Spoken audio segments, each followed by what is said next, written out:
There's something about my sound card that is like bending the pitch on the keyboard. The fuck? Huh!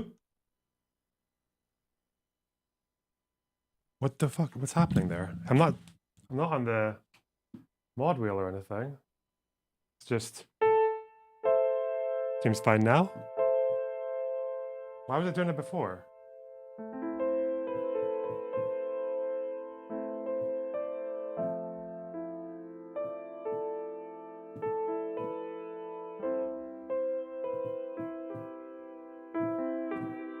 Look at that!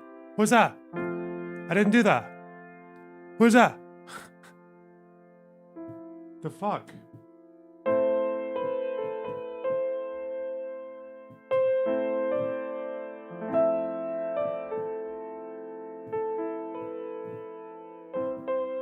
Oh!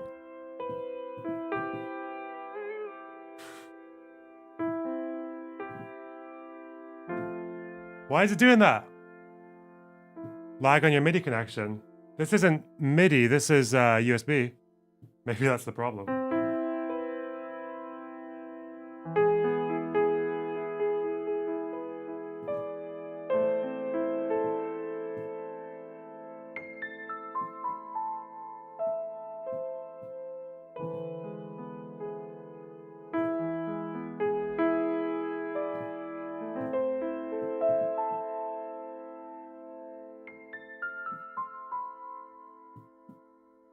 I like this little tune though.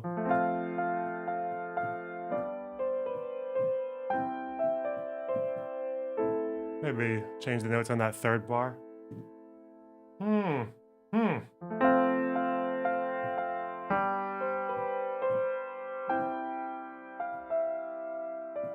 What was that? Yeah. Or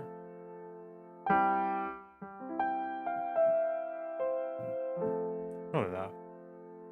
Yeah.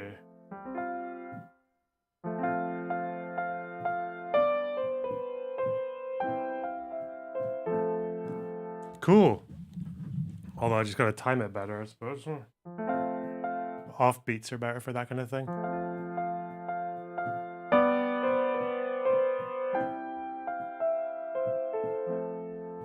Cool. Okay. Give us stems, I'll make you sad boy drums. Listen. I've never... Maybe. Tiny Box concert. Tiny Desk, sorry. I think it'd be Tiny Box. Tiny Box sounds better. What keyboard do you have? It's an Arturia Keylab 88. It's very old. It's like 10 years old, that one. But because I got it secondhand as well. Anyway. Got a few things to do. Maybe I think someone wants to talk to me about my Kevin Logan debate. And I guess maybe there's gonna be... Do I need to do commentary on the fucking... on the Hagrid historian debate? Do I need to do that? I feel like we just kind of went in, said our piece, and then left. Seemed reasonable. I don't think I, Please, what? Have you guys not seen it? Like, it's a fucking 5-hour debate. What do I... I'm in here for like, what, 20, 25 minutes? And the guy fucking lied to me in this debate as well. He was, oh God. The whole argument was over whether or not the Zionists started expelling people en masse right at the beginning of the war, because that was what they were always going to do. And then I said, well, barring one example in February, I'm pretty sure the first 3 months of that war, they were on the defensive. They were not expelling people. And he named 2 villages, but he named 2 villages where there weren't expulsions. Oh God, fuck me. No, he named 1. I actually found the other one myself, but okay, whatever. I don't know. Yeah, this was mental. I don't under because people who have I'll tell you a story about having books in your shelf, guys. Okay, I'll tell you a book about having stories I'll tell you a story about having books in your shelves. Okay, there are about that plus like a couple of books on a shelf in a different room. There's like 110 or something there, maybe a bit less. I think of that shelf, I've probably read fully about 60 of those, 65. A lot of them are novels. There's like Game of Thrones, fucking Lord of the Rings and shit. But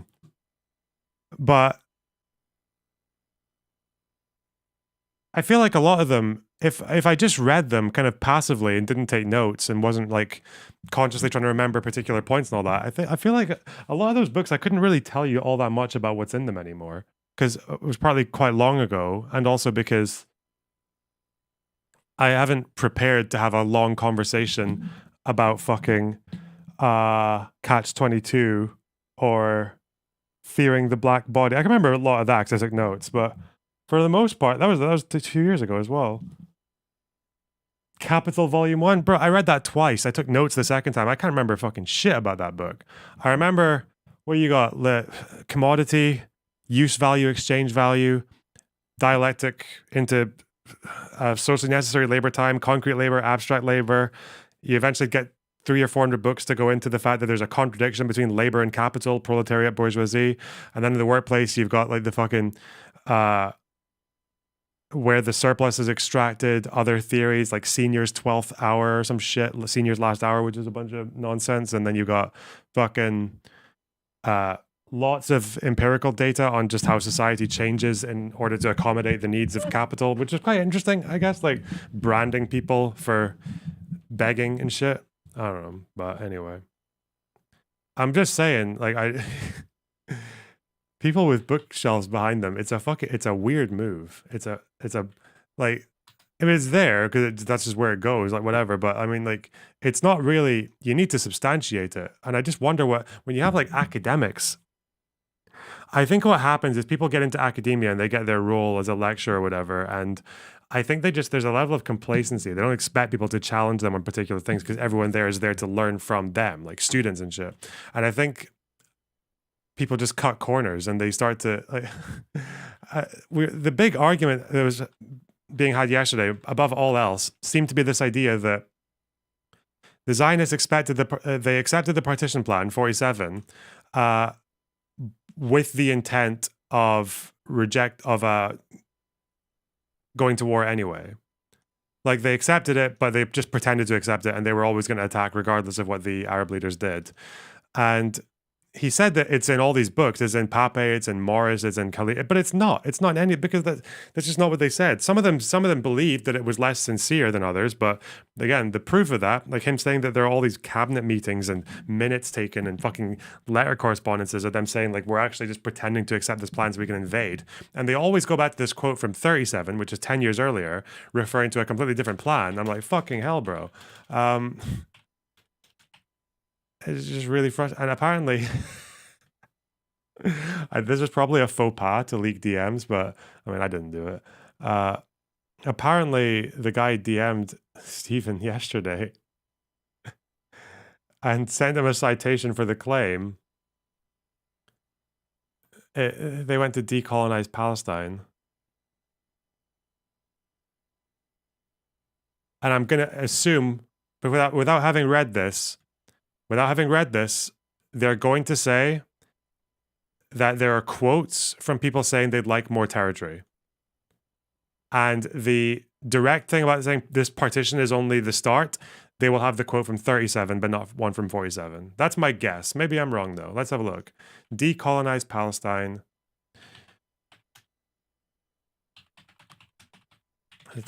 47 partition plan. What have you got for us, Hagrid? Did you hear about the Ayatollah supporting the campus protests? That's funny. Had they accepted the Partition Plan 47, they too could have been celebrating their independence alongside Israel. This, we argue, is a classic case of victim blaming, and yet another historical myth in need of correcting. It's not even that long. Okay.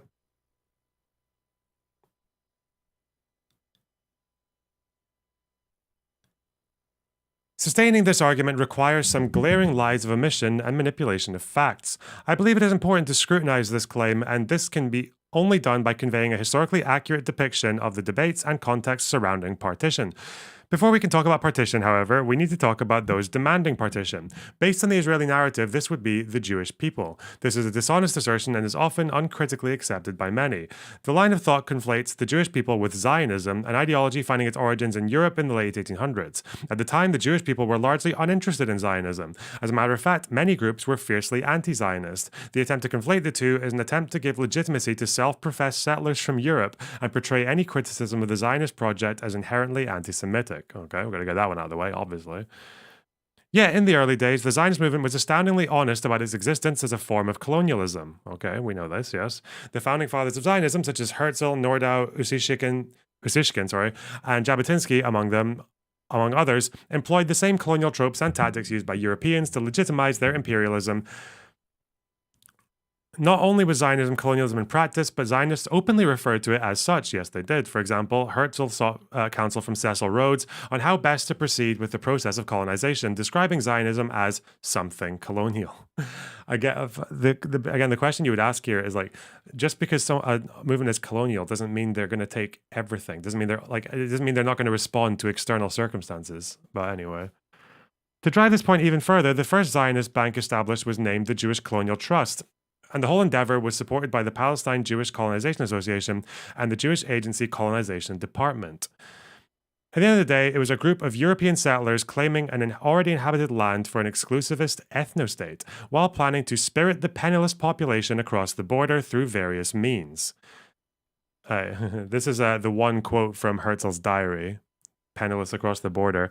I've heard people suggest that he might not even be talking about Palestine in this one, because I think this was like in reference potentially to ideas about settling in South America. But in any case,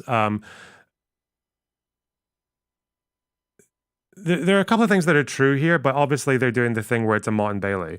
The uncontroversial claim is that Zionism was colonial. No one disagrees with that. They were setting up in a place that was already inhabited. They were wanting to establish a contiguous presence. They didn't want to adopt the culture of the place they went to. That was the whole idea.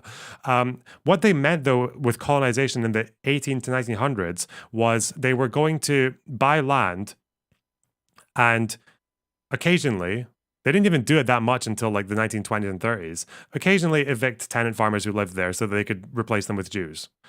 Even in that case, a lot of those evictions were done with compensation, and even quite a few of those were done with acceptance from the people who lived there. So again, you can say unethical, like by today's standards. You kept like buying land and just evicting the people who work there because you'd rather a different group of different ethnic group is there. Probably couldn't get away with that today. In the days of the Ottoman Empire, fairly normal, I'd imagine.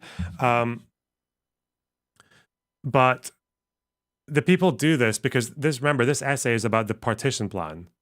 It's about the partition plan and the removal of the population, which everyone tends to associate is with 48, with the Nakba. So I feel like there's always this really slimy fucking attempt to say that people talking about moving populations in the 1800s is referring to planning or anticipating like a mass expulsion through war. I feel like these are two different things, because it seems to be that in this period, that what they're talking about is buying land and evicting farmers, of which I think in total, it's hard to get the total because it's probably higher than because of documentation, but I think until 1930, it had been maybe like 1,000 or something, or maybe a bit less. Yeah, about that. And then sort of like between the, I guess, late 20s, 30s, 40s, there's maybe like at least maybe 10,000 people are moved in this way. I don't know which percent of them were compensated. I know some percentage was, but we're not talking about a war where they're going to get rid of 700,000 people. Like that's just. So this has nothing to, no dates are given, obviously. Partition and its discontents. When partition is brought up in the historical sense, it is not surprising that most tend to think of the 47 UNGA resolution. However, this was not the first partition scheme presented. In 1919, for example, the World Zionist Organization put forward a partition plan, which included all of historic Palestine, parts of Lebanon, Syria, and Transjordan. At the time, the Jewish population of this proposed state would not have even reached 2 to 3% of the population. Naturally, such a proposal did not see the light of day, but it is an indication of the entitlement of the Zionist movement in wanting to establish an ethnic state in an area where they were so utterly outnumbered. To put this into context, even after waves of Jewish immigration to Palestine and a much smaller area allocated to the Jewish state in the 47 partition plan, the proposed Jewish state would not have had a Jewish majority without additional immigration and settlement.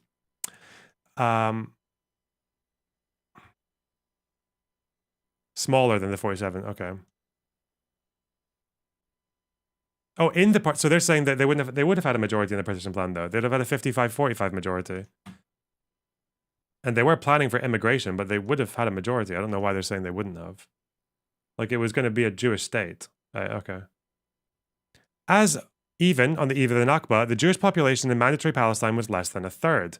If we consider that most of this population arrived during the 4th and 5th Aliyah between 2439, then the majority of those demanding partition of the land had barely been living there for 20 years at the most. To make matters worse, the partition plan allotted approximately 56% of the land to mandatory Palestine to the Jewish state. Again, they were a third of the population. Half of this 56% was desert. And it was also 45% Arab. Like they say. So like they say, they wouldn't have had a majority, but also they allot this land. Okay, whatever. Why then were Palestinians expected to agree to give away most of their land to a minority of recently arrived settlers? Why is the rejection of such a ridiculously unjust proposal framed as irrational or hateful?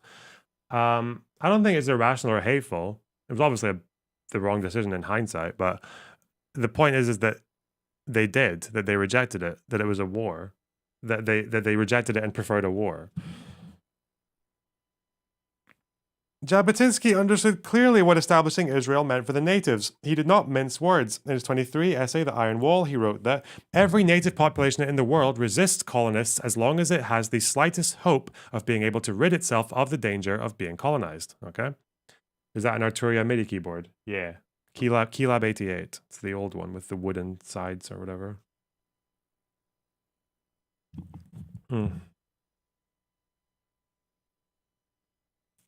What would have been the percentage of land between Israel and Palestine if the desert was not counted?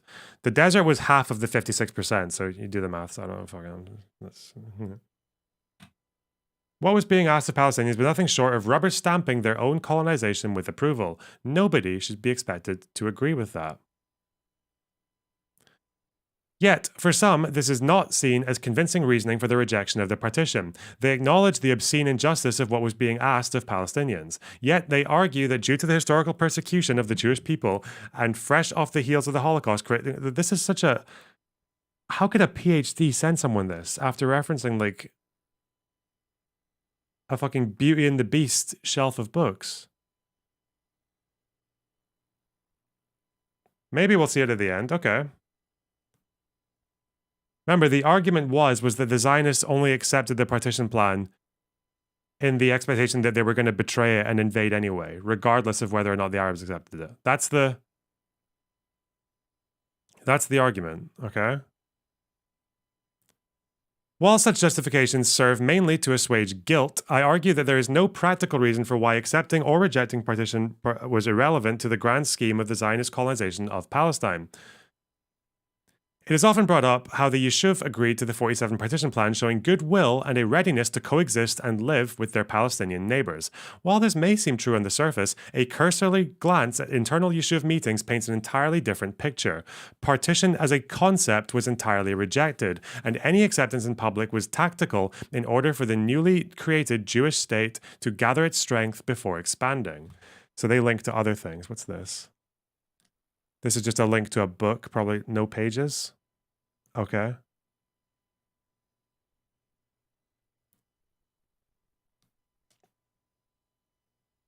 This is a link to their own website.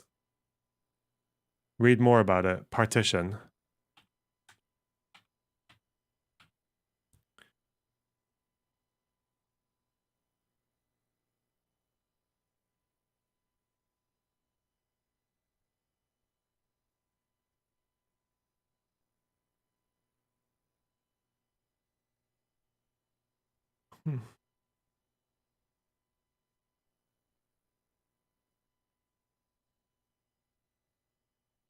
Oh, this was the Zionist aim from the outset. Even in the earliest discussions of partition, Zionists emphasized that any acceptance of partition was merely tactical and temporary. When is he saying this? I wonder. Did they tell you? Goodreads. Who wants to guess what year?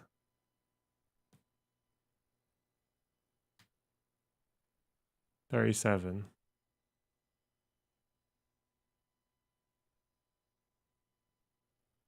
10 years earlier, talking about a completely different plan.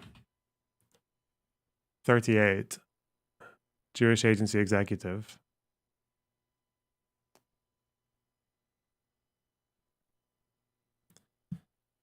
See if it's in, this will be in Pape as well. Satisfied with part of the country.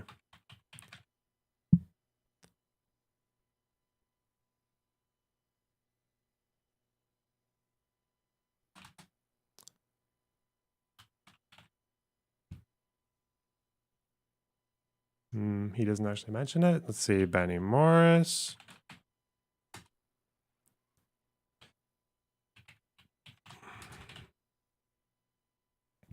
I don't mention it in these ones. But yeah, this is 37, 38. He's saying this. He's talking about the Peel Commission. A completely different plan that offered them 20% of the land, not 55. But okay.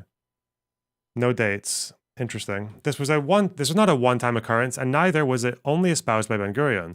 Internal debates and letters illustrate this time and time again. Even in letters to his family, he wrote that a Jewish state is not the end but the beginning, detailing that settling the rest of Palestine depended on creating an elite army. As a matter of fact, he was quite explicit. Also, just to be clear, Ben-Gurion did want more land than the partition plan. Of course he did. We'll get to that in a minute.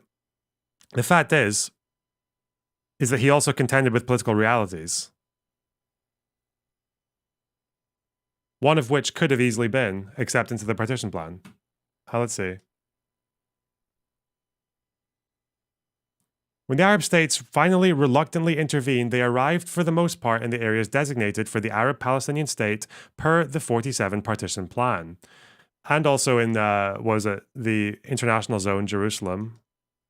The idea that, okay, They were not interested in war, and despite their propaganda and rhetoric, sought different secret opportunities to end the war with Israel, which were rejected by the latter with the goal of maximizing its land grabs. Oh, we're talking about the negotiations.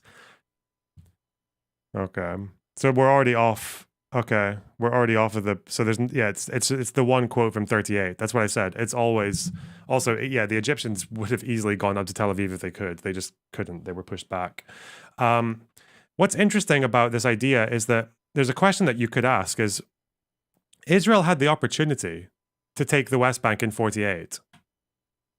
We know this because people suggested it. People said we can do it in 5 days, I'm pretty sure. Let me see.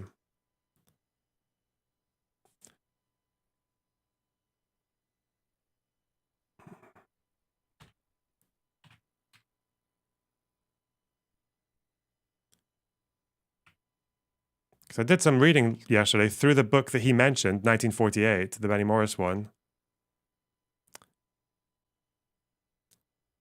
Ben-Gurion was still powerfully drawn to Judea and Samaria by his historical, ideological, and strategic considerations. But internal diplomatic considerations dictated caution and restraint. Besides, the Jordanians had made it abundantly clear that they were out of the fight, and the Israelis still feared British military intervention should hostilities with Jordan be renewed. Zvi Ayalon, the Central Front OC, assured Ben-Gurion that it would only take 5 days to conquer the West Bank or large parts of it.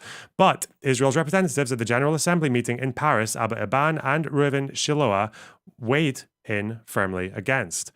But the South was another matter. The UN Security Council resolution of November 4th calling on the IDF to withdraw from the positions of 14th of October in the South vaguely undermined Israel's geopolitical aims. The new resolution may have been illogical. It called for Israeli withdrawal from territory awarded to Israel by the United Nations, territory that had been conquered by Egypt in defiance of the United Nations, and then recaptured by Israel, but there it was. Where's the cabinet vote? Hang on.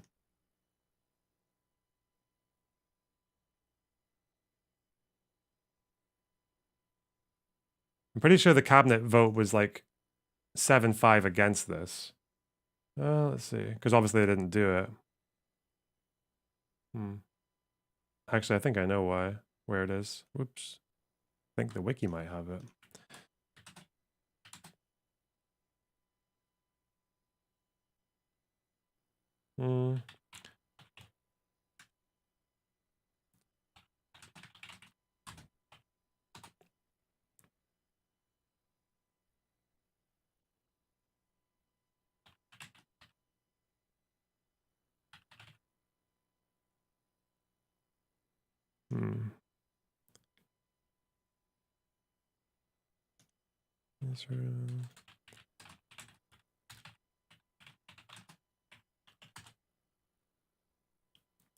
Okay, let's just keep looking through this. All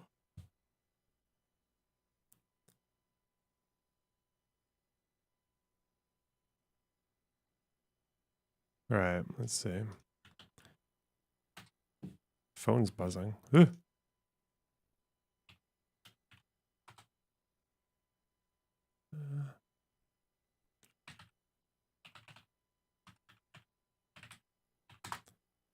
Here we go. Ben-Gurion opened with his usual tour de horizon. Wow. The Israeli public was always oscillating between extremes, he said. Now it was drunk with victory, just as it had been in a trough of depression before 15th of May. Be that as it may, the war had to be brought to an end, and the new state had to focus its energies on immigration and settlement. Economically, the situation was no longer tenable. We are on the verge of catastrophe, he declared. Israel's long-term security required a major increase in strength, and this depended on a massive boost in manpower and improvement of infrastructure through immigration and settlement. The Yishuv had to settle the conquered areas, especially the Galilee, both to house the immigrants and to assure its continued rule over them. But this too required a cessation of hostilities. Ben-Gurion explained Israel's victories to date. He spoke of the manpower differential in terms of both quantity and quality. Yeah, I think this is basically, yeah. Oh, it's down here. I think, proposed a two-stage military effort to drive out the Egyptian army and to conquer a strip of land along the West Bank's western edge, including Wadi Ara and Latrun, to widen the narrow coastal waste and secure the road to Jerusalem. Ben-Gurion hoped that this would be followed by a peace agreement with Abdullah, who exhibits a will to peace, and peace with Jordan would conceivably pave the way to a wider peace between Israel and the Arab world. Ben-Gurion was not particularly hopeful on this score. A lively debate followed. Interior Minister Yitzhak Gruenbaum, a liberal of the General Zionist Party, and one of the leaders of interwar Polish Jewry. He had been a member of the Polish parliament, the Sejm, before the Sejm, I think it's called, before emigrating to Palestine in 1932. Said that he agreed with Ben-Gurion that it was possible the situation of no peace and no war would continue indefinitely. But he questioned whether Israel should take Qalqilia and Tulkarm on the western fringes of the West Bank, since their inhabitants might not flee, and Israel should do nothing to enlarge its Arab minority. Israel had been able to hold on to the areas it had conquered because of their inhabitants had fled. It could not hold territory packed with Arabs. As to the Negev, Gruenbaum, okay? Yeah, this is them. They're deliberating going into the West Bank and capturing territory there, but they don't do it. They choose not to do it. And even in the 6-Day War, it shows you again the fact that, like, although everyone knows Israel sees it as Judea and Samaria and they want East Jerusalem and all that, even in the 6-Day War, the first day, as they're firing at the Egyptians, they send a communication to Jordan saying, we don't want to fight with you, we're just fighting with Egypt, like, don't start a war with us. And then the second message they send a few hours later is them saying, we still don't want to fight, stop shooting at us, because the Jordanians were firing at them.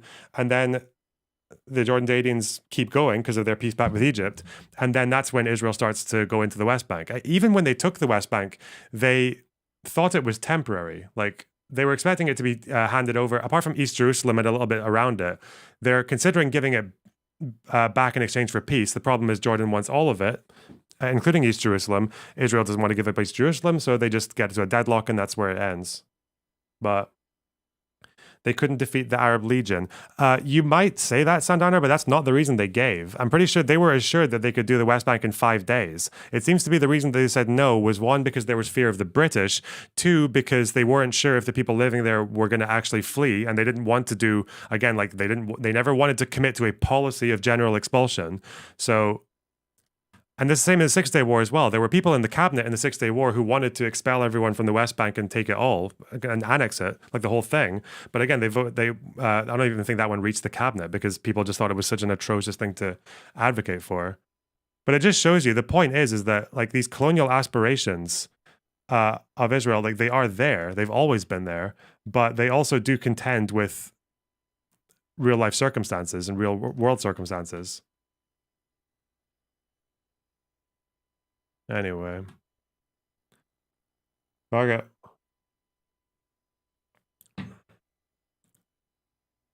Anyway.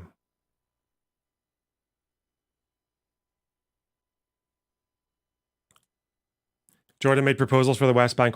No, I know Jordan proposed that they wanted to take, but I think Israel wanted to, because they felt that like Jordan had aggressed on them. Israel they didn't want to give up East Jerusalem, and they didn't want to give up the territory surrounding East Jerusalem, and I think like some security spots. I think it amounted to the Israelis wanted to keep 20 or 30% of what they'd taken. Is that East Jerusalem or the whole thing? Yeah, they wanted to keep a percentage of what they'd won in the war, but Jordan was like, fuck off. Well, you can say they were right to say that, but again, yeah, like that's kind of how that went. And obviously with East Jerusalem, that again shows you how their colonial aspirations actually work in response to external pressures. Because with East Jerusalem, they were talking about taking East Jerusalem on the day of the war. The first day of the war, they're already discussing the prospects of East Jerusalem. And by the third or fourth day of the war, they're already talking about formal annexation and trying to do it really quietly through the Knesset, because they don't want the world to know that they've done it. And they want to basically do it before there can be a General Assembly resolution against it. Like they were very, very deliberate about annexing East Jerusalem as quickly as possible.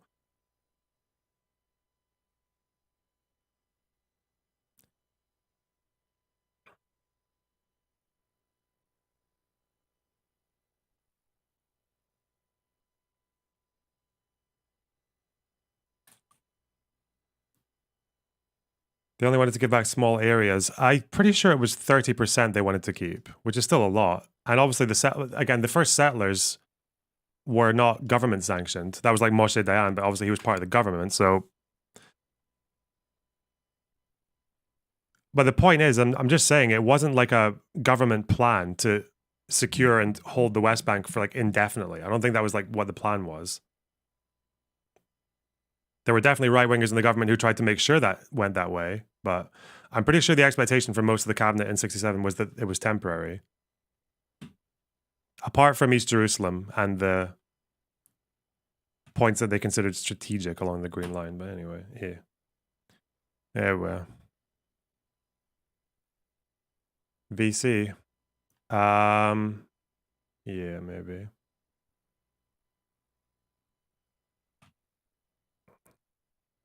Actually, I'll tell you what. I don't have my notes on 60 War yet, so I might do it tomorrow.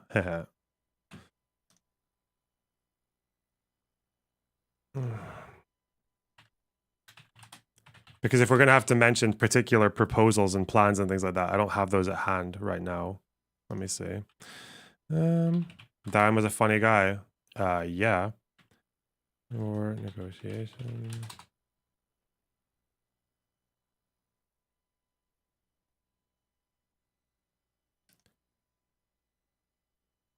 Actually, I'll tell you what, I'll talk now, and then I'll see what I need to look up.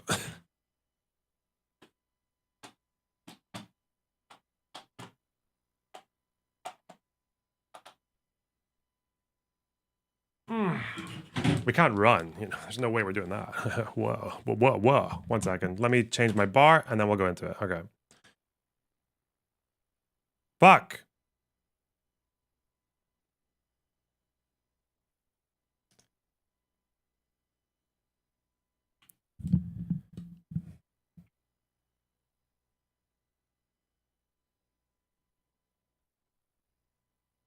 All right.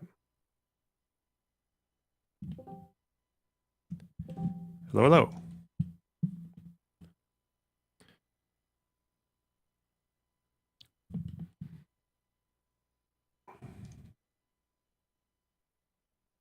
Hello? Hello. Sundowner. Sundowner! He's muted. I don't think he knows he's muted. Or he's run away. Or he's on his bookcase.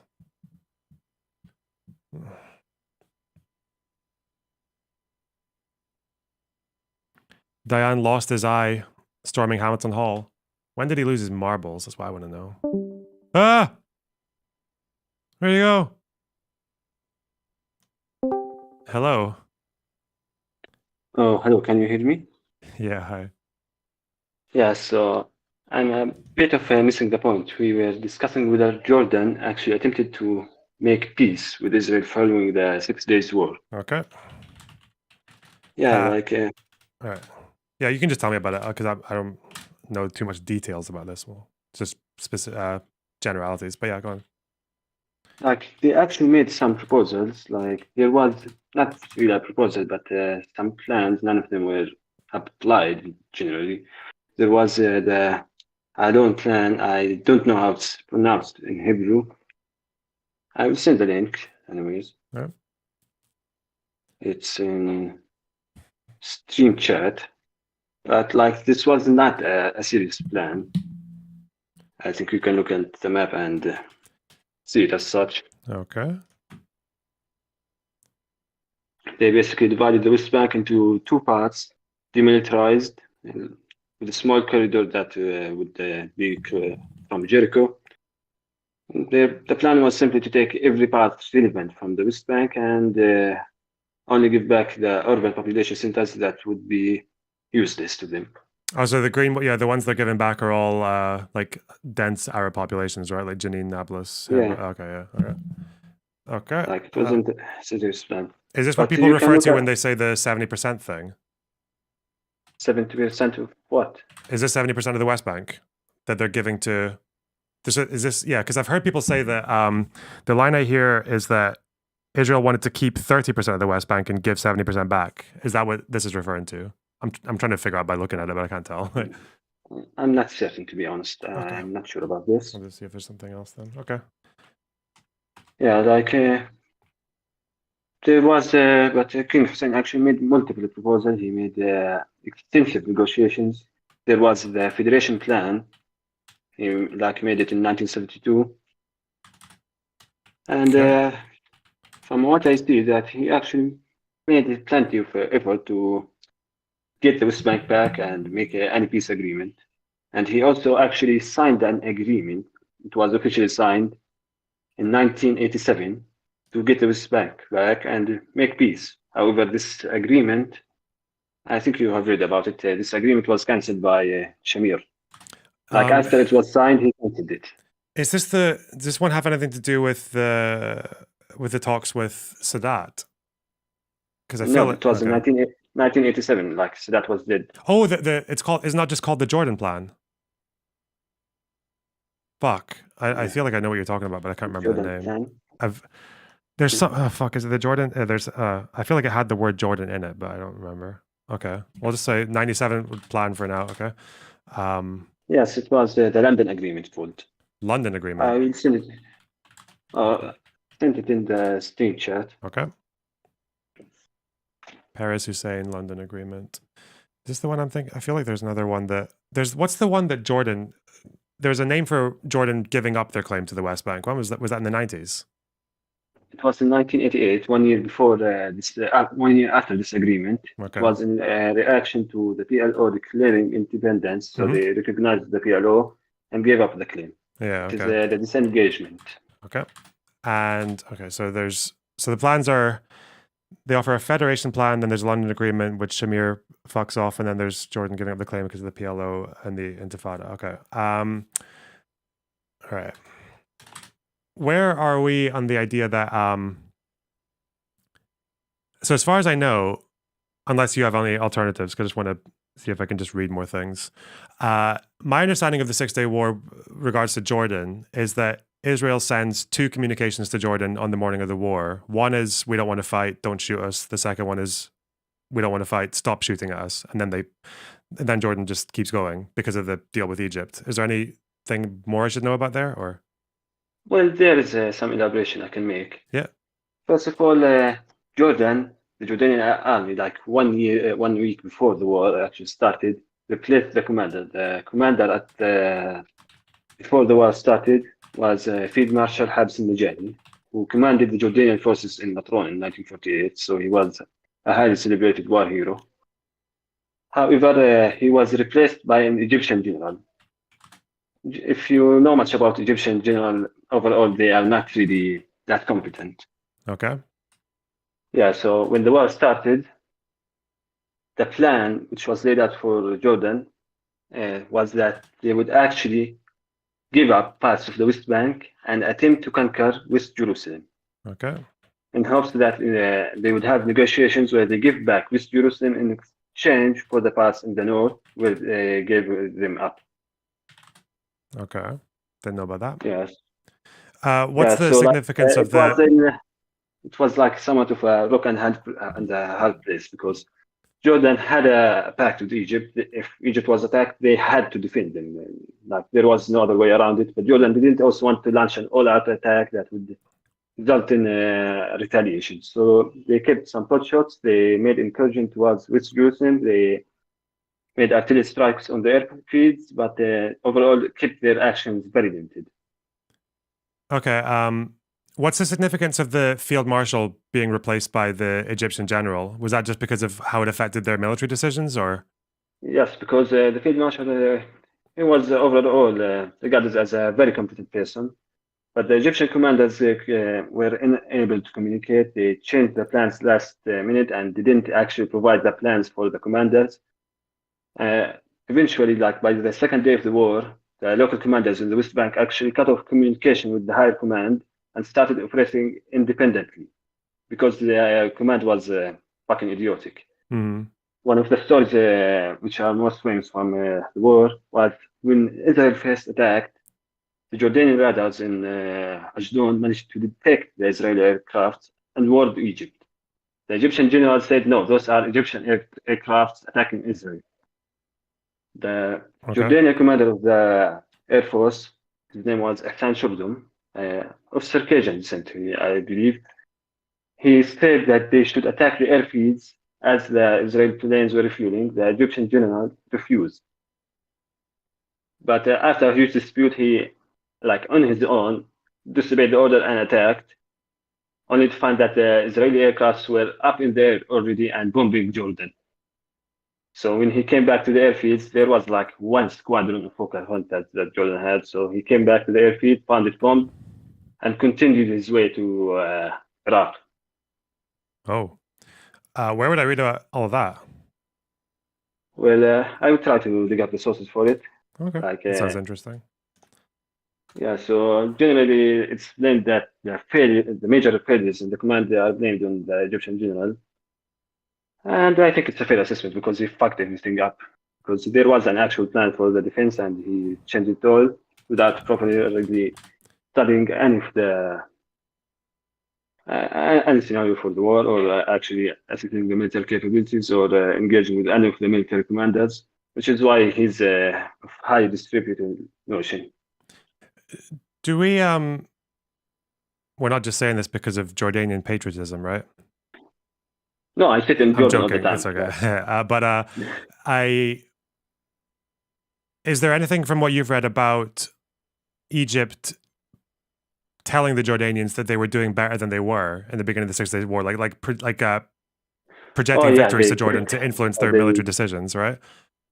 Yeah, they kept saying that it was actually the Israeli aircrafts that were attacking Israel, not the Israeli aircrafts, the Egyptian aircrafts bombing Israel, not the other way around. They said they were actually advancing beyond Gaza when they were basically half the way across fucking Sinai. Yeah. Okay. So as for the Israeli government at this time, so am I under the wrong impression that the majority of the cabinet I think we definitely agreed that they wanted East Jerusalem, that they were definitely planning on doing that very, very quickly. Am I wrong in believing that most of the cabinet, apart from Dayan and a couple of others, didn't really see a permanent occupation of the West Bank as desirable? Or am I wrong about I that? don't think they wished for a permanent occupation. They were left between a rock and a hard place because a huge proportion, in my assessment, a huge proportion wanted all the West Bank. Mm. A huge proportion was indifferent to it, and a huge proportion was also like wanted to leave it. Okay. But they still wanted to keep some parts of it. But one thing shared among them all is that they didn't want the population of the West Bank. Yeah. And I think the majority of the cabinet obviously didn't want to do a mass expulsion either, because I think they felt like the 67, that would have just, probably a combination of PR and also made them feel bad, I suppose. Like I think what they attempted to do for a while was encourage people to leave. And it somewhat worked because much of the population of the West Bank is now in Jordan. Yeah. But Dayan was actually like leading some of that, wasn't he? Well, somewhat, because at the start of the war, he actually stood at the King Hussein Bridge between Jordan and the West Bank and started saying to the people traveling outside, "Oh no, don't leave, just stay here." Yeah, But okay. he also encouraged people to leave later on. Like I think it was more of a PR stunt, to be honest. Yeah, this is when they destroyed the bridges, right? Or did they block them? The bridges over the river. I'm not certain. I'm familiar with this story, to be honest. Okay, I'll have to look that up. Bridges between WB and Jordan. Okay. So okay, expulsion ruled out. Okay. So which Jordanian? Do you have a particular Do you have a particular Jordanian plan here that you think the Israelis would have been better off accepting? The 1987 one, I think it was excellent. Although I'm not certain about the details. Okay. Israel should have probably accepted that. Because like if Perez actually accepted it, I think it wasn't a bad deal for them. Was it Perez or Shamir? Perez accepted it. He was the Minister of Foreign Affairs at the time, but okay. Shamir rejected. But Shamir, like he went to London, accepted the deal, came back to Israel, and Shamir told them to fuck off. Okay. Right. Oh yes, it's called the Jordanian option. The Jordanian option. This is the London Agreement, right? Yeah. Yeah. Okay, that's what I thought. Yeah, I knew it had the word Jordan in it. Okay, cool. All right. I'll maybe look at those and then I'll get back to you and see what I think. Yeah. So one more thing about the West Bank. I think they made some pretty huge commitment to the West Bank in terms of attempting to conquering it. I don't think they just left it be. Like if, for example, if you look at Latron and Bab el-Wad and Jerusalem, they put plenty of forces that greater number of the local defenders to attempt to conquer it. It wasn't some sort of half-assed plan to just fight a small battle. Yeah, because I think even with the settlers, I'm pretty sure like the initial ones who went in there were not authorized, but I think it was very quickly that the government started accepting them and normalizing them. Whether or not it was because they wanted to like a kind of like an indefinite conquest, or I feel like some people thought that the keeping the settlers there would work as a bargaining chip, because they could say that, well, if they kept expanding settlements, they could say to Jordan, well, like if you don't take it now, there'll be more settlers, so you'll have less to take later. But I don't know if that was the majority opinion. It's a pretty stupid idea anyway, but yeah, I don't know about which measure was prevailing. 1948. Oh, Latron in 48. Oh, okay. Okay.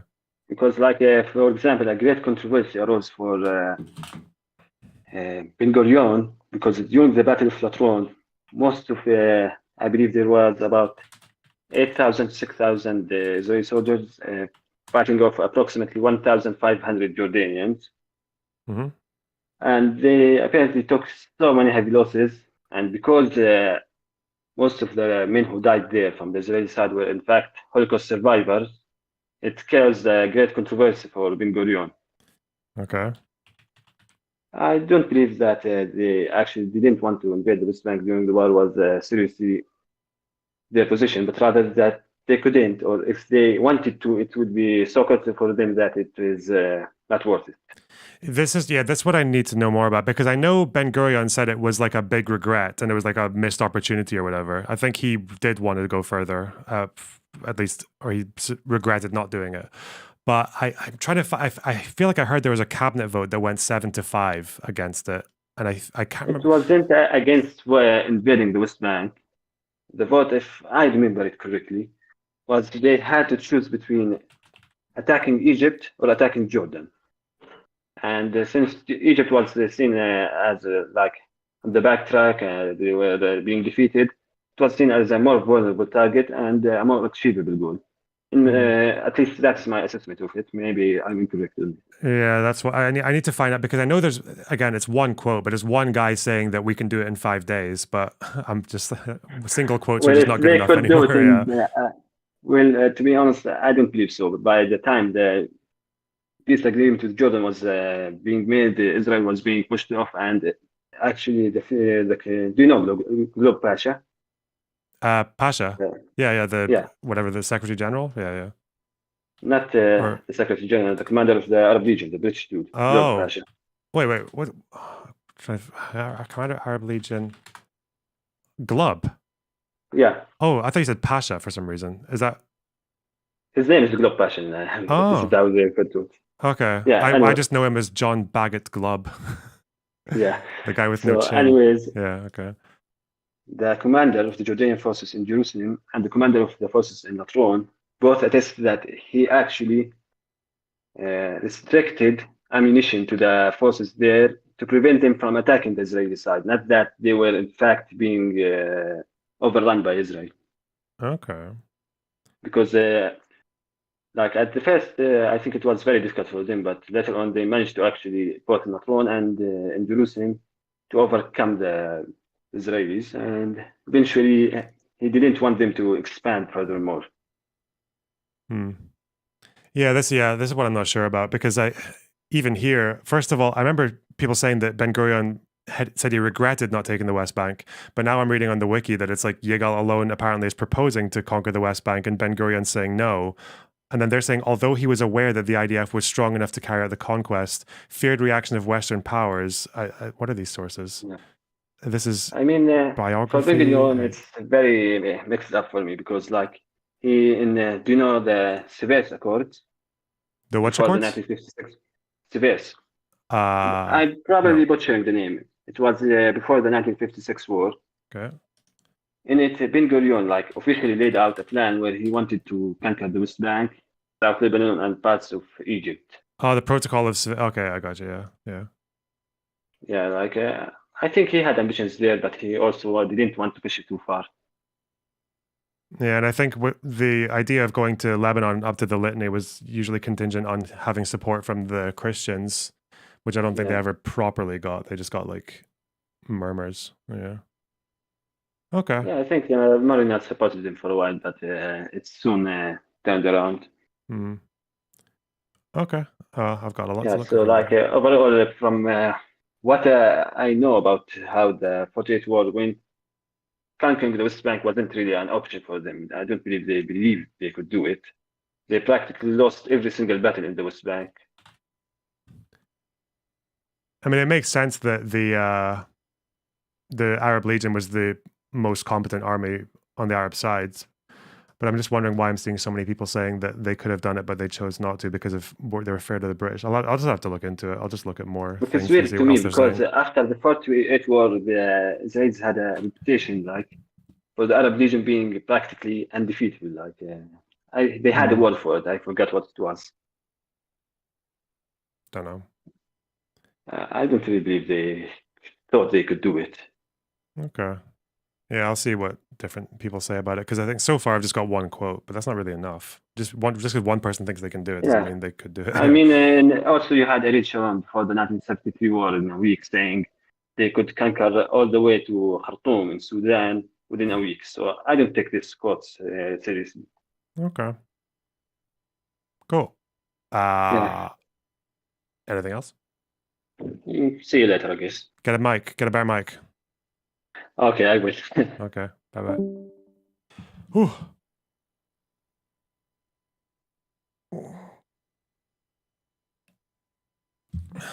Just so you guys know, that was more valuable than anything in this 5-hour debate with a fucking PhD professor, fucking whatever, okay? Just so you guys know.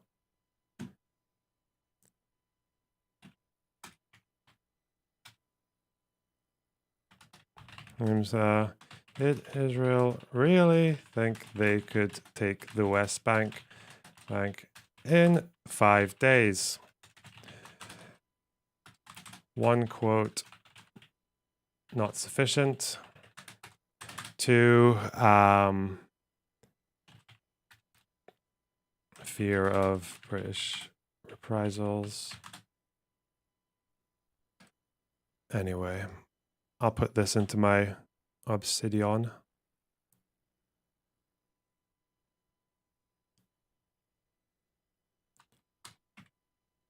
Going back to Notepad. Oh, that was just for this conversation. It's more of a, it's still reflexive for me to go to Notepad rather than Obsidian, because I don't want to, if I did Obsidian for every single conversation, it would just get rammed, or every news story or whatever. So sometimes I'll just do Notepad if I don't need to keep it forever, but that actually was stuff I would like to have a hold of. Thoughts on the Rwanda policy going into effect? It's horrible. It's so stupid. It's not even fucking practical. It's so expensive, and all for what? It's not to reduce immigration. I don't think it's achieving any deterrent effects. It's not stopping people from trying to come here, because it turns out people will try if they're not if they have nothing to lose. People will try. They'll do that. Yes, they'll get on the little boat. They'll risk whatever 1 in 20, 30 chance of dying. They'll do it. Last time they tried it, people just sat on a plane that wasn't moving, and then they all, one by one, got taken off the plane because of laws and shit. I don't know. So dumb. Just give them citizenship. Give them jobs. Get them on the fields. Get them... not the fields. That sounds racist. Give them jobs. Fuck.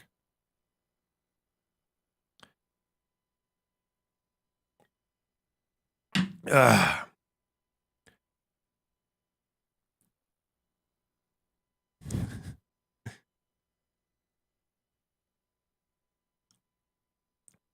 Give them microphones, let them stream. True.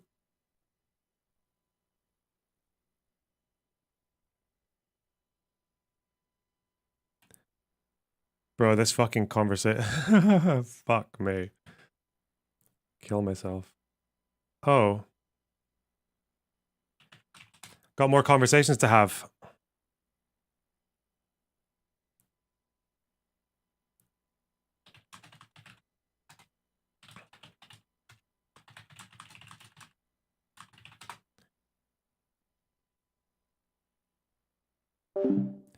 Bruh.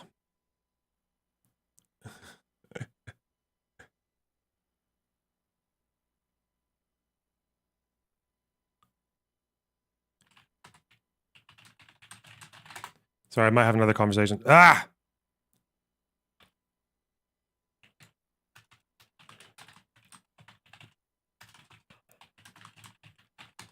Hmm. Huh.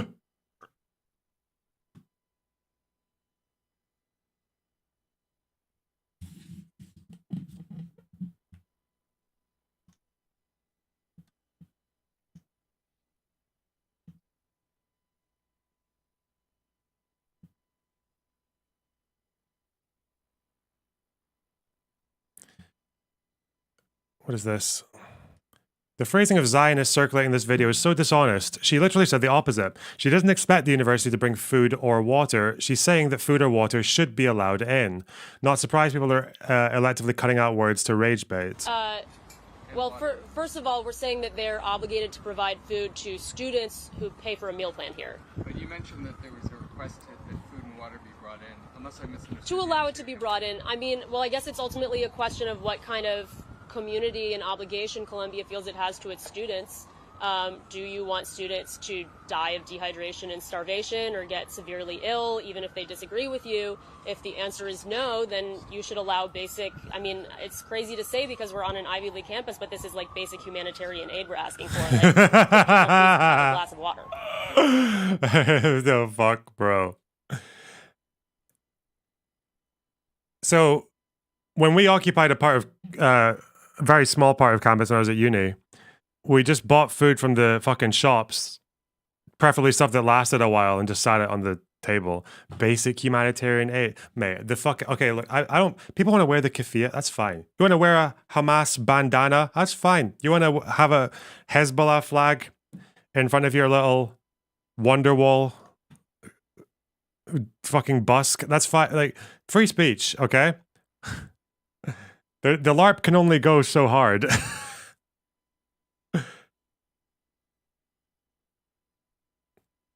It's also in a private building. My fucking hell. Yeah, it's not like anyone's forcing you to stay there, right? Fuck me. What are they trying to do? They weren't allowed to. What do they mean they weren't allowed food in? What happened? Were they trying to order food, or what was? There's no way they were trying to order food, bro. Imagine if they're like ordering a fucking KFC bucket, and you're calling it you. They did put themselves in that very deliberately in that situation and in that position.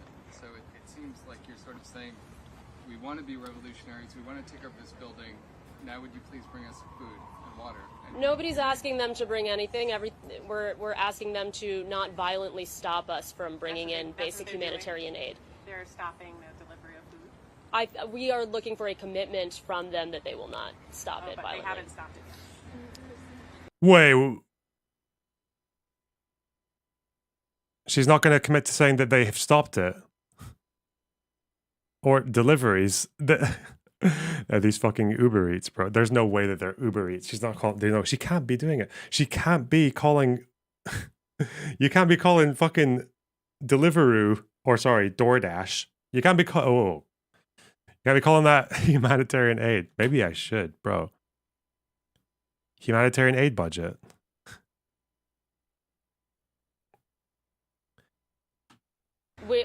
I don't know to what extent it has been attempted, but we're looking for a commitment. And the Grubhub Oh. I don't know to what extent it has been attempted, but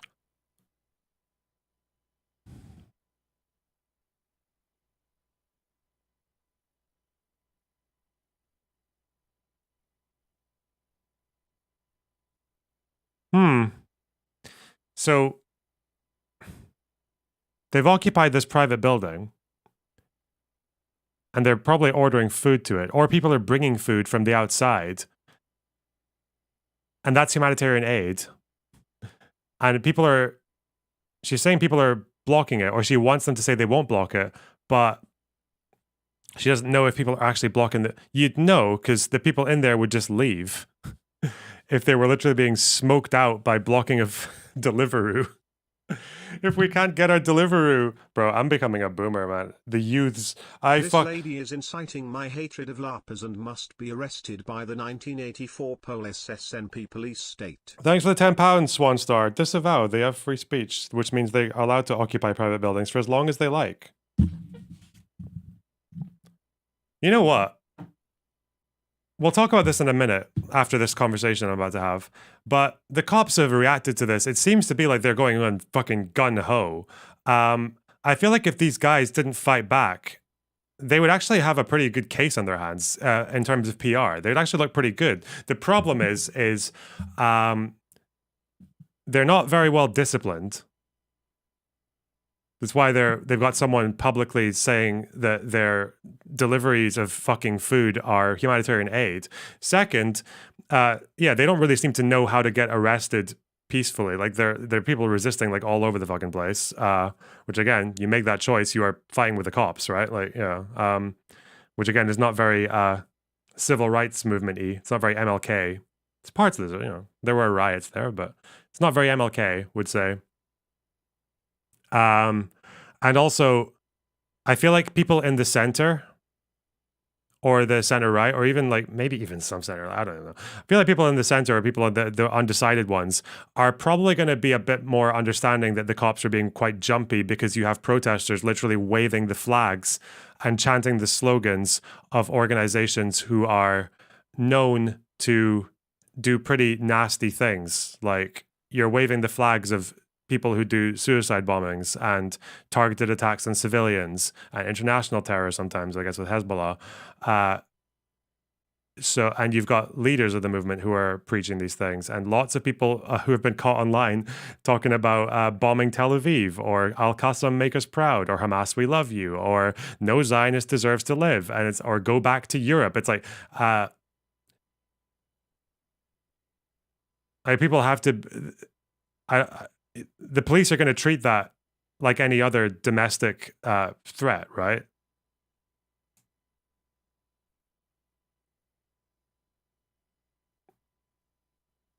Because they are speaking the language of people who commit terror acts. And it's the United States, and you know what the United States is like about terrorism. Stopping Jews coming on campus. Yeah, I'll have to see that as well if that's what's happening, sure. All right, let's do this. Fuck.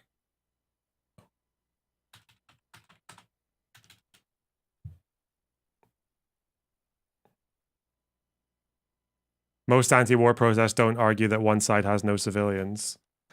It's a shame because, as far as I know, I know someone who knows some of the protesters. Apparently, for most of this thing, the Columbia students were mostly on one lawn on the campus, and everyone else was just kind of going about their day.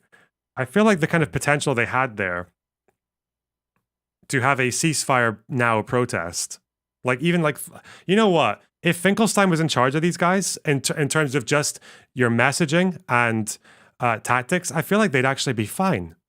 I feel like they'd have a really strong case. Because you can say, ceasefire now. This is not about hostages. This is about Netanyahu trying to get rid of all of Hamas civilians be damned. We're not trying to say that Zionists and Israelis should be threatened or fucked off or have their security violated. We're saying we want Palestinians to be free. That's not incompatible. We think the Palestinians who live in Gaza and the West Bank and East Jerusalem deserve sovereignty. We're against occupation. There's so many like rhetorical things that they could pull and positions and like lists of things they could hold, and they would actually have a really sympathetic cause. But they've just decided to fucking defer to. Someone told me that they don't even like Rashid Khalidi and shit, like at the Columbia protests, that they prefer to listen to these guys like fucking Joseph Massad and that guy who was saying that it all started in 1492 because I don't know, because there was no colonization before then, I guess. Yeah. No particular conquests. Yeah, Mossab. Yeah. No, Joseph Massad. Yeah, that's what he's called at least in his English profile. Did Finkelstein help organize protests during the First Intifada? I have no idea. What, like in the West? I don't know. That's a good question. Couldn't tell you. No, Joseph Massad is the guy who is one of the lecturers, one of the teachers, maybe a professor? He was the one who wrote a piece in the Electronic Intifada on October 8th, where he doesn't mention Israeli civilians once. He only alludes to them. Jubilation and awe. Arab peoples came across the region to march in support of the Palestinians in their battle against the cruel colonizers.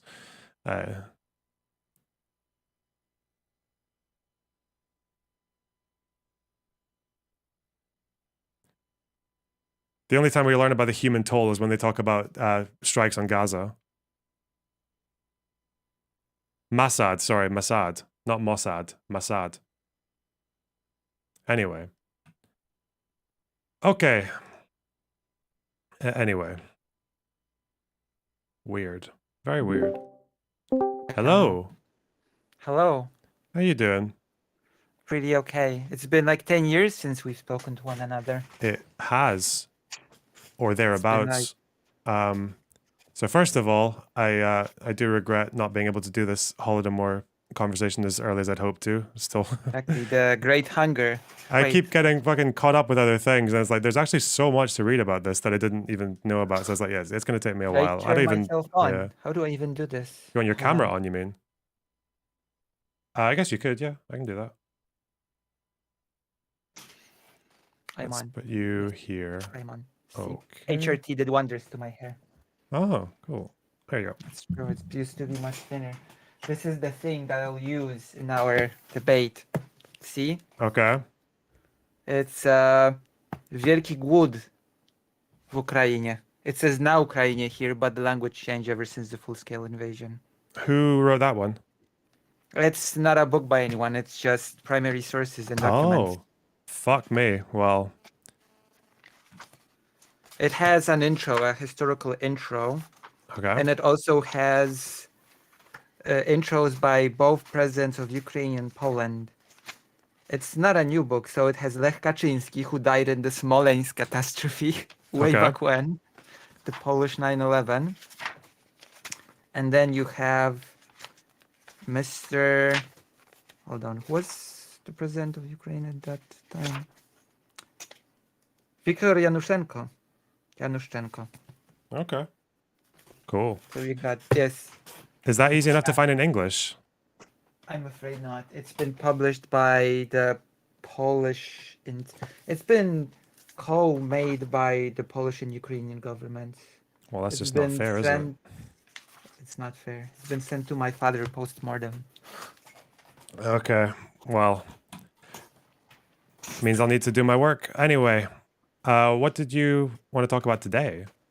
Today, Yeah. about a lot of things. About the EU. Did you know that this is the 20th? And should I introduce myself to the audience? Yeah, go for it. Okay, Lucy Hazeh, not Hayes, even though some people like to say Hayes, saying that it sounds like a cyberpunk character. But I'm the biggest Polish Jewish trans streamer. Is that No. true? It is true. Yeah, but good for you. It's good on the merit of me being the only Polish trans streamer. Yeah, well, don't tell people that second part. Well, it's still an achievement, sort of, kind of, if you think about it, maybe, possibly. So, Yeah, I think so. And you'd be proud. And ever since when we've thought I've been like 500 subscribers on YouTube, and now I'm 1,200. That's I think. over 100% increase. That's pretty good. Yeah. Cool. Happy for you. And now I can monetize, even though the views don't give me much money, but it's okay. The Oh, views it's a will bit of come. a climb, yeah. But it seems like okay. you're going in the right direction, so yeah, nice one. Feels like it. So I went to, since it's the 20th anniversary of Poland joining the EU today, Okay. I went to an anti-European Union rally by the far, far right. Yeah. The far right that is so far right that it criticizes the far right party that just lost power. We're talking far right by Polish standards, right? Yeah, That's pretty far right. that's pretty far right, saying that the European Union is stealing away Poland's autonomy and Poland's sovereignty. In what way? I feel like Poland, from my understanding, Poland seems to have quite a lot of control over like their borders and all that kind of shit. Is it because of? I remember the EU sanctioned Poland at one point, though. Yeah. Yeah, What's their because big the- complaint? Yeah.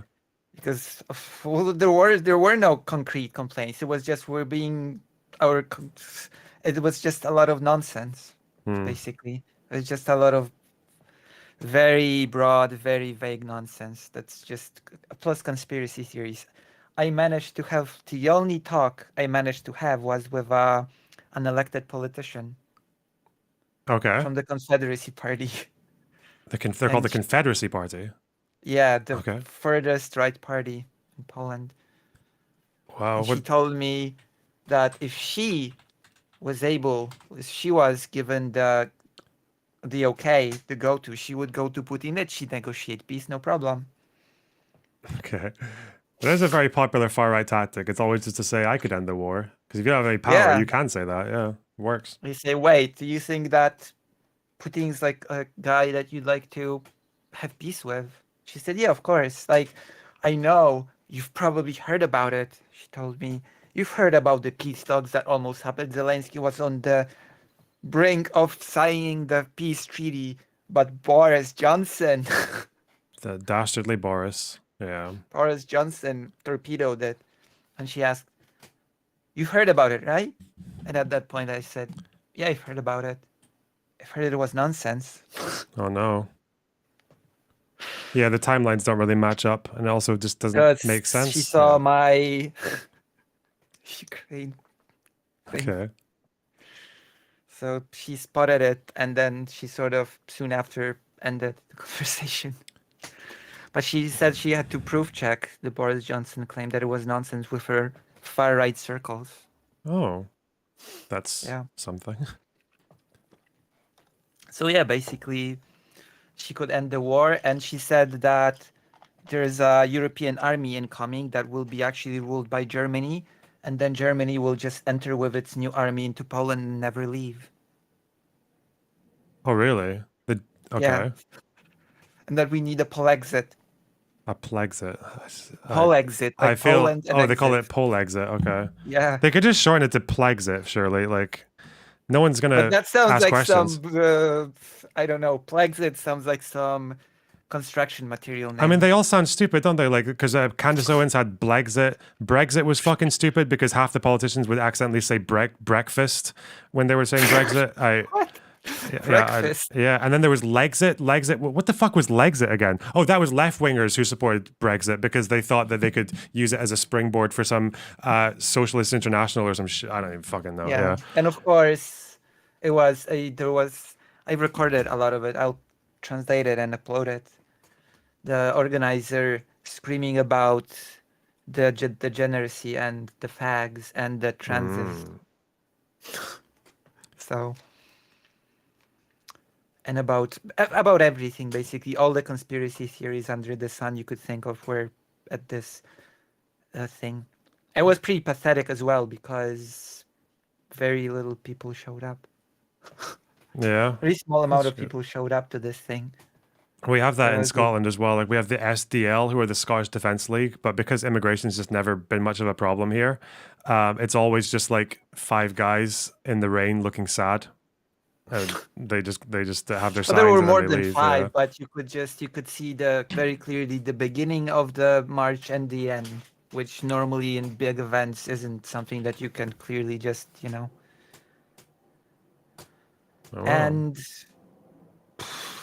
oh yeah, they complained, of course, about Ukraine as well, about refugees, Okay. how Of bad which they there are a are, few, and yeah. how different their culture is. I thought, wait, of all the immigration groups to cry about different culture, we were the same country for hundreds of years. Hmm. We share 70% vocabulary. Yeah. I've been told that some Polish people kind of resent Ukraine because of like they say that they ruined Lviv and shit. I've heard that before. Ruined? How? Yeah, I don't know because by making it less Polish, I guess. I don't By know. adding Cyrillics? Yeah, maybe. I don't know.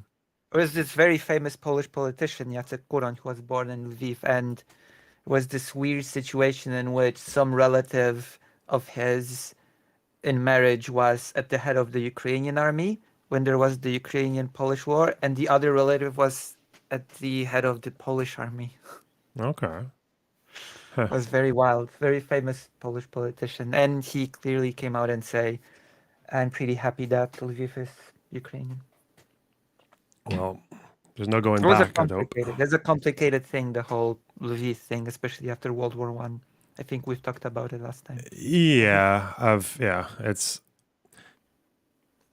definitely no Revolt. good guys, but yeah, lots of, yeah. And you could go and call other Polish cities with the Ukrainian nomenclature because there's a rule. If there's an uf, you change it to if. So you could go, instead of Kraków, you could Krakow, you could go Krakiv Hmm. and be okay. Okay. Say it in Ukrainian. I don't know. Whenever I think of people renaming towns to their language in like that part of Europe, I just think of like Nazis doing it in Poland. So, yeah. I mean, you should be up to the times and stop calling Kaliningrad Kaliningrad and call it Królewiec or Königsberg at least. Klininsberg. Königsberg, like Who- the Who had it there? Who called it that? East Prussia. It was part of East Prussia. Ah, it was, wasn't it? Yeah. Okay. So it had a cool. German name. I mean, it's probably quite good that we grew up in Europe around the time that the borders kind of chilled. Yeah. Although in Poland they sort of chilled with the USSR just deciding we're taking part of Germany, we're putting it in Poland, and then we're just sort of taking out hundreds of thousands of people from this city and away with you Yeah. somewhere else. A very interesting time, but it's just okay now. Now it's just a propaganda talking point of Russia that Poland will invade Ukraine anytime now and take over the West. Oh, really? Yeah, it's been a talking point since the beginning of the full-scale invasion. Is that well? I know that in Hungary, I know like Orban has sympathy with Putin, but is that the case in Poland as well? I thought most Polish No. people were very against Putin, No, right? no, there's no sympathy. Okay, yeah. That's cool. why the talking point rings so silly. Yeah, that's what I thought. Because thankfully. nobody wants any territory back. Mhm. That- Okay. That's just not a thing at all. And there's been, I mean, in Hungary, certain extreme parties want the Transcarpathia back. Oh, really? Yeah, some of them did sort of postulate that, like the groups that are farther right from Orban. Yeah. See, at least we never really have that. It's ironic we don't really have that problem in Scotland and England for a while, because even though it's the same island, Scotland and England were actually separate land masses at one point. They were separated by water, and then like 500 million years ago they smashed into each other, and that's why Scotland is all hills and England's all flat. Like that's why. So our border is actually fairly natural in that sense. Like it's two different rocks that got knocked together. Hopefully, Polish and Ukrainian relations will become nice again since the farmers stopped blocking the border, all the border passings. Yeah, I heard Anna complaining about the farmers. Yeah, I feel like every country is like that though. Farmers are just assholes. It's the same Yeah, here. If I but, go like you know, 5 miles in any direction, I just end up in farmer, homophobic, incest, like fucking racist country. Yeah. I went to 2 farmer protests. They call themselves peasants. Yeah. Yeah, I even sent Anastasia an interview I've done with a peasant. Oh, you do those interviews on your stream, or are those like street stuff? Street stuff, but I've translated them and uploaded them. Oh, okay. So when you do your interviews today with the right wingers, did you film that or did you record it Yeah, on I audio? filmed it. Okay, so it's going to go on your From channel. the politician, yeah. Yeah, cool. It's gonna be a thing. You do real life work. Yeah, you should send me that. I'd watch it. Sort of. Yeah, do you want me to send you you want to do a live react of a peasant interview? Yeah, peasant and the far right person. Yeah. You don't really get to do that much of that here because all the crazy stuff tends to happen in London, and then the more crazy stuff happens in America. So I'm like, yeah. But if I could do that, like I would do that all the time. Yeah. I've learned so many things. Like there are no individual farmers in Ukraine. There are only huge holdings Okay. that have 500,000 hectares of land. Hmm. And my mom was like, I know Ukraine's big, but how big do they imagine it to be? That all holdings have at least from 500,000 to 1,000,000 hectares. Yeah. What the fuck? And it's wild. It's just, it's a nice, you're gonna enjoy the interviews. On the second protest, it got a bit wild because the protesters threw pyrotechnics. The police had to get involved. I even got gassed slightly, and a ball-like object hit me in the face. Oh God. It got more intense. The second protest.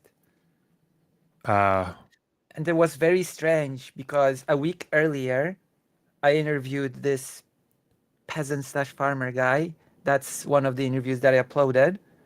And then when I was about to leave, out of the ground, almost like out of nowhere, out of thin air, the same guy that I interviewed a week before stood next to me and was like, this is exactly what I was afraid of happening. Yep. Wow. Yeah, don't really get any of that kind of excitement over here, but maybe I should go and seek it out more often. Who knows? Exactly. You should go to Ukraine. Yeah, I mean, like, because when protests happen here, they're all just, even if it's really extreme stuff, like they're so polite. Like even the anti-vaxxers or even like a lot of the like Palestine stuff, it's all just everyone's just very chill over here. It was not polite at all. The second one, I I tried to film the police rushing in on people. Okay. I did my best to catch good things. I did catch the police starting to gas people. That's how I got gassed. Okay. So yeah, it was good footage. I'm not sure if it's good to release on YouTube though. Like, would it be okay to release footage of a person kneeling and crying from being gassed on YouTube? Yeah, it goes up all the time. People do that. Yeah, isn't it TOS or something? I don't think so. Definitely not afterwards, because I know when Charlottesville happened, there were loads of those guys who were using milk to get the pepper spray out of their eyes. Oh, yeah, crying milk. about- yeah. I heard water is bad to do. Yeah, because I think water spreads it or some shit. Yeah, I don't know. But yeah, no, I don't think there's anything TOS about that. You can maybe just look around for it on YouTube and see what happens. It might get demonetized, but it's just like the video. But yeah, I think it just still allowed to do it. Although the main bulk of my content is talking about Ukraine, the Mhm. war. Just basically cover what's going on in the war every day. And that's my thing. Where are you at with the war now? What's been? I haven't followed it in the last couple of weeks. Well, unfortunately, the aid is a little slow to get to the front, and Russians are gaining ground. That's the situation. It's difficult. Okay. How long have Russia been? Is it? I don't think it's large amounts of ground they're taking. Is it, or is it going No, up? not large, Yeah. but they're still gaining ground, which is not something that should be happening. And it would not be happening if aid was given in proper quantities and at a proper pace, because that's been a problem since the very beginning. Yeah, I've It's heard just that. like- I remember hearing about like one village that or one town that was lost because they had basically everything they needed apart from like shells. So they just had to go back. Yeah, it's like that's Yeah, really it's like the sad. it's like yeah. the UK that gave recently the biggest package ever, and that package does not include shells. Fuck. The one thing that Ukraine needs the most. Yep. Well, is there any optimism now that aid is going through? Well, in Poland, I heard Polish experts that were just sort of still very pessimistic. One Polish general said, "Yeah, it should last Ukraine for a couple of months." Well, The aid. yeah. I could have because of the whole delay. It's been 6 months, and damage has been done within these 6 months. You know. Yeah, so it's just like recovering the losses, if anything. Yeah. Yeah. Which is obviously it's Stabilizing much the harder to situation. reclaim a place than it is to hold it. Yeah. Yeah, it's a tough situation, which worries me a lot. Like, I don't have confidence, even though Poland is in NATO. I'm Polish. I don't have confidence that NATO would jump into the defense of Poland should there be trouble in Poland. Oh, really? Like, you don't think Poland would get Article 5? It might, but I don't. Like, it's like with the aid. We're giving you aid, Ukraine. Yeah, I do wonder about that because, yeah, I really wonder about the idea that It would be like because Article 5 is like that's the end of the any world. moment now, we're gonna come in and save you. Swoop in. Yeah, so now you're going to actually have NATO be, but then the problem is like NATO are going to, if they see a violation of Poland's sovereignty, they're going to be like, okay, well the choice is we let this happen, or Article 5, which is the end of the world, or we let it happen, and then Russia just goes further and further, and then it's just we do Article 5 later, and mean, it's even more the they- end of the world. Oh fuck, that must be a horrible Sure, position to but be in. then they could go under the pretty logical assumption that has been used before historically, which is basically, well, it's Eastern Europe. It's like, it's been Russian sphere of influence before. Maybe we could just agree that this region could be Russia's, and we could just work out a deal. Yep, I think people would say that, and I think the other, I don't know. I've been looking at this thing about nuclear doctrine and one of the big problems with it. And there is this suggestion, it's mostly to do with Israel, but it kind of applies everywhere, is that the problem with nuclear weapons is that you're only ever going to use them when it's too early or when it's too late. So if you use it too early, it's like you used it in a time where you still had a military option. Like say like Russia goes into Poland, but actually it would be possible to repel them, but you use nukes anyway. And then you look really bad. Like you look really hyper aggressive and you look like you've just played with the fate of every human on earth. But then if you use it too late, obviously it's like, because most countries have nuclear red lines when it's like, if the army's been destroyed or if the air force has been destroyed. But by that point, it's like all the nuke is doing is just taking other people down with you. Like you're already done. And then there's the alternative of countries seeing how the Budapest Memorandum was just a lie Yep. and rush to get nukes. Like Poland has applied for nukes apparently under the NATO sharing thing. Oh, really? Yeah, Is that recent? recent. Yeah, I wonder Very if they'll recent. get it. and it's already been like the president, who's from the old government, and the prime minister were like, "Yeah, we're ready. If we're ready to receive nukes." Oh yeah, June 23. Oh. Because they already have, well, they have ABMs in Poland, right? They've got anti-nuclear. But, Russia was angry about but you know, and it's like Russia already responded to that. If there will be any nukes, there will be a response from us, even though they've stationed at this point already in Belarus, I believe. yeah. So that's, yeah. So Wow. that's what I do. I do Ukraine, even though I don't really do any talks with any other streamers that talk about Ukraine. Yeah, So, I do think it is a bit of a shame that people just lost interest in Ukraine so quickly, especially compared to Palestine as well. I've never been too sure why that selectivity is a thing. I can see why far left people don't talk about Ukraine as much because it's all the America bad thing. But That's really strange, yeah, especially since I consider myself pretty left. yeah, but you're So like from my European left, you know, not like these, not like these. I feel like Right. the left in Central Eastern Europe is very different from the left in like America or even like the UK. I think. I don't think they understand because I don't think most people on the far left understand exactly what Russia is or what like Russian imperialism is or the empire or even the Soviets. I feel like most of them just kind of like they tend to. I think the first assumption is that it's just not as bad as what they told us in school, right? Because it's like that's the liberal capitalist question narrative, is right? just how much have you been told at school about Russia? Bro, in school we were told it's bad. They were like, yeah, it was bad. Everyone got paid the same. The economy was shit. It was bad. People died. And we're like, okay. And then I'm like, Like, for example, just how much do you learn about the Russian Empire per se? no, not really. And then, but like after that, you get to college, and then there are some like left wing like far left lecturers that I had, and they're like, actually, it wasn't as bad as people say it was. Still not great. And I'm like, okay. But then the more I read about it, I'm like, actually, it was pretty bad. Yeah. So, but no, we just don't like. We learn about the Nazis like maybe for. In at least 4 different years when we were at school until we're 18. We learn about World War II and a bit about World War I, but yeah, Russia just never really comes up that much. Not for us anyway. Or hasn't. And yeah, the USSR did continue Russian imperialism. Stalin basically, when the World War II was ending, when they were entering Berlin, was asked, so how does it feel to enter the enemy's capital? And he said, well, the Tsar went to Paris. Gosh. He compared them, he praised the Tsars, and he basically tried to mimic them, and he tried to recreate the empire. So that was his goal. He Yeah. sort of succeeded.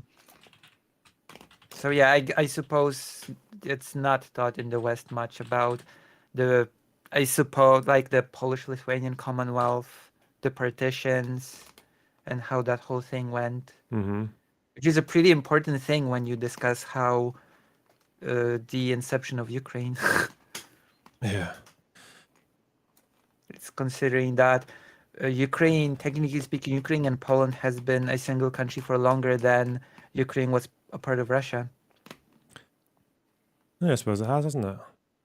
Yeah, that's why we share 70% vocabulary. Yeah. There's been a lot of language mingling, etc. There's a lot to talk about the language thing, but you know. But I do know a lot about the history of this region, of Russia, etc., here, and the Ukraine war. But as a failed Polish Jewish person, my knowledge about Israel-Palestine conflict and its history is lacking. Yeah, it's like I feel like when you get to the bottom of it, there's not that much that like massively important stuff, but I feel like just learning the history of any area for like 100 years. What I do know is difficult to pronounce names. Yeah. What I do know is the time frame when there was the Polish Congress Kingdom, so still this area. Okay. And the inception of Zionism, like Herzl, and how Zionism in the Congress Kingdom of Poland was basically a big failure. Nobody wanted to be a Zionist in Poland. Yeah, they did try a few places, and there was a very There's small there's group to even begin this with. book by a pretty famous Polish war journalist Okay. called Konstanty Gebert, a Jewish war journalist, Jewish Polish war journalist. He wrote a book about the history of Israel called Peace with a View on War. And I read the part about Herzl, and he wrote that a close sort of cooperator, affiliate of Herzl went to Poland which was part of Russia at the time, to sort of spread Zionism. And he said, Polish people are so weird, Polish Jewish people. The poor people just pray 3 times per day and look to the Zion. But when I actually mentioned going there, Mm-hmm. they oppose. They don't want to. And the sort of educated and richer ones say that to any enlightened Jewish person, the idea of being a Zionist would be a disgusting proposition. Yeah, I think at the very beginning with Herzl, Herzl I think when they died did their believing that it was a failed project and Jewish people are not worthy of it. yeah, well, I think he did. There was one point when he made a 50-year prediction for there being a Jewish state, but I think it turned out that he had like bitter and saying that it failed. yeah, because they didn't. The Zionists didn't like him. A lot of them didn't even like him because he died. I think he was trying to push for. He was interested in like the Uganda thing, but then like around the same time that he died, everyone in the Congress was like, "Fuck off!" Yeah. It was a split around Uganda, and he sort of walked it back later. But Yeah. like the Zionism precedes Herzl. It was just different. It was more religious in nature. There were books written by Zionists before Herzl, and they were mad at him because they said that he co-opted the movement. Yeah, that's quite true. Yeah. And then he just died a bitter man. Well. And he went to Palestine once, and he didn't like it and never went there again. Yeah, sounds about right. And there's a lot of talking how at that time there was buying of land, but Herzl himself basically said that the whole buying of land and sending families one by one is just a stupid idea, and without a broader support, it's just a waste of time to do that. Yeah, I feel like yeah. I don't have anything to add to that. Sorry. True. I've watched your debate about genocide because I run a genocide channel basically, so I'm interested in. Well, genocide. don't we all? Yeah, it's becoming as a topic. Yeah, you don't ask. I didn't ask for it. It just became that way. True. So basically, I ran a channel of talking about genocide and what it is, isn't, etc. Did you? I had a debate about genocide once, yeah, with Food Shops, the creator. Yeah? What was she saying? Oh gosh. It was more me basically lecturing about genocide, but we were talking about, I think, Holodomor even. Mm-hmm. Yeah. And we were talking about whether or not Russia is committing genocide now in the war. Yeah, I've heard that claim. I believe it is. Okay. Do you disagree? Is that a debate in the making? I have no idea. I feel like whatever the massacre was, what was it? What do you call it?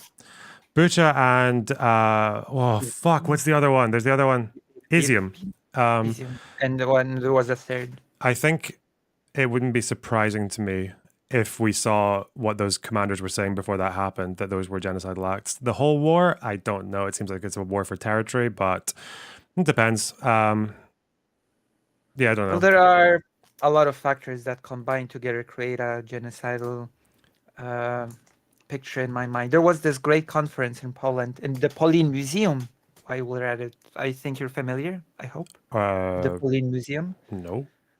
In Warsaw, the Museum of Polish Jewish History, basically. Okay. A big building, a big nice building, where you can go to a fixed, what's the word?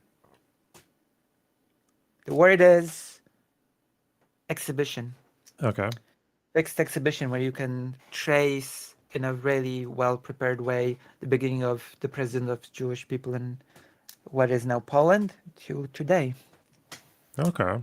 with interactive things. And you can get this gadget and it explains to you everything in English and it even reacts to you moving from room to room. Really? Yeah, it's very nice. It's a very well prepared exhibition. Out of interest, I saw this in Riga in the Occupation Museum there. I feel like there's always a sense in, at least in Baltic countries, that they basically see the Soviets and the Nazis as like equally bad. Like they see that there was the genocide of the Nazis, and then there's a genocide of the Soviets against the like intellectual class or whatever. Is that perception held in Poland as well, or do they tend to see one as worse than the other? Or the Nazis were worse. They did worse things. They did the Holocaust in Poland. So yeah, that's how. Yeah, so that's how you see it. top. But I'm just asking if that's like the common feeling in the country in general. But they were pretty bad. That is a fact. Like there's this plank in the Polin Museum that says, we thought we'd have it better under the Soviet occupation, but soon the Soviet oppression crushed us under its boot, something like that. And I stand it in a discussion with Marxist-Leninists, and they called me a Holocaust revisionist. They always do that, yeah. Double genocide theory, And they I call said, it. wow, Yeah. oh, yeah, okay. The genocide revision is from the Museum of Polish Jewish History. Yeah, they would say that because they hate Polish people, Soviets, right? Yeah, but that's the thing. Is like because I think the thing that they say that might be a little bit valid is when people say that when you make Soviets and Nazis sound the same, that's often done to sort of like downplay that inevitably downplays Nazi crimes because Nazi crimes were unambiguously worse. But I think I often find that what happens is when you say Soviets were bad, Nazis were worse, they treat that the same way. They call that Holocaust revisionism, which is insane because obviously it's just like you can easily think both of them were bad. Yeah. It also depends on the time frames. Like you can look at the Holodomor, you can look at the Great Terror after that, etc. And it's a whole thing. Interesting. And also there was this Ribbentrop-Molotov thing that I've seen you join a Destiny debate a year ago or something. Yeah, that was funny. Yeah. It's like I always ask, since it's such a open and shut case that it was good, and the USSR was just preparing to face Germany and needed to do the Ribbentrop-Molotov, then I guess I have two questions.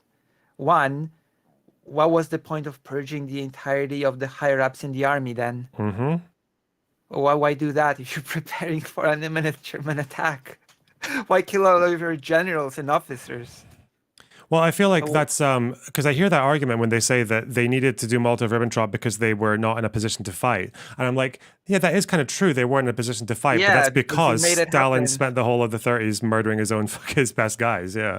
So and also when the attack happened, on paper, technically speaking, the USSR had more stuff, so it could have at least held the attack, but he forbade. Did you know that in the Soviet Union, soldiers actually had live ammunition kept in a separate place, and the soldiers had to be given the live ammunition to be able to use it? I did not know that. Fuck. And that the planes were not fueled, and again, they had to get permission to fuel the planes and to be able to take off because Stalin was afraid that the army might rebel against him. So he kept these little, security measures to make sure that the army was not able to rebel against him at any moment. And that was in place when Barbarossa started. When Barbarossa started. So that's why by the second day or something of the invasion, the USSR lost 2,000 planes. Fuck, man. Its entire fleet. Good times, yeah. Yeah, well, Soviet incompetence always a good story. So yes. So I saw your debate. And I commented on it. It was like over 2 hours of my reaction to your debate with Kevin Logan. Yes? Yeah. Yeah. Seems like fair use. Okay. Yeah, what are the thoughts? So for example, the quote, in my opinion, the added context did not make it better. The added context, the thing about there being innocent civilians, because to my ear, listen, it's my opinion, it's my personal opinion. Don't take it as fact. But in my opinion, it sounded like what he was saying is, yes, there are innocents in Gaza, but your innocence does not mean much if you have rockets aimed at me from your kitchen. So in order to defend myself, which I have the right to do, in the end, I do have to kill you. So that part of the quote is him saying, yeah, there are people who are innocent who have nothing to do with this, but if you're But I firing still have to rockets, kill you, basically. well, no, but because he's you're saying firing rockets at though, me. yeah, because I think if a civilian fires rockets, they are a target, no? But do they? It says sort of that the implication is since your home is being used as a hub for firing rockets, I have to kill you because I'm defending myself. Yeah, so if your home is used as a hub, that's where it gets difficult, because obviously in military doctrine, if any civilian building or location is being used for military purposes, it compromises its protected status. You still have to make a calculation. I don't think you could kill like a house with 10 civilians in it because there's one guy with a gun there. I don't think you could do that. But if it's like there's a rocket launcher that's got 4 people operating it and it's next door to a civilian building and there's a chance like you might damage that building and maybe like one civilian will die, I think legally and morally you probably could do that, because it's like otherwise anyone who just goes next to a civilian is safe forever, right? The second big thought that I had was like, it seems like you sort of analyze things in isolation, events in isolation, and I sort of feel like, because there's an argument, I guess whether or not it's true is to be discussed, and sort of, as I said, I don't have big knowledge on the conflict, so I'm operating on sort of more broad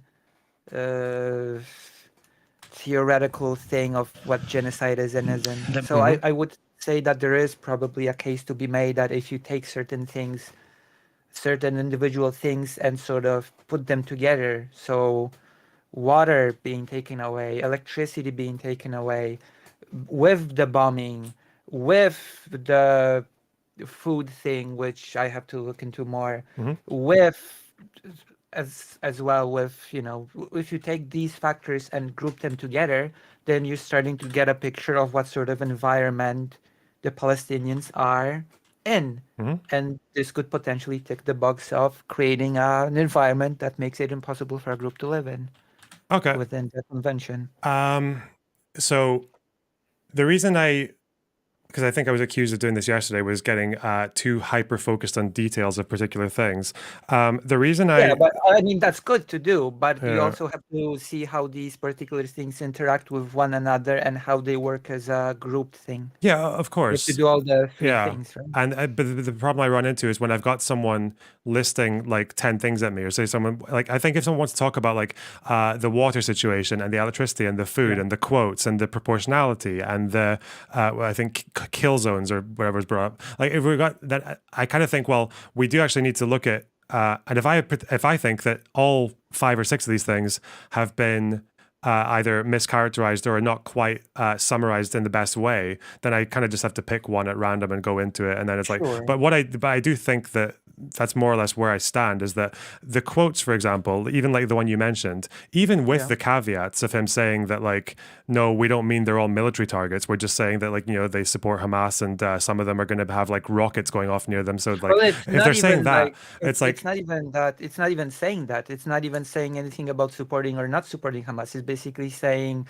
there are rockets being fired from your home. We would love not to kill you. We have no choice but to kill you because we have to defend ourselves. So even if you're innocent, we have to do it. Yeah, but so the problem is, to me, that is the concept of collateral damage, which I don't think is it's not genocide. It's definitely it might not even be illegal. If it's proportionate, it might not even be illegal to do that. The concept of collateral damage should be like not something that a group our government feels it needs to do. What do you mean needs to? As well, if they're in a situation where there is very little distinction between the combatants and the civilians, because the combatants dress as civilians, they use civilian buildings, they don't have any protections for their civilians. They don't have bomb shelters for them to go in. They don't let the civilians hide in the tunnels or anything. If they're doing all that, then you kind of are leading us in a situation where collateral damage is feel going to be like high. this calls for a lot of bit more. As if you want to avoid killing civilians, I feel like it requires much more precise operations rather than bombing. I think that's a good argument. I don't think that qualifies for genocide, though. I think that, so the argument you could make, and this is the argument I made yesterday, is that there have definitely been a couple of strikes that, probably more than a couple, but like high profile ones, that do seem very much like they were willing to accept quite a lot of collateral damage to get not that many military targets, like Jabalia, Okay, where if I it were was, to debate on whether or not a genocide is happening here, I would have to do a lot of preparation. Because the knowledge on the exact things it's lacking.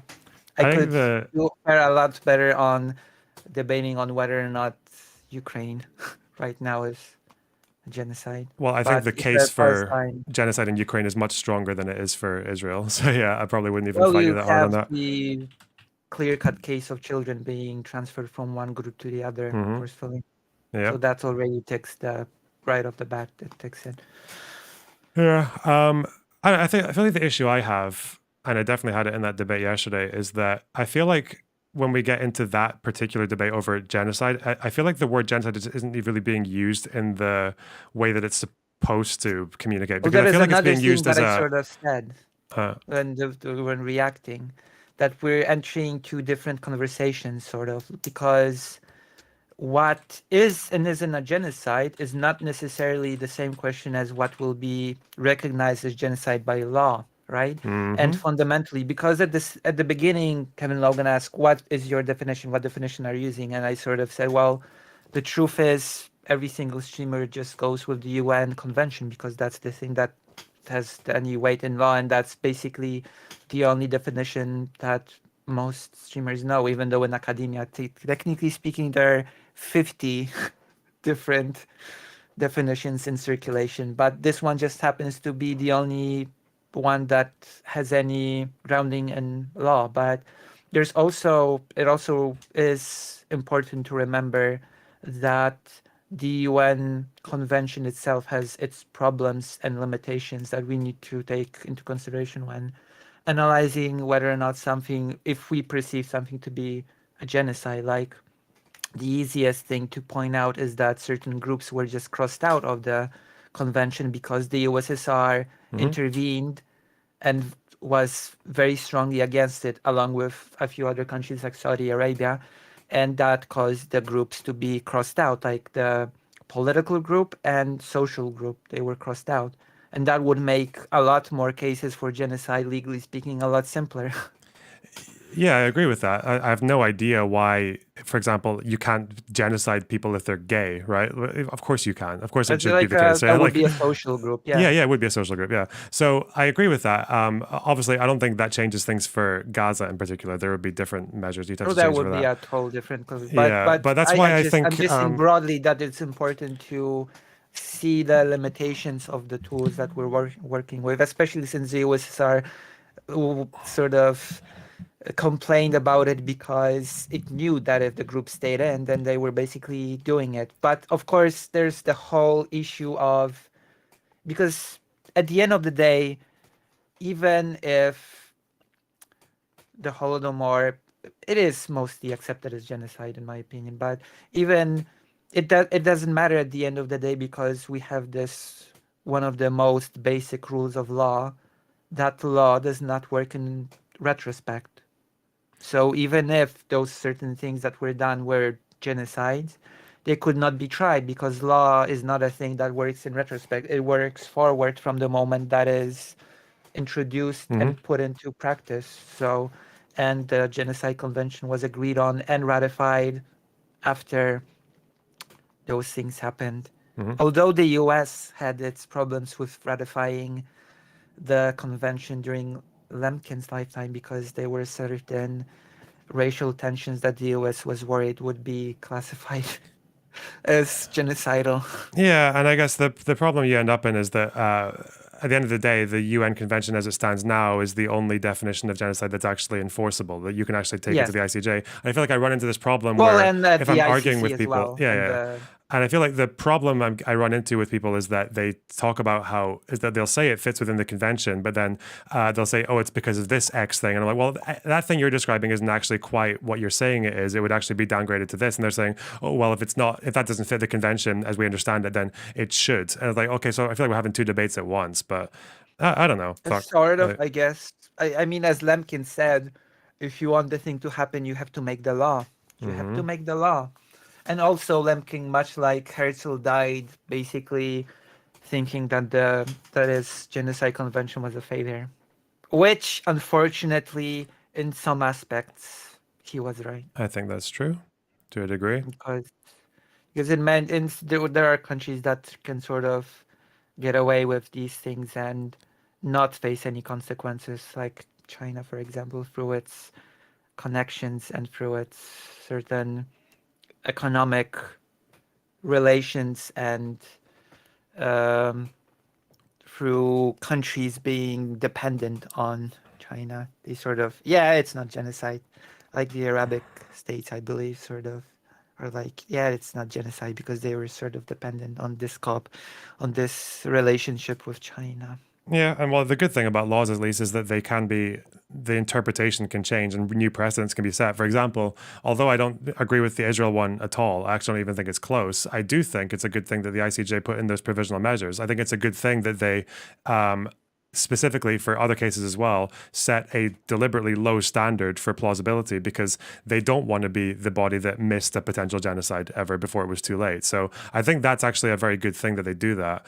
And the fact that they've put pressure on Israel to improve the humanitarian aid situation. And for the most part, it seems to have pushed some changes. There are a lot more trucks going in than there used to be. And so that is I consider a good thing. What do you think about the news that the ICC might potentially put out an arrest warrant on Netanyahu? Go for it. I think he's broken quite a lot of laws. So yeah. The ICC, that's the whole thing. The ICC is the body that specifically was created to deal with the crime of genocide.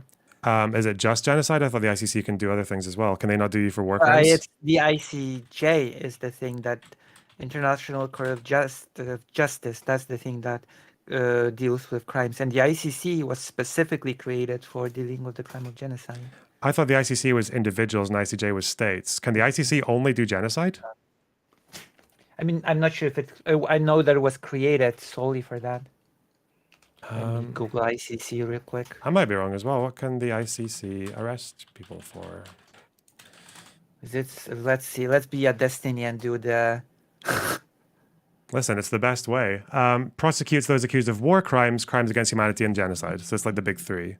So yeah, they can, if they're arresting, even if they want to try him for genocide, why not? Like, I don't know. But if they want to arrest him for war crimes, 100%, I think he has committed war crimes. I think he's been okay with that. So yeah, it'd be good to see that on trial. Especially since even pro-Israel writers and speakers and intellectuals, like the aforementioned author of the book that I talked about earlier, said that Netanyahu and his cabinet are fascists. Oh, really? If big, and he's an Israel supporter. He actually believes, and he's a big genocide expert. I forgot to mention that. He's a big genocide person. He wrote a whole book called Final Solutions. Genocide. There's no English word for it. That's an interesting thing that the author has pointed out. There is no English word for the perpetrator of genocide. Did you realize that? I mean, they just call me Genocide Box, so that's, yeah, I suppose so. There is no word that describes the perpetrators of genocide in English. You have this in Polish, you have this in many languages. I sort of coined it by talking about genocide. I just say genocider. Yeah, that's what, genocidal maniac, but then there's the French génocidaire, and I refuse to use it because it's so French. Yeah. Good move. And in English, it would just sound ridiculous. Oh yeah, you're the génocidaire, you know? So I just say genocider. So I guess the title would be Final Solutions, Genociders and Their Work. Okay. Because he, as a war journalist, he actually interviewed, which makes me laugh because certain war journalists get flack for interviewing right-wing sector people in Ukraine. Mm-hmm. And this Polish war journalist, pretty well-respected one, straight up, because the thing about genocide is that there could be a whole rant that I could go into, that people that commit genocide fundamentally see themselves as moral people, as moral agents, you know? Mhm. They see themselves as people that do something for a greater good. They don't enjoy it. They see it as a necessary thing, a necessary step, a duty, if you will, that they have to perform in order to create a better world. Mhm. Like genocide is, as the author described, the bastard child of the Enlightenment. Hmm. And he said that, you know, many perpetrators of genocide are actually personally really nice people. Because he interviewed them. He interviewed people that did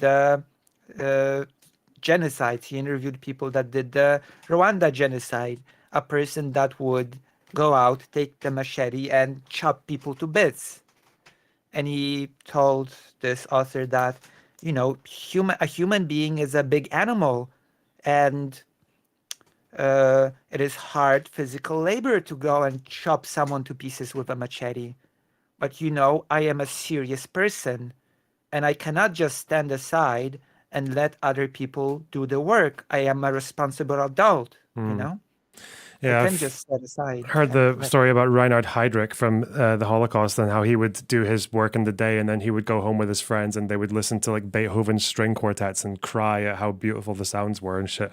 Yeah, it's And there's this also this aspect of the thing that is very, actually Germany at least officially punished soldiers who just killed Jewish people, not for this greater good, greater mission, but for personal petty motives or personal pleasure. Mhm. Were actually tried for the murder, which ironically and weirdly enough, Jewish people were giving back their humanity and death in those cases. Have you ever seen those films, those narrated films from the Obersalzberg? I think it's the Third Reich in color. No.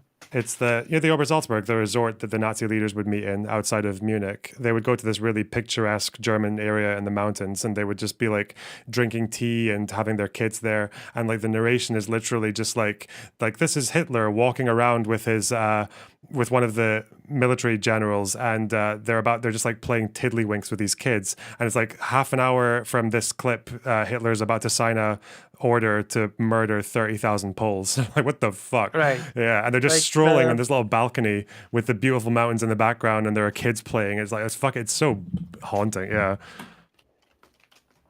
Well, it's important to sort of, that's why these sort of talks are important, because understanding the perspective of the victims is important, but as well as the perspective of the perpetrators, to understand that they are not some different kinds of humans, that, you know, that they're much closer to us than we like to believe.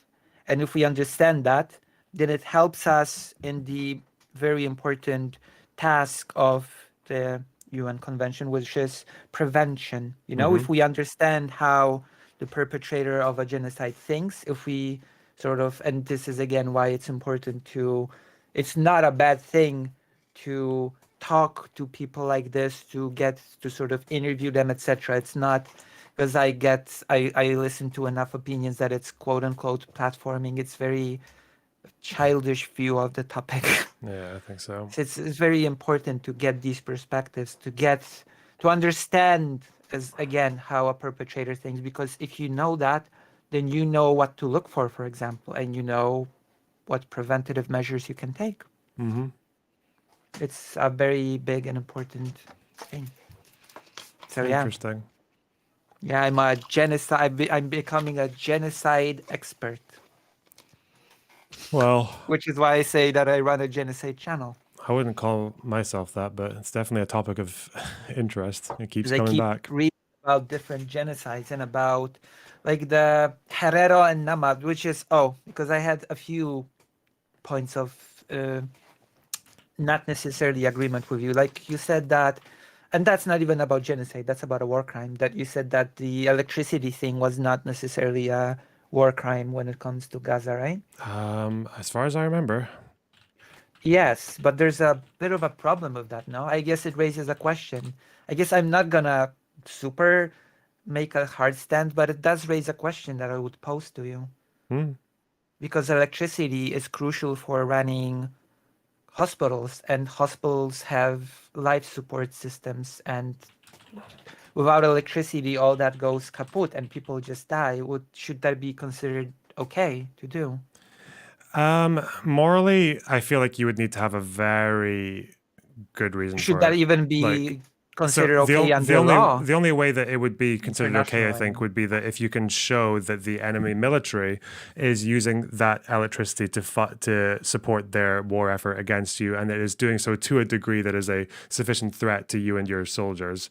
Right, but would even that be sufficient grounds in law international, I guess in this case, to just render potentially hundreds of patients to be disposable? To stop giving them electricity, I think, at least in Israel's position, I don't think there's enough of a threat for them to justify that now.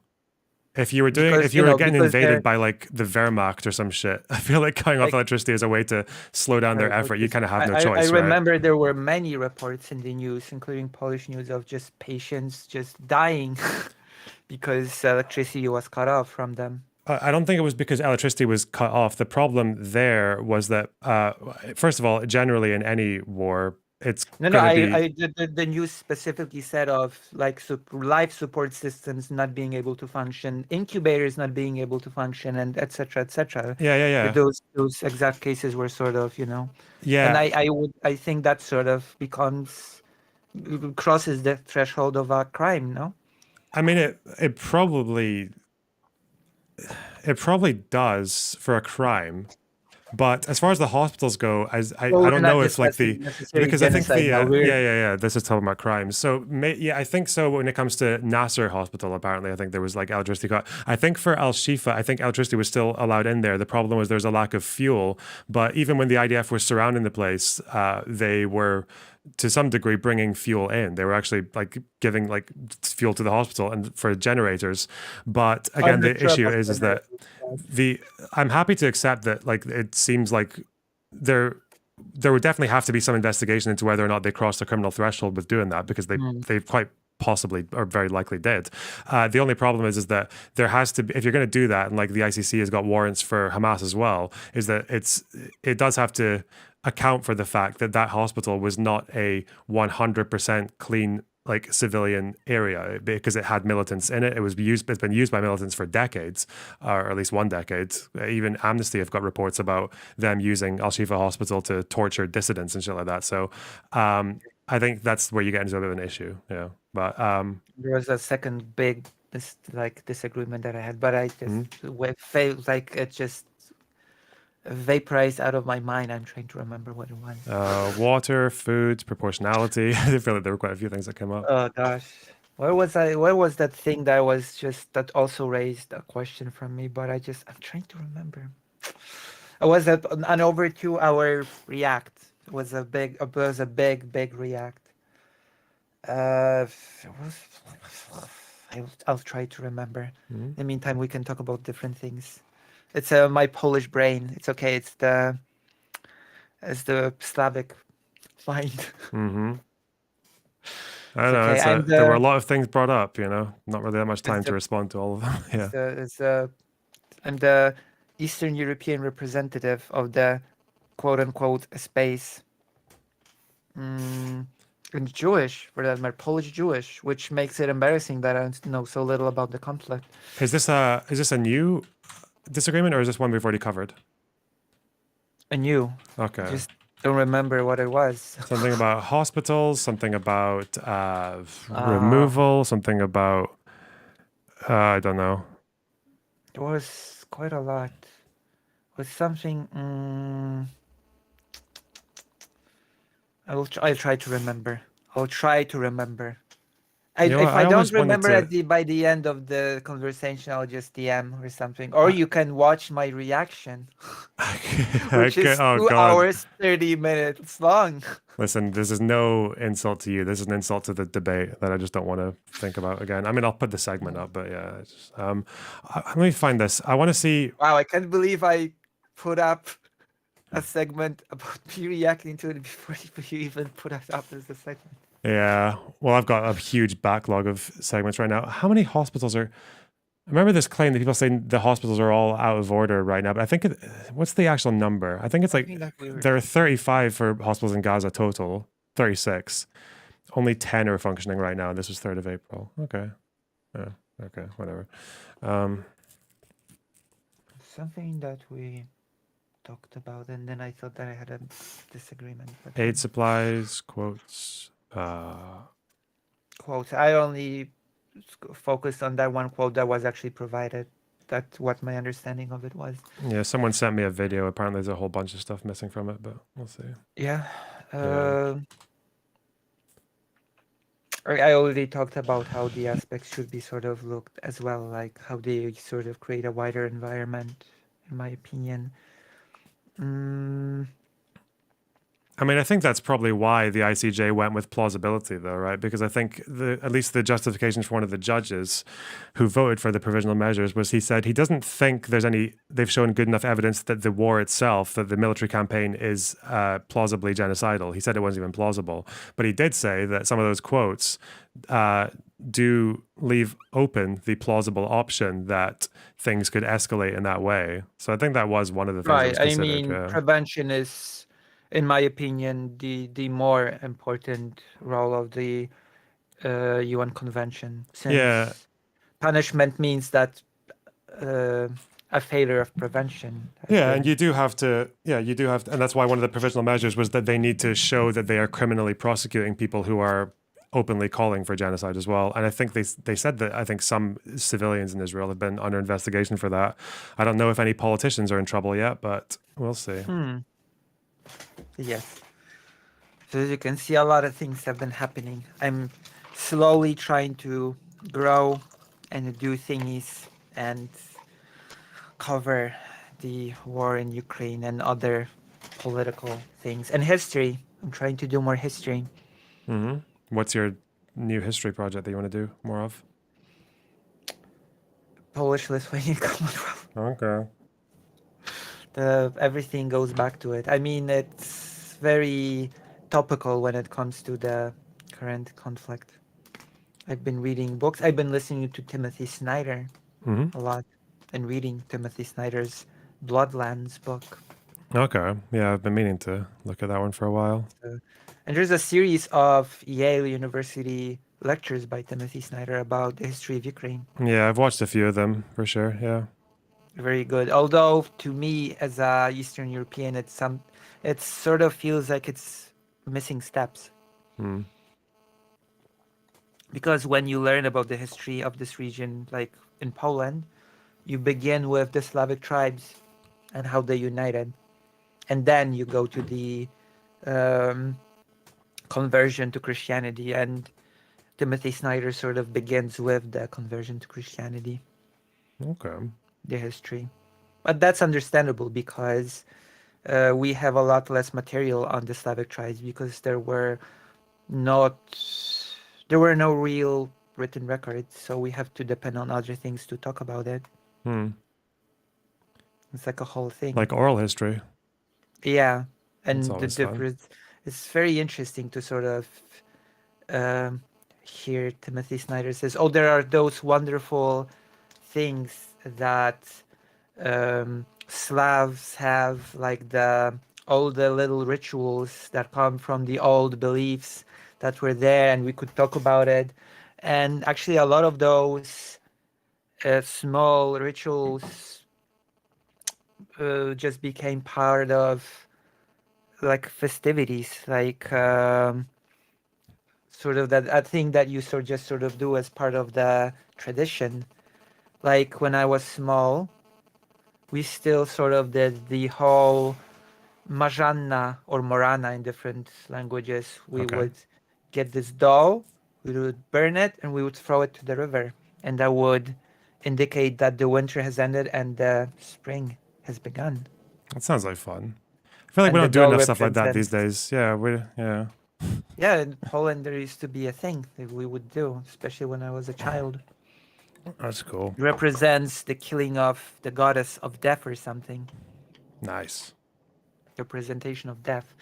So those little pagan quote unquote things, because I have this feeling that in the English speaking world, paganism is just basically treated as this, I don't know, this sort of equivalent of Christianity, like this religion called paganism, which is not exactly how that works.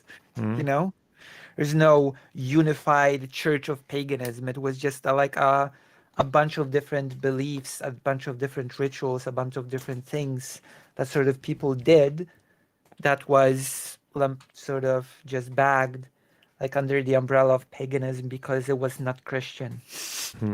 Oh yeah, I've heard that before. Yeah. So it's like there's no unified religion of paganism. That's not a thing. Hmm. That's right. Interesting. Still trying to remember what I disagree with you on. I mean, to be fair, I try to be, and the reaction itself, I try to be less, and I went both ways with that. Like, I went more like, not necessarily, oh, this person doesn't know what they're talking about, they're dumb. And more like, I mean, I could ask a question like this, you know? Like, for example, there were a few moments when Kevin Logan said something and I basically said, well, the easiest response that Lonerbox could give here is, yes, I agree. This happened. This is a crime. It's a war crime. The war crime that's happening and consequences should be brought down on Israel, but it doesn't necessarily establish that there's a genocide happening. Yeah, I mean, I feel like I feel like I said that a couple of times. At the beginning. But I guess we do get into the issue where, like, I feel like once I've said it, I feel like I shouldn't have to. Like, I know I have to because that's just what audiences are like or what people are like. But it always just feels like very unfair that it's like that if you don't accept this framing with like this like kind of what I thought was fairly just like surface level bullet point evidence without much depth to it and actually a bit of inaccuracy as well. It's like, but if you can't embrace that, then it must be like the immediate ascribing of bad faith and all that. Like, I don't know. I just kind of like. In this case, I'm just not gave even up on it saying fairly one way quickly, or yeah. the other if it was or wasn't, if it is or isn't a genocide, because I felt that was not exactly my role in the React, since my knowledge on the subject matter is sort of lacking for me to sort of go in and say, oh, that's not true because this, and this, because I lack the knowledge of this, and this. But I could sort of say that, you know, in this case, you could just, there's a matter of going further into the thing and establishing on whether or not there's a genocide happening and not just like something else, which is a war crime. Yeah. Yeah, I mean, But I then felt the- like I the just had study to. whole- I felt like I was just trying to go into details on some things, but it just wasn't happening. But whatever. I'm not going to lose any sleep over it. It's just I'm Like, kind of usually reaching a position where if someone's telling me that that they're like, I don't want to fall out over this when I'm just like asking a few questions or making a few points on a disagreement, then I feel like I just don't need that in my life. I feel like I'm too old to deal with that nonsense. Oh, you feel old. You feel like you're old. Well, I don't know. Not actually too old, but just like there would have been a time earlier in my life when I would have tried really hard to appease people who I thought were being like unfair to me and all that. But it's like I just don't need it anymore. Fairly recently, I saw you debate a person on, as they went in talking about Israel Palestine, and then they started talking about Ukraine. Oh, that guy, the Hamas Yeah, Irish guy. Yeah. That was Irish. That it was an Irish guy. Well, I think he lives in Ireland or he does like Irish activism, but he's definitely Middle Eastern, North African origins. But yeah. It doesn't sound Irish. Maybe I'm just stereotyping. No, yeah, he called himself that. He said he was like from some Irish organizations. I was like, okay, yeah. But like he started saying about Mariupol, and then I actually considered um, calling in, but I guess Dylan Burns crashed your stream or something. Oh, I can set you up with. You can come in whenever. You can set. I can set you up with him if you want to debate Ukraine. To debate Ukraine. Yeah, with him. Would that not be something you're Against interested him. in? Debating Ukraine with Dylan Burns. So No, not think about Dylan it. Burns. The guy. The guy. The guy. Yeah, the guy. You want me to set up with the guy? Yeah. Yeah, I would be interested. There you actually. go. Yeah, I thought you. I Like was wondering you wouldn't do that. I would. Yeah. I was like, wait, you want me to debate Ukraine with Dylan Burns? Why? Okay. No, not Dylan. Definitely not. Let's see. Okay. I'll wait. Is he? Yeah, wait. let's- He's not a deleted. Wait. He's not a deleted user on Discord. Why? He DM'd I me. wanna. He DM'd me a few days ago. I didn't read it because he's muted, but he's saying he martyred himself for me. What? Wait, what is this? Oh yeah, I want to debate the guy because at one point he said something that just made my brain explode. This is a document Lucy about. ran. Wait, well, what did I run from? This is a document I'm about looking at Deir your chat. Yassin. Okay. What the did fuck? What did I run from? I don't know, but this guy. Oh, he's just sent me 2 PDFs of You ran from Dylan Burns. Oh, I Uh, see. propaganda pieces. Okay. What the fuck? I didn't run from Dylan Burns. I'd win that debate. Obviously. I have the expertise of being born in Eastern Europe. I think this The guy perk, is. being born Oh. like in RPGs, I was born with a perk of being Eastern European. Oh, I found the wrong person. Fuck. Okay, hang on. I'll ask. Should I ask him now if you want Yeah. to talk to him? Okay. And then, because that person said something that was just mind blowing to me. Like the biggest mind blowing thing that the person said in that debate, the whole thing was when he said, yeah, Russia took kidnapped children, but they were all orphans. I was like, Who made them orphans? yeah, but that's not even the main problem of that statement, to be honest. No? Were they not No. orphans? A lot of them were orphans, but the main problem with this statement is that they were not orphans like in a vacuum. They were, first of all, they had guardians. They were usually in the orphanage system. And even a lot of the children, because you may not know, Poland actually took some amount of orphan children because Ukraine did not want them to be kidnapped, Mm-hmm. you know? So they were taken to Poland alongside with their guardians. Yeah. And there were a lot of things that I've learned when reading about Ukrainian orphans that were in Poland. First of all, just because someone's an orphan, it does not follow that they don't have any living relatives. That's an important thing to know. There are orphans that actually still have living relatives, but they were put in the orphanage system because of a difficult family situation, for example. Okay. You see?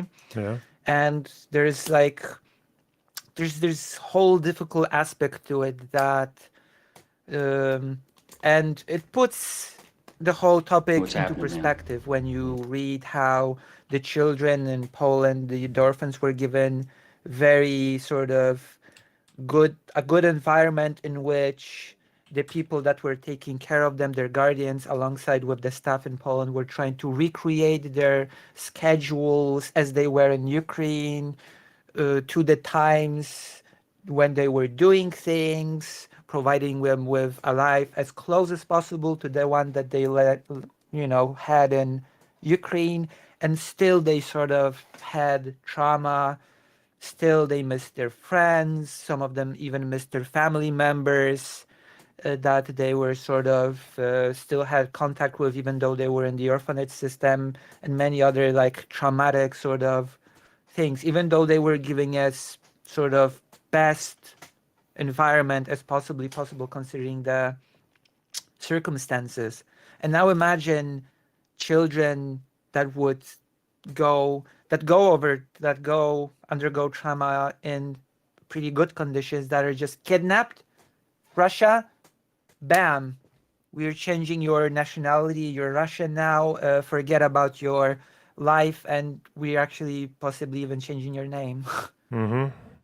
You know, that's just compounding, like, I don't know, I'd say even tenfold on the thing that I've described just now, the trauma of not being with your friends, not being with an environment that is familiar to you, family, possibly, because as I've said, there are orphans that still have living family members. It's Yeah. Well. So that's why the statement of, oh, they might have been kidnapped, but they were all orphans, just sort of blew my mind. Yeah. Considering all that. There were quite. Yeah. That guy was pretty special. Well, I'll ask him if he wants to chat to you. See what he says. Perfect. I'll hook you up. Is there anything else you want to talk about before I jump off to other things? I don't know. Is there anything you'd like to ask me? If there's any self-promotion that I can maybe become a big channel. Well, you can self-promote if you want, of course. Yeah. Of course. Wait. Have you ever seen anything of mine? The moment of truth. Have I? I feel like I've watched. Oh yeah, I watched you doing that video on Chud Logic because he was reviewing it. Yeah. That I was just that. me doing silly voices. Yeah, I did. I remember that. I remember like, oh, she's doing silly voices. Yeah, I watched that one. That was not me at my best. I had later a conversation with Chud Logic. I'm not sure if you're aware. Oh, I watched that as well. Yeah, over the Travelers. Yeah, I watched that. Oh, you watched me talk with Chud Logic directly. What did you think of that? It didn't seem like he had a very good answer to what to do with Travelers in the UK, but I don't remember following it all that closely. But yeah, I believe it was a very strange thing because I believe I was called on short notice to just call in and talk to him. I think he wanted to have a lol cow to milk, quote unquote, for the foreseeable future at the time, and then he realized he wouldn't get that from me, and then he said we should debate Travelers next week. He never did, and then he never spoke about me again. Well, imagine agreeing to a debate with you and then not doing it. True. Yeah, well, one day though, I never gave it a time frame, did I? I just said later. No. Okay. It's true. Cool. I guess that means I win. Well, you did make a bunch of videos about me. Look at this, Learnerbox Manifesto, part 1, 2, 3. Yeah. Is this the trans stuff? Listen. I'm just gonna say that when a person does a manifesto, it's a bad sign. You shouldn't do manifestos. Well, I call them Google Docs. They're not manifestos. I was pretty harsh in those videos, but That is what it is. I mean, I don't like doing manifestos for no reason, but I feel like if 3 or 4 people with loud voices are making insane claims against you, I'm like, okay, I better cover these, right? Yeah. Fuck. Just doing manifestos, it feels overboard, just like my husband did so many manifestos. You might have heard of him, Destiny. Yeah, I mean, like, I understand. It seems overboard to a viewer, but from my end, when I'm spending like an entire month having like what's probably like thousands of people calling you a genocide denier and a Holocaust denier, I'm like, all right, we're going to catalog all this and tell you why everyone's full of shit. Yeah, I don't know. I think they said they were going to respond to that, but they never did. So, well. Listen, we've already made that debate. We already had the debate about when the Holocaust started. Yeah, we I did. I won that debate. Oh yeah, I forgot. Sorry. Yeah, it's just I keep winning. I keep stacking up wins. Like, although I only debated you on food shops. Okay. Well. And then I can debate that guy. That'll be my third debate. That guy's good content. You should debate him. Anyway, True. Do you want me to link your channel in the chat before we call it? Okay, wait, cool. Can you? Yeah, I mean, I have it open. Well, I did. 1 second. Here you are. Okay. Yeah, I'm subscribed to you. Yeah. You are subscribed to me? Yeah, why not? You should join my White Forest page and become a subscriber there. Oh, wow. Listen, one thing at a time. It's like when Chud Logic said, why do you have so many Patreons even though you're so small, that's suspicious. And I said, well, that's because people like what I do and become Patreons. You could become a Patreon as well. True. What, me or Chud You Logic? never, you and Shad Logic. Okay. Oh, I have a self promo to make because I've not said it in a long time. I'm on Le Artiste, you see. Okay. If you look at my channel, you see that there are hand-drawn things on the thumbnails. I drew them myself. In fact, the animated profile picture on the Discord, I also animated, Oh yeah. you know? Yeah, I see And it. so, on my Patreon, if someone becomes a Patreon, then each month, okay, the amount you pledge becomes a discount from an artwork that you can commission.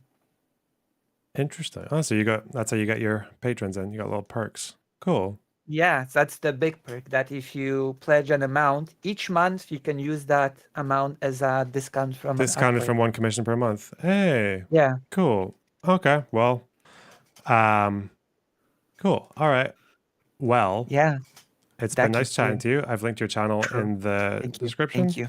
Go check Lucy out. All right. I'm sure I'll speak to you soon, okay? Yes. All right. I'll Take see care. you. Bye-bye. Bye-bye. All right, browse. Oh, hang on. I need to disconnect. Okay. All right. Yeah.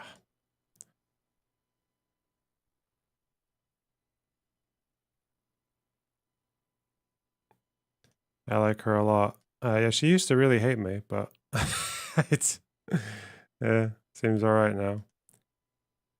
I feel like she's probably a good example of the fact that even if people are quite aggressive towards you to begin with, I think it's probably still worth being nice to people, because I think a lot of people who hate other creators, I think most of them probably don't know exactly why. They just get a vibe from the general zeitgeist. And at the end of the day, it's harder for people to stay hating you if you're being nice to them. So, yeah. Whew. Okay, this thumbnail is so fun.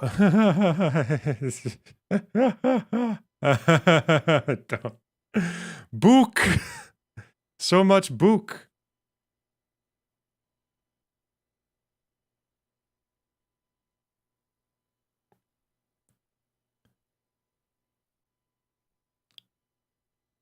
Fucking book off. Why am I grimacing? I had more than that book. He didn't have book. No, no, sir. He did not seem like the guy who had book. Okay. The Reddit went pretty mental over this shit yesterday. The Reddit went absolutely insane. Mine and Stuven's. Let me see. Huh. Big effort post on whether or not Dresden was a war crime. I might look at that later. I'm tired of talking though. I need to chill. 1 second.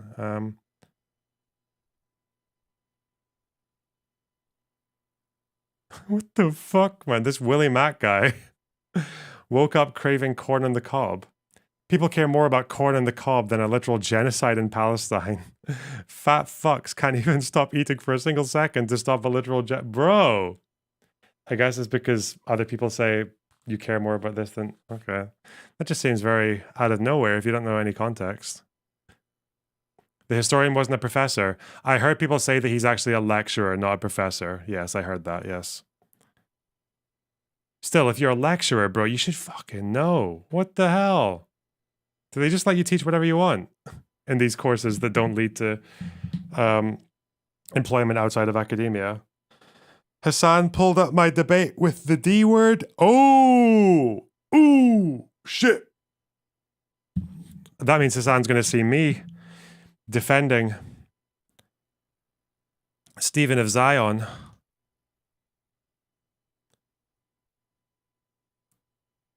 When you've hijacked a plane but haven't received your in-flight meal. Humanitarian aid.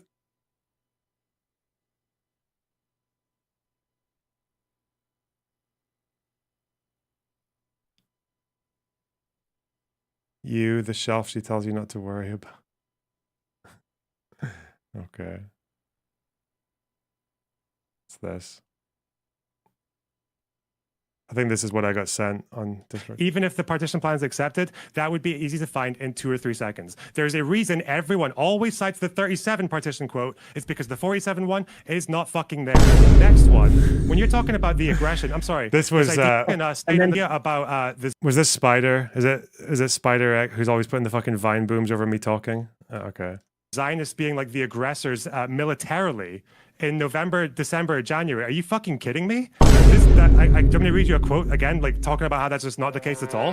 The Haganah were on the defensive all the way until April when they got arms from Czechoslovakia. Facts. I don't even know why. Why does it? It doesn't even fucking matter. Why does that? That's not even important. Even if the partition. I guess it's because he was trying to say that the. He was trying to say that the attacks from the Zionists just launched a fucking invasion into Arab territory, like immediately after the partition plan, and stupid.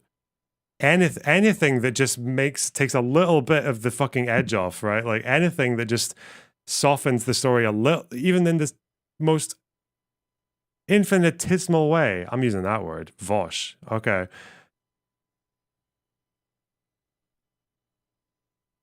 Ugh.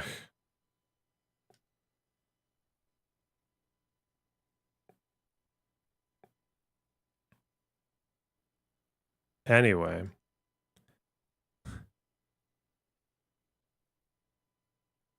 Look at the laughing posts below. The defensive. The Haganah stayed on the defensive. The Haganah stayed on the defensive, wishing not to annoy the British while it reorganized and armed for war. It knew that the real challenge would be posed not by the Palestinians, but by the armies of the surrounding states. Until the end of January 48, neither side had the upper hand. But in February and March, Arab ambushers inflicted major defeats on Haganah convoys along the roads, especially between Tel Aviv and Jerusalem. It appeared Which is why I give you an example of Haganah in December. I'm asking you, but that seems like there's only one. We're talking about the bulk of the aggression. Do you think the Haganah were mostly on the defensive or the aggressive until April? You who was laughing, can you answer that question to me, please? No. They were mostly on the defensive, and it depends on how you define it. Fuck, man. No, the original. I think he moved it. The original claim was that the expulsions were starting in the first few months. Then it moved on to aggression because I think there were a couple of Arab villages that were attacked in like reprisals for, I think it was Haifa, and but those weren't expulsions. Like I think a couple of people died. Was it 9 in that one? Hang on, yeah, fucking hell. 47. Let's see. But my God, this guy. I need this guy. Where was the villages that they attacked in 47? Forget the name. What is it? But again, I can show you just to be sure. Again, because we can go through the entire list, and look at these depopulation of villages. Not just expulsions, but also people fleeing. All of it, like every village. You can look through the list. I was saying what? December, January, February. I think in February there was 1. So these are all 48, 48, 48, 48, all 48. Okay. Any 47s in there? No. 48, 48, 48, 48, 49, 48, 48, 48, 48. Or January, February. So April, March, April, May. Lots in May, June, July. Okay. Again, why the fuck does this matter? This is just like a factual claim. Like what the... I know why it matters to those two guys, but it's silly. Very silly. February, April. Oh yeah, February. Wadi area. That was fear, so that's not an expulsion, although it is flight. The expulsion, I think, was Caesarea, near Haifa. Is it Northern Coastal Plain? I think it is. Haifa, April, July, February. Oh, here, Caesarea. There it is. There's the one. There's the one expulsion in February. Okay.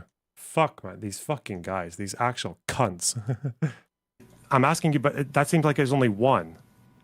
We're talking about the bulk of the aggression. Do you think the Haganah were mostly on the defensive or the aggressive until April? You who was laughing, can you answer that question to me, please? No. They were mostly on the defensive, and it depends on how you define it. So again, according to plans Bet and Gimel, it meant that they could attack villages and expel people if someone in the village had attacked them before. Oh god, I wish I just remembered the name. The whole time I was like, which village? What's the one village that was expelled in February? Like the one in December, January, February. Fuck.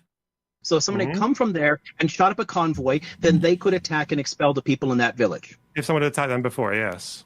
Yes. And again, so, but we're talking a about. person that's Well, there's always more to know. You know, there's always more to have at the top of your head. Fuck. Oh god. What else do we have with these guys? Chaos. My question was, are there any... Who's laughing? Yeah, right. Fuck it. What's this? Is this animated? Oh. My question was, are there any major attacks before, before 1939 from the Jewish people to Britain? And what were some of those attacks? Yes. Okay, I don't think you're going to answer either of those, but... Yes. In fact, you just named one. The King David Hotel bombing was in 1937. No, that was years before migration. No, I'm pretty sure that was... He said 47 for... Wait, 37. Does he think the King David Hotel was... It was 44 or something, right? No, or 43. Migration. No, I'm pretty sure that was 10 years later. I think that happened in either 44 or 45 or maybe 46. Oh, no, sorry, no, 47, yeah. So, that one. No, I'm not talking about the limitation. Sorry. I'm just mixing it up with your discussion about why were they still trying not to, why did they give up in 40 Can we cite, give up? He did it more than once. Bro, who's this guy? Is it 46? Who's this guy? Yeah, the Zionists and the British didn't have the best relations before 39, but they massively soured after 39 because the British betrayed the Zionist movement. They said that they offered a full state to the Arabs pending Jewish relations and allowing 5 more years of immigration. And then the Zionists were like, fuck, we've fucked the British now. So that's when they started seeing the British as a colonizer of Jews. And then the Irgun, who again were not representative of the entire movement, the movement mostly hated them, started attacking British targets. But I'm pretty sure it was after 39. I don't think British people were targeted before. Ugh. Anyway, moving on. Fuck me. The guy apparently has 2 masters in Middle Eastern relations. What, this guy? Or this guy? So PhD, 2 masters. Huh.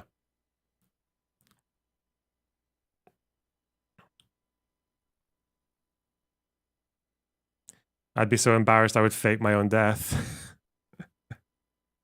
Bro, actually kill me. What the fuck? Are there any clown clips of me and Steven, though, going around? Usually there's some, nice one. Hey, good one, guys. Good one, chat. Soy. All right. Are there any going the other way? 18. Are there any massive embarrassments? Or I should have known. I should have known that the expulsions didn't take place proper until fuck. I did know that. I just forgot the name of the village. Fuck. Is it Caesarea? Because it's the Q by some people, even though it's like a C. It looks like Caesarea, but I think it's Caesarea, right? It's near Haifa.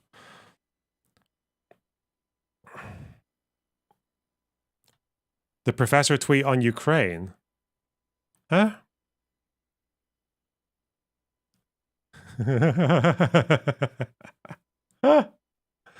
Oh shit.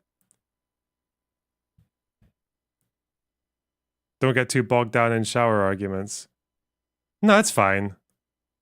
I tend to say it because it also just helps me remember it. Like I won't forget that next time. The guy in the top right has 7 million followers on TikTok. Based. Bridges suggestion. Hey! Why is my speaker going all weird?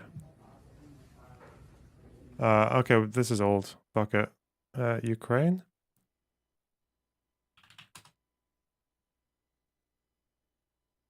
Where's the Ukraine thing?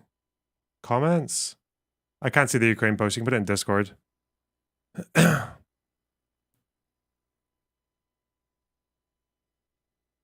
Oh, this is the type of shit the PhD historian was tweeting about Ukraine at the beginning of the war. What the Russians are doing in Ukraine is morally defensible. It is, however, an entirely predictable response to an expanding NATO alliance, which exists to sustain US hegemony in Europe. Biden's criticism of Russia is hypocritical, and we should stop killing innocents too. Let me in, I want to debate you. Okay. Got my attention. Which one are you? Animator or Evian? You don't have the same name in the Discord, you dick. I'll take someone else. Spider King, hello.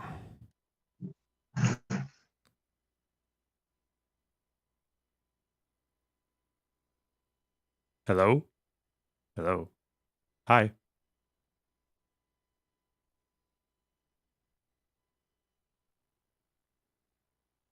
Hello? Okay, they can wait. Yeah, what? Morte, nukes, let's go.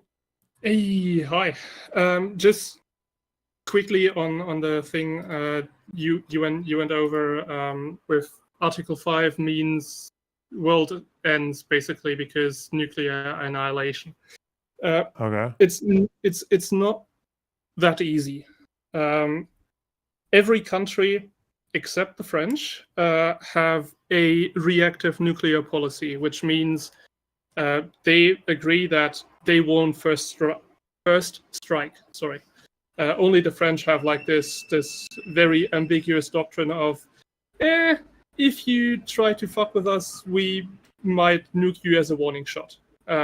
So let's hypothetically say, even if Russia was dumb enough to attack any NATO country, doesn't matter if it's the Polish or the Baltics or anywhere else, it would not automatically mean that the US and Britain and France and everyone else launches its nukes. It doesn't work like that. Okay. You can. This is something that has to be said. Each country, even Russia, has a very clear nuclear policy, which means they make conditions for when they are willing to use their nuclear weapons. For example, in most nations, that is, they permit themselves the right to use nuclear weapons when their state is being threatened with being wiped off the map, something like that. So Okay. that would mean, hey, you come to my country and you want to wipe it out. So actual like boots on the ground in Russia. Okay. Since this isn't really the case if Russia attacks, that isn't defensive, that is an aggressive move. That we might say it's a defensive move, but everyone knows that this is not true, and it's just, well, for them it's propaganda lie. For everyone else, it's just like, yeah, we know you're bullshitting.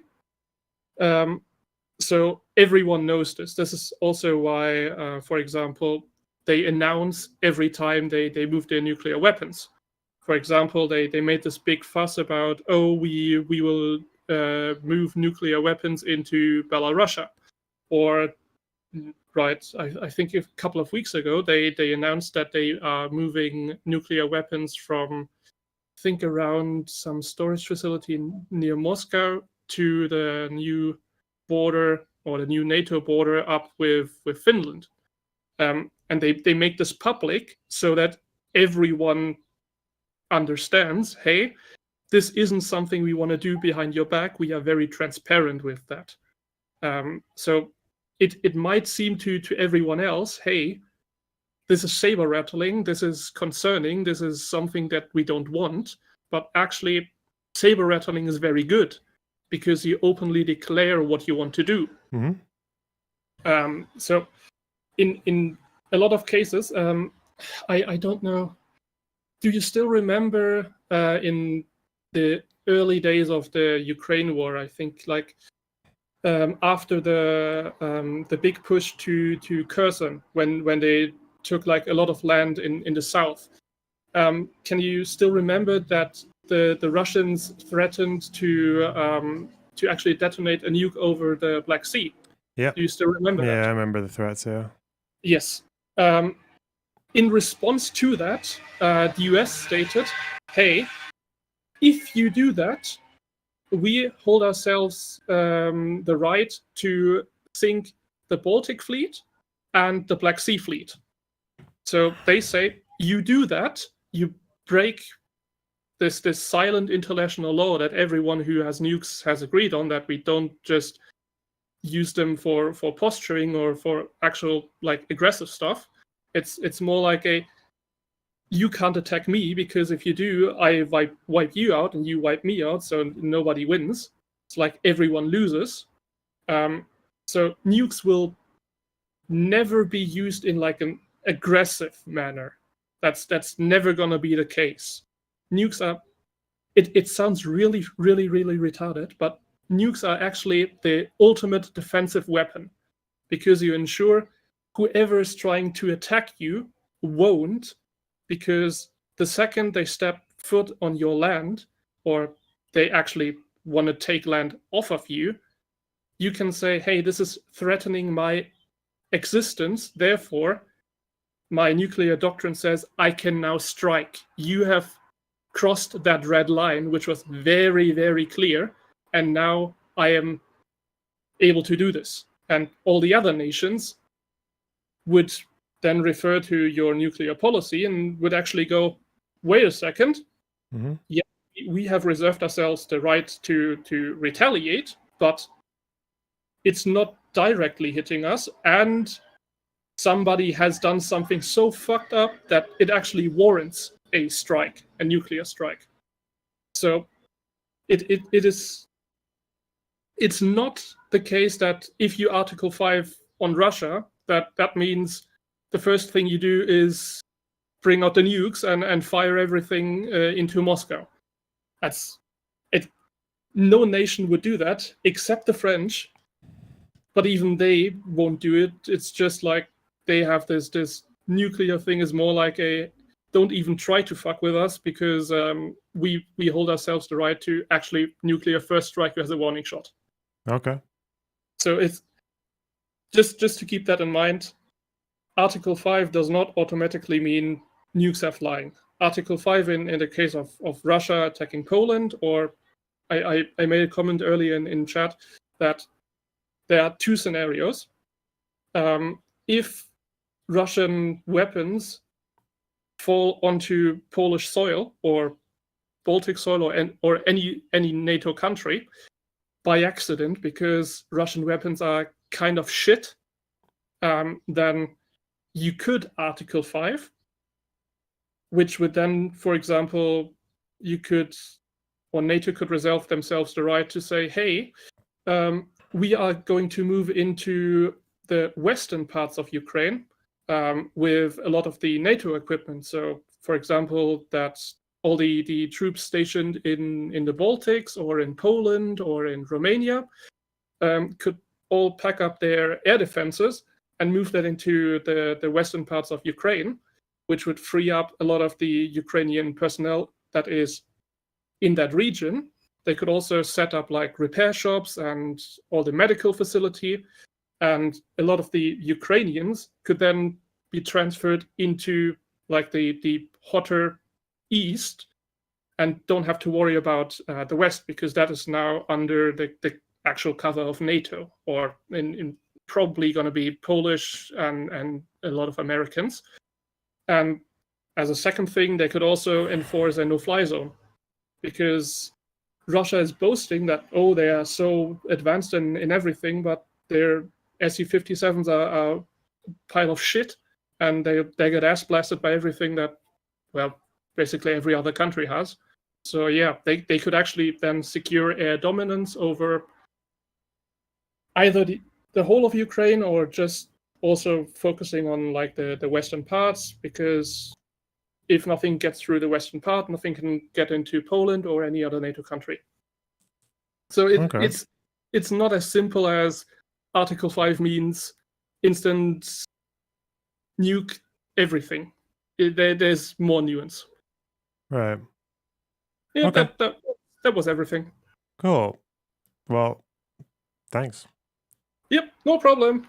See ya. All right. Bye-bye.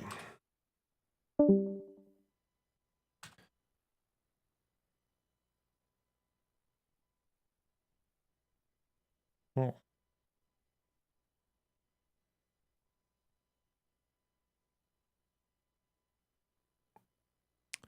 This is the other incident, but the guy didn't bring up Balad al-Sheikh. December to January, a raid of refinery workers kill adult males. Bro, cringe. That's illegal. Blew up houses, shot males, penetrating units. All right.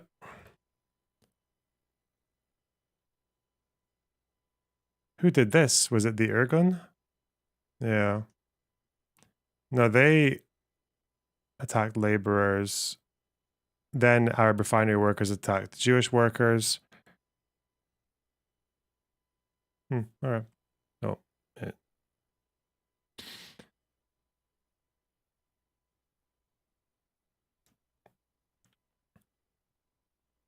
I want to find the story of when Ben Gurion sank one of the Irgun's boats. That might be good memes. Huh.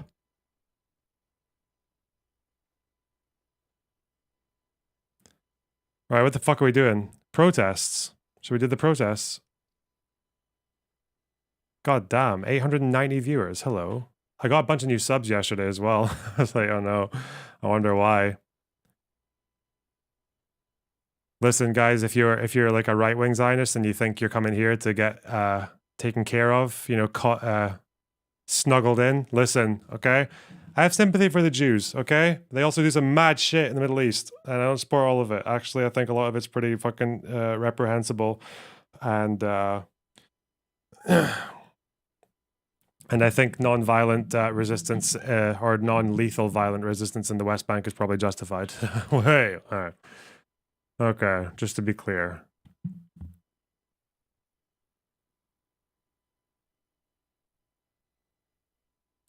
You see DMs. I did. Thank you. Are you speaking to Beast Process soon? I spoke to him privately yesterday. He was watching the debate for some reason. Anyway, but yeah. Oh yeah, yeah. Damn. Has your overall opinion changed much since October 7th? Well, a couple of things, maybe.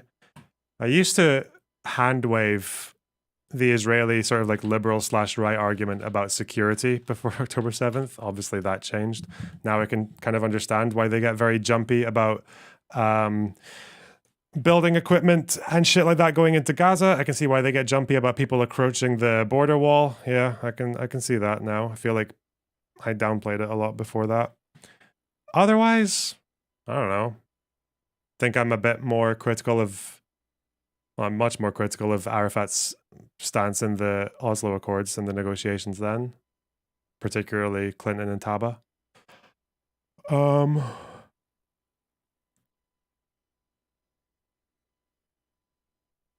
But otherwise,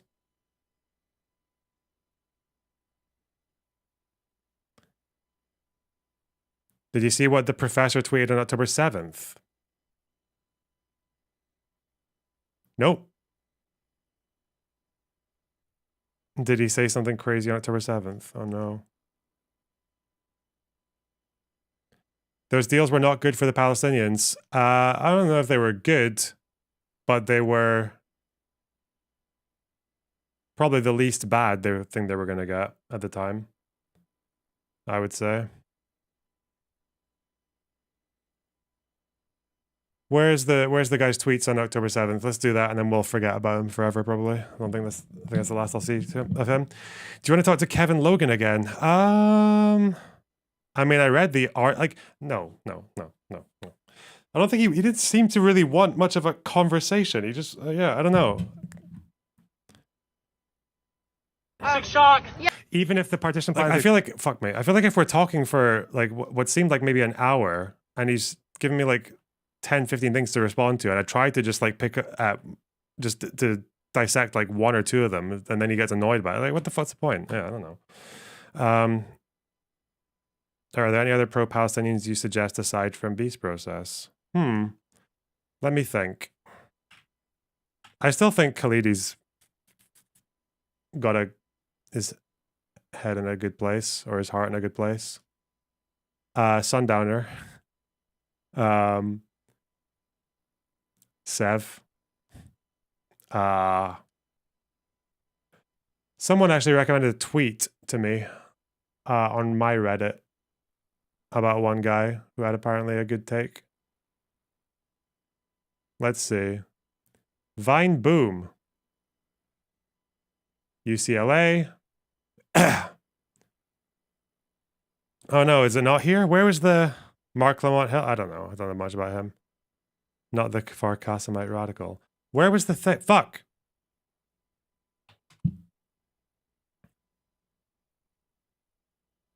Oh, there was a tweet that I was supposed to read. Shit. Was it in stream chat? Stream suggestions? Oh. What's this guy saying? Ahmed Fouad Al-Khatib. Okay. What being pro-Palestine means to me. My platform. I'm passionately, unequivocally, and without hesitation a proponent of the Palestinian people's just and urgent aspirations for self-determination, liberation, sovereignty, and safety. I grew up in Gaza, where I experienced Israeli violence and bombardment, including one incident that almost killed me and caused me permanent hearing impairment. My family is still in Gaza and has suffered dozens of deaths during this latest war. My grandparents were expelled from their ancestral homelands in '48 and fled to the Gaza Strip, and my parents were raised in a refugee camp in Rafah during the 50s.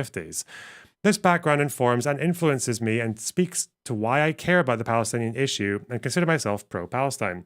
I am motivated by a sincere desire to see my people obtain their legitimate and undeniable rights, which they have not had for decades.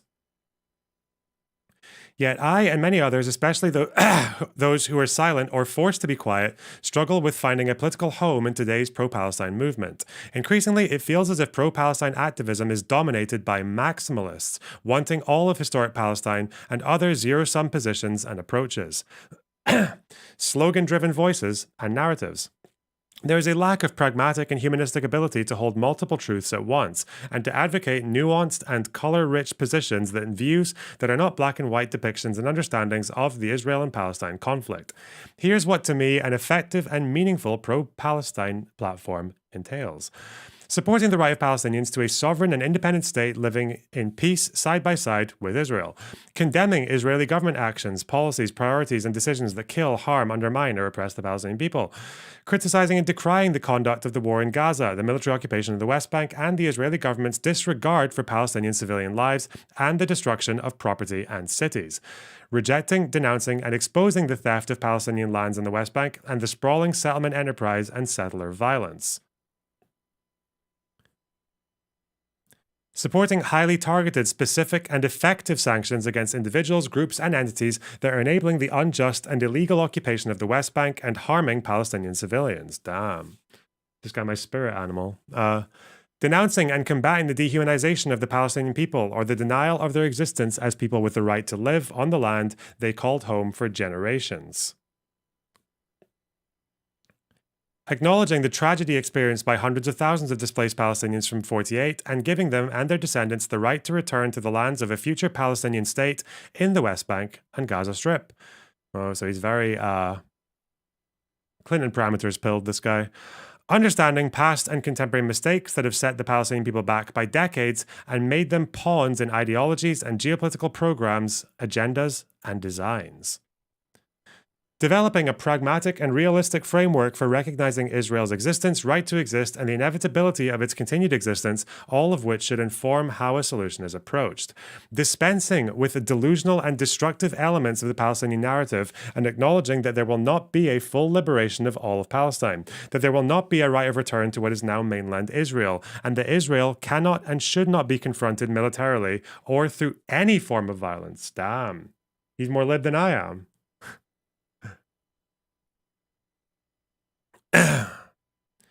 Promoting a cultural shift away from revolutionary rhetoric, martyrdom, and armed resistance, and instead rebranding coexistence and peace as a courageous and necessary evolution to preserve Palestinian lives, lands, and heritage, and foster a new generation of nation builders who are focused on doing the most with what the Palestinians currently have and can have in the West Bank and Gaza Strip.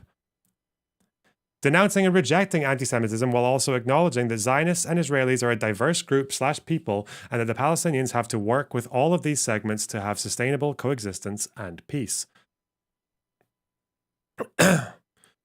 Understanding how violent and hateful rhetorics and actions and mistakes are detrimental because they empower right-wing and extremist forces in Israel who are opposed to Palestinian rights, and that persistent mistakes and incendiary rhetoric and proclamations erode support for the Palestinian people and cause.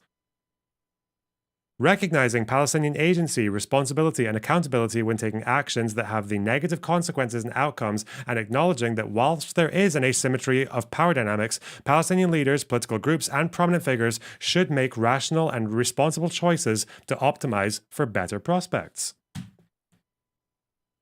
Accepting that even with East Jerusalem as the capital of a future Palestinian state, access to holy sites must always be shared and open to all. Realizing how nefarious regional players like the Islamic Republic of Iran and its proxies are not sincere or helpful allies to the Palestinian people and have done so much damage to the entire region and the Palestinian cause. Developing the capacity to hear Jewish perspectives and grievances, historical and contemporary, to understand why pro-Israel supporters believe what they do and why Israel means so much to so many, even if one disagrees with those opinions and views. 18. Understanding that Hamas recklessly endangered Palestinian lives and placed people of Gaza in significant harm, and that the group relies on Palestinian suffering as part of its strategy to delegitimize Israel globally while perpetuating the conflict without any meaningful resolution. I don't have Vine Boom, so I'm just going to hit the desk. All right. Registering the dangers of Islamist rhetoric and ideology that seeks to Islamize Palestinian society and to turn the Palestinian national project into a religious one in pursuit of an Islamic state that by default will be exclusionary and incapable of accommodating diverse residents in a future Palestinian country. Sorry. I am compelled to share the aforementioned because for far too many people, pro-Palestinian activism has been reduced to incendiary language that fails to capture the multiple moving parts of what is needed to advance the just and urgent Palestinian aspirations for freedom and independence. While many students, activists, advocates, academics, and analysts have their hearts in the right place, many cannot present viable and pragmatic ideas that are not mere rhetorical statements and empty slogans.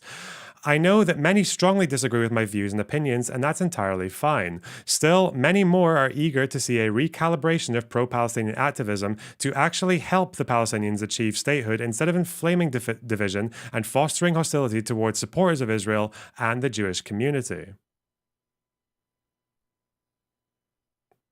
Many in Palestine are aware of the need to be pragmatic and don't think that angry protests, BDS, anti-Semitism, endless academic lectures, social media activism, or feel-good slogans will actually make a difference. It's time for a rejuvenated pro-Palestine movement that serves as a big tent to encompass multiple views and opinions and to invite and promote broad alliances, especially with mainstream Jewish and Israeli communities, to work towards, oh, does he mean like people who are not just Jewish Voice for Peace, okay? With their fucking backward Hebrew writing on their banners and their paraglider images and their intifada call, okay, well.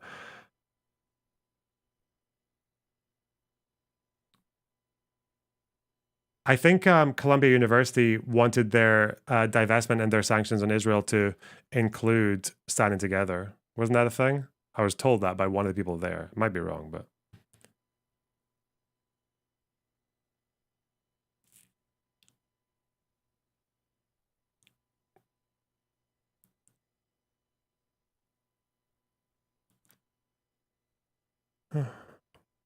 to work towards a just and sustainable resolution to the conflict once and for all. This is entirely attainable and achievable with humility, civility, patience, compassion and kindness, perseverance and determination, a willingness to accept reasonable compromises and accommodations, and most importantly, the recognition of both sides' undeniable and mutual humanity. Now, there's no there's no both sides in a genocide, Mr. Refugee Gazan resident. And I learned that from Hassan Piker, actually. So who's this guy? Non-resident senior fellow at the Atlantic Council Middle East. Huh. Lost 31 families in the members in the war. Holy shit, man. 31. Fuck's sake. I saw this.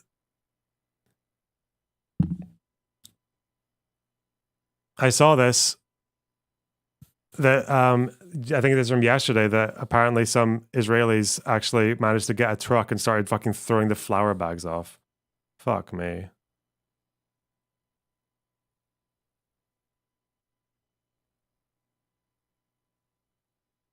That's actually so gross. Ugh.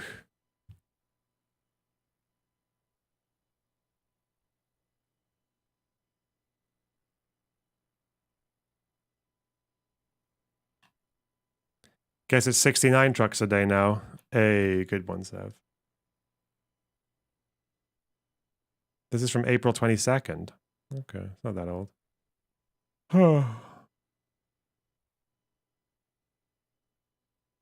Repost.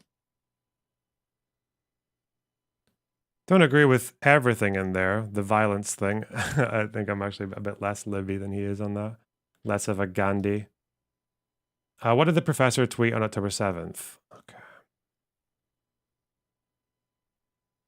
It's such a go-to, isn't it? I'll link the tweet to you guys. I think more people need to see it. Okay. October 7th. On this day in history, in 1944, Sonderkommando slave workers at number 4 crematorium revolted at Birkenau death camp. They destroyed the crematorium, but the SS killed almost 500, crushing the revolt, including women in the attached Auschwitz work camp who had supplied explosives. Biden's statement on #Israel is a conscious surrender of morals on which the country was founded. People have a right to fight, and by mentioning only the violence of Hamas and not the state murder and apartheid that inspired it, we make ourselves an enemy of peace. #peace, guys. This fucking asshole. Holy shit. Ugh. Why would you... We're not even doing Warsaw Ghetto now. We're doing Birkenau. The fucking gas chambers, bro. Okay, wow.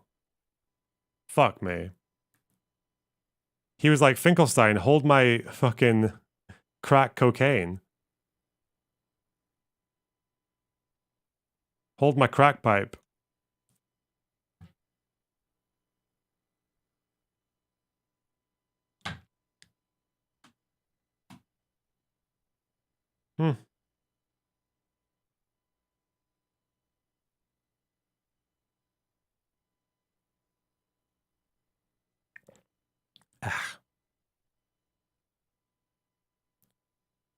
I'm so sick of the Showa universalism. Is that the word we use for it now? I thought you should call it, I thought it would be better to call it holocringe. Is that not more catchy? Do you think people might take it the wrong way? Holocringe.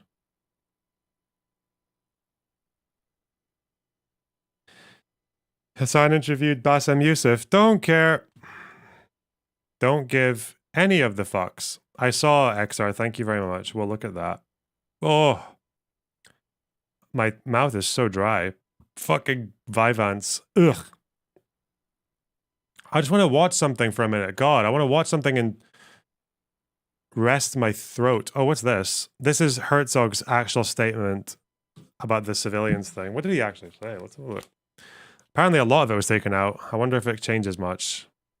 Baby caught in Be'eri. I think this tells it all.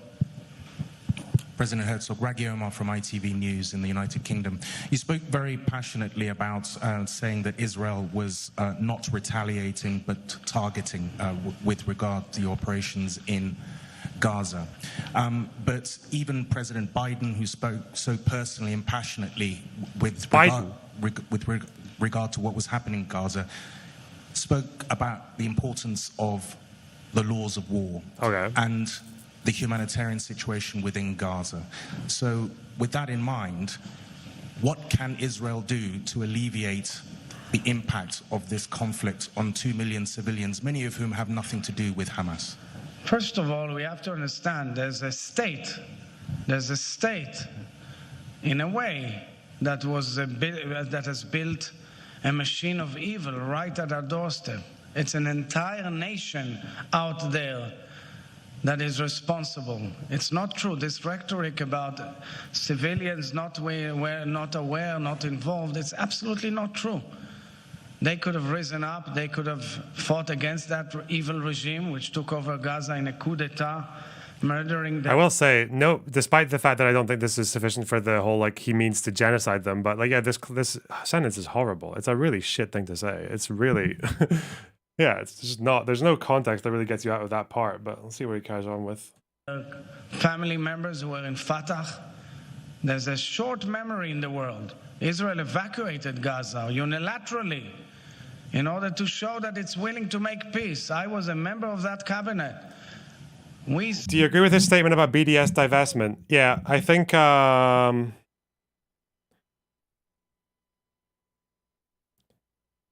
yeah, I think targeted BDS for Israel-Palestine makes more sense. Yeah.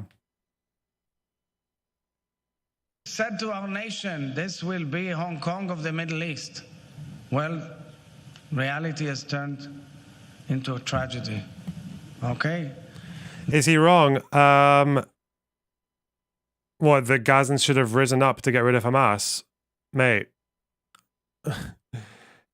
I feel like you're not allowed to say that unless you've got any experience in rising up against an authoritarian Islamist state. You should do it yourself and then tell us how it goes and then recommend. Otherwise, shut the fuck up. I don't know. Therefore, I must say that this situation impacts the entire vision. Do you think ethnic cleansing is an inherent component of genocide? Nope. No.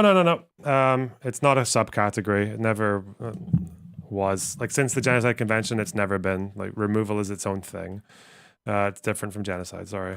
People as to the ability to adhere to the same old rhetoric. Okay.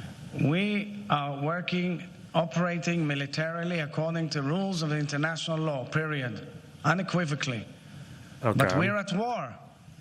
We are at war. We're at war we are defending our homes. We're protecting our homes. That's the truth. And then when a nation protects its home, it fights. And we will fight until we'll break their backbone. Please. Becky.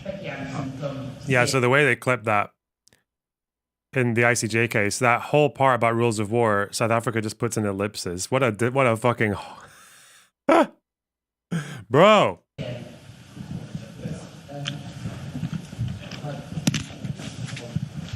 Becky Anderson from CNN. The collective punishment of a civilian population amounts to a war crime under international law. The US has warned Israel to uphold laws of war. But I just answered, Becky, you haven't heard probably their reply to ITV. And I'm quite disappointed that that's what you're asking instantaneously. Haven't you seen? You've seen. You were all there. You've seen. So now we're starting with the rhetoric about war crimes. Really? Truly? What do you mean? Truly? Bro, I'm sorry. People say that Jews control the media. Mate, no, they fucking don't. Look at this. Their public appearances are just they're just an optical fucking plane crash every single time. Every time it's an optical 9/11 and shit. Like, bro, you're supposed to be presenting yourself on the world stage and shit. You can't just have someone asking you like, are you okay with collective punishment? And they're just like, what? What? How dare you ask me a question? Yeah, fuck. You think I just said that Israel abides by international law, operates by international law. Every operation is secured and covered and reviewed legally. Wasn't Hamas voted to be leaders of Gaza? They won an election with less than half of the vote. They got a majority or a plurality or whatever the fuck. They have plurality. And the people wanted a unity government between Fatah and Hamas, and they didn't get it because of the attempted coup, then the real coup, and then since then, Hamas had power since 2006 until now. Most of the people in Gaza weren't old enough to vote. Most people living in Gaza in 2023, 24 were not old enough to vote in 2006. So, the amount of people who actually cast votes is pretty low, I'd wager. Who's this? Yeah. Knock, knock. Okay, so I actually wanted to ask this. I wanted to see if there's any info about this. You know how they said Hamas won plurality vote? Pretty much. That's like the highest number, right? 46% or some shit? Yeah. I don't even think it was that high. Was it 46%? I thought it was like in the 30s. Maybe. Let me check. Anyway, 44.5 to 41.43, but more seats, obviously, because it's first past the post, I guess. Well, regarding that, doesn't that include the West Bank? Are we going to assume that nobody in the West Bank voted for them and all their voters were from Gaza? Yeah, so I think more of their voters were in Gaza, but it's of the total Palestinian population in Gaza West Bank, it's like less than probably 30% vote for Hamas, and then obviously you're not even considering everyone who was young or a child at the time. Yeah. And people who didn't vote. And the people who didn't vote, and the people who actually wanted a unity government and actually only voted for Hamas because of corruption, because that seemed to be the biggest reason. Yeah, I mean, I don't know. I don't even know what like the massive fucking deal is. Like, even if they all supported Hamas and fucking. They're still civilians, right? I mean, I did talk about that. Most of them don't support Hamas because it's like they're evil or they kill Jews, whatever. It's more so like dealing a blow to Israel, and that October 7th is the biggest blow they've dealt to Israel ever. Yeah, and that's if you go into the details, majority of them will go back on like saying, "Oh, they support this or support that." I think Corey did a video where saying, "Oh, was like how many Gazans dying in." Gaza worth it? A lot of people said no. Some people were maniacs and said, "Oh yes, absolutely," because they're not the ones dying. But a lot of people said no, it's not worth how many people died. But most of their support comes from like dealing a blow to Israel, which I actually agree with the guy that you were reading the tweet off over you in terms of the violence, because I feel like every time Palestinians resort to violence, no matter how justified it is a response with like 10 times the amount of violence, so it never works out for us. I think there's still caveats you can make, because I don't think the first Intifada, like the violence that was mostly employed there, I think that was more or less successful, right? Like it pushed the peace process, it got the Israeli left in, it made Rabin decide that occupation wasn't permanent, it boosted confidence. Of course, but now you have a civilian population in the West Bank, and any sort of like violence where they don't even target civilians is not going to be possible, because settlers are there and they are considered civilian, unfortunately. Yeah, even by most Israelis and most most government by the Israeli government, they consider them civilians too. So it's never going to be like, oh, no violence on civilian targets. So we're never going to go down that route of the first Intifada again. So. Yeah, I feel like I agree with the guy that tweeted that, or like violence will never really get us anywhere compared to certain. Maybe, I don't know. Like I generally don't think violence is actually the answer for Palestinians. Yes, I did say unfortunately. Fuck all of you. If you think settlers who are killing Palestinians and attacking Palestinians every day is not unfortunately a civilian target, yes, go fuck yourselves. Ooh. Okay. All right. Chat. Bye bye.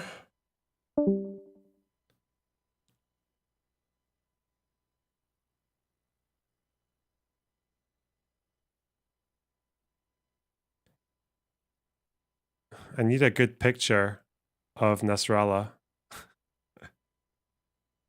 I need to... Will I just go with this one?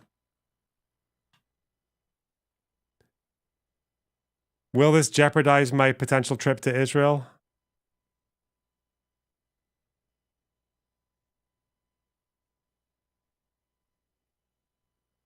I like this one. This is a good one. Yeah. I just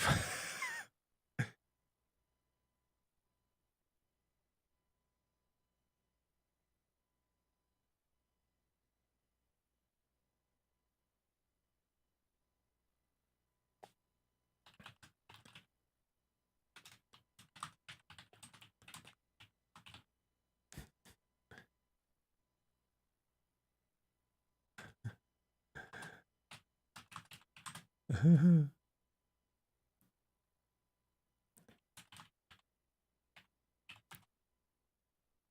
you think I'll get in? Do you think this will jeopardize my? Ah!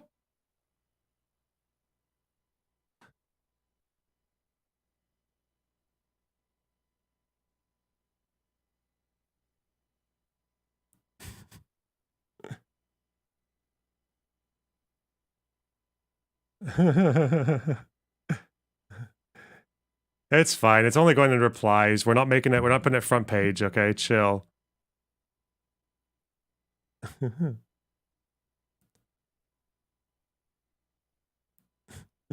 Okay.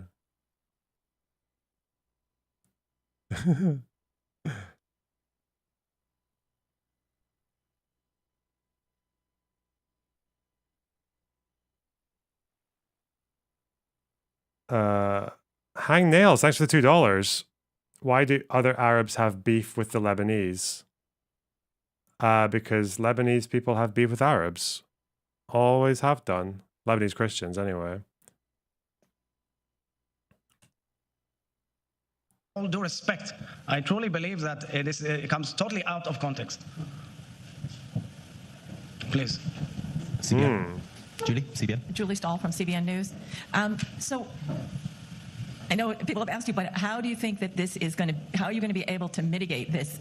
Like suddenly everybody's switching back to Israel, the powerful one who is... But that's always the tragedy of short memories. I get it. We kept on saying time and again, for the last few months, every day there was a terror attack here. Every day, okay? Nobody understood our situation. There is a lot of anger in this country because people did not understand what we are talking about. There is no excuse to murdering innocent civilians in any way, in any context. And believe me, Israel will operate and always operates according to the international rules, and will do the same in this battle too. So I was around when Israel was inside Gaza, and it was a whole lot better. Bro, that tweet is so bad. If you... I feel like the internet has normalized a lot because... can't comprehend living under a military rule. Hell, they can't overthrow their government right now even if they tried. Yet they blame the Palestinians for not usurping Hamas. Thanks for the $13.99 Canadian. I really appreciate that, Pope John Balls. Yeah, I feel like like January 6th. Animator Bro Man, thanks for the $1.99. Arabs have a lot of beef but no pork. Wow.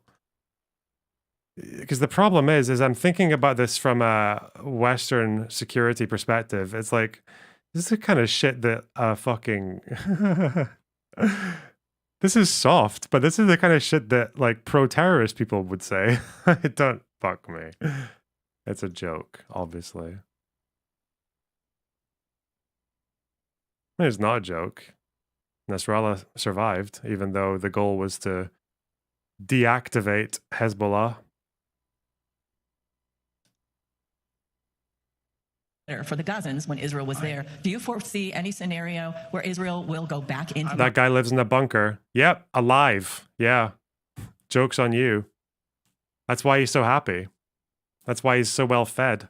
Dealing with it right now. We are in battle. We are not dealing with the final outcome of this tragedy. It would be good for the people right now we are defending our citizens. I was yesterday in Sderot. In their houses there were terrorists swarming around. In their houses. Still swarming around. In their houses. Please. Matt Fry, Channel 4. President Herzog, Matt Fry, Channel 4 News in the UK. Thank you very much. Let me first of all say that there's an enormous amount of genuine, authentic sympathy for Israel and for what your country is going through right now. But listening to your answers in the last few minutes, I'm a little confused. Because on one hand, you say that Israel abides by the rules of war and is very careful to avoid the loss of civilian life in the Gaza Strip.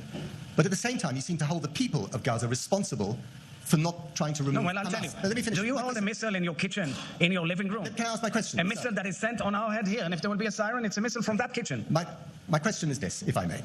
You seem to hold the people of Gaza, the civilians of Gaza, responsible for not removing Hamas, and therefore, by implication, that makes them legitimate targets. No, I didn't say that. But I did not say that. I want to make it clear. I was asked something about separating civilians from Hamas. But with all due respect, if you have a missile in your goddamn kitchen and you want to shoot it at me, am I allowed to defend myself? Yes. That's the situation. That's pretty. Yeah, he's being pretty clear. Even though the original comment was so fucking retarded, it was maybe not very good Hasbara, you would say. Huh? These missiles are there. These missiles are launched. The button is pressed. The missile comes out from the kitchen onto my children. But the question is this. Ultimately, you can't remove the people of Gaza. They're going to be stuck in this neighborhood. So we have to fight. What do you want us to do? So we tell them get out, and we fight against the launchers. Eventually, what happens eventually? Right? Once this war is over now, you're going to have to live with them side by side. Absolutely. What's the plan? The plan is we have to make sure the Hamas will not be able to repeat this again. That is the plan. That's what we are trying to do. With all due respect, I see nations fighting terror. Okay, many decent nations, when they fight terror, they fight terror. We are fighting terror. Humanity has to decide, are we accommodating terror or are we fighting terror? We are fighting terror. And we saw the worst atrocity possible. We see the worst atrocity possible by a whole campaign of a movement which has major support with our neighbors. Major. They believe, many people believe in it. I agree. There are many, many innocent Palestinians who don't agree to this. But unfortunately, in their homes, there are missiles shooting at us, at my children, at the entire nation of Israel. We have to defend ourselves. We have the full right to do so. And it's about time that the world understands it. This is the tragedy of using terror. And terror there's no mercy to terror. Greg Cashman, Jerusalem Post, please. Greg Cashman, the Jerusalem Post. Mr. President, there's been a lot of complaints from people who have lost loved ones that there's been no official notification or reaction when they actually spoke to witnesses who saw their loved ones killed. Why is that happening? So there is much more of an organizational movement. We made it public following the meeting here with the families, with General Gal Hirsch and two other generals who've taken upon themselves. There's a much speedier process of making contact with the families. It is true. It's a problem, but it's been dealt with because there was an overwhelming tragedy. It's like in an earthquake all of a sudden. Carl, Swedish Television, please. Yes, thank you. My name's Carl. I'm from Swedish Television. Discussion has occurred that the prospect of, at some point, negotiations to have these many captured people, these hostages released. Do you see any possibility of any type of deal that would be struck? Why should there be a deal? They should be released immediately. You took babies, you took old people with dementia, with the Filipino or other caretakers. What's the issue here? Isn't it the most decent moral thing to do is immediate release of all the prisoners, of all the abducted and hostages? Yes, but that's one thing, but just, would you be willing to enter into any type of negotiations? I'm not discussing this at all. It's not under my domain. Yes, please. Becky, you wanted to ask something? Mr. President, Maria Vanoshina, RT from Russia. I have a very specific question. After a battle in Ashkelon, IDF found, among other things, RPGs with markings of one of the unit of the Ukrainian forces. And after that, one of the chiefs of Ukraine confirmed that Ukrainian weapons were discovered in Let's go! Ukrainian weapons? I don't know. Explain to me. So there was a battle in Ashkelon. And after IDF came there, they found weapons with markings of the Ukrainian armed forces. You know, they do stamps like on weapons. I'm unaware of this directly or indirectly at all, and I was in Ashkelon yesterday. I'm not aware of this story at all.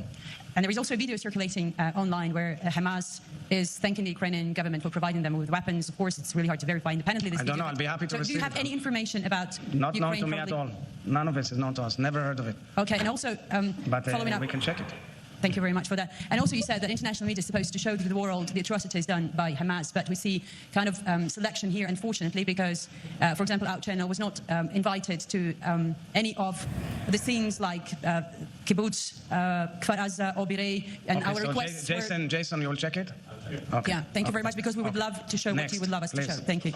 I'm Sandra Buzzetti. I'm Italian correspondent for TV 2000, Italian Catholic TV and Vatican TV. So one question is, have you had any direct contact or request by the Vatican, by the Pope, or by yes, I want to. I commend Pope Francis's statements. They were very strong and meaningful to us. Hey. But do you have any specific requests from them, even about the minority of Christians, not only in Gaza, even in the West Bank? I don't understand the question. Why is RT allowed in these things? Free press, bro. That's it. They got free press. Why do you hate freedom?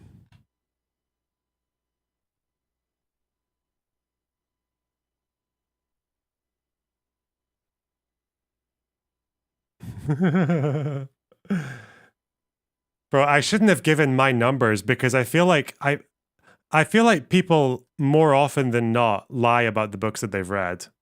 See, this ratio is basically the same as mine. There's no way the only person confident enough to speak up has a similar ratio to me. I don't believe it. This one I do. 3 cover to cover, 15 partially. 0 books were given to me. 174, I don't remember how they got there. This guy's telling the truth. This guy's got facts.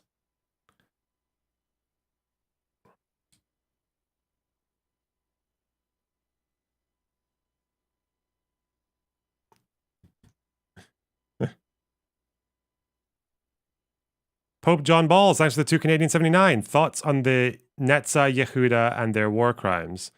I don't know what that means, but thank you. Sure, Netza Yehuda, something Jew. What? Okay.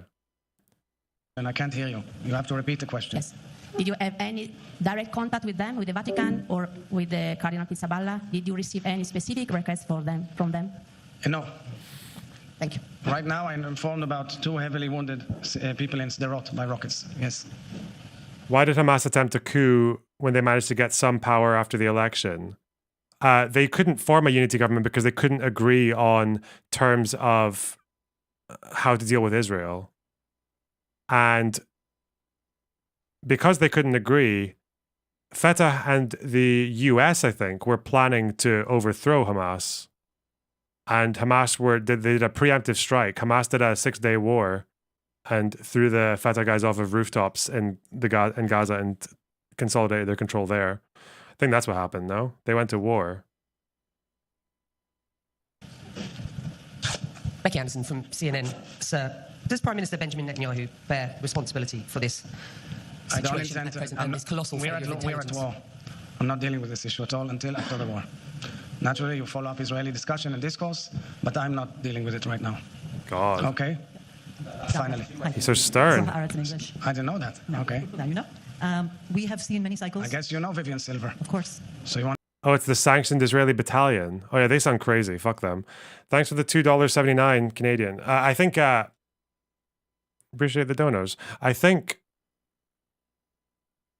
if you've got Israel themselves saying you're too toxic and you have to go to the Golan Heights or whatever, you're probably quite bad. Yeah. I want to say a word to everybody here about Vivian Silver. Everybody in the peace community in Israel is pained by what happened to Vivian Silver. And so many other peace lovers around in those areas. Yes. Piss lovers. That's me. We have seen so many cycles. Every time there is an escalation in rocket fire, we see many very colossal campaigns Beast in lovers. Gaza, each one more destructive, each one brings lots of opprobrium to Israel from the world. And still, the cycles return. So this one is huge. Will we see any different result? I think that those who are in charge are dealing with it. They made it clear what their intentions are and how we're moving along. We have to change the equation. You're right. It cannot repeat itself anymore. But do we change the equation by doing more? Of and your advice would be not to do anything. No, I'm asking what would your advice be? I'm not an advisor now. I feel like I get to do the whole post debate drama now because this involves me. This matters now. Don't sit through it. You'll lose brain cells trying to make sense of it. I was asked by a friend to lend a hand. Wish I'd known what this sort of thing was like beforehand because it was offensively stupid. Don't argue with a YouTuber, waste of time. Is this you getting basic facts wrong? The King David bombing was a major event in 46, not 37. Oh yes, I seem to have misspoken here. When he's asked about, but he said that there were Jewish attacks against the British before 39 because they wanted to get the British out so they could deal with the Palestinians. He had a whole narrative behind this idea that Jews were attacking the British before 39. Bro! The Haifa souk was an attack on Arab civilians, not the administrators. You're a joke. It's a child's question. Destiny knows too little to understand this, and I was a fool to be baited by him. He got me dancing to his tune instead of addressing the realities. Before 39, it was uncommon to turn on them as they were useful tools to serve the Zionists. But that was the whole argument. Bro, no. No.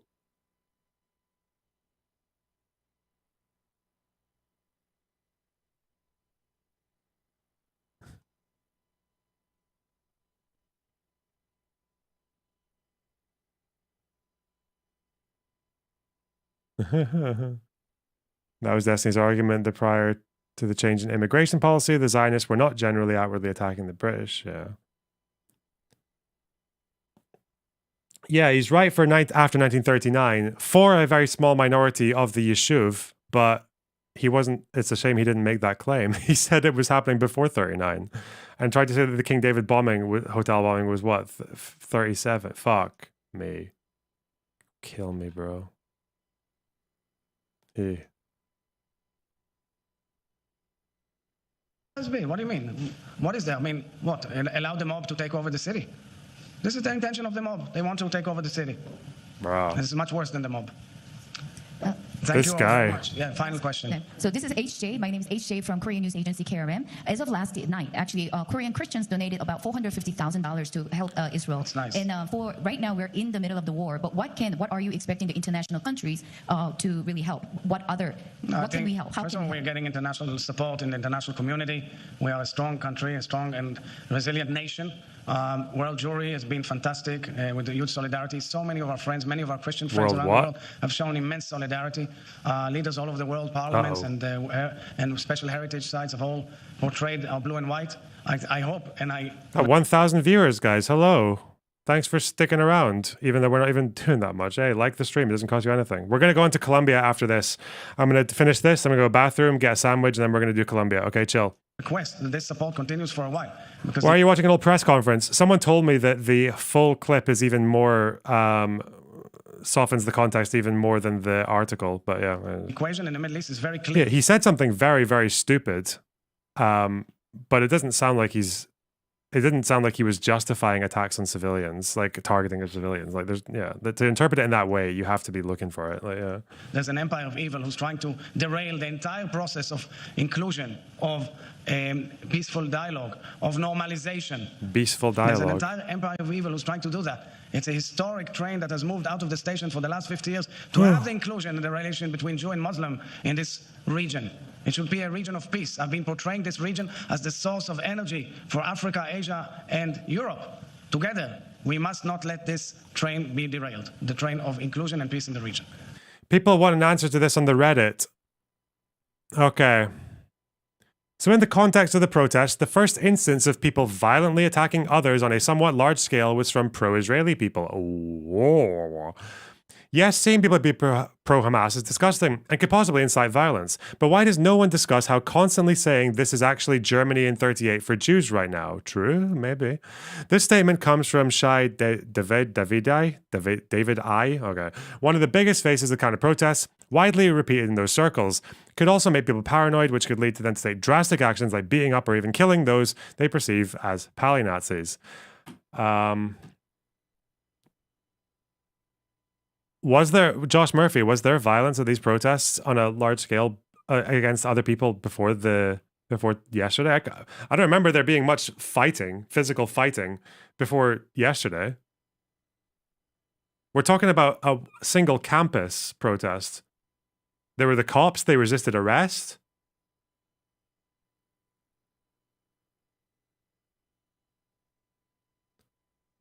Violence at UCLA. Was that not the Zionists, the pro-Israel people doing that though? There was the lady who got the flag poked in her eye, which was pretty fucking shit. What do we want? Dominoes. Well. David had a video of a girl who was mobbed. This is the people attacking UCLA. All right, we'll keep that tab open. Who's this guy? There was violence but I'm talking about students attacking students, like civilians attacking civilians. David's got one. Thank you. Why is this a fucking file, bro? Give me a link. I'm gonna download your shitty fucking horsecock viruses. What? This is 1938.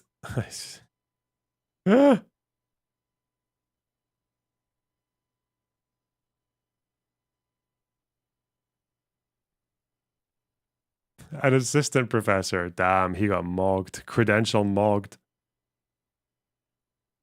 DMs I've compiled. Okay. Well, it's a good thing I've got pro-Israel and pro-Palestine people sending me a bunch of videos. Fair and balanced, box. I'm Fox News. That's me.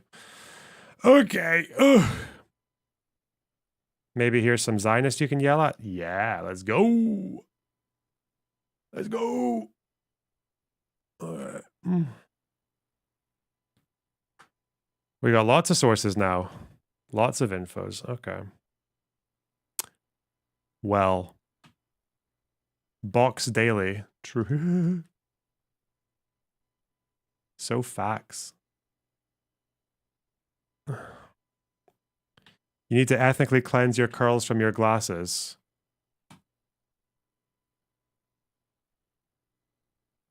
I don't know, it just flops that way. What can I say? I can't help the floof.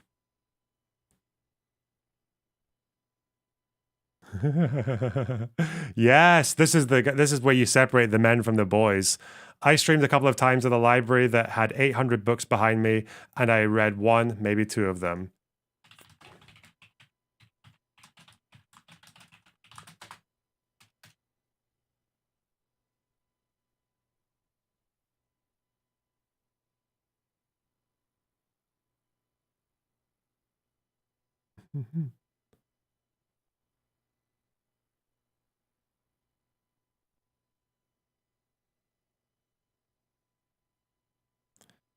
Oh, well. Come on, guys. We can ratio Stephen for shitting on Lebanon. We can do our country proud. Only 1,662 to go. I don't know.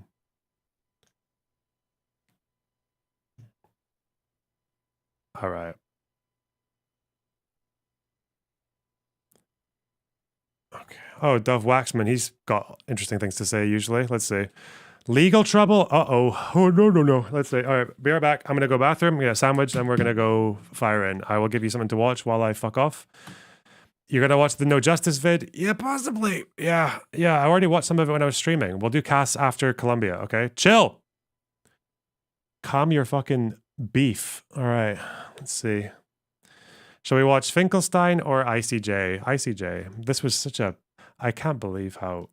Oh yeah, no, this is the plausible thing. Oh well, here we go. If you guys want to refresh yourselves on the fucking ICJ case, I don't go. Yeah, you can. If they're not effectively, if they're not being careful with their rhetoric, no one. Even reaching the benchmark of plausibility is a very high standard in the world. You must be doing something horrible. And after hearing South Africa's case against Israel, they ended up ruling that Israel is plausibly committing genocide. So it's not that hard, it seems, to cross that threshold, or at least not as hard as people would make it out to be. This ICJ decision, as some commentators did say, I think I said as well, was not really a victory for anyone. Legal stuff is complicated anyway, but people, they just hear whatever they want. And yes, I will both sides this. You're all annoying. I hate you. Do you guys remember that time when the ICJ accused Israel of committing a plausible genocide or being plausibly guilty of committing genocide? I don't, because they didn't say that. Let's explain. Okay, so South Africa, in about a few months ago, January-ish, takes Israel to the ICJ, accusing them of committing genocide in Gaza, calls for, among other things, a ceasefire and other various provisional measures. The court gives an initial ruling, which a lot of people didn't seem to understand. There's been this widespread interpretation that what the ICJ said was that they found the accusation of genocide to be plausible. They said that Israel is plausibly committing a genocide. This is the claim that went around. People would talk about plausible genocide when they cite the court.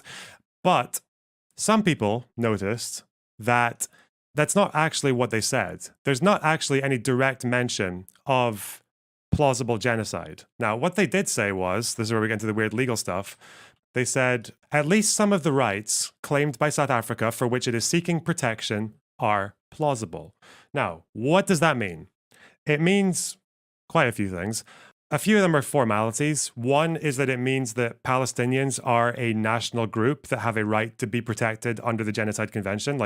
Because for the Genocide Convention, it's the destruction of a racial, national, or ethnical group, right? So Palestinians are a national group. They fall under the Genocide Convention. That's confirmed. Unlike, for example, gamers or horses, okay? So The second one is that South Africa has a right to bring this case to the court. The slightly more colorful one is that they said that there was what was called a risk of irreparable prejudice and urgency.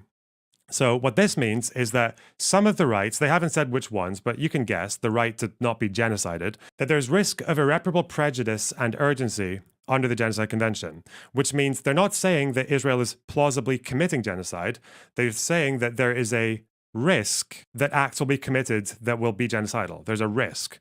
So they haven't said anything about the merits. They haven't said anything about whether or not South Africa has a well-founded case. They haven't said anything about whether or not that 84-page document is a good enough case for genocide. They haven't said anything like that. They've just said that the rights raised are plausible, some of them. They gave out different provisional measures from what South Africa asked for.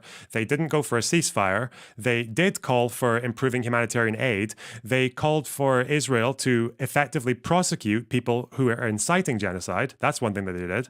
So, and they also acknowledged that some of the quotes, some of the statements from Israeli officials could plausibly constitute genocidal intent. Now, as we're about to find out, plausibly is a low legal standard. It is not a very high threshold to cross. A very simple reason for that is that people can make very inflammatory statements on a war and it not be genocide.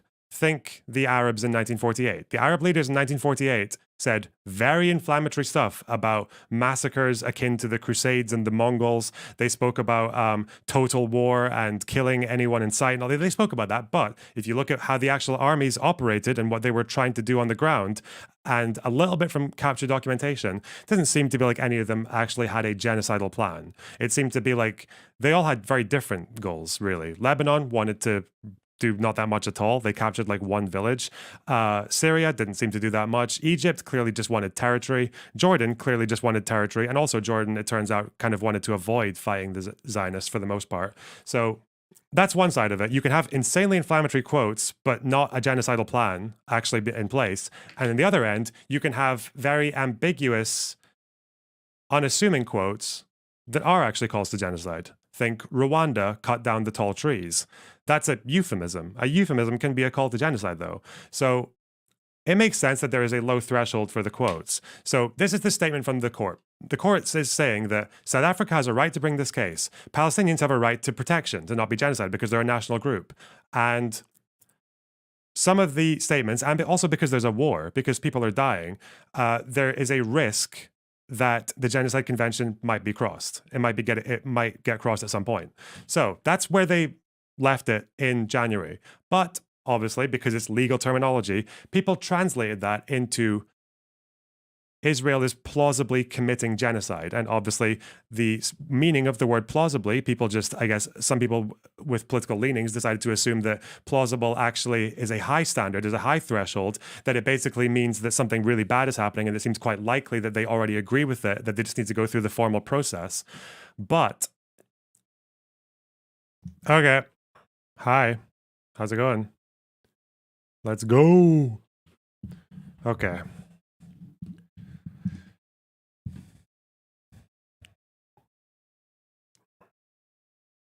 Plausible equals definitely. Guess it does. You sent all the stuff for UCLA. Of course you did. I never doubted you. Let's see what MSNBC are saying about it, shall we?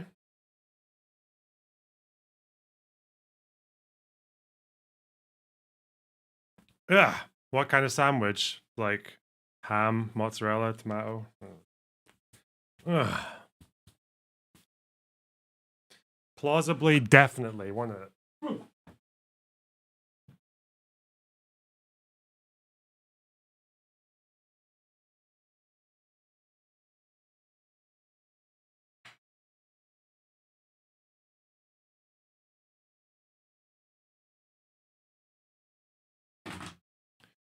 Okay, let's have a look.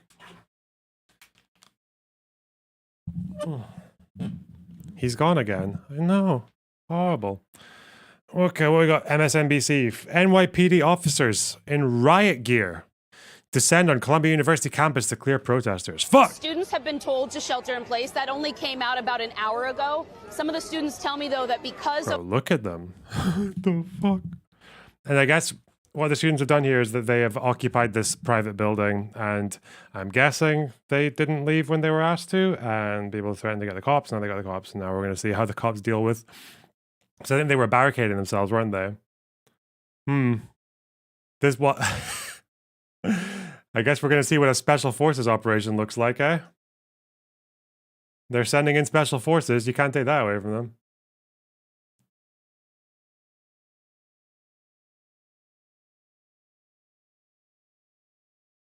of the barricades that have been set up all over the place. Okay. Why does that cop have a gun ready? Because I guess he doesn't know what's on the other side. Some people are saying, David, you're saying that some of the people there might not be students. Okay, interesting. Like it's been co-opted.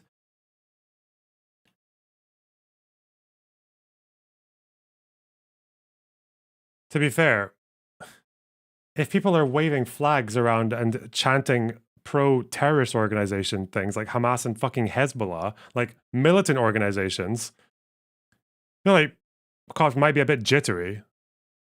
I don't know. I don't know exactly what, we'll just learn more as we go along as to why they made these decisions. Okay, we see an officer approaching a window right now. You can hear people screaming, "Shame on you," "Boo." Students are all around us. They want to watch. There are also neighbors, people who live in this community here who want to witness what happens right now. So it's very clear people have chosen not to shelter in place. There are students inside their dorms, but there are a lot of people out here on the street waiting to see what happens any moment now, Alex. And I'm assuming it's hard to make out the shot a little bit, Antonia, but they're in full riot gear, yes?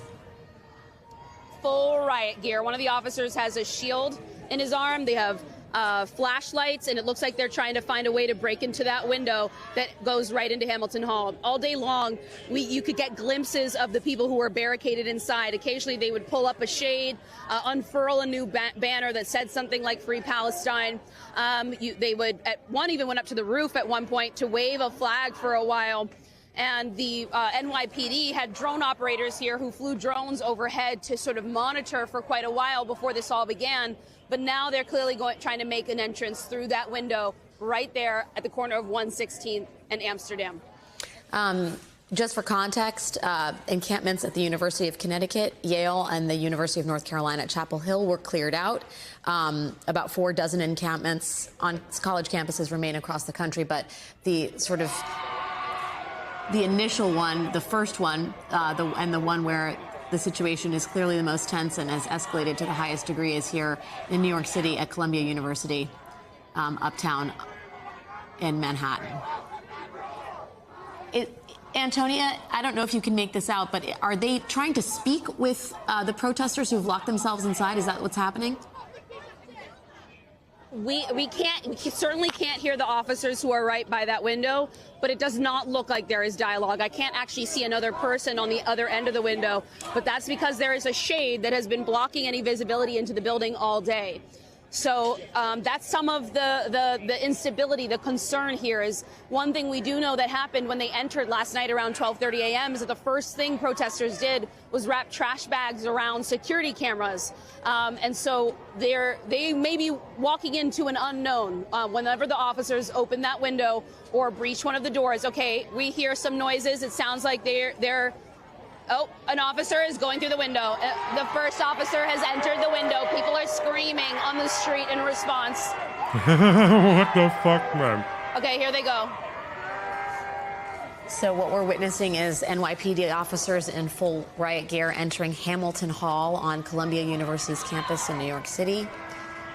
There are a group of about 60 people inside that building. It's unclear if they're all students, whether they're outside groups or agitators that have installed themselves in the building. The echoes of 1968 are undeniable, especially in this moment. You see just an enormous police presence. That's a crane that they're walking up to get into the building as the main entrance has been barricaded. Antonia, what is the reaction? We can hear some of it, but what's going on in the crowd right now? There are hundreds of people chanting "Shame on you." As I said, Alex, this is their worst nightmare, and that's for people on many sides of this issue. Even for students who are upset with the classmates who escalated it to this point, who don't condone what's happened in Hamilton Hall, this is not what they wanted to have happen. There were high hopes around the negotiations at first. People were very excited about certain faculty members who they felt had good rapport with the administration and trust from the students. There's no fucking way you can concede to the demands of protesters when they are being led and directed by people who support Hamas and Hezbollah.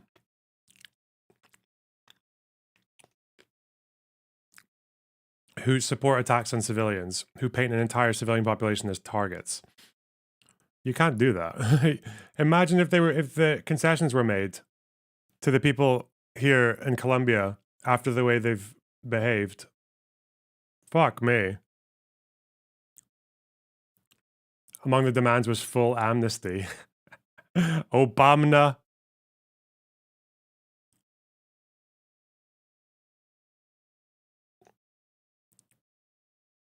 And they thought there might be a possibility of dialogue, of a vote of the kind that's happening at Brown University. And so for anyone who's joining us now, there's been a range of response at universities to this. We have seen consistent police presence in universities in places like Texas. We have seen what happened here at... How do you think they'd handle this in the UK? Probably like this. I don't think it'd be too different. Less guns, less artillery. Colombia, where there was an entrance of the NYPD, about 100+ arrests back on April 18th, but then a lot of silence and an encampment that was largely peaceful. To just stop U.S. military support for Israel. Probably not the best one, but conditional support on certain terms, humanitarian aid, ceasefires, like actually just being able to being willing to accept a ceasefire even if Hamas doesn't. Like, yeah, that's...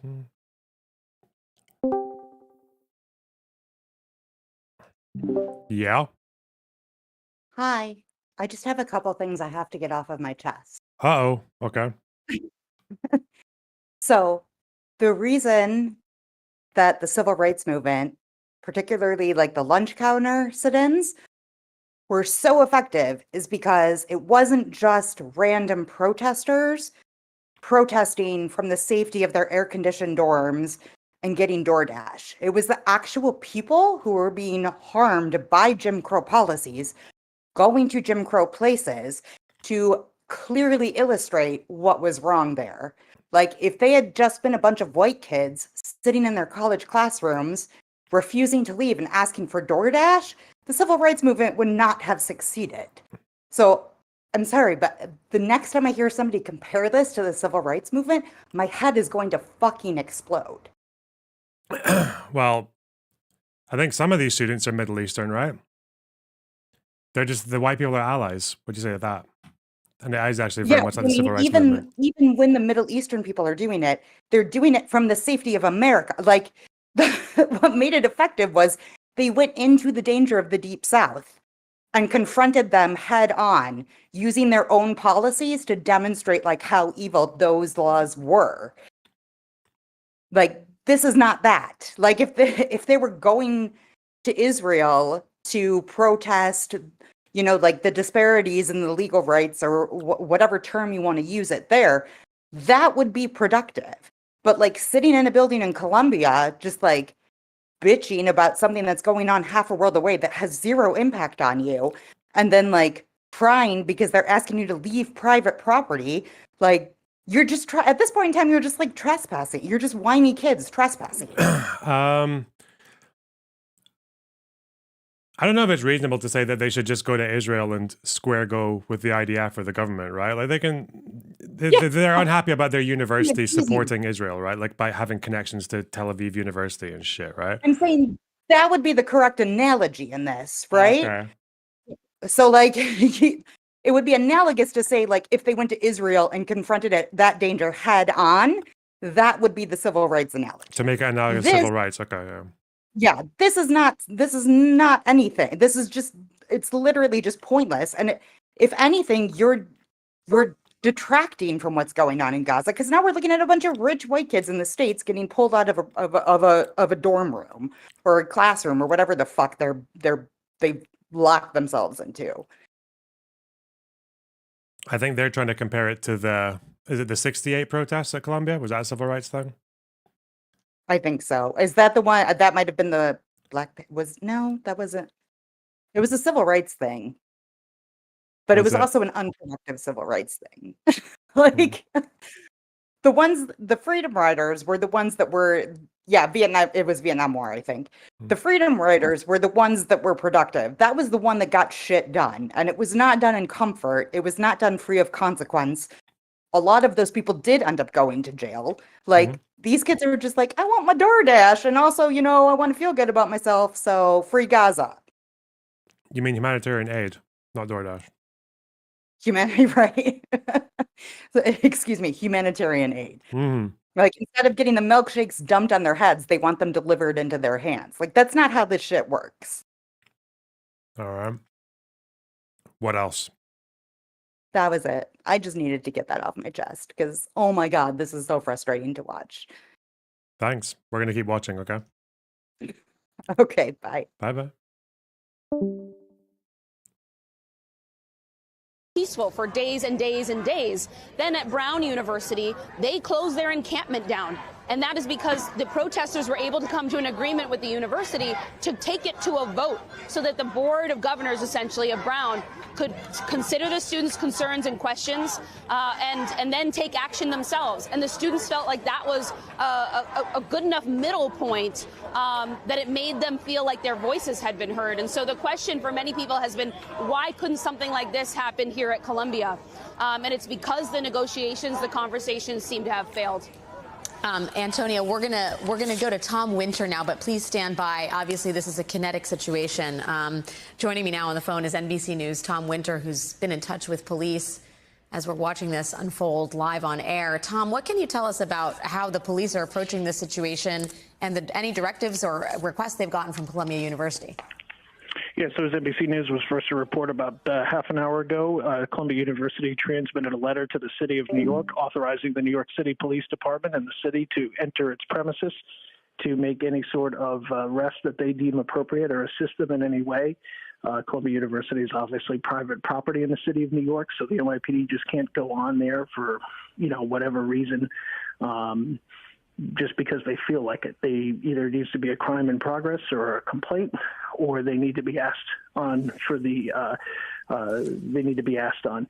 I want to point out a couple of things you've been looking at. If you're looking at a red flashing light on some of these officers, that's a body-worn camera. You've got a number of different types of police officers that are going in on this specialty vehicle that the NYPD has. Primarily, the initial officers that entered are part of the NYPD's emergency services unit. So there's a saying that when the rest of us need help, we call police. When the police need help, they call emergency services unit. And so the officers that initially went in are part of ESU. The officers that are going in now, you've seen some with cameras. They're there to document the arrest, to document evidence, what they've seen inside. And they obviously have the flexi cuffs. They have the bulletproof vests and the ballistic helmets as well. So their job is to go in there. The students there are likely going to face at a minimum trespassing charges, burglary charges, potentially vandalism charges. And it's what's happening inside that hall, Alex, that has law enforcement so concerned. Primarily, they're concerned that there's a group of... There's a whole fucking throng of them here. Look at this. Single filing into the building. Anarchist-type individuals who have no particular ideology. It's pro-Palestine today, pro-Israel tomorrow, pro another cause next week. But their main goal, police say, is to try to find a way to engage in a violent way to fight police. And that's what has police so concerned, because they're worried about the students that these individuals have co-opted. That's their belief. And they're worried that they could get hurt. And they're certainly worried about the lives of their officers. So that's really the concern. That was the reason why you had the press conference earlier today. Yeah, these guys are going to be pro-Israel tomorrow. What the fuck? What's he talking? Is he trying? Is that his way of saying that they're just like, that that they're confused. Is that his way of, an indirect way of calling them really confused or dumb or easily fucking molded? And that's why you've seen such an escalation over the last 8 to 12 hours in police's concern about what's going on at Columbia University. So that's why you're seeing the response tonight. Tom, do they have any evidence that there are anarchists involved here, or is that just kind of a general concern? I'm looking at the police entering the hall from the window of Hamilton Hall from a ladder truck. It is a number of officers, and I'm just wondering, whether they've given any sort of intelligence on how and why they believe there might be outside groups involved in this. Sure. So I spoke to the head of NYPD's Intelligence and Counterterrorism Program, Deputy Commissioner Rebecca Weiner, earlier tonight. She also was part of the press conference. They say they've uncovered evidence, and they've produced video and evidence that they've recovered through security cameras, through social media posts online, from inside that hall. And they say they've identified a number of individuals that are well known to the NYPD over a number of years, that they believe are definitely inside of there. They don't know the totality of the individuals that are inside of there, but they say they have hard evidence that these people are there. Time will tell. We'll see who's around. That's a big claim. There are people in there who have been under the NYPD's watch for years. Interesting.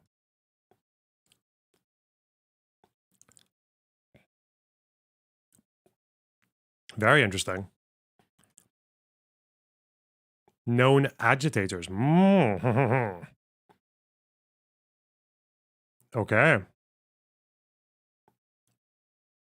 We'll see what comes out of there. We'll see what images we see. We'll always report. And, our job, and the NYPD understands this, is to, we never take anybody's word at face value. But knowing the people and the type of investigators involved, they do have a really good handle on these groups. And so they absolutely believe this is not a theory. They say they have hard evidence that that's the case. And that's why they're so concerned about this hall. And that's why they were so concerned about the developments there today. All right. Well, they are certainly responding based on that intelligence right now. NBC News investigative reporter Tom Winter. Tom, thanks so much for the breaking news and information. Interesting.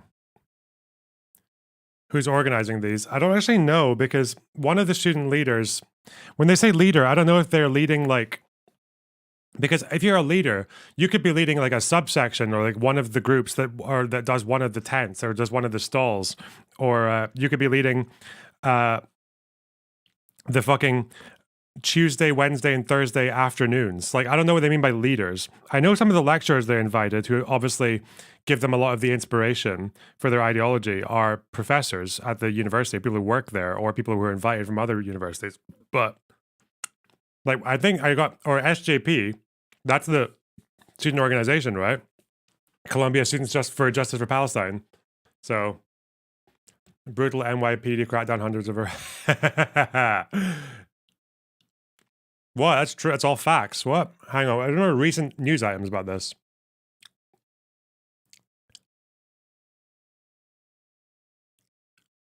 Begin this hour with New York City police clearing a Columbia University building that was seized by protesters. Dozens of officers arrived on campus late last night wearing riot gear. They used a ramp to get inside Hamilton Hall, which was occupied by protesters overnight on Monday. Video shows special police units entering the building through a second-story window, including our guest, who is with us now, who was first into the building. Officers say about 40 people were arrested there. The university released these images of the damage and vandalism inside Hamilton Hall. You can see overturned chairs and furniture, broken windows, and smashed panes of glass. In a statement, the university explains it made the decision to call the police after consulting with security experts and the Board of Trustees. It reads in part, quote, "The decision to reach out to the NYPD was in response to the actions of the protesters, not the cause they are championing.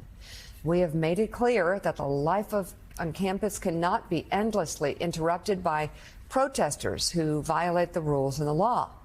The university says it believes that the group that broke into the building was led by individuals who are not affiliated with Columbia. We want to ask about that. In total, police last night arrested around 230 people. They also cleared the encampment that had been up for about 2 I called that Lorna wouldn't talk about the counter-protesters. Do you want to look at my open tabs? Pro-Israel counter-protesters. Pro-Israel counter-protesters. Pro-Israel folks. Why would you come in? How fucking stupid. To the second clip that we're watching, come in and call a fucking judgment on what decisions I'm going to make in this fucking stream. You dribbling, fucking incorrect, apparently. Fucking human hemorrhoid. What?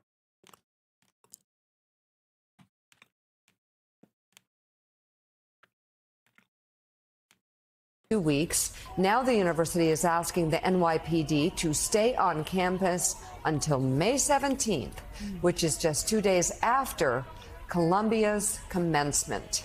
So a lot happening last night. Quite a commentary. Columbia thinks it needs the NYPD there for a safe and orderly commencement. In a moment, we will speak with Deputy Commissioner of Public Information for the NYPD, Tariq Shepard. He was on the Bearcat you just saw officers using to enter Hamilton Hall last night. But first, we're joined live now by New York City Mayor Eric Adams. Mr. Mayor, good morning.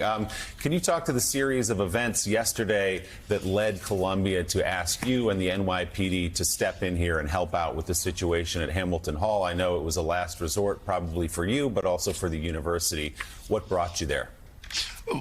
Really, the team, Commissioner Caban and his team, they were speaking with Columbia's representatives and leadership, as well as the other colleges. And it was clear after I was briefed probably 2 days ago, the extent of the outside agitators, as Columbia University indicated in their letter to us, that we had to do something.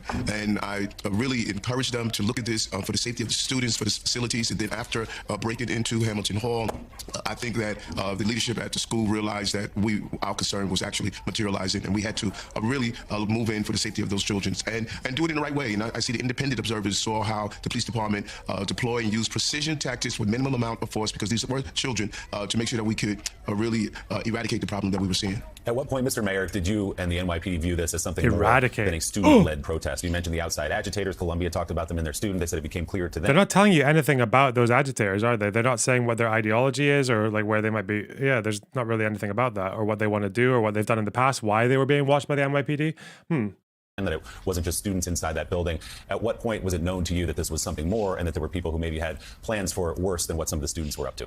Well, I believe that when we started seeing footage and we were able to identify what was always my belief based on some of the organization and individuals, but once we were able to actually confirm that with our intelligence division, and one of the individuals' husband was arrested for and convicted for terrorism on a federal level, once we were able to identify some of the other people, I knew that there was no way I was going to allow those children to be exploited the way they were being exploited. And many people terror suspects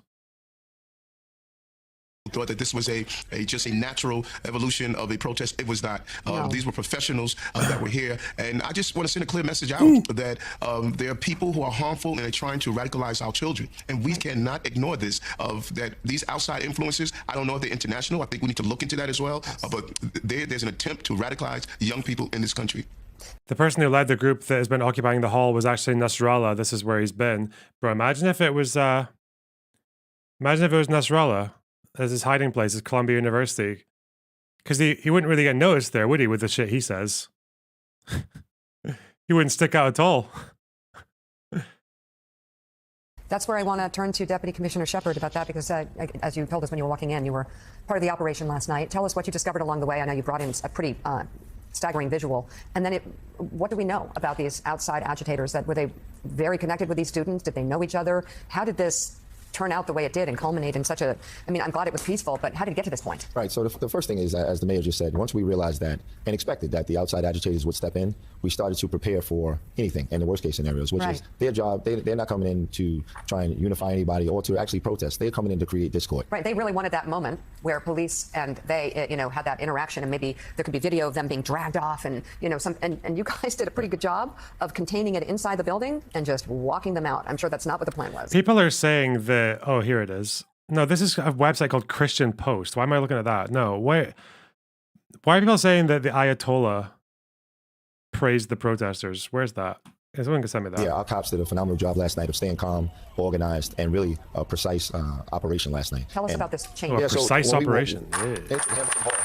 This is not what students bring to The school. fuck? This is what professionals bring to campuses and universities. These are heavy industrial chains. Oh, this guy, he brought props. I love it when people bring props to their TV appearances. I love it. I'm a visual learner. I'm like, that's a fucking big fat chain. This ain't your regular student backpack supplies. This ain't no Game Boy Color, kids. That's a JDAM chain. Bike locks. Bro, that is not a fucking... That ain't no bicycle chain. Look at the fucking size of it. Whose bike is it? Fucking Hagrid's. That were locked with bike locks, and this is what we encountered on every door inside of Hamilton Hall. And so in order for our emergency services group to enter... The lock, not the chain, though. Who needs that chain for a bike?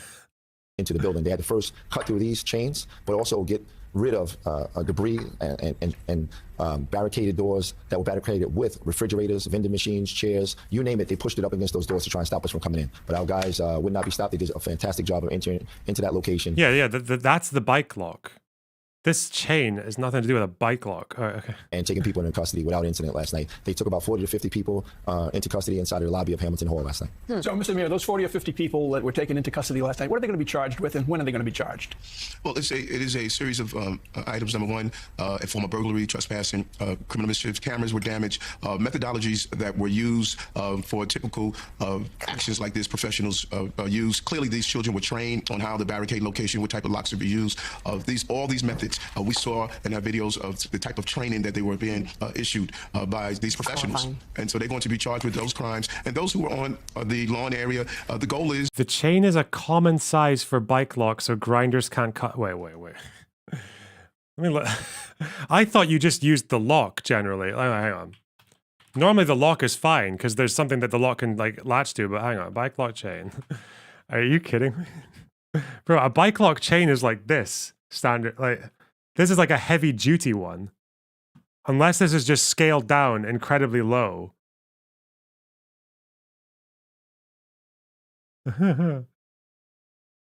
Well, we need scale.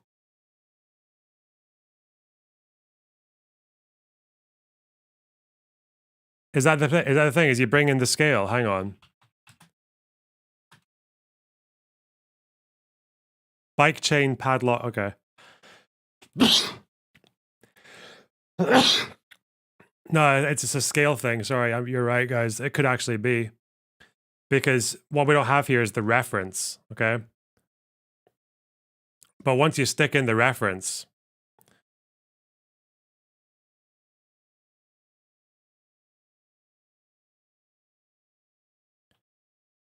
let me take this one. The image. Fuck.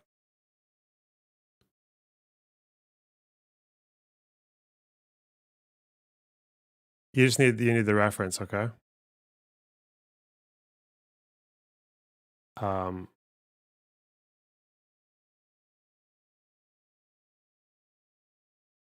the fuck? Hey. Okay, whatever. Just save this. Oh god, why isn't the fucking print screen not working? Shit. We'll get it, don't worry.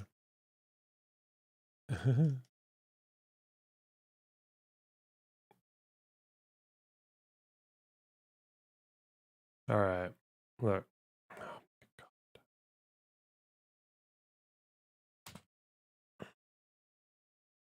See, what you're not understanding is the scaling.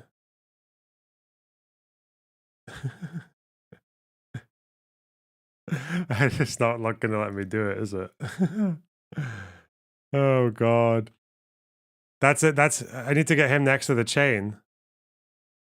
See, look, that's like proportionate, right?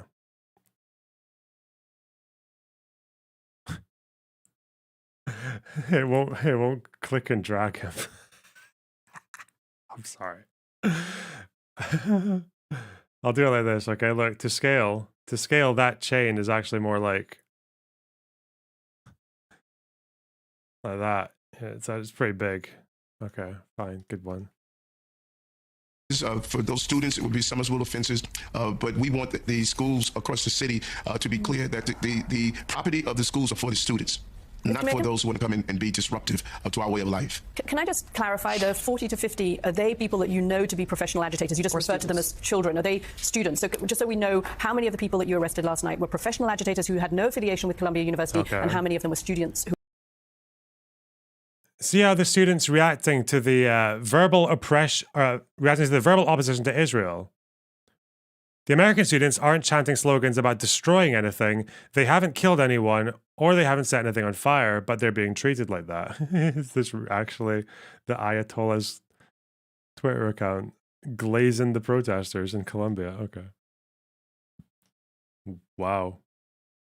Who are at Columbia University? A great question, and we are sorting through that now. It has been indicated by Columbia when they reached out that the substantial number were outside influencers.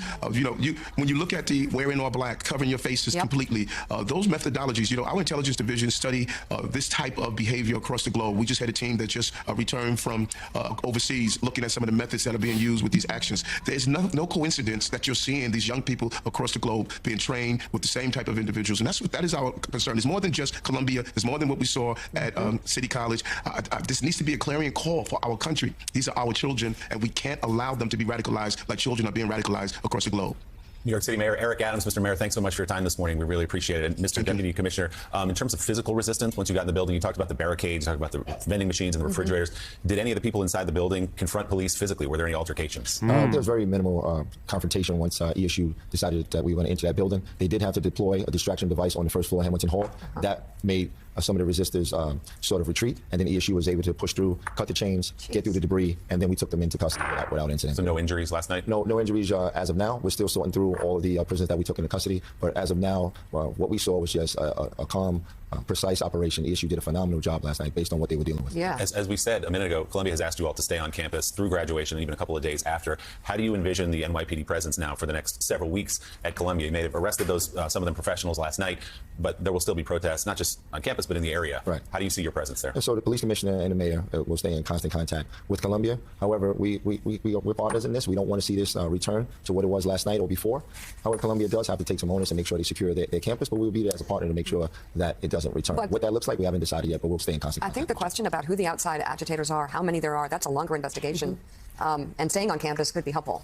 Yeah, absolutely. In that front. Absolutely, and we'll be a good partner in that way, but we have to make sure that Columbia is doing their part to secure their campus, and when needed, the NYPD will be there like we are for this entire city, 365 days a year. And you all said yesterday part of the reason you did decide to go in with Columbia's help and insistence was because you had recognized people who were known to you at the NYPD as not students, but people who were there to cause trouble. Is that true? Right, that's true, and to make it clear, Columbia identified many of these individuals as non-students as well. And so once they recognized that, and then they broke into Hamilton Hall, that was a clear indication that something had to be done, and then they reached out, and their letter was pretty specific. Okay, NYPD Deputy Commissioner of Public Information, Tariq Shepard, thank you for joining us. We really appreciate everything you're doing. I'd be interested to see who gets it, like if anyone gets charged or who exactly these agitators were. That'd be quite interesting to see what was behind that. So this didn't seem to be the students who came up with the idea. Anyway, even though some cunts in this fucking chat decided to try to get ahead of me, okay, we're gonna cover a few angles.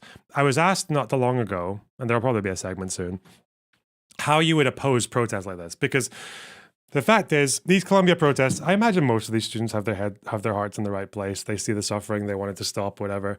But the problem is that they are being very, very foolishly misled by leaders, organizations, and lecturers even, who don't want a ceasefire or a peaceful solution or two states. They just want Israel to lose a war. That's what they want. Like we've been through the SJP basic red lines, which basically is a maximalist demand for all of Palestine, Jerusalem, full right of return. Israelis, I guess, just go somewhere else, or get fucked. Yeah, like it's. They're not a well-intentioned leadership. The people directing these student protests are not well-intentioned, even if the students themselves are. A lot of them just don't know what they're getting involved in, which is why you see a lot of people just kind of like unwittingly chanting like fucking Hamas slogans or even like River to the Sea, which of all people, Norman Finkelstein challenged. He challenged it and said that it's easily construed in bad faith. Like you should say Palestinians will be free instead, or he suggested ceasefire now, like strict and simple slogans, and they completely ignored him because these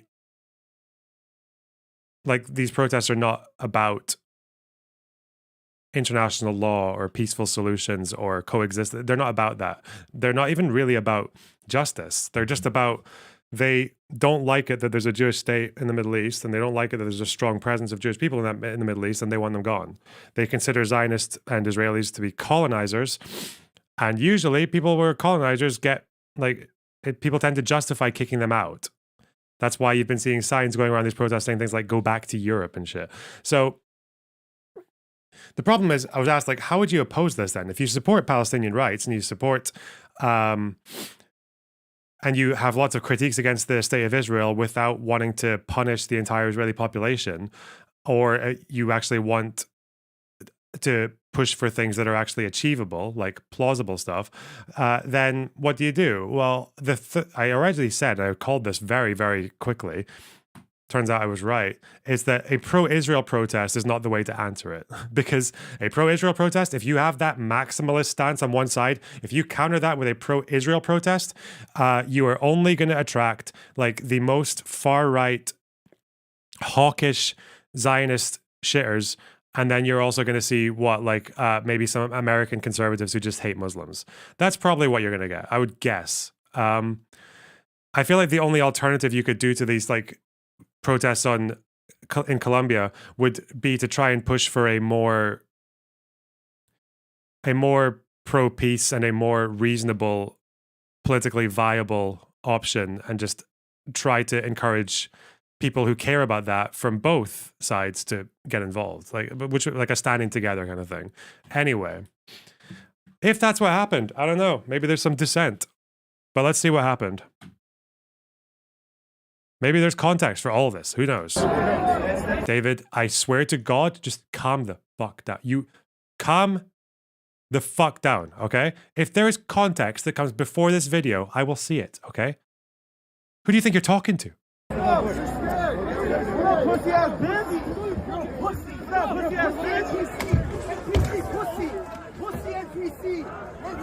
NPC? Fuck you!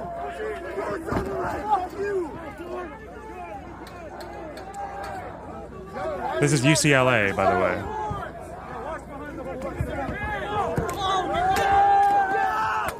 Oh, God.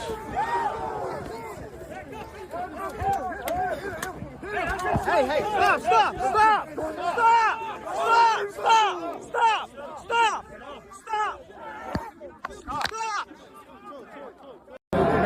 Okay, that's one clip. This is from, May 1st. Okay. Probably last night then, right?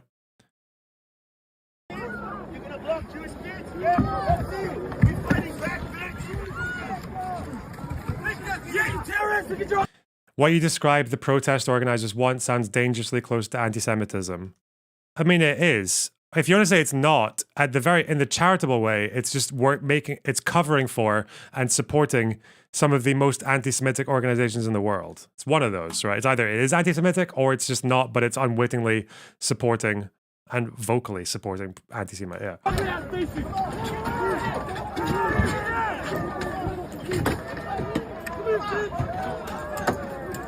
So as far as the optics thing goes, one of those signs said Jews for Palestine. Okay. So these are supposedly the pro-Israel demonstrators. Okay. I don't see any flags, which is interesting.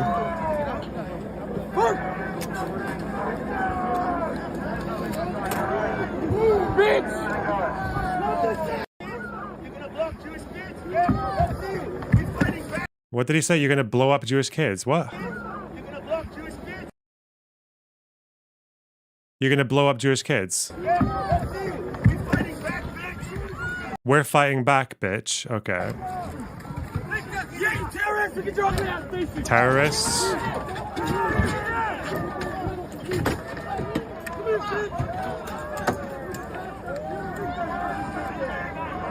Are you gonna block Jewish kids? They said. Okay. Whoa! The sound of that fucking rock. God.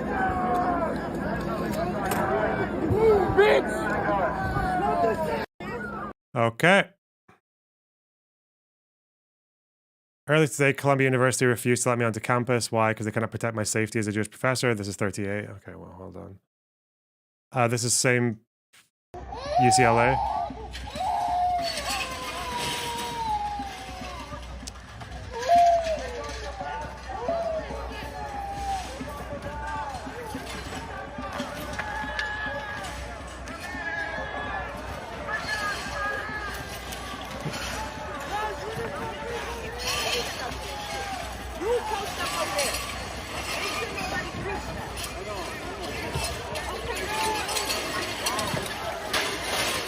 These clips are what I shared. Which one are you? Can I see you in my DMs? Do you have a different name?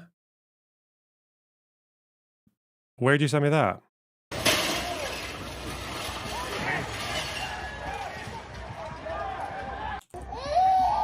Okay.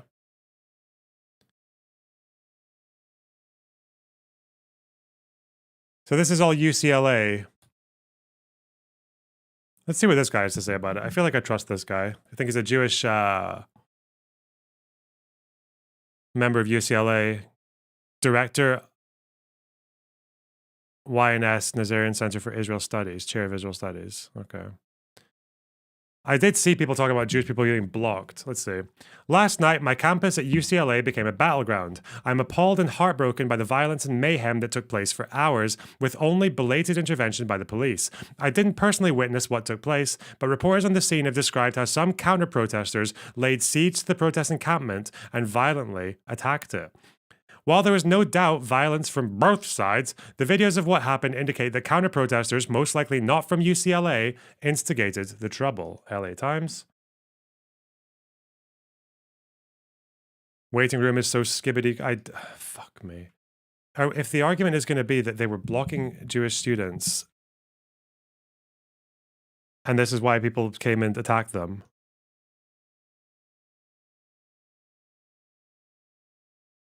we'll see. Cancelled UCLA classes on Wednesday, hours after violence broke out at a pro-Palestinian encampment set up on campus. Just before midnight, a large group of counter-demonstrators wearing black outfits and white masks arrived on campus and tried to tear down the barricades. Campers holding some holding lumber and wearing goggles and helmets rallied to defend the encampment's perimeter. Bro, what the fuck is this? Why are they in an American university? Okay. The violence occurred hours after the university declared that the camp was unlawful and violates university policy. The problem with this shit is that I felt like this was what happened in Portland, was that Portland's issues when it came to race was a lot to do with like gentrification and like middle-class people pricing black people out of the city and shit like that. But it seemed to be that all that happened with the BLM stuff in Portland was that it eventually just disintegrated into this Antifa and Proud Boys just meeting up in the same place every night to fight. Like, and then it's just like, okay, well, I feel like you guys just want to fight with each other now. I feel like the politics is kind of gone from this. I don't know. Let's see.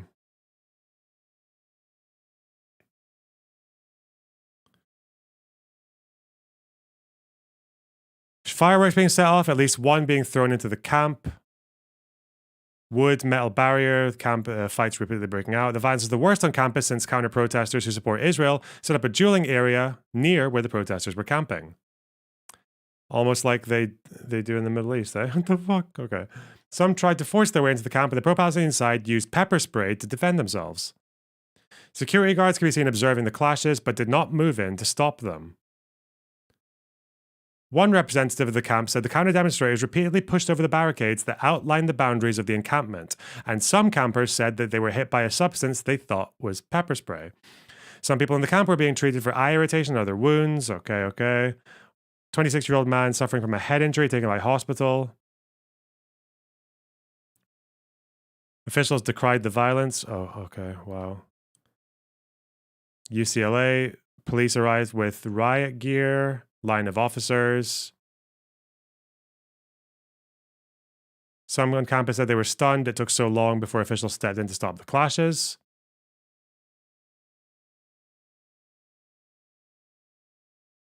Horrific acts of violence, blah, blah, blah, blah, blah, blah. Mob of pro-Israel extremists. A Muslim civil rights advocacy organization said, okay. Last night's attack on UCLA students supporting Palestine was only the latest incident of violence against them. Okay, so she's obviously got like a one side of it, okay. The nonprofit, appalled by the violence on campus, okay.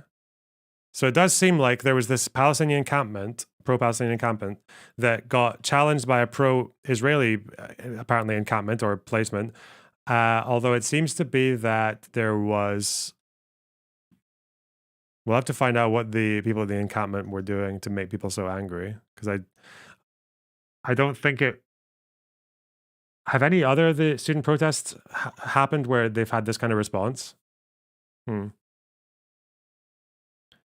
Let's see.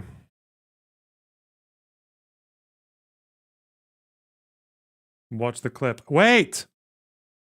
Fucking, I hate you guys so much. I hate you so much. Oh my god. I don't even know where you are in my DMs, Jachnun.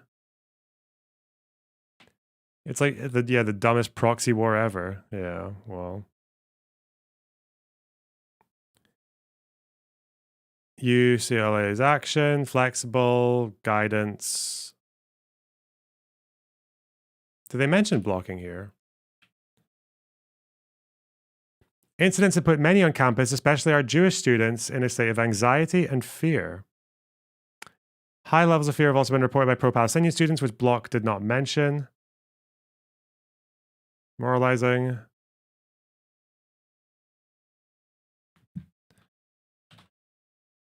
This is just someone whose name is Block. In other cases, students on their way to class have been physically blocked from accessing parts of the campus. Well, that's not good. Not good at all. All right. Let's see.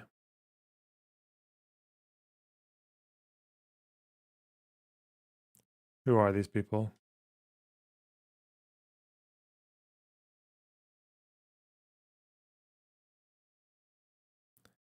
Oh, who's this? This is me. This is the guy who got beaten up. Apparently, this is Yasufi. Apparently, these are his tweets. Pray for the downfall of Israel. I hope Israel collapses. All settlers are complicit. All settlers are guilty. All settlers belong in hell. I support the two-state solution. Palestinians get Palestine, and Israelis return to their original countries. Okay.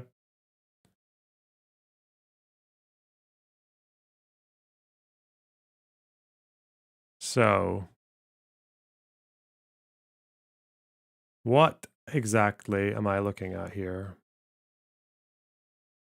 Here, this is a Jewish girl at UCLA from also May 1st. This is in the daytime, though.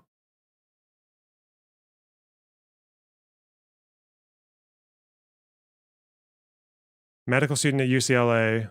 It's all Twitter shit now we're doing. Okay, let's see. Suffered a concussion. Is this in the news anywhere, or is this just a tweet? Oh, so they've surrounded her. Okay.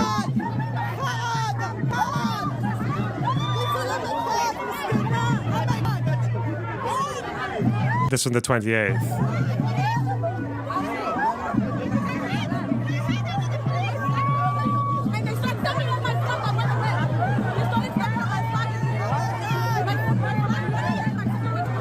Dustin.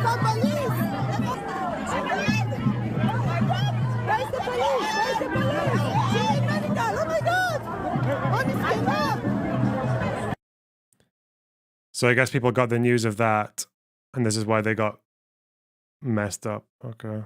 This is why they were big mad. Let's see what else we have.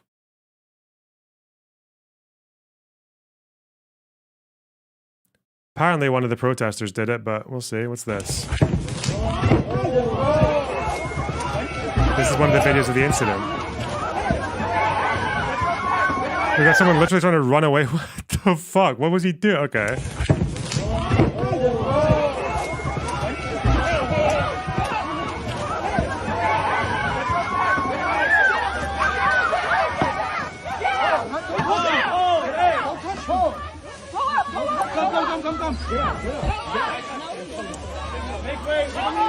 What's happening here?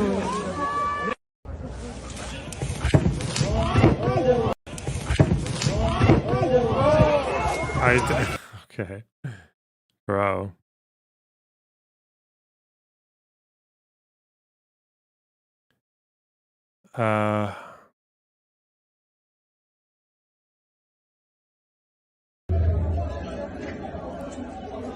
Oh, this might actually have context because it starts when the thing starts, you'd imagine. It's time to go. What? You don't have a wristband. Why do I need a wristband? It's time to go. I can stand here if I want. I'm not moving.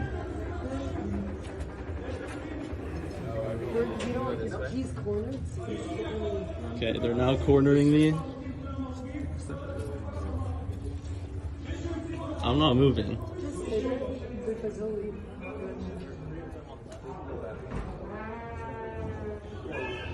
Say whatever you want.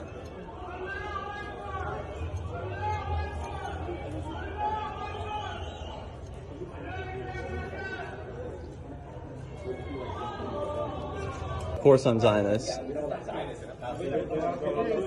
Okay, so you don't let Zionists in the library that I pay tuition for?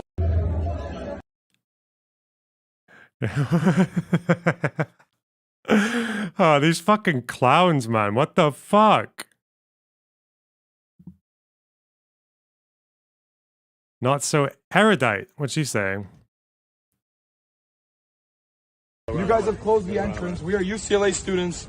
I have my ID right here. I'm being blocked off, not by the security guard, but by you two.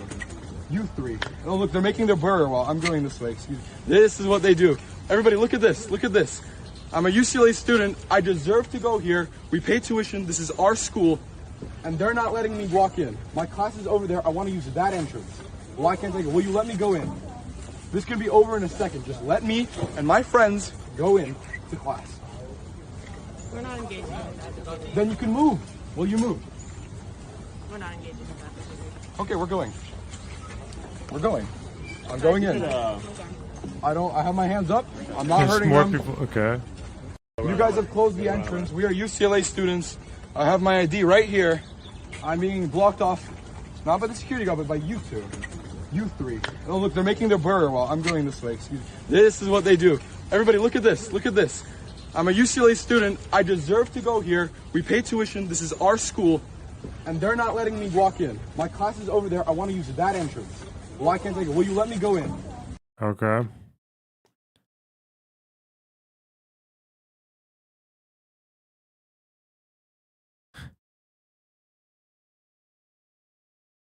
Are these all just Twitter videos? Like,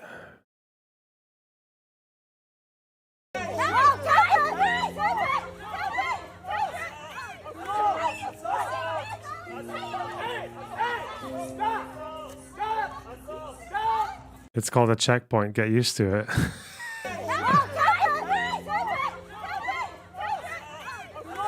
Oh, so he had a sign, and they're attacking it. Okay.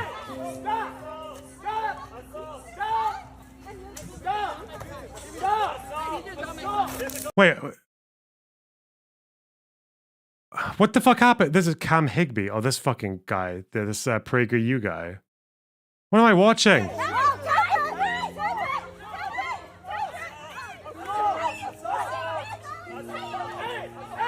I'm sorry. Why do you think... What am I supposed to do with this stuff? What the fuck is this? So I think we've heard in the press that there were some Jewish students who were getting blocked for being Zionists. That didn't surprise me. What the fuck is this? Am I literally watching Juliewood right now? Like, what the fuck? Holly Jude. Stop.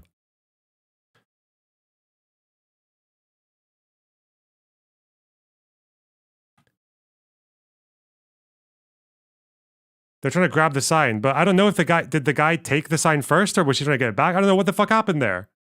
What happened before the clip? Okay, what's this? Let's keep going.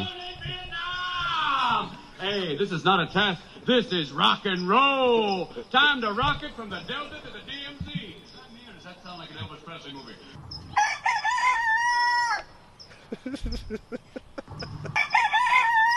Wake up, commies! Wake up! Dude stole a sign. You don't actually know if he stole a sign either, by the way, unless you have a video of that part. Stop fucking... Bro, how do people get... now I'm realizing people get their information from fucking Twitter like this. People I talk to, people I have debates with, this is how they get informed. Who's this guy? Up!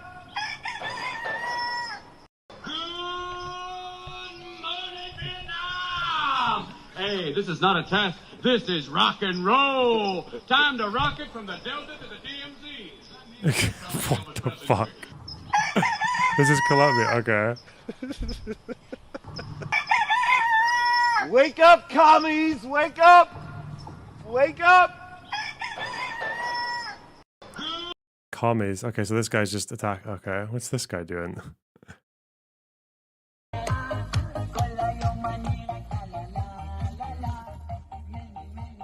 He's blasting Hebrew music at bedtime. Okay. Whatever. Okay.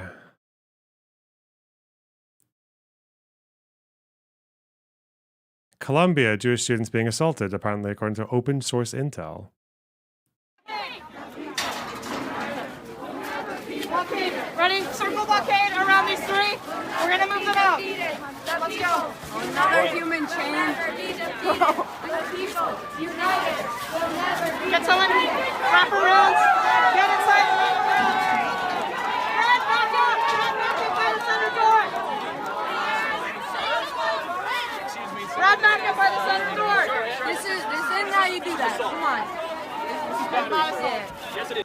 Hurry, but blockade around these people. What the fuck? What'd you say? Alright, red team, blockade! Blockade, ready? Circle blockade around these three.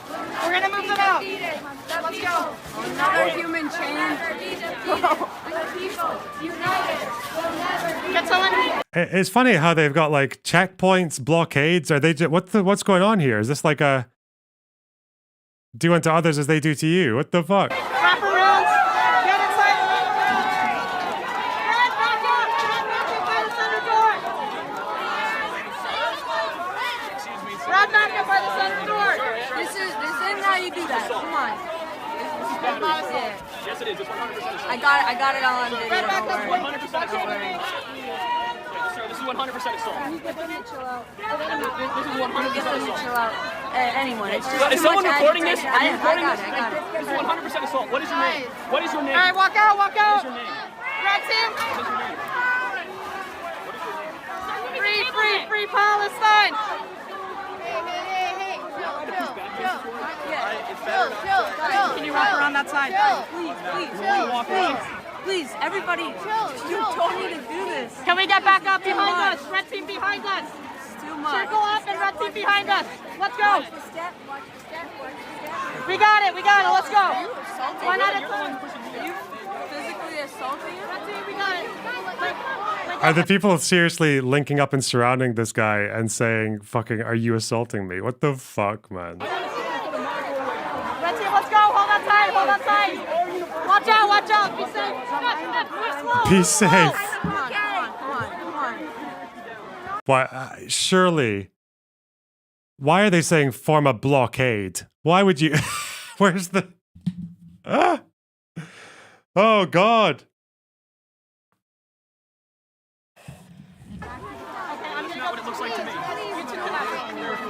I'm not fighting. You guys are the ones dragging people away. This is assault. You're shoving me. All right. So you know, you don't want to. Oh, she's actually saying that this is assault. She's like, I'm assaulting you because obviously, if you do this and you move towards someone against their will, yeah, and you're touching them, you're assaulting them. Yes, they're trying to move him away from the building, right? Ruin your whole life. Oh, sorry, you ruin your whole life. God. So you're hurting people. Are you okay? I'm so sorry. All right, guys, pause for a second. I'm so sorry. Guys, this is assault. This is assault. You don't understand the severity. Okay, guys, circle up. We have to get this man out. He's not out yet. He's. She didn't say he's IDF. Wait. We have to get this man out. He's not out yet. He's not. I don't know what she said. Okay, thank you. I'm trying to get them out. Thank you. Don't mess with them. Why are you trying to get us out?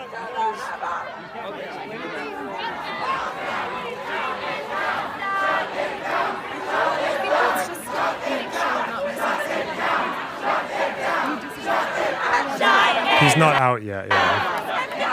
I thought I heard IDF. I was like, no way.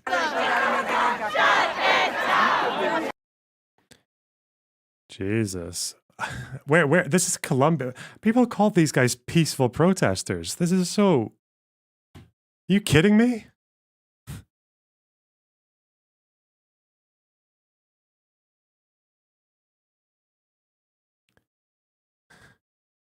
Oh, God. You thought the fucking universities were going to appease these wankers. What's this? Pro-Hamas supporter UCLA complains that Zionists won't let them sleep. Oh my God. We need as many people as here as possible. No, we haven't slept. None of us have really slept because none of us really sleep at this encampment because fucking Zionists play fucking loud ass music during the night to fuck with our sleep and to fuck with our physical and mental well-being. Is this new? Is UCLA or Columbia? It's UCLA because this is where there were the two encampments. Okay. What the fuck is that? Bro, this is insane though.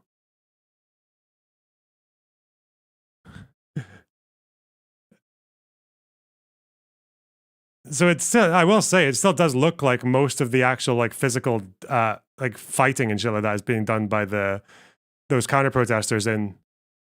Yeah, I saw this by those counter protesters in UCLA. But look at her name. What? What is her name? This person. Twitter account. No, the flag guy posted this. I'm guessing, but what's her name? This person. She have it. How do I see what her name is? On Instagram. Where? Where's her name? Huh? Where's her name show up on this? I'm Boomer. As here as possible. No, we haven't slept. None of us have really slept because none of us. Oh, UCPD, LAPD, IOF, KKK.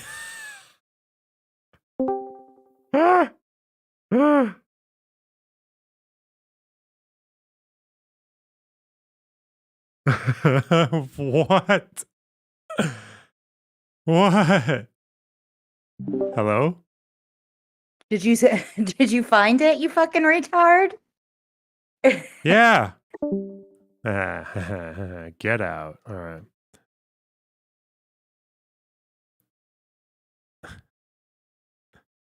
That's it, right? Okay, I got it. Fuck me. Wait, check link. Oh my God. Why are you still shouting at me? I just saw it. What the fuck? I just saw it. It's here. Really Why do you keep spamming it at me? You're like, Luna Box, look at the top. I've just read it out.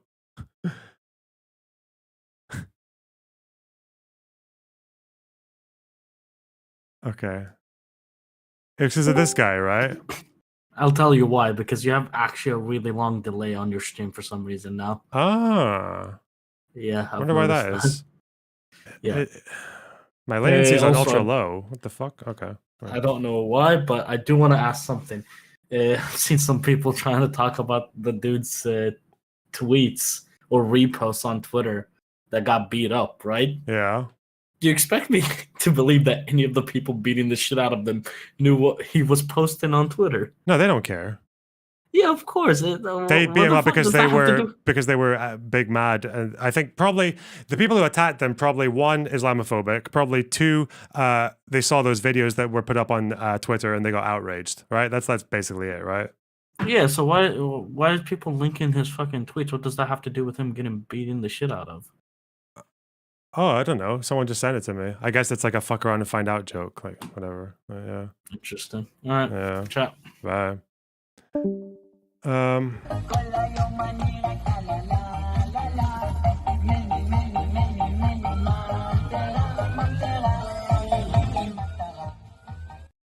Okay.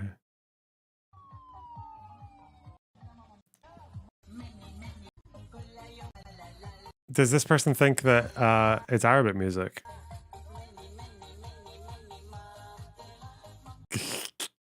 You can't dance to colonizer music. What? Okay. So this is what it's like. This is what it's like trying to do research according to twitter.com. Can't say it was the most incredible experience. There's definitely something. ABC, fights break out. Let's have a look. Can't stress enough, I don't understand why there's no security. Oh, look at these guys. To come here. Look at them charging. Look at that. There's actually a fucking no man's land and shit. Can't stress enough, I don't understand why there's no security to come here and tame this. Look at this. Oh Jesus my gosh. Christ. Let's get Chris Christie overhead. Yeah, Mark, somebody just got ambushed. A lone individual from the pro-Israel side bum rushed the barricade there and ambushed somebody, and now he is getting attacked from all angles here. This is turning it into an all-out brawl. It happened in the flash of an eye. You could see everybody coming. It's the fact that all the people fighting on one side have fucking keffiyehs on. All we need now is the pro-Israel protesters to dress up like the IDF with, I guess, like fucking paintball guns. And then you've got a fucking reenactment series. Like, what the fuck? That guy's defense on one side and attackers from the other side just beating on him with sticks and other objects. So again, both Sticks. Actually, it is because it was clubs. It was they used beating sticks, riot sticks, versus stones and keffiyehs. Oh, it's the first Intifada. Only far less inspiring and probably won't really go down in history.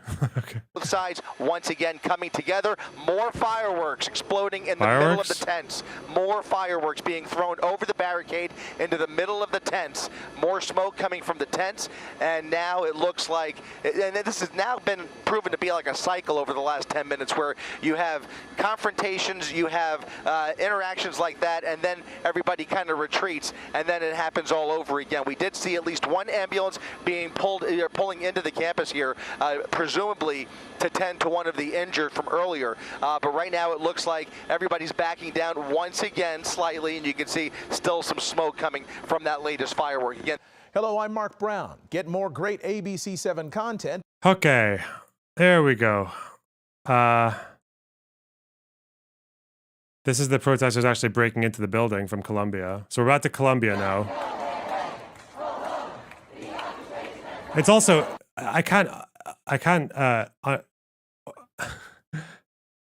stress enough the fact that, so it seemed to be like these UCLA protesters, the pro-Palestinian ones, were blocking Jewish people from entering certain areas, assaulting, that whole linked arm and pushing them out, that's assault. Sorry, fuck you. It may have been the case that one Jewish girl got her head bashed in by one of them. Seems like that's what happened, but again, it's Twitter clips. I don't fucking know. And in keeping with the LARP, with the conflict, the Israeli pro-Israel side reacted in the most disproportionate way possible. 2 days earlier, this disproportionate Israeli response. They've abandoned Havlaga, and they've gone on to aggressive defense. The Iron Wall.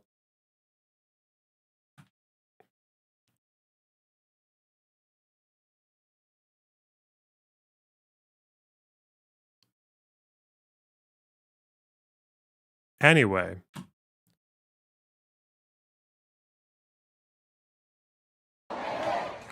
I did tell you guys, did I not tell you guys a couple of days ago that the dumbest thing you could do in response to these protests is a pro-Israel protest?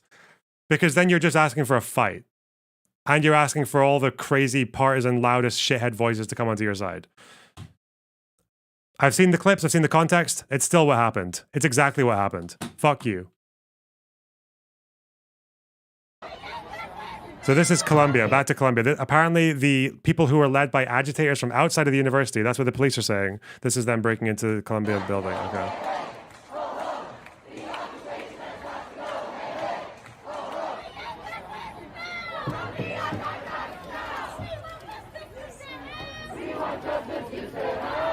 No more Mr. Havlaga. Is it Havlaga or Havlaga? Because Haganah, I thought that was Haganah, but it's not. It's Haganah. Havlaga was the original policy of the Yishuv, which was like restrained defense. Abstain from engaging in acts of retaliatory violence against Palestinian Arabs in the face of attacks against Jews. Instead, encourage the Jewish community to respond to the attacks through non-violent means, such as fortifying their settlements. And obviously, the Irgun and Lehi were like, "No, let's be the first people in this region to set off large, massive bombs in crowded civilian centers." And that's why, you know, that quote from, I don't even remember who said it. It's some Palestinian person who said, "We learned bombing from the Jews." Obviously, they adopted it and made it much more their thing, like bombing urban areas. But the first people to do it were the Zionists, the Irgun. There were loads of these attacks in the 30s, in the 36, 7, 8, and 9. Loads of them. Where like some of them, like 80 people died. These were no playthings. So I guess these guys, yeah, the UCLA guys are the Irgun of fucking this situation. The first ones to break the restraint policy.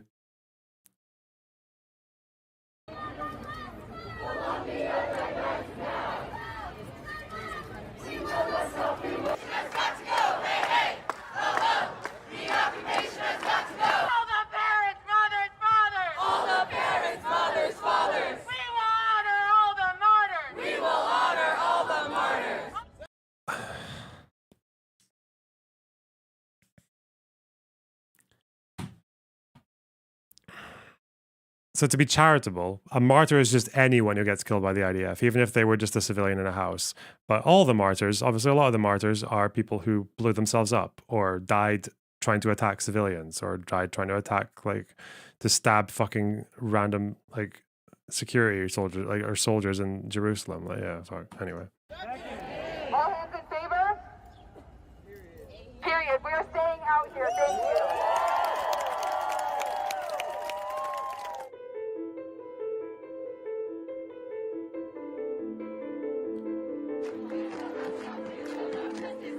They said all. I know. Yeah, it's like death cult. I don't know.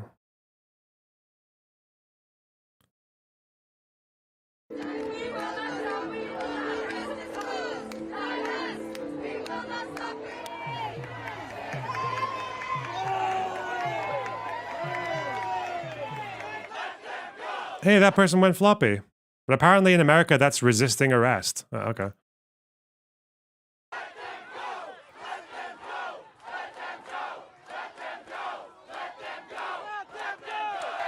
Where do these people get their info from? Hassan or TikTok? Probably both. Yeah, it's probably something along those lines. Or leaflets, like simplified little leaflets. And it seems to be that the professors and the educated people get their information from fucking decolonized Palestine. Because that's what the guy we were talking to yesterday was, the professor guy, self-proclaimed. So that's kind of how there's the hierarchy, right? There are the people who have who watch the Hassan streams or the Second Thought videos and the fucking TikToks. And then above them, you got the people who read the pamphlets, maybe, the socialist worker pamphlets, etc.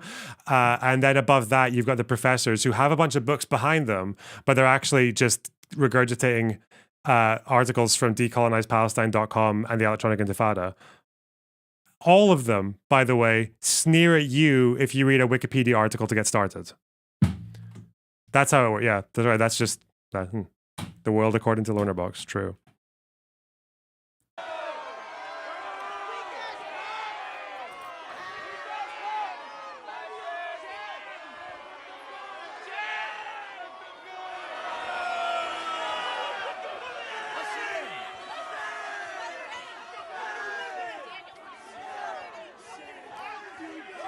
Yeah, but how many books have you read, Lamau?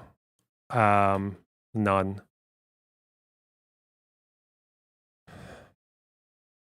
I just fill them up with post-it notes and kind of like make it look like I've actually every post-it note in each of my books is actually just like a cock.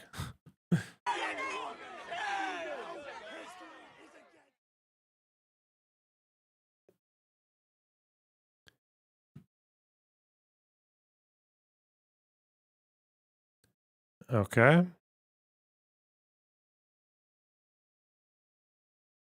Let's see.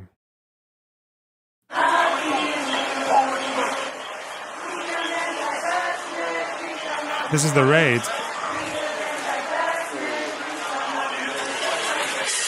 Oh, that's like a union song. It's an old school union song. The melody, anyway. I don't really change the words.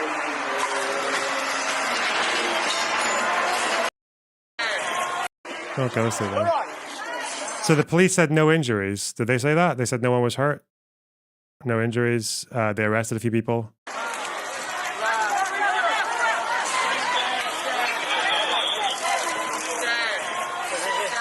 I don't think it was Solidarity Forever, was it? I thought it was the We Shall Not Be Moved.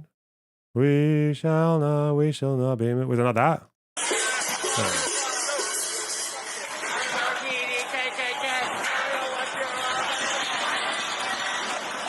No police was hurt. Oh, did they not say if any protesters were injured? Did they not say that? Oh, God.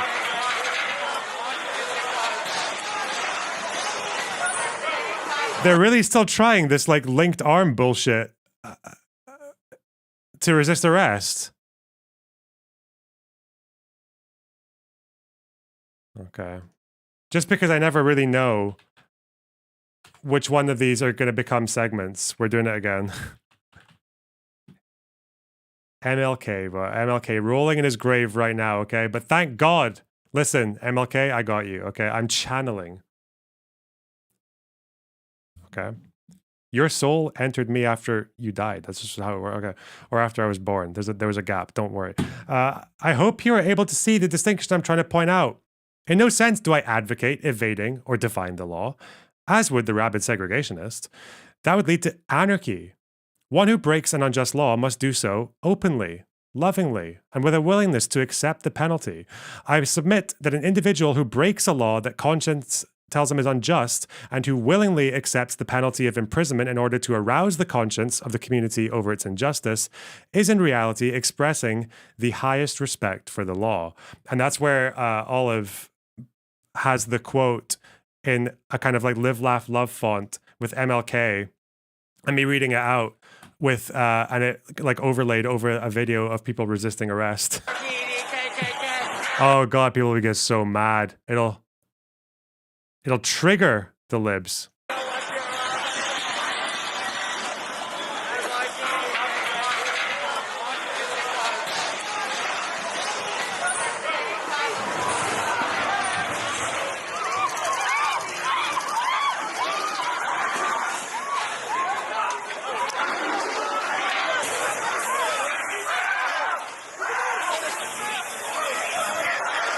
Okay, so wait, did they really ask the cop if any cops were injured? They didn't ask about, okay, so obviously protesters have been injured here.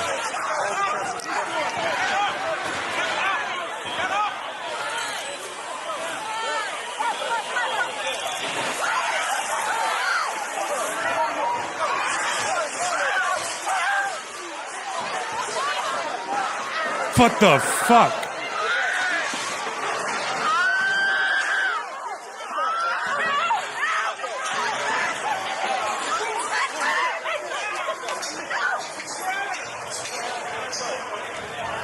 I mean, to be fair, they are taking the cops on.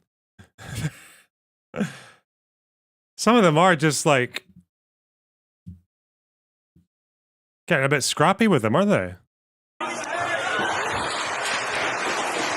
If that's what you want to do, if you made that choice, you know, if you want to take your chances.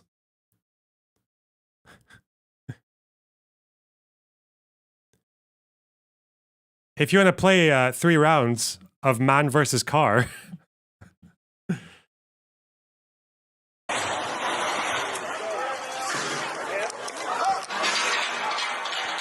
Like, it's so retarded. Like, why the fuck? So they've actually practiced for this with the linking arms shit.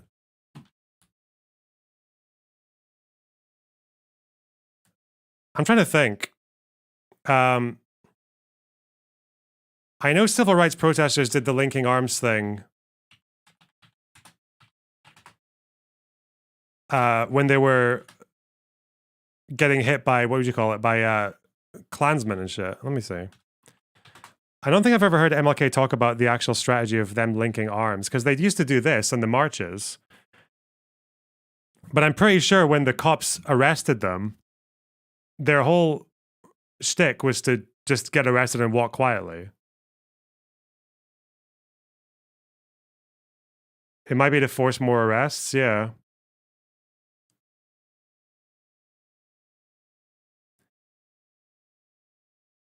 But I don't know, are there any pictures of this happening to them whilst the cops are actually on them? Because usually when I saw, like, what was the protest? Birmingham, was it? Maybe I'm wrong about this. Birmingham, civil... hoses? Was it the hoses and the dogs? Yeah.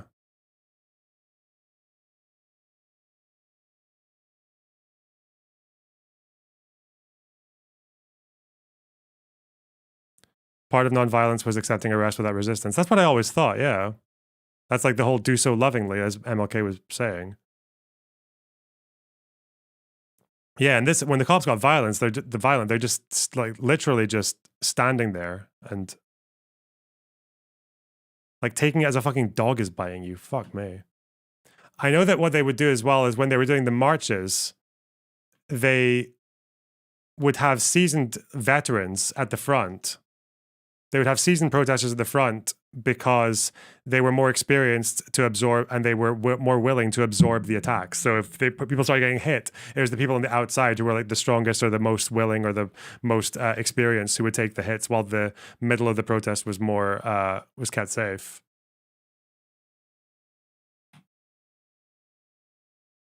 But I don't recall MLK ever talking about resisting arrest. Much the opposite, actually.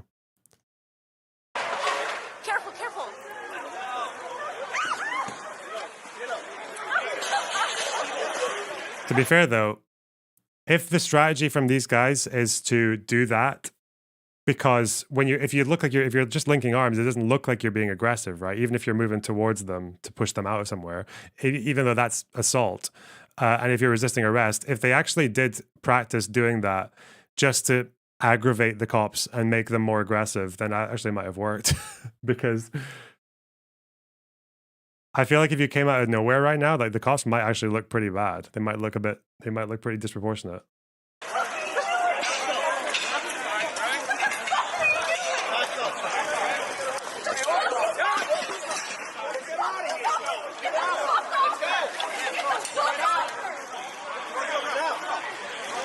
So what's happening to, so he's getting cuffed, okay. I'm asking you to leave now. Now. Get off the stairs. Hey, Rocco, you're going to get arrested. Now. Let's go.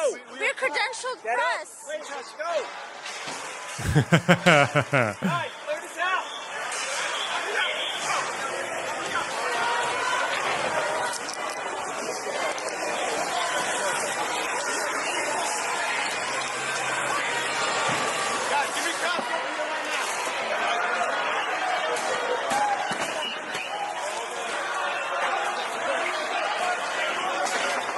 I mean, the fact is, what did they say? That if the cops, I mean, we'll have body cam footage eventually, I'd imagine.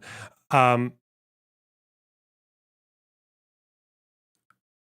guessing inside that building, it seems, according to the cops, it seems to be that they were covering security cameras, that they'd fortified the place, and that they had reason to believe that it was actually instigated, like the occupation of that building was pushed by people who were not from the university and who actually had been watched by the NYPD in the past for years. If that's the case, then it would, like, you're expecting a fight. Of course you'd be in riot gear. Like, you don't know what's inside. It seems like they did everything they could to look like they were ready for a fight. They fortified the place. They barricaded the front door. They blocked the cameras. It's a private building that they were refusing to leave. Seems like they did everything that you would do if you wanted a fight. Like, yeah, fuck.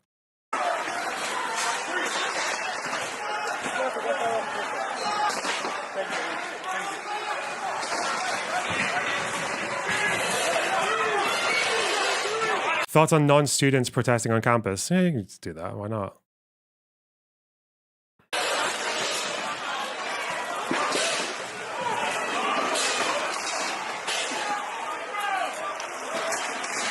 You're saying they hired escalation, they brought in escalation consultants to teach them how to look peaceful and get an optics win whilst using force.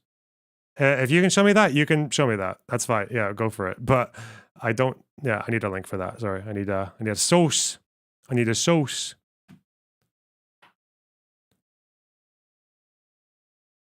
I mean, I can use my eyes and say that the linking arms to push people out is a way to assault someone without looking like you're assaulting someone. I know that's a thing, but yeah. But I don't know if that was like, you need a consultant for that. It's just like, it's almost like bullying tactics, right? Like you antagonize someone and make it look like you're with plausible deniability, right?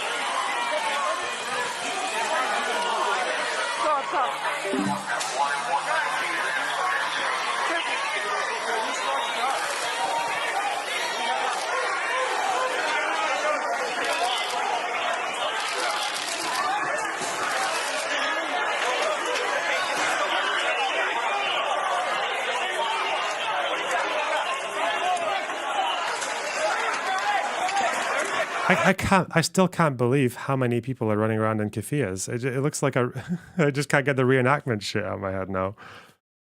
It's like, as soon as there's one group that it's okay to culturally appropriate, they just opened the floodgates. I feel like the keffiyeh salesmen are rolling in it right now. What the fuck?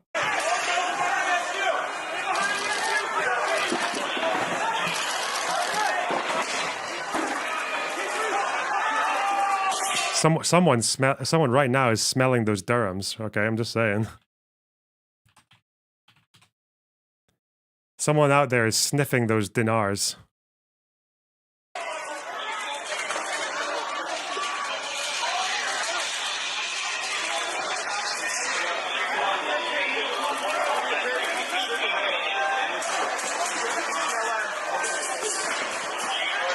NYPD sent in the humanitarian aid. Huh?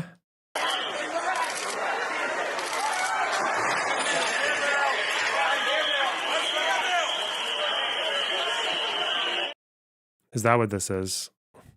What is that, like the knuckle sandwich? I don't know what the fuck you're talking about. All right.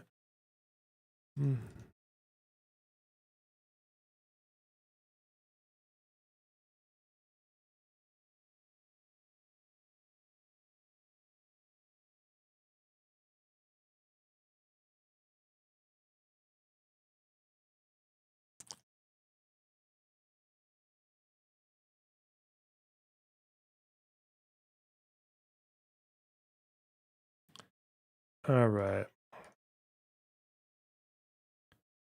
So, how could, bro? Even after what we've said, how can you frame? I'm sorry, I said peaceful protesting. If you occupy a private building, and you do the link arms thing to push people out who you don't want there, and you cover the security cameras apparently and fortify the occupied building. Peaceful pro-Palestine protesters. Let's go! Kyle.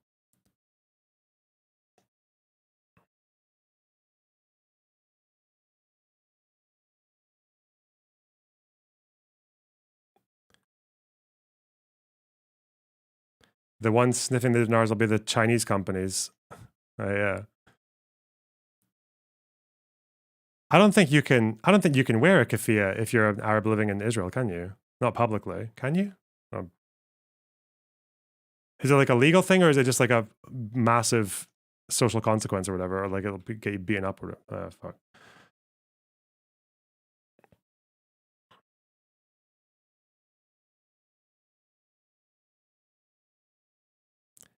Anywhere.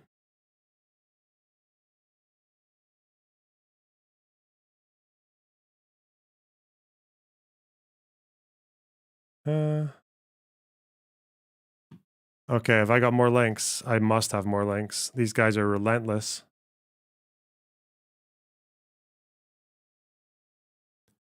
Pro-Israeli bum rush UCLA. I think I've already seen this, but it's on YouTube now, so it's more. Can't stress enough. Yeah, we saw that. What else have I got?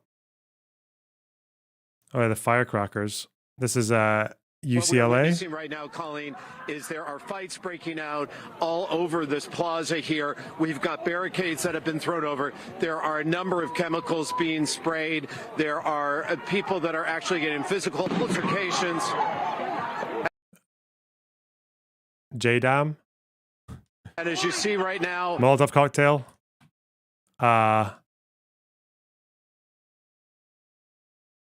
Incendiary balloon? I don't know. we are a distance back at some type of fireworks. Applause from the people on this side. And remember that this is an encampment that right now there hasn't been a deadline given for it, but UCLA has made it clear that it must go. And now we wait to see what is going to happen here. What we don't see a lot of, Colleen, and I'm wondering if you're wondering this as well, where's the security? We don't see them here. That's a good question. And we talked about how that they had increased their presence, but right now they are staying back as it appears whoever these people are that organized this rush on the encampment about 10:40 cars. Okay. Responsible. A number of them have been coughing, breathing a lot of the same stuff. 11 o'clock, we do begin Good Night LA with breaking news. This is a live picture of the scene. I just can't get over how fucking dumb this is. Like, I'm losing sight of what the fuck this is for. This is just people who want to scrap now. Campus of UCLA in Westwood, UCLA. And you can see a little bit of a more chaotic scene as people are apparently taking down the barriers that security officers put up earlier. Right now, we are. Go ahead, Chelsea Pepper Edwards spray is coming there into our live. throats is just how. Oh no, not an omni-liberal tweet. What's this? Oh, we saw this. Let's watch it again. To provide food to people who've taken over a building. Well, first of all, we're saying that they're obligated to provide food to students who pay for a meal plan here. But you mentioned that there was a request that food and water be brought in, unless I misunderstood. To allow it to be brought in. I mean, well, I guess it's ultimately a question of what kind of community and obligation Columbia feels it has to its students.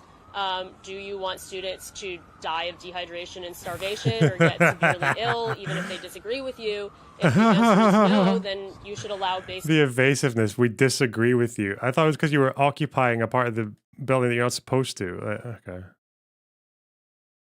Okay. I mean, it's crazy to say because we're on an Ivy League campus, but this is like basic humanitarian aid we're asking for. Like, could people please have a glass of water?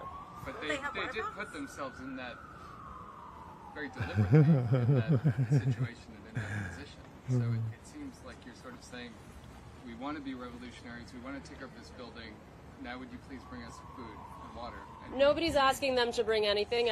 We're asking them to not violently stop us from bringing in basic humanitarian aid. They're stopping the delivery of food. We are looking for a commitment from them that they will not stop it But violently. they haven't stopped it yet. Well, I don't know to what extent it has been attempted, but we're looking for a commitment. So they haven't stopped them getting food. I didn't even properly register that the first time. Fuck me. I would actually, mate. If I'm sitting in fucking West Bank right now on my little TV watching it, I'd shaheed. I wouldn't even try to take anywhere. I would just go into a field. Like, fuck me. Oh, God.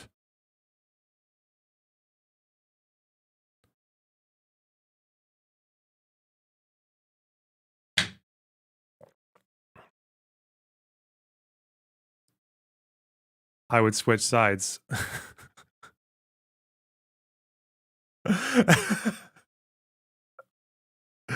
Oh, God.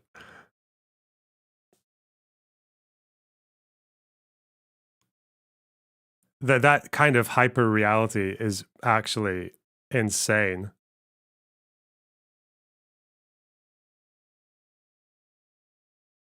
Is that like a thing? Is that like how hyper reality works? Like you consume all this stuff, so you start to use the language of the thing that you're consuming in the media. Like we've heard people talking about blockading and like blockading the people, the Zionists who they didn't want to enter the building. Now it's humanitarian aid. Is this the green line?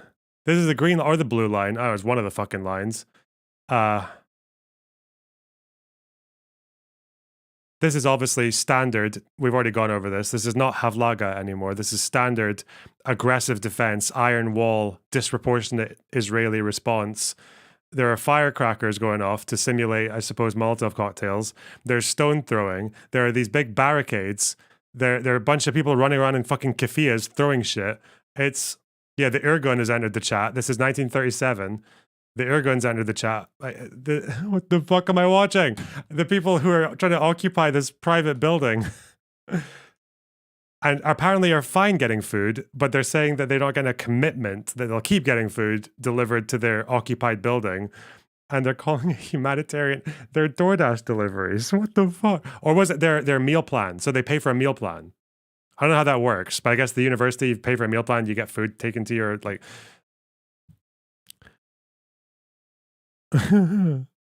Humanitarian aid. Your $80,000 a year university, private Ivy League university meal plan.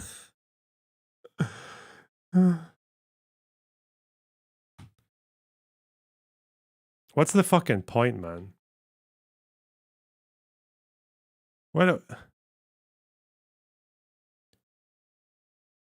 I'm going to say, like, these are the people I'm up against, you know? And it's not, it's people who defend this shit that I'm up against. Oh, God.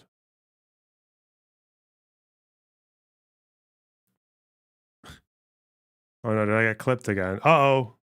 This doesn't look like a bad one, but let's see. What is this? I haven't seen this. What'd I say? What'd I do?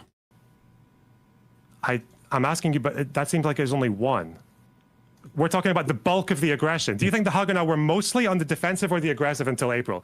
Oh, the guy's laughing. Okay, well done. And then the guy confirmed what I was saying. Well done. Okay, good. Who's laughing? Can you answer that question to me, please? No. What happened to my voice there? Answer the question. I think I was out of breath. Fuck knows. It's funny, whenever I jump into these like big debates, I always get like really, really panicky for the first like 2 or 3 minutes, then it goes away. Yeah. It's just the adrenaline, I guess. Grumble, grumble, grumble. Yeah, well, it's not untoward for me to... Thank you for being the moderate voice in the Israel-Palestine conflict. When will you do a gym stream finally and show us your gains? The Stump, thanks for the 10 euros. I really appreciate that.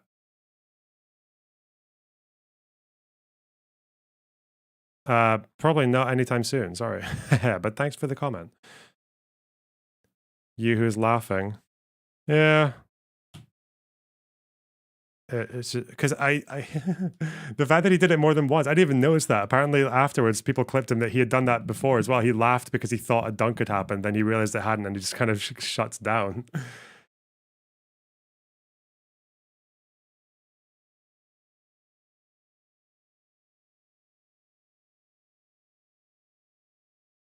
Niall, thanks for the $4.99. You need to use your high-pitched American accent debate tactic. What's my high-pitched American... Okay. Use laughing. I need that guy. That guy's a 7 million viewer TikToker, this guy. What does he TikTok about? That guy was a moron. He didn't know anything. He just hoped that his PhD guy would bail him out, and he didn't really. Fuck.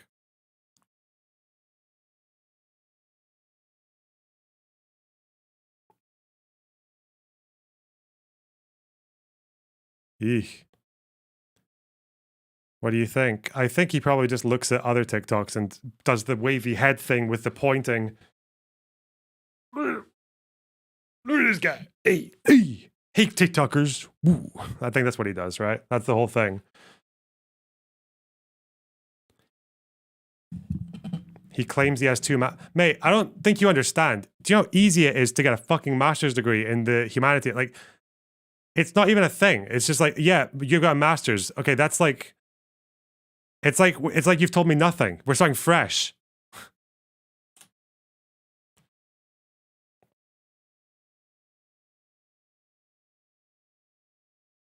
The change in atmosphere was insane after you hopped in. I don't know. I just, it's weird. Like, I wasn't. There is nothing that, okay, I get one of the things that like sets me off more than anything else is people who flaunt their education and the amount of books they've read whilst they're wrong. That just, oh god, it makes me, I don't know, it fucks with me. I just see red. I just become Satan. I don't even care what they're arguing about.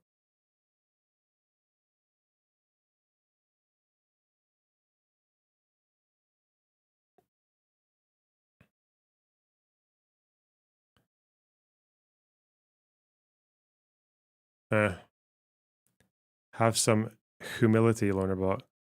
Oh well, I do hope those guys get their humanitarian aid at the protests, because if they don't, that will be one more. He has 2 master's degrees. Thanks to $10, Eitan. I really appreciate that. I think it's.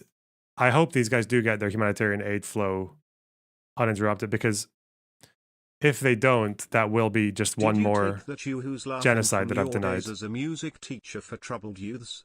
Anyway, here's £10 for a couple more lines on the Intercept v New York Times video essay. Oh, Swan Star, you make me feel guilty here, but thanks for the £10. I really appreciate that. Did you get it from your days as a music teacher for troubled youths? No, it just came to me. Just came to me.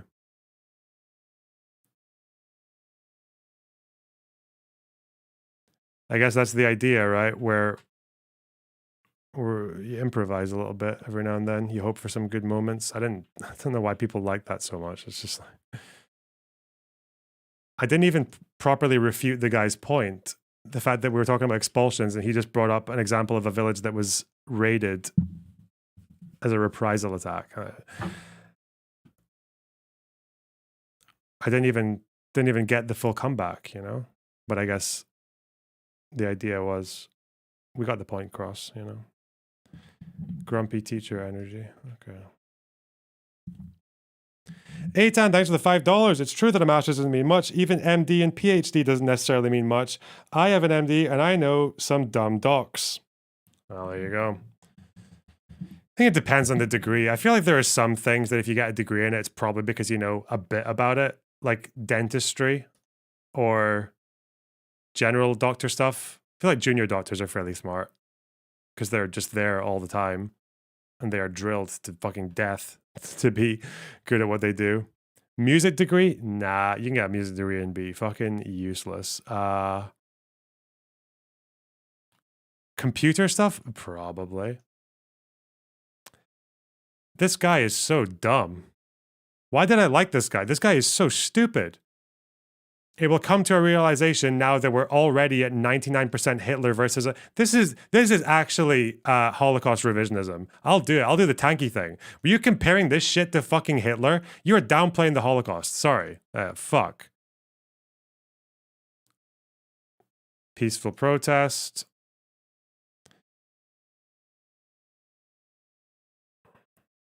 He's still obsessed with the voting thing. Kill me.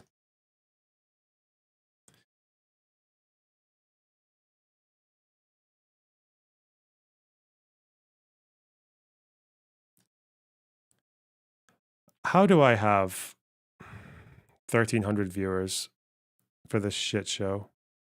Do we have any more footage? How are people getting so much mileage out of this? It just seems like the protesters, they bit off more than they could chew. There was lawsuits. We didn't do that yet. Oh! I love it. Do you guys want to take a guess on who's sourcing me with all these fucking tweets? University spokesperson. We regret that protesters have chosen to escalate the situation through their actions. Just like we regret that those Jews chose to escalate the situation through their actions in the Warsaw Ghetto Uprising. Our top priority is restoring safety and order on our campus. We made it very clear yesterday that the work of the university cannot be endlessly interrupted by protesters who violate the rules. Continuing to do so will be met with clear consequences. Protesters have chosen to escalate to an untenable situation, vandalizing property, breaking doors and windows, and blockading entrances, and we are following through with the consequences we outlined yesterday. Disruptions on campus have created a threatening environment for many of our Jewish students and faculty, and a noisy distraction that interferes with teaching, learning, and preparing for final exams, and contributes to a hostile environment in violation of Title VI, suggesting potential legal ramifications. Okay. Columbia students versus trustees of Columbia.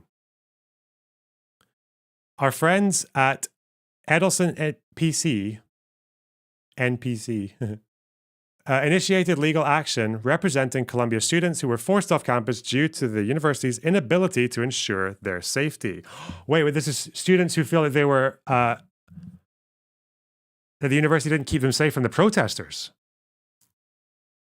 because there were the blockades and the checkpoints system and the green line wall, the wall. Okay, wait, hang on. Title VI. Okay, let's see.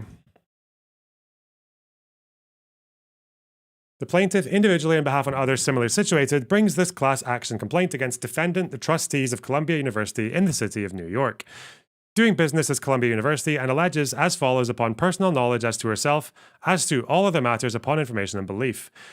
Introduction. Never forget the 7th of October. That will happen not one more time, not 5 more times, not 10, not 100, 1,000, 10,000. The 7th of October is going to be every day for you. Masked protester threatening Jewish students at Columbia University. We saw that video. We saw it. Universities are the foundational bedrock of our society, providing critical forums for open and rigorous debates on major issues of the day.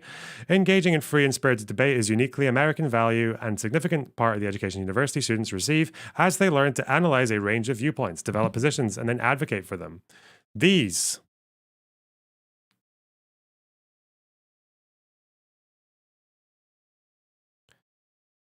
event is the mini version of the ICJ case. Well done. Well done.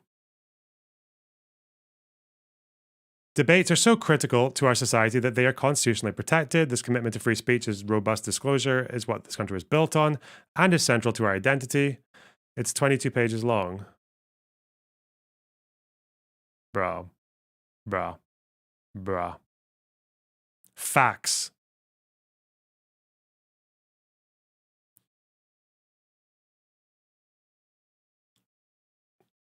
On April 18th, 2024, protesters at Columbia gathered to form the so-called Gaza Solidarity encampment on a central area of campus known as South Lawn West, which they have renamed the Liberated Zone. The stated goal of the protest is to force Columbia to financially divest from companies and institutions that profit from alleged Israeli apartheid, genocide, and occupation in Palestine. The protesters have erected tents and have pledged to occupy the liberated zone until their demands are met. Within a matter of hours, the protest escalated into a threatening environment that endangered and continues to endanger the safety of students, particularly those who identify as Jewish or have connections to Israel. The encampment has become a focal point for aggressive and violent behavior. Documented incidents include verbal threats, physical intimidation, and even assaults on students. Jewish students have been subjected to derogatory remarks with chants like "Go back to Poland," invoking anti-Semitic tropes of returning to the concentration camps and promoting discrimination.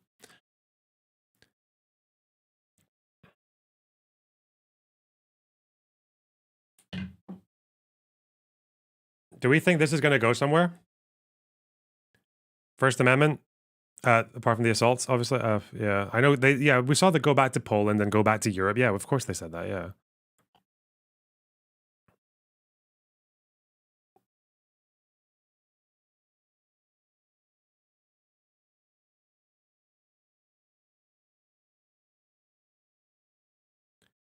Yeah. Let's see though. See where the problems are. Okay. More disturbingly, direct threats have been made, including references to Hamas's October 7th attacks, with individuals declaring the 7th of October is going to be every day for you. Such statements create a climate of fear and hostility and have no place in a civilized society, let alone an academic setting where young adults are trying to learn and grow as individuals. Is there a video of them actually saying that stuff? Yeah, I'm pretty sure we watched it, unless I'm mind-fucking myself. October 7th, every day for you, Colombia. We've already done our little part on the Colombia protests. Like, we've shown how fucking mental some of them are, but let's see. Including, like, leading figures.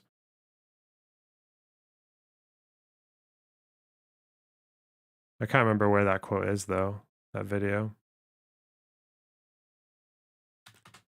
If anyone has it. Oh. Is this it? Or someone just saying it? Oh, here. Was it this one?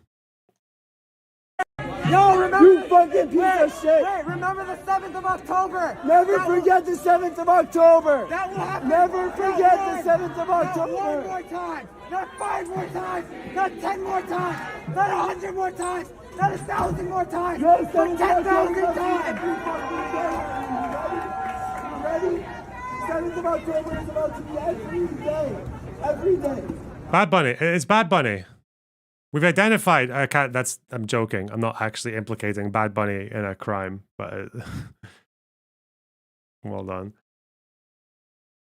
Disavow. Such statements create a climate of fear and hostility. Okay. The presence of the encampment and the resulting unrest has significantly disrupted the educational experience for many students. Classes have been interrupted by loud protests, and some students have been physically blocked from attending lectures and other academic activities.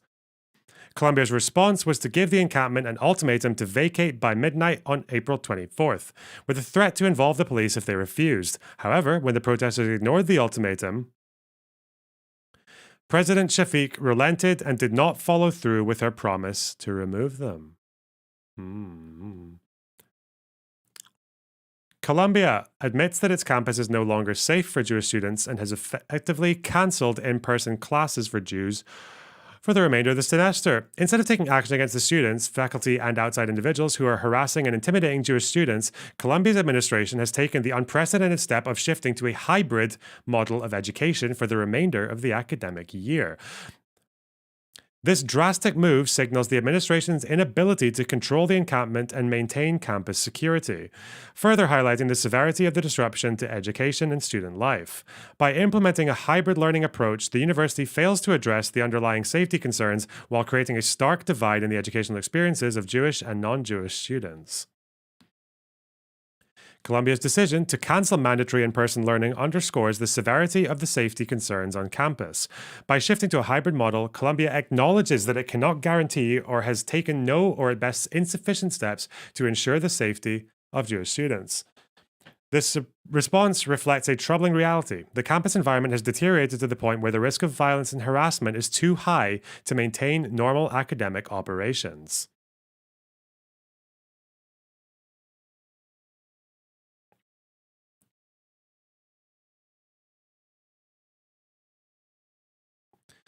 Shifting to hybrid learning significantly disrupts the educational experience for thousands of students. In-person interactions with professors and peers are a fundamental part of university life, contributing to more than just academic knowledge. These interactions foster a sense of community, allowing students to build meaningful relationships, network for future career opportunities, and receive immediate feedback and guidance. The move to hybrid learning not only diminishes these essential aspects of education, but also isolates Jewish students from the rich collaborative environment that a physical campus offers. Additionally, hybrid learning can exacerbate feelings of loneliness and being disconnected. Students lose out on the spontaneous conversations in hallways, the shared experience in classrooms, and the social events that are crucial for personal growth.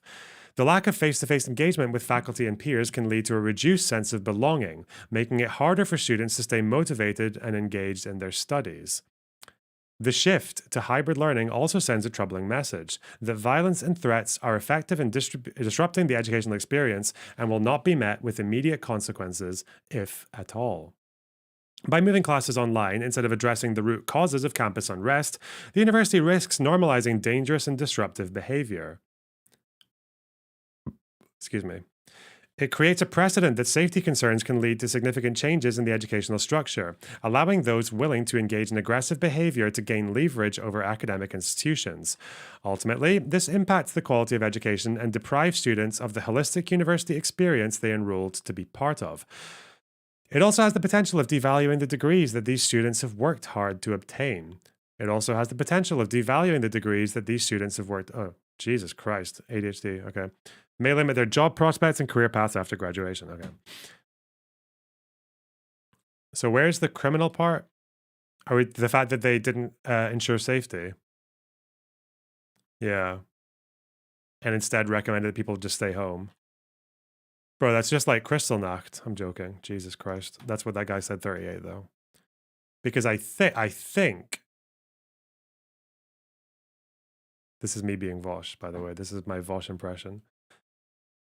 I think after Kristallnacht, wasn't when the Nazis started rounding up Jews, and this was like the first time when you could actually get put into a camp just for being Jewish. Like they actually deliberately went after just Jewish people in general to put them in camps. Didn't they say they were doing it for their safety to begin with? Didn't they say that it was because it was their way of keeping them separated from rioters?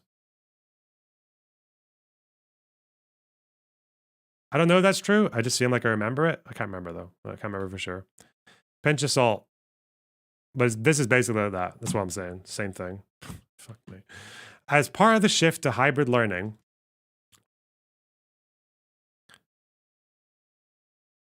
Columbia also announced that students can choose to take exams online if they do not feel safe on campus. Online examinations present several challenges and disadvantages for students. First, online exams can lead to increased stress and anxiety due to technical issues such as unstable internet connections, software glitches, or device malfunctions, which can disrupt and even prevent the test-taking process. Second, online exams often lack the same level of academic integrity as in-person exams, with students having greater access to unauthorized resources or the ability to collaborate, compromising the fairness of the assessments, potentially undermining the credibility of students' academic performance. Indeed, prospective graduate schools and employers may view remote test scores with skepticism, as they did during the COVID-19 pandemic, raising concerns about the validity and reliability of the evaluations, which likewise could ultimately diminish the value of students' grades and impact their future academic and professional opportunities. I just realized this document.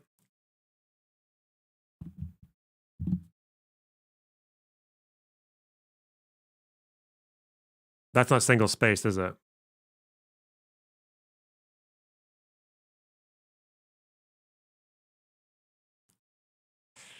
Uh-oh.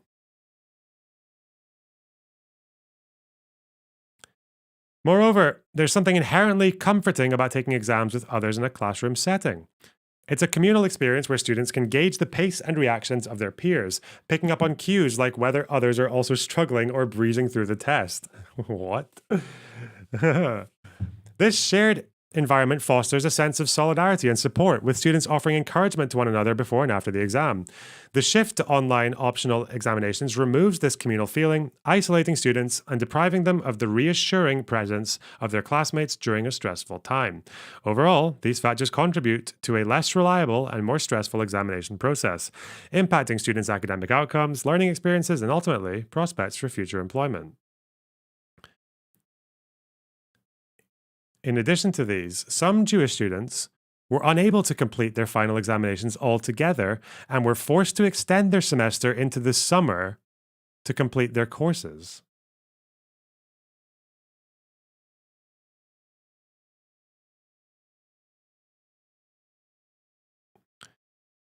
It should be noted that on February 12, 2024, the Committee on Education and the Workforce of the U.S. House of Representatives opened an investigation into Columbia's response to anti-Semitism and its failure to protect Jewish students, citing grave concerns regarding the inadequacy of Columbia's response.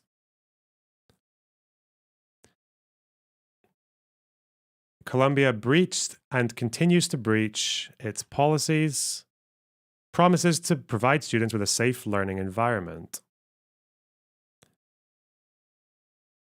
Columbia has clear policies and guidelines that promise to provide, in addition to a legal obligation, safe learning environment for all students. So it's about that. Okay. They prohibit harassment, discrimination, and violence. They commit the university to taking prompt and effective action against such behavior. The mission and vision statements underscore the importance of diversity, inclusion, and a community where all students can learn and thrive without fear. It warns the lack of awareness or understanding of university policies does not excuse a violation. It tells new students that upon accepting admission to Columbia University, they are expected to become familiar with and uphold the university's core values in such a way that they observe and abide by the policies of the university. Fail to maintain safe environment, ongoing incidents. Yeah, here we go. So non-discrimination policy. This will often be like just differently worded versions of the same thing, right? I did not know that was happening.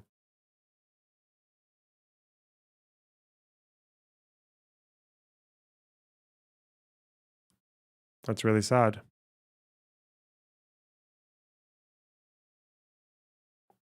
Is there anything else in here I need to look at that's important?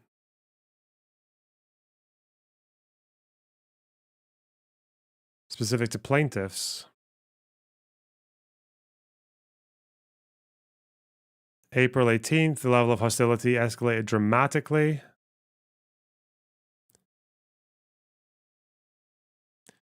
This is actually an individual case story, I think, with this one here. The hostile climate on campus significantly impacted plaintiffs' education and ability to complete coursework. For example, plaintiff planned to finish a blank report in the blank on April 21st. The blank is located on campus and the project could not have been completed elsewhere. But in an effort to contain the growing protests on campus, Columbia shut down all but the main entrance, which is located at 116th Street and Amsterdam Avenue. Unfortunately, a large demonstration was taking place at the main center, and there were numerous reports that some protesters were harassing, threatening, and in some cases shoving Jewish students that attempted to access campus. Plaintiff contacted Columbia's Public Safety Department, blank, but was told that there would be no way to arrange for safe passage to the blank that day. As a result, plaintiff was unable to complete her final exam report, which was critical of her blank coursework. When Columbia shifted to a hybrid learning model, opted to attend remotely as she felt unsafe attending classes in person, despite the significant impact it had on her performance during final examinations. Okay. God.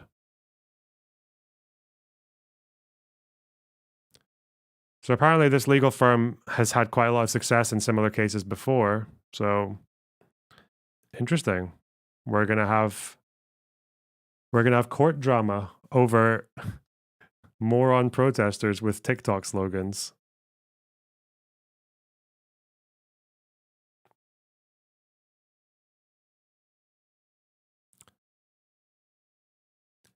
Gross nonsense from CNN having on a vile Zionist who's in the minority in her age demographic, including amongst the Jewish population.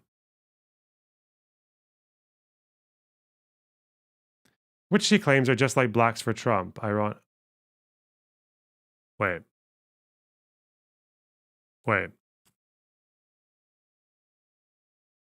Is it because of Jewish Voice for Peace? He thinks Zionists are a minority in the Jewish population? Bro.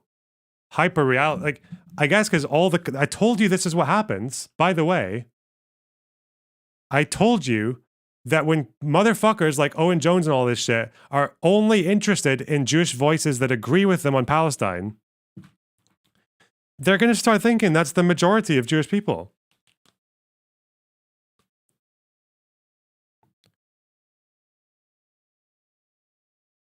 What was she saying? So you describe yourself as Black, Native American, and Jewish. You've talked about God, that's a lot of things. How your feelings of feeling accepted on the campus changed after October 7th. What has that been? He's specifically talking about, like, what, her age demographic for young Jews. Maybe? Are young Jews? Hang on, let's see. Maybe? American young Jews, Zionism, support, polling, Israel. Sorry, I need to look over some super chats. I think I missed a couple. Hang on. Where is the polling on Jewish youths in America?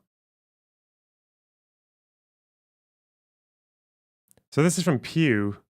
Nearly 6 in 10 say they are either very emotionally attached or somewhat emotionally attached to the modern state of Israel.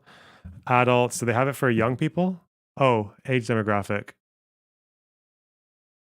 Ages 18 to 29. Very and somewhat attached, 48%, 51. Not to, not at all. So 50-50. This was in, or like 48-51. He didn't specify America, just age. I mean, you have to narrow it down somewhere, don't you? But it says 8 in 10 say caring about Israel is an essential or important part. Where's the breakdown for that?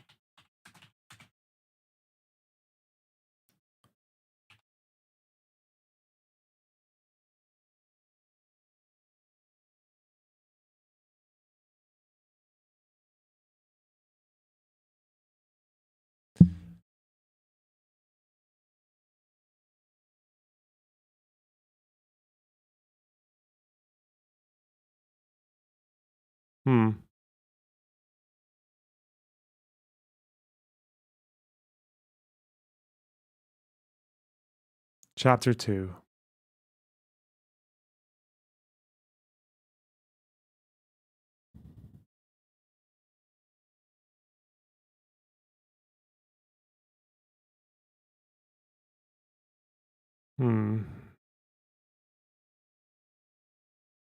Holocaust, see, caring, or just say Israel.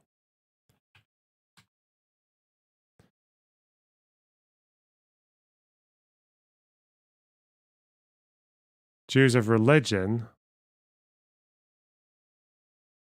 Half of the US. Do I have anything for youth? I don't know.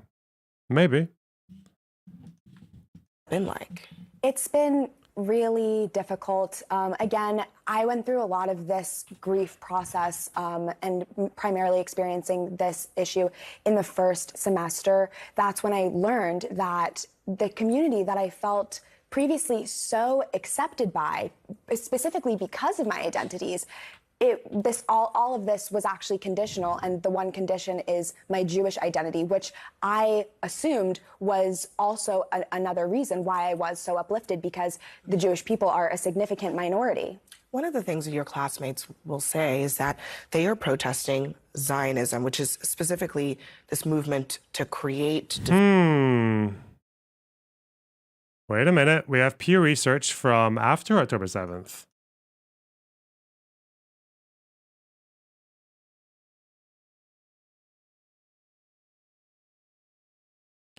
April 2nd. American Jews report feeling a host of emotions in reaction to October 7th, okay? 9 in 10 say they think discrimination against Jews has risen in the United States since the war began. 3/4 say they felt personally offended by something they've seen in the media. Okay, whatever.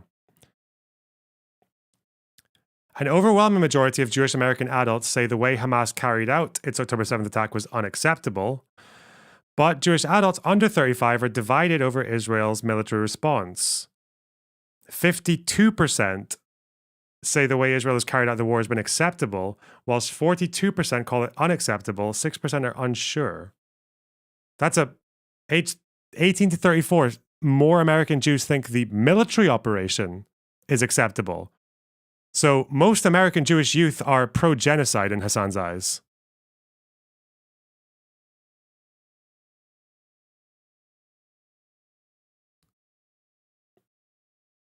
Huh.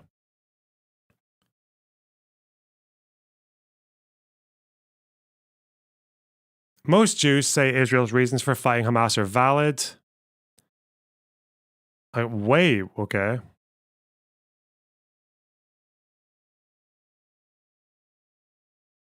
This is not a question whether they identify as Zionist. I'm sorry. Yeah, apparently, yeah. Let's go out into the left-wing world, okay? Let's go into Hassan's world and see if anyone who thinks that Israel's response to Hamas is acceptable in the last month, and see if it's possible for them to not get called a Zionist. Okay.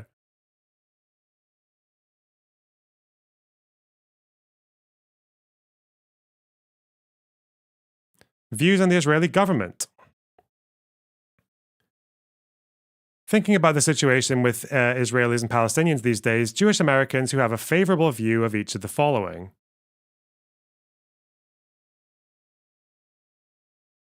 But you're changing it. Shut the fuck up. Like, okay, let's do it. Let's ask again. If there's no polling on Israel, that's fine. I'm just saying, like,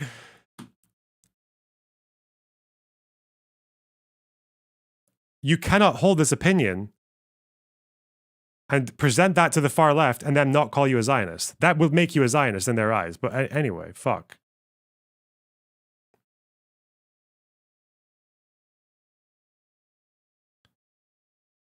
Yes, I can. Watch me. These... What's this?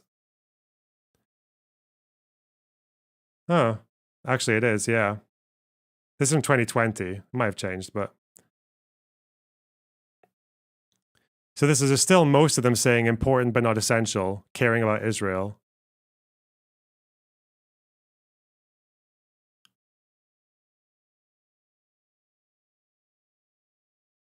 Okay.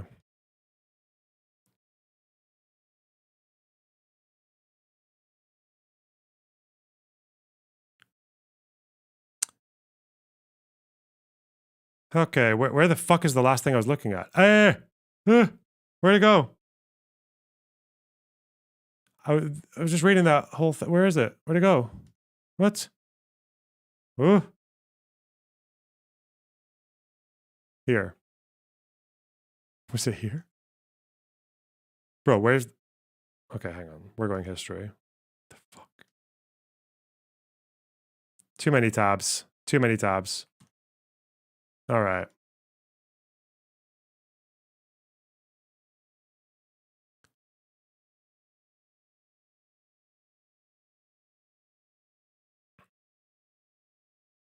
Okay. So 18 to 34, favorable view, more of them have a favorable view of the Israeli people and the Israeli government. All okay, obviously Hamas and PA at the bottom. Okay, that's still, so this is all anything but Israel. Young Jews about equally favor aid to Israel, humanitarian aid to Palestinian civilians. 61 favor military aid. Okay. Both sidesers. Damn, they're both sidesers. Most say the US should play at least a minor role in resolving the war. Okay.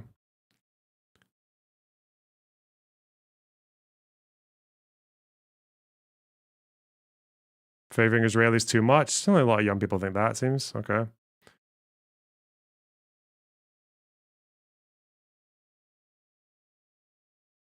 Stop talking. 47% of younger Jews have stopped talking to someone because of what they said about the war.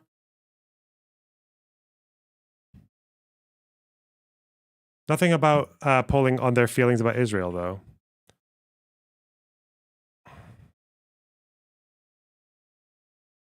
All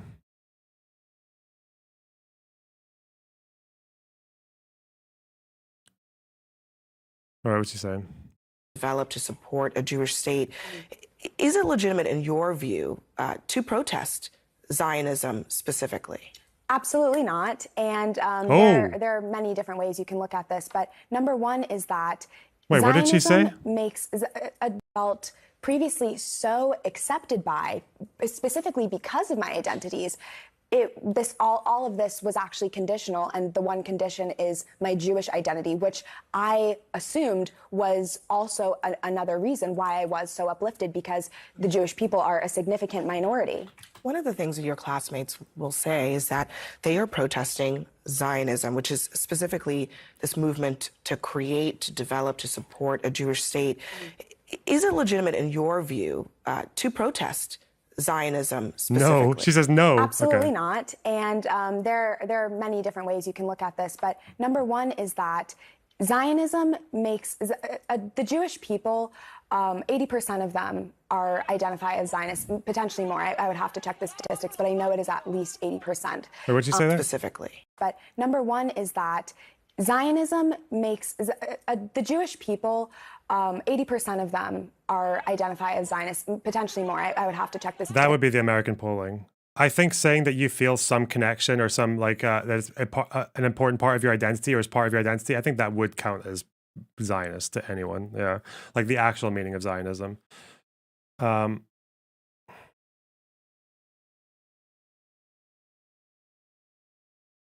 who knows?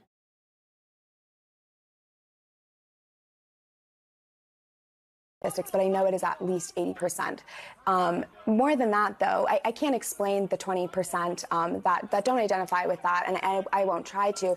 But we know that Zionism, which is the Jewish right to self-determination in our historic homeland, is inextricably linked to our religion. Do you think it's synonymous effectively with being Jewish? Absolutely. Absolutely it is. But more than that, though, taking away the Jewish aspect of it, at least at Columbia, we do not protest any form of any person's right to self-determination. There's no other movement, and there's no other self-determination movement that is protested that I've seen, definitely not at Columbia. So for this to be the only movement that is taken issue with amongst the students, and that it's the Jewish movement, it is inherently anti-Semitic. When you see your faculty members, professors, they today linked hands and arms, and they blocked the entrance to the encampment. When you saw that, what do you think of their position? I'm disgusted, honestly, if only because, again, the situation has gotten so out of hand that no matter how you look at it, even if we're taking out the political element. God damn, that dono. Sorry, I can't pronounce your name, but thanks so much for the $50. My God. Killing me. That's so generous. I'm dying. I'm dying. Element, the anti-Semitic element even. It is just absolute anarchy on campus. And to see that faculty are supporting this, and in a way that is, in this instance today, they were barring students who, in my opinion, you could consider them to be paying for these lawns. They're barring students from enjoying the resources that we all have a right to. So that alone is just absolutely inexcusable to be seeing from faculty. As I'm sure you know, there are Jewish students who are part of the pro-Palestinian protests. You've compared them to Blacks for Trump, Gays for Trump. Absolutely. It's fair? Yeah, of course it's fair. I mean, I say take them as seriously as we all take Blacks for Trump and Gays for Trump. And I think it's absolutely a fair comparison. It's the same tokenization that we're seeing, and in terms of our perception of them, that's absolutely how seriously we should take them. They don't represent our community, and they've been tokenized. Lona Box got to nearly. Oh, thanks for the donor. I really appreciate that. Thanks for the humanitarian aid funds. Thank you. Oh. This woman is in danger. Well, it's a good thing we've got the fucking pound shop IDF at UCLU. She should just go there. Hide behind the barricades. Okay.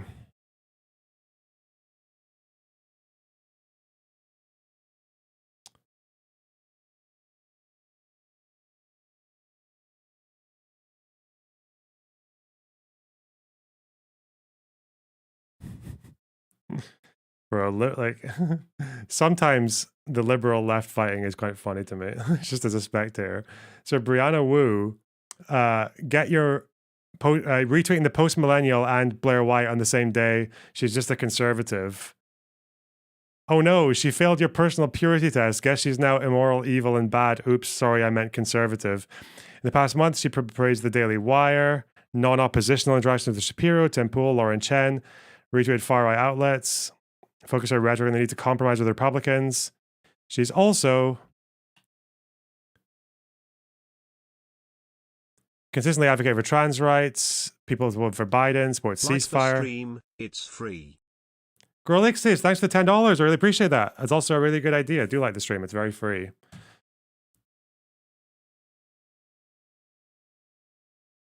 Left cult hatred, compromise on left-wing issues. Welcome to the Jew alumni. Shalom.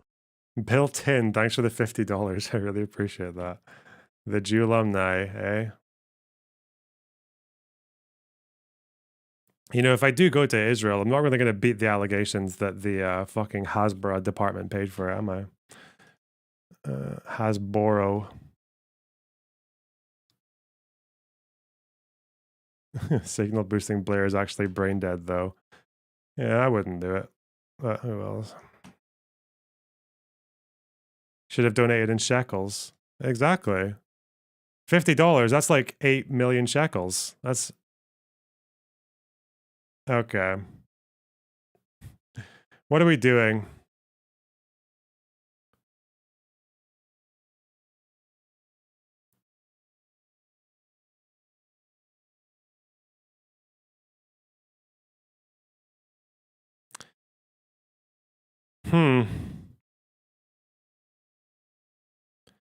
Do I want to go into this? Oh god, the fucking Hassan thing. Like, the thing is, it would be much easier to start a Twitter thing with Hassan if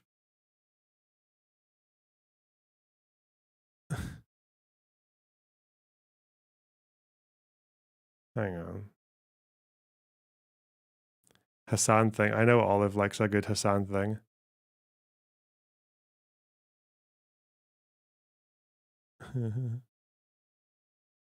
Wait, what?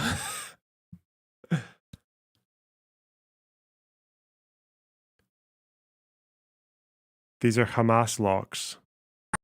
Tell us about this change. Yeah, so when we will...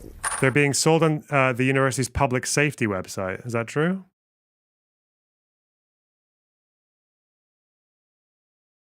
Bike... who the fuck has bike locks that are that thick? Don't scroll on Twitter, Learner Box. Who has bike locks that are that thick? What did he say? Tell us about this change. Yeah, so when we entered Hamilton Hall, this is not what students bring to school, okay? This is what professionals bring to campuses and universities. These are heavy industrial professionals bring to campuses and universities. These are heavy industrial chains that were locked with bike locks, and this is what we encountered on every door inside of Hamilton Hall. And so in order for our emergency services group to... Someone said there were tweets on this bike chain thing getting community noted. Where's that? Where's that?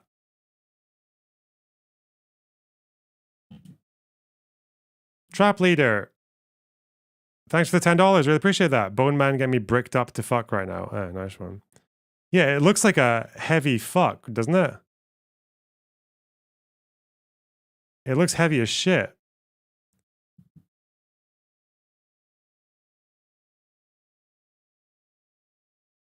The note is removed. Okay.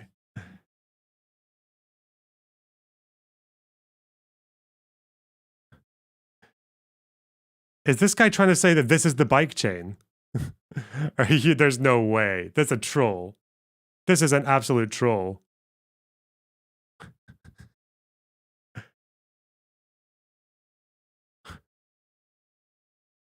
Are you fucking joking?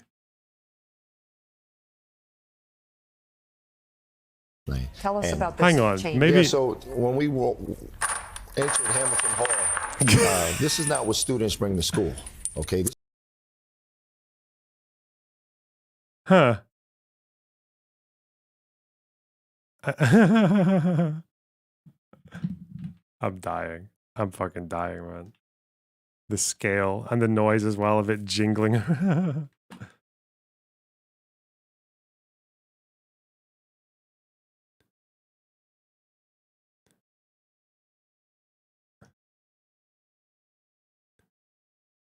In any case, they were using it for barricading, for blocking the doors, right? Which is, doesn't really matter whether or not you use a normal chain or not. Like a normal bike chain or a big, heavy duty fucker.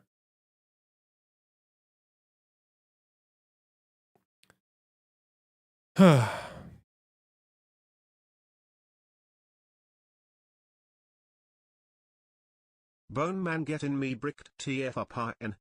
Wow, thank you. What the fuck was that reading out of the TTS? That was the most scuffed TTS I think the software's ever done, but wow. Listen, you guys are being very generous, I will say. But not generous enough, okay? Look. Working hard for you guys here in the toughest job of all. Alright, what the fuck? What is this fucking around? What is all this hullabalooing? Please play some piano. Sorry. There you go. That one's for free.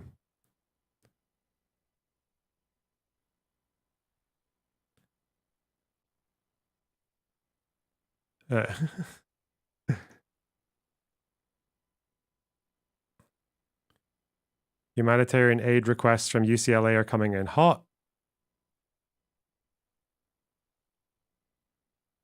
Google Doc of requests from the camp. Let's turn off some tabs because there's too many tabs open. Maybe that's what's fucking my internet. Okay.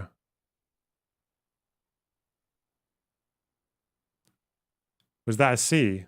Is that a C? Yeah.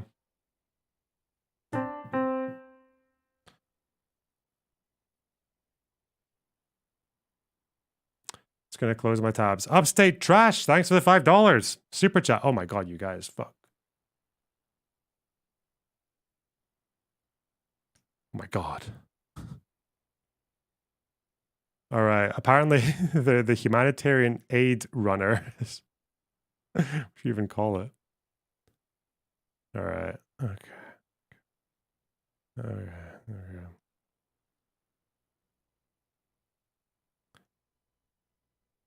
The humanitarian aid rider. Fox News apparently obtained a Google Doc containing a list of requests from the protesters of the UCLA camp, which includes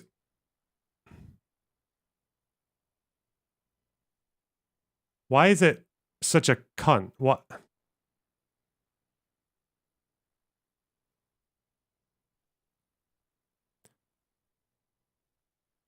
Dial up. Bro, this is fiber optic. What the fuck? Hang on. We're going to go. Lorna Box came in massive clutch yesterday. Stop saying that, you guys. It's so weird. Clutch. Clutch. Are you a fucking 20-year-old American entrepreneur woman? What? Queentrepreneur. All right. Fempreneur.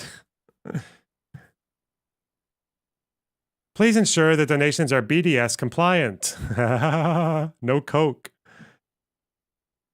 Headlamps, airsoft goggles, gas masks, and respirators. It's payday. Time to pay my rent to Mr. Box. Thanks, Dwayne. I really appreciate the $20. That's so kind of you. God damn. All right. Skater helmets, shields, wood for barrier, knee and elbow pads, rain ponchos, canopies. How much do you have left to pay of your Dual Alumni Pass? Thanks for the £10, Dual Alumni, James Crawford. I really appreciate that. Listen, I don't know. There can... Arbitrary number. $800. All right. Cuckoo. Thanks for the 10 Canadian. Here's some of my money from Canada. It's interesting that we are seeing the same reversal of politics you guys in the UK are seeing, except it's Conservatives at 50% approval. That sounds disgusting. Fuck that. Curtis Moyer. Thanks for the $5. Donos to a great streamer, DGGL. Oh, that's so kind. All right. David for Games. Hello, thanks for the 5 USDs. I really appreciate that. Can you talk about Jamal Bowman, or does Big Brother PV not allow it? Here's some humanitarian aids. I don't know, and I don't know. So maybe. I don't think anyone's ever told me not to talk about anything, so it's possible. Oh, is it because Jamal Bowman's defending the protesters in Colombia? Okay. All right, what's this? Utility gloves without reinforced knuckles of various sizes, especially for small hands. Super bright flashlights and strobe. Charged umbrellas. EpiPens, non-steroid inhalers, headlamps, organizational bins. Hot food for lunch. Important. Vegan food. Gluten-free food. ice, no packaged food, no coffee, no bagels, no bananas, no nuts. Why no bagels? It can't be because they're fucking... I can understand the allergies for the rest of it. Or coffee, I don't know, because they don't have like boiling water or whatever. Animator Man, thanks for the $1.99. I want to talk in VC. As a college kid, I want to vent. Okay. Pasta, thanks for the 20 Swedish. Fuck it, have some money. I will have some. Thanks for the Swedish. I appreciate that.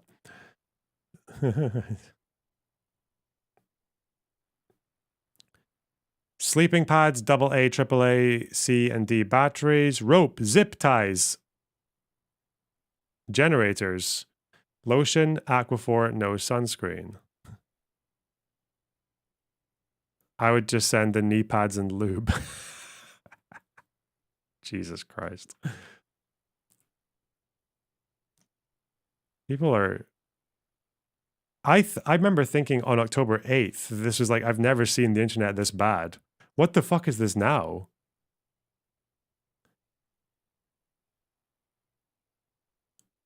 Six months. This is 6 months in, man.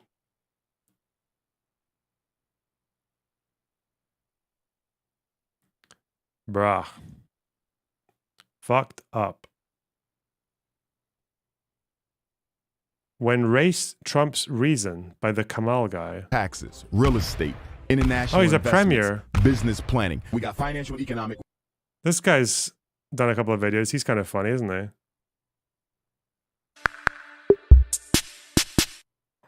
Race is obviously going to be a big part of everyone's life in one way or another, but I gotta be honest, these people that choose to insert race into every single aspect of their existence have always rubbed me the wrong way. I don't date women who have sex with non-African men. Not only do I... Okay, whatever.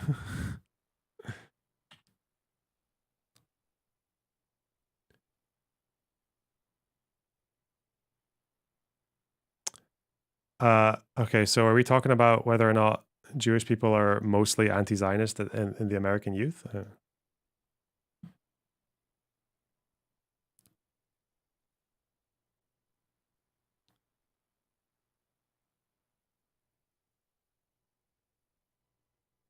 Hmm.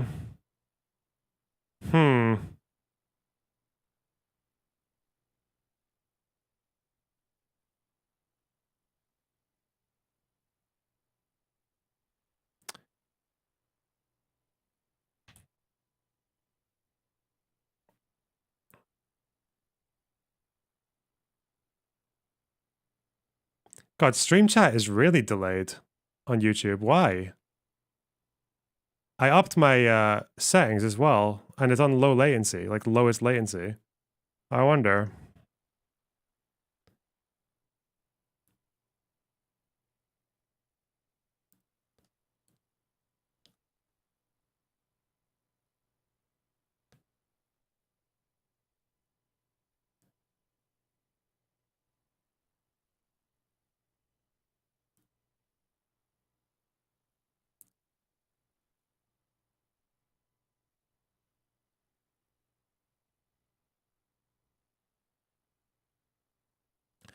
Is anyone on Earth, I wonder, going to assume that you can care about Israel but be anti-Zionist? Does that make sense? Would anyone ever say that?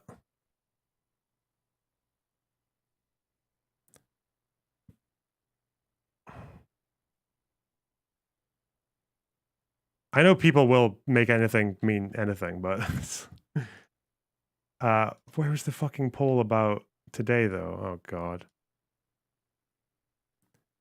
Everything is delayed across multiple comps. Interesting. Where was this quote? This fuck. No, my history doesn't go that far back that quickly. Hang on. Where's the polling? Where's the goddamn polling? Did this?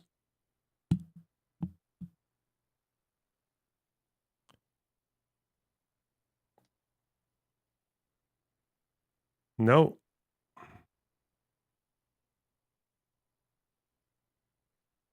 I wanted the 2024 poll. Where's that? Why is it not in my... It has to be in my history. Hang on. Am I just missing it? Am I just being really dumb? Twitter. That's...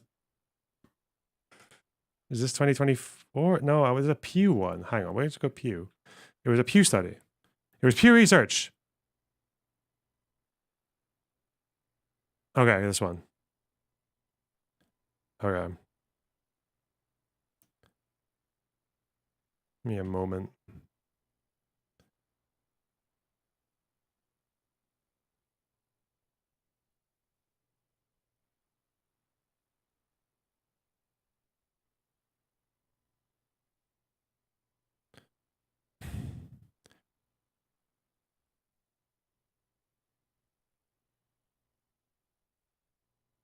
I left MIC a few... Oh, let's bring this person in. Hang on. Hello, animator bro man.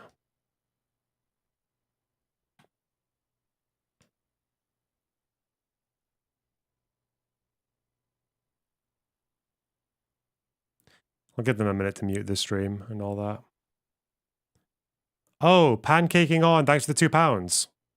Did you enjoy your sandwich? Yes, I did. I really appreciate that. Thanks for the £2. It was good. Good humanitarian aid.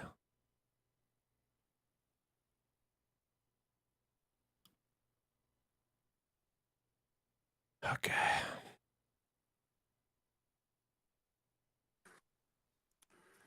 Am I working? Yep. Find the fucking link. I've been waiting a while, for fuck's sake. Sorry. That's the real apartheid, the fucking waiting room. Wow. But, okay, well, wait. To be fair, there's still apartheid, but you know what I mean. It's more of a checkpoint system. Yeah. Hey. So I just kind of wanted to talk about how it fucking feels like right now. Because I do have I have been on the stream before, actually, for a similar topic. Because I do, as a person on a college and a friend who thinks that, like, there's a genocide happening in Palestine. It's kind of fun. It's kind of fucking annoying seeing it on, like, college campuses. Like, I have the feeling that nobody has the fucking I feel like nobody knows how to read or, like, how to, like, source something. Because I assume, what would you call it? You know the ICJ stuff, right? Sure.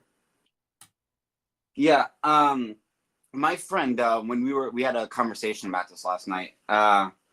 What would you call it? He brought up the ICJ statements, or what would you call it? The spicy statements from, like, Netanyahu and, like, other people, and we're like claiming that it's what would you call it? He was claiming that it was like showing intent to genocide, and I don't think, is that real? Can you use, like, statements from, like, generals and stuff like that to really, like, to prove intent for genocide? You can, yeah. Because, like, you'd have to show the action, but you'd also have to, yeah. Quotes would often point you in that direction, yeah. And the problem is that quotes can be quite vague as well. Like, people can use euphemisms to call for genocide, which is why the whole, small part of why the plausibility standard is so low. Because what would you call it? I think what would you call it? Something like a euphemism, like, get rid of the grass, or like, or that was I just made that up from my head, but, like, you know, kind of like euphemisms, I'm pretty sure can fall under, like, genocidal statements, but, like, fiery language, like, we're gonna bring hell on them. It's probably not, like, you know. Yeah. Because he kept using, like, what would you call it? My friend kept using, like, those ICJ statements, and also used that a combination with what would you call it? I'm pretty sure there was, like, 5 quotas for, like, a genocide, and I forgot. I think, like, one of them is, like, physical harm, mental harm, like, planned coordination of, like, killing, like a decent group of people. And I think the next 2 they're kind of, like, miscellaneous. I guess they're, like, genocidal extra credit points, like, I don't know, like removing children or something like that. Sure. But the problem I find with that is that, like, doesn't, like, 3 of those kind of fit under, like, most war? No. The exact words, yeah, but like, a law is not just the exact wording. There's precedent behind each of those phrases. So when you're talking about causing severe mental harm or bodily harm, they're not just talking about like punching someone in the face or like hard enough that they maybe get hospital, like concussion might be severe bodily or mental harm. But it's when they're talking about in the convention, it's talking about a level of bodily or mental harm that can like destroy your entire life. That's why it's usually used in law in reference to like rape or torture with the intent of either like destroying that person's ability to live kind of like decent life, or to like for in rapes it's often to kind of like fuck the gene pool of the population or whatever, right? So it's like it's a very high threshold, even though the wording itself sounds very open, you know. But that's where precedent and case law matters. You'd have to look at the case law and see how each of these things has actually been practiced rather than just guessing, which most people do, right? Okay, thanks for that one. Also, what would you call it? I'm pretty sure I looked this up. In terms of like how many bombs have been dropped on, or what would you call it?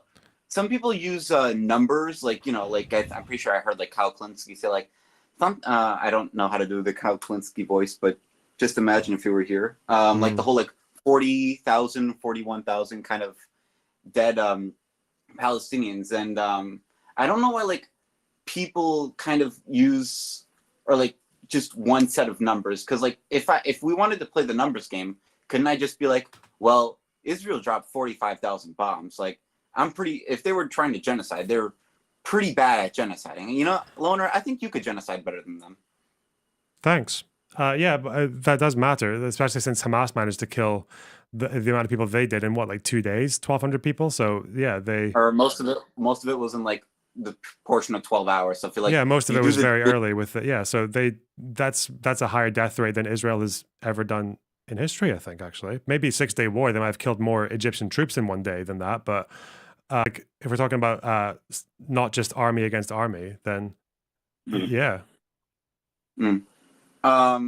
Something that my friend said that what would you call it, that did interest me, and I wonder what you think about this too, is what would you call it? He said that without the intervention of the U.S., like there would actually, like, you know, like, or he says that Israel has the intent to genocide, but like it would be like a lot more clear of a genocide if like the U.S. didn't intervene. Do you think that it could have, or do you think like, let's say if there was no like U.S. interaction in this, you know, all the lefties' wet dreams, do you think it would be like quote unquote a genocide, or do you think like it would still just be like just considered really bad? What do you mean? Like if the Americans weren't there to restrain the Israelis? Yeah. I don't think so, because Israel has worked without restraint of the Americans before. They were only really restrained by the Americans in like 56, and then they were only really like a proper American ally from 73 onwards. So they might do worse. They might break more rules if they were left all on their own. But I just never seen any indication that they would ever go like that to that final degree. Lots of countries that don't really have that many friends and can get away with a lot don't do that, because Bashar al-Assad has fought like pretty brutally in the last 10 years with like chemical weapons and shit like that. But I don't think he's ever been accused of genocide. It seems to be that, because I'd imagine his intent, based on my limited knowledge, is that his excesses are because that's the amount of crazy shit that he'll do to stay in power, not because he's trying to wipe out like the Syrian people or whatever like particular minority group he's mostly not getting along with, right? So yeah. Okay. Can I tell you about like some stuff that I see in college about like the Israel-Palestine stuff? Sure. What college? Well, you don't have to say, obviously, but if you wanted to. All right. I ain't revealing what college I'm going to. Good stuff. Or what one I'm currently at. Okay. I've met a surprising amount of Jewish people. Like literally by sheer odds, I'm like, wow, there's a lot of Jewish people here. From what I've gotten, it's kind of like 50-50. What would you call it? Like, for example, my roommate who's Jewish, we make a lot of jokes about it, about him hating Palestinians, but like, he's not like, what would you call it? He's not like, you know, a Zionist, but he's like, what would you call it? He's like, I guess what would be considered the current average opinion on Israel-Palestine on like an American level. Well, the other one that I know, who I didn't know he was Jewish until recently. He said that like that there is definitely a genocide going in Gaza. So it's kind of weird seeing what would you call it? I'd expect it to be more like one way or the other. And in terms of like school stuff, so like we have a little monument on our campus, and like so occasionally I would see like stuff like, oh yeah, there's a genocide, or what would you call it? Not occasionally, like rarely I would see stuff like genocide in Gaza and stuff like that. But it's also mostly just kind of like flyers. So I think for some of this it kind of depends on like the school. Like I saw your stream. The Columbia stuff is a little crazy, just a little. And my friend who is the pro-Palestinian guy, the college he goes at, which I'm also not going to dox. They literally just had like what would you call it? They were doing like kind of like a little camping thing outside, and what would you call it? They were setting like flags on like what would you call it? Like for example, the school name on outside the campus. They would set like flags on it. I haven't seen like cases of, like any harassment, which is nice, unless I hated Jews. So like it's kind of so far I would say it's like not that bad, but at the same time I've seen a lot worse. Yeah. Yeah. What would you call it? Can you give me no wait, that was the thing, but I don't know. I always fucking say fuck words, but or yeah, that's like a lot that I wanted to talk about. Just wanted to fucking vent that shit out. But quick question: what would it take for like to prove like to prove like intent on genocide? Would it be like or other than like statements? Like for example, could I use like a chain of command? Would it take like a chain of command, like Netanyahu or some top general telling like other people like, hey, I want you to explicitly do this like action and like kill as much people as possible, or like does it have to be like more subtle than that? I don't think it has to be from the cabinet. It can be from a general or something. So the way I could see it materializing, or like the most conceivable way, would be that if there was an attack on some location where there was possibly even some Hamas there and also a bunch of civilians, and they go there, they find out there's not actually that much Hamas there. They take out the few who are, and then they've got the rest of the surrendered civilian population, and for whatever reason they're really mad that they didn't get what they wanted, or they just like someone just feels like they want to take revenge for October 7th. So they take those people, and under orders from some general or whatnot, like, or even under some like inciting rhetoric from some general or politician, they take those prisoners and blindfold them and like take them to a particular site, like maybe an empty building, just stuff them all in there and shoot them and then bury them, right? Like, and with the right incitement statements from a particular general or politician, you could call that genocide. Okay, Yeah. so it's so basically, so let me get this straight. Incitement from some upper authority, and then like basically the mass slaughter of people for no reason or no practical reason. Yeah. Oh, that's pretty convenient. Like it's that's what special intent is. Like you have to want to be reducing the population of that group, like just because you hate that group, right? Like that's the special intent. So if you kill a number of civilians, even a very large number, because you want to force a surrender of their leadership, that would be mens rea for like murder and all that, but or war crimes or whatever else. But it wouldn't be genocide if if you could prove that was your reason. Yeah. So basically, genocide is, or to prove it, would be like specifically pointless murder. Yeah, well, not pointless. The point is targeting that particular group for reducing its numbers, for like killing them in whole or in part, right?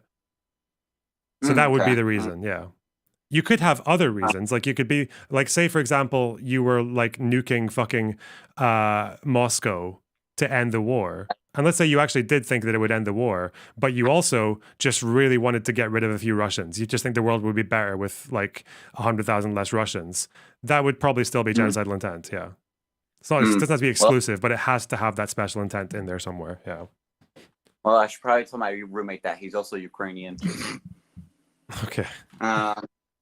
You know, at least with my friend, what would you call it, the pro-Palestinian one, or at least he's like, it's actually kind of weird because like usually most people I would say like genocide, Gaza, are 9 out of 10 times, or I think from at least what you've seen, they probably don't have like a very positive view on Biden, do they? Who doesn't have a positive view on Biden? Most people that think that there's a genocide in Gaza. No, of course, yeah, they have Genocide Joe, right? Yeah, they probably don't, yeah.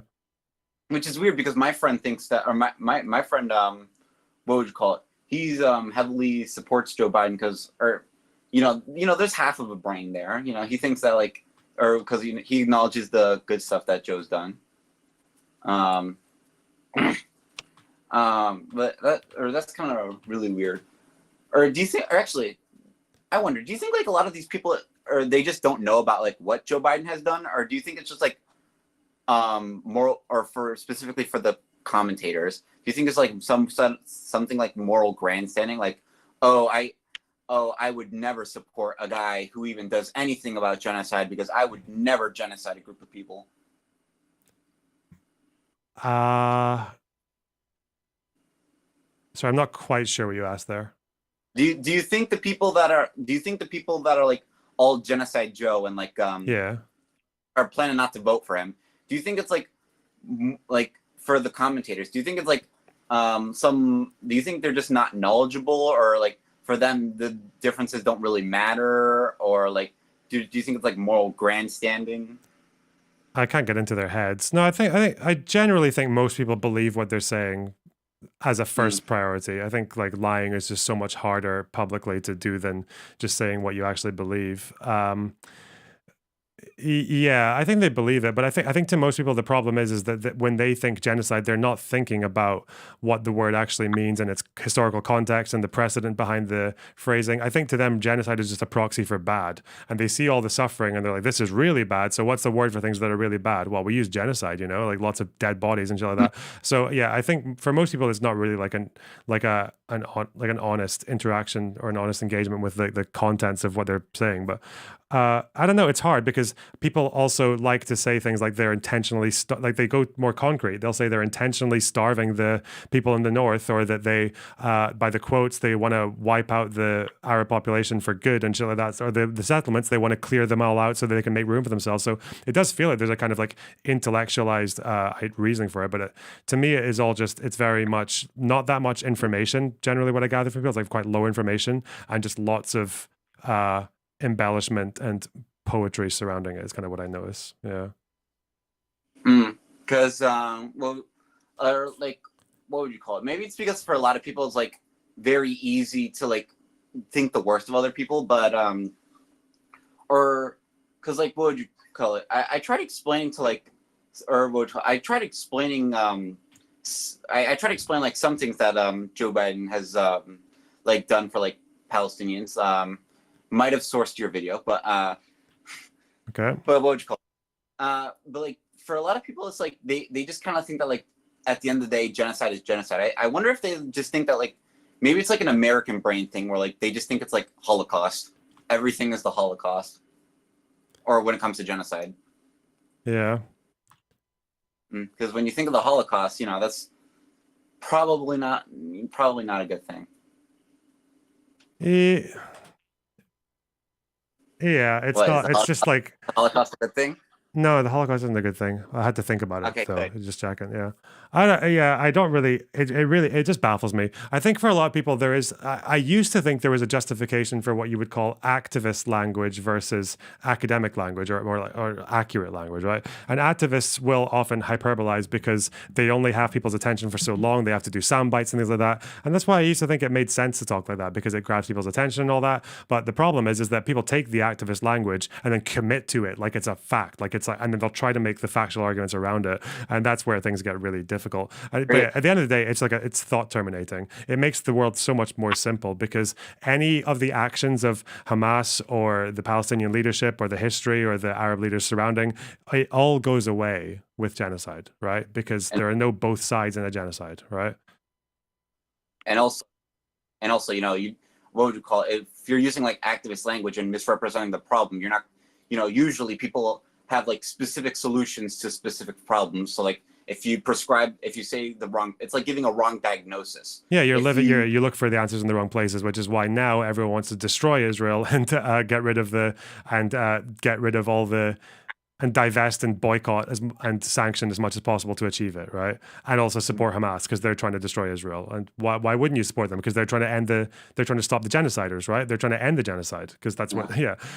So it's I can see why. Yeah, it leads people completely down the wrong road. So yeah. Shit. Actually, before I say something I was thinking about, here's something you should do if you have any Jewish friends and you go to go out to eat with them. You should be like, hey, do you like hummus? I was like, I love hummus. Okay. Don't worry. It works every time. Unless you want to get shoved. But I'm something that I'm kind of grateful for. Maybe it's because, or actually, it kind of makes me happy, but it also baffles me because now that I've been writing like college papers and stuff like that, like usually when it comes to like these kind of papers, you have to like explicitly define a term, probably give an example for that term, and then you would have to explain how what you're talking about fits under that term. So like to an extent, these college kids should know better. Like, what's the definition of genocide? Well, genocide as defined as like this and this organization say this, and here's an example. Like you could say Holocaust, but if you want to be like a little bit more unique, you could probably say what would you call it? Dang it, I don't know my genocides. Yemenis? Yemen? Yemeni? Yeah, probably that one. Just be like, just that genocide. And then like you just link on like how, or they would try to link on how if or not Israel fits that definition of genocide, but then quickly realize that probably not the case. But apparently, or what would you call it? Maybe it's the fact that like these college kids are really emotional, but like I feel like they should know better. Yeah. Yeah. Yeah, fuck knows. Or college kids?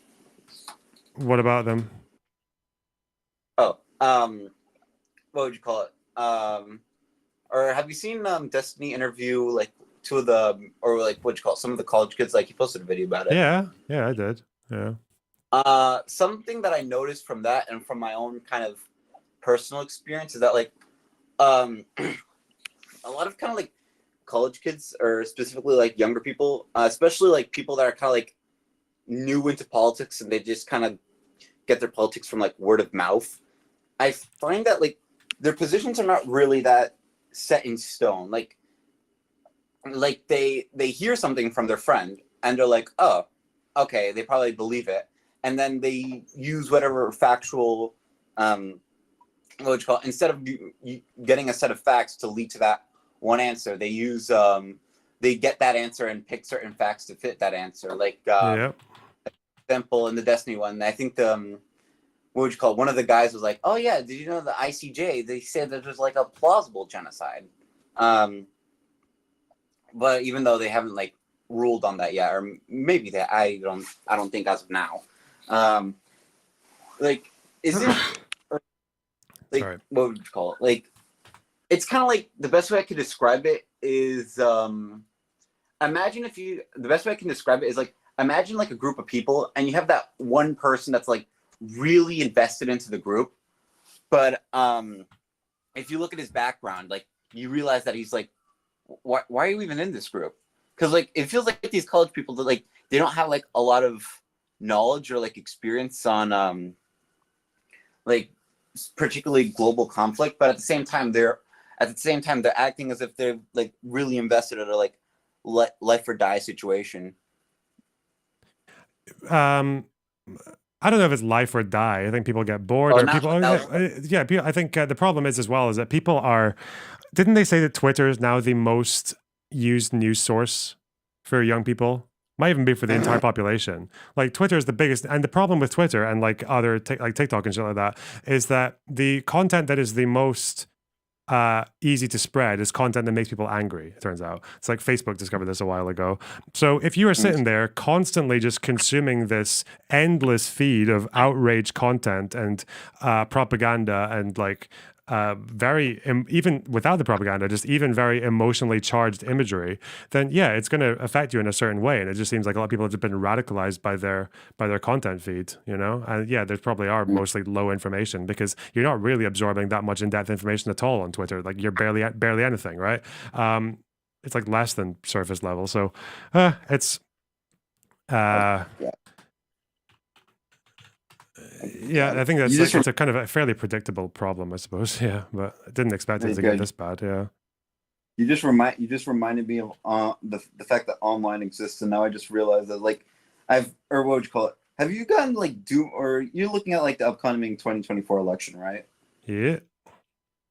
Have you ever gotten kind of like doomer or sometimes out of curiosity, whether it be like watching like a short on like a YouTube short of like CNN or like a YouTube short like what would you call it? Fox News. I'm like, just out of curiosity, I just kind of like look at the comments and then, because I'm pretty sure, I hope it's obvious, I'm a big old Biden supporter. Obviously. Exactly.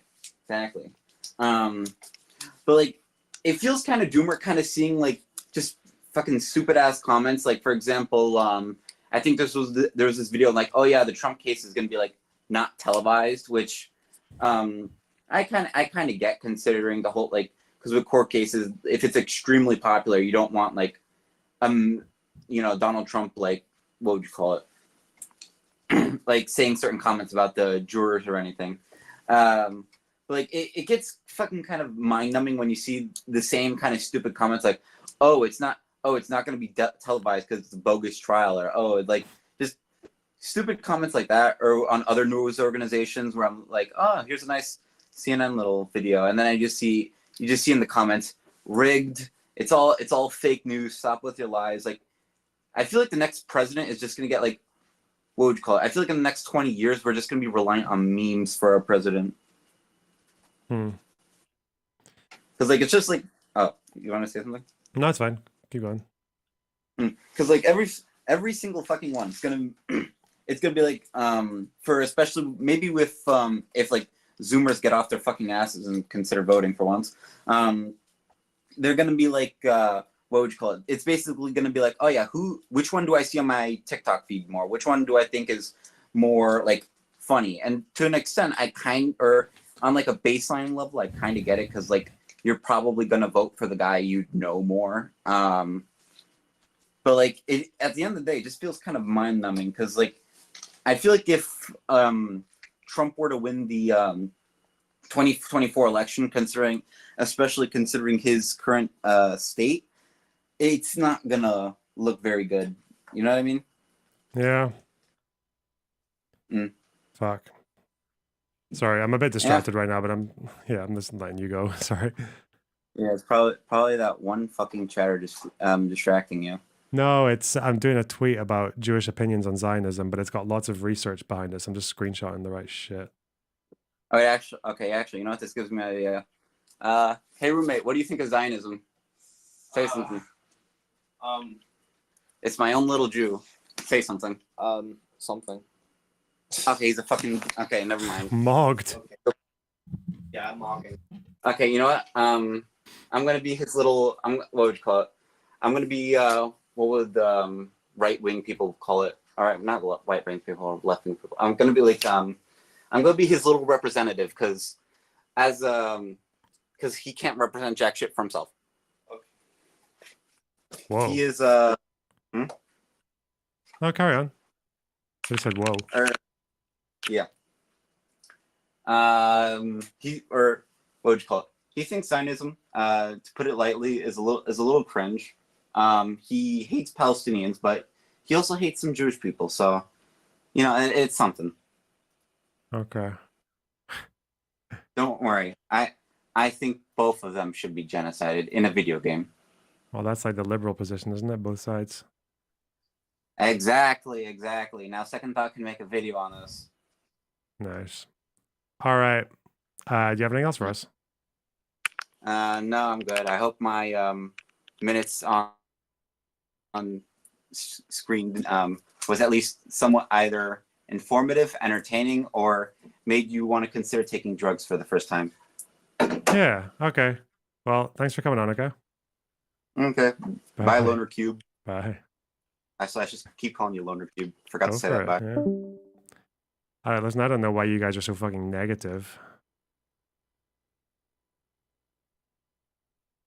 Listen, we're just conducting polls on, doing poll data on Zionism, okay? Uh-huh.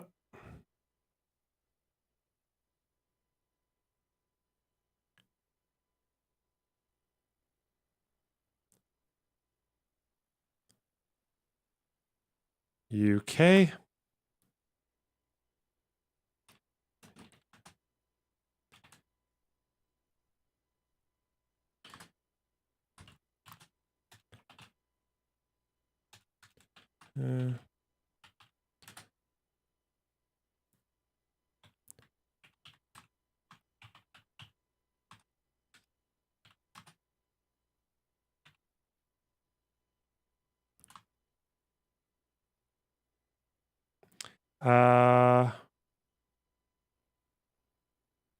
This is 2024.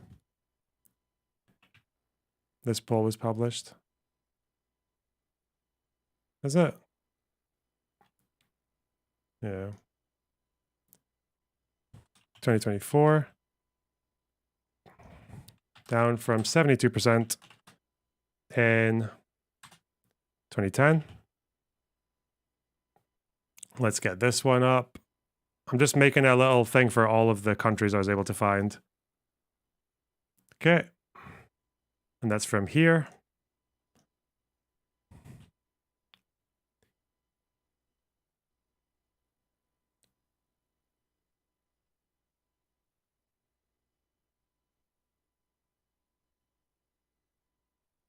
I'm not replying to anyone though. I'm not making a battle out of it. I just want to get I just want to see what people say. I don't know. Fuck. If you want to reply guy Hassan with it, you can do that yourselves, okay? And not with my advocacy, okay? Fuck. Where's the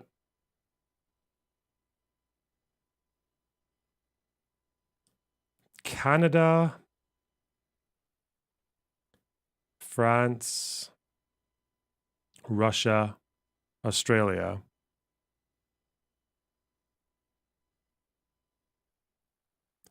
Australia.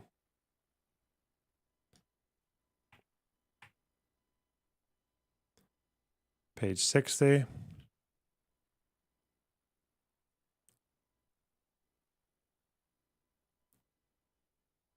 Yeah, I found for Russia, yeah. Where's this? 69% identify as Zionist. Where does that say? Oh no, this is page, it's gonna be page 60 of the report. Aha. I don't know, it'd be just nice to, because if I've got a thread up, then that means I've got it there to find whenever. So it's basically like putting it into Obsidian, right? 92% of people in Melbourne and Sydney had visited. Gosh.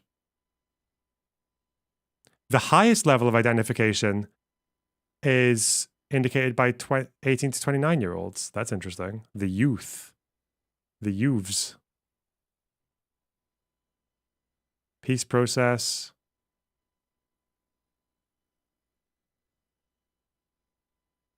I'll just go with what I'm looking for, though, like this. This is the more important one. Australia.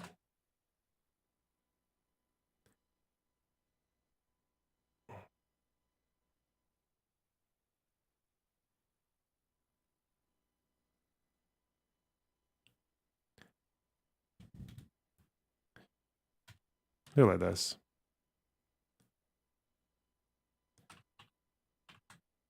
And that Australia study is from 2017, is it?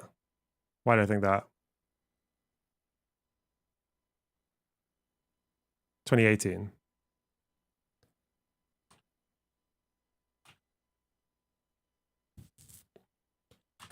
$1869.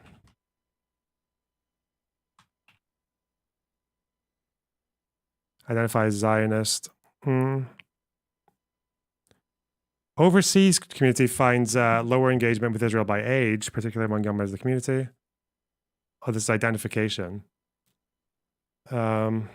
69. Does this mean that the highest level of identification as Zionist? Is that what they mean there? Highest level of identification?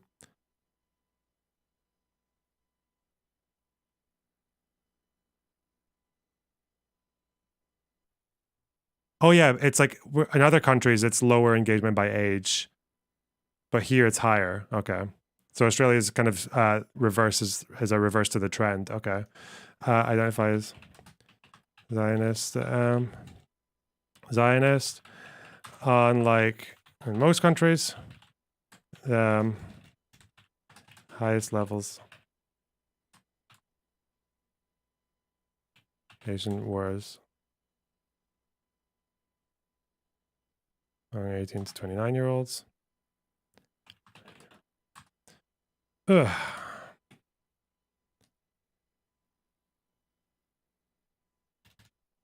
Australia. Okay. Russia. Somehow we managed to get Zionist polling from Russia. Page 65.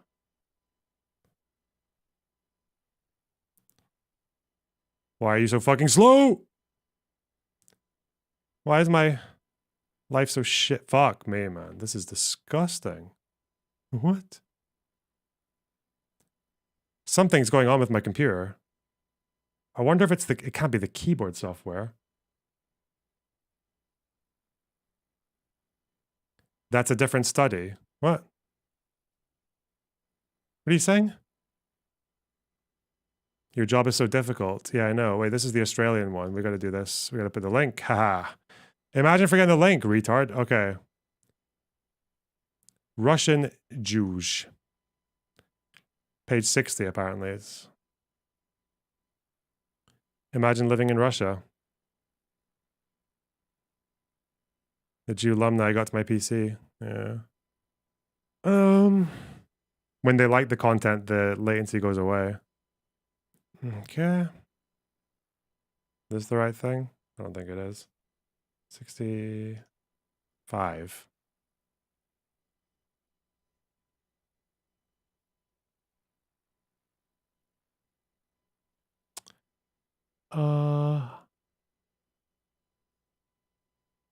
Supporting Israel. Do they have identified Zionist?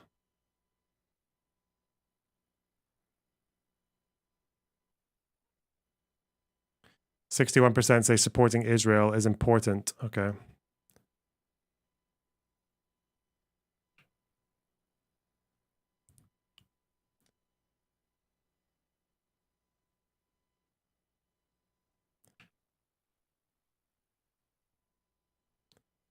How many say anti-Zionist? Apparently there's numbers here for that.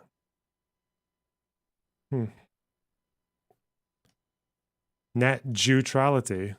Amazing.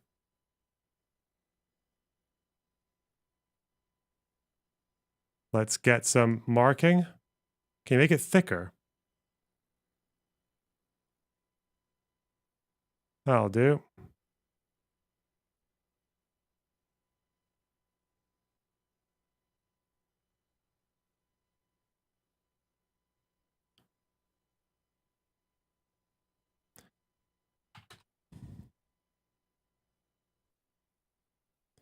When's this from?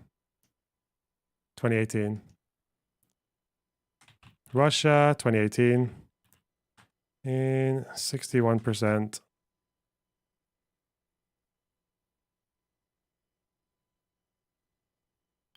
For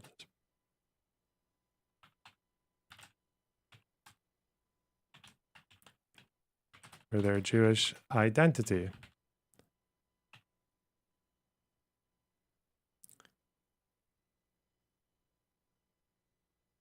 Oh, okay.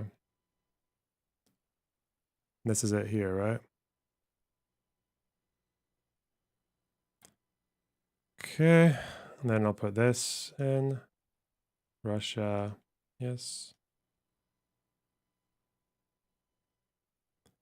I think we got one more. What's the last one?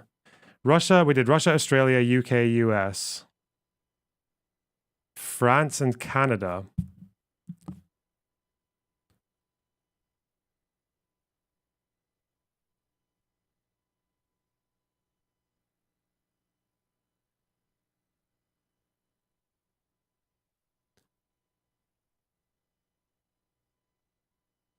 Page 67.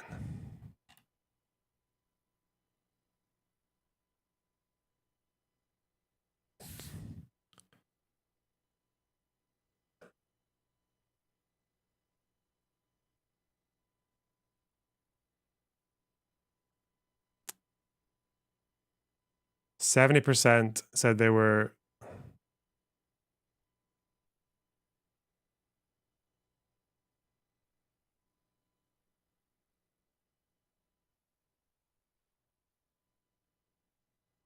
Will this let me highlight properly? Oh, yeah.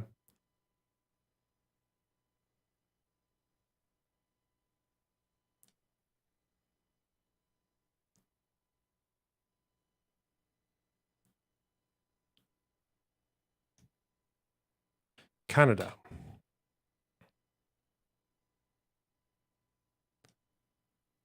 That was after October 7th as well.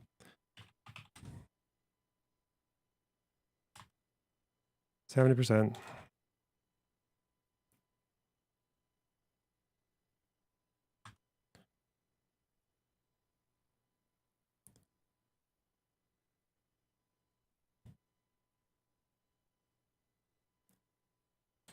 They are very or somewhat emotionally attached to Israel.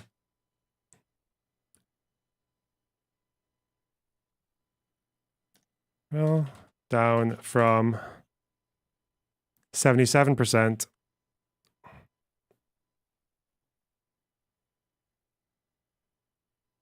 in 2023.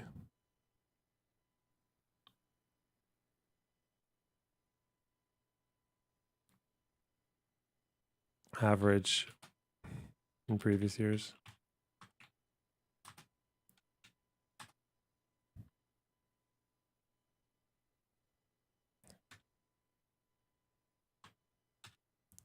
Okay. And France apparently has the lowest one. Thriving Jewish state.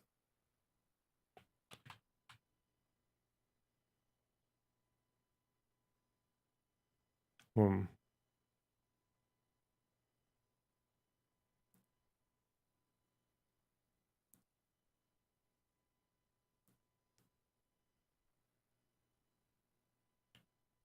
Okay.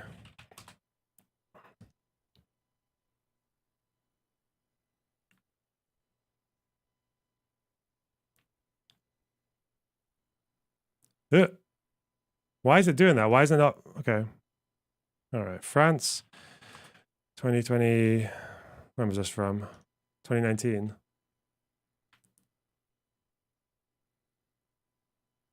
$19, 53. 100%. Thriving.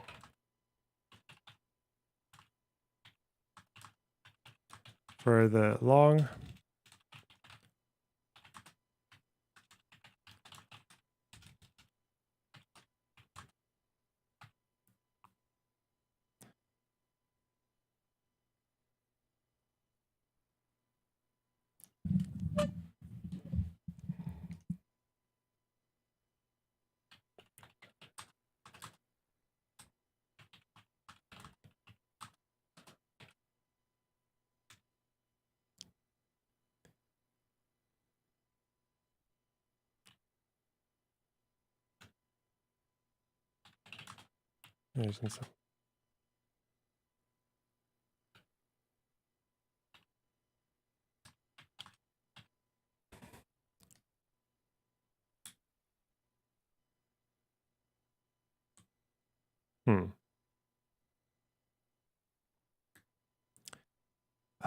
I'm just wondering, hang on. Jewish populations.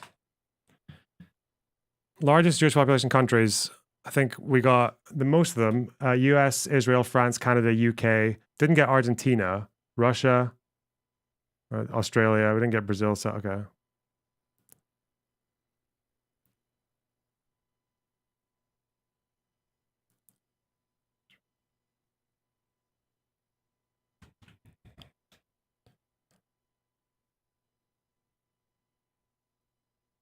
Hmm.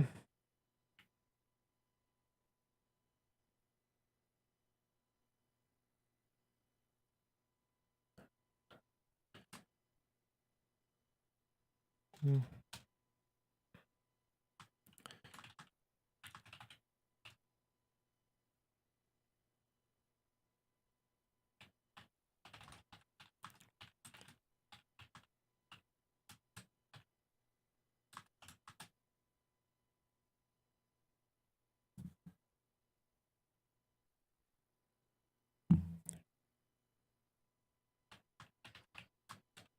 I think that gives a good enough impression of where, especially when you include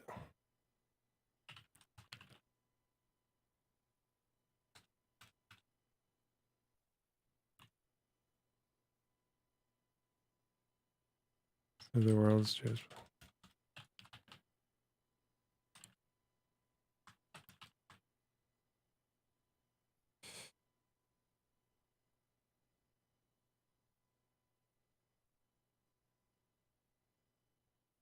Fuck, I'll just say that.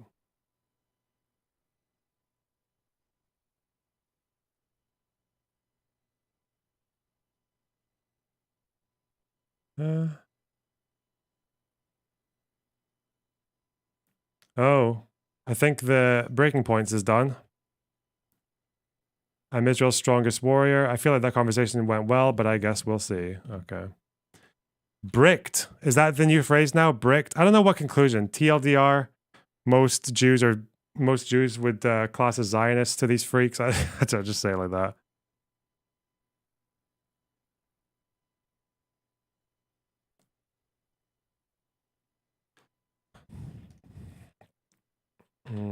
We'll add to this. Might add to this. Might add to this if I learn anything new. Anything new? Okay, I think that's a good thread. After some digging, it seems like most US Jews 2020 said caring about Israel is an important or essential part of what being Jewish means to them. And this year, a majority said Israel's response to October 7th is acceptable.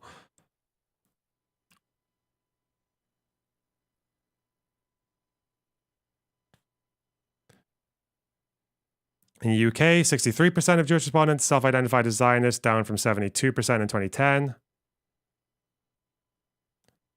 Australia 69, Russia 61, Canada 70, France 53. Like, this is wacky though, isn't it? Yeah, it's a majority in basically everywhere. Hang on.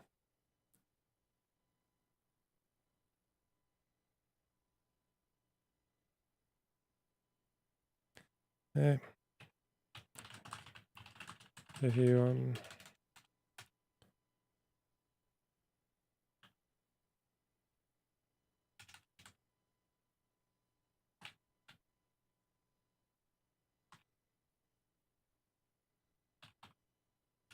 where is it?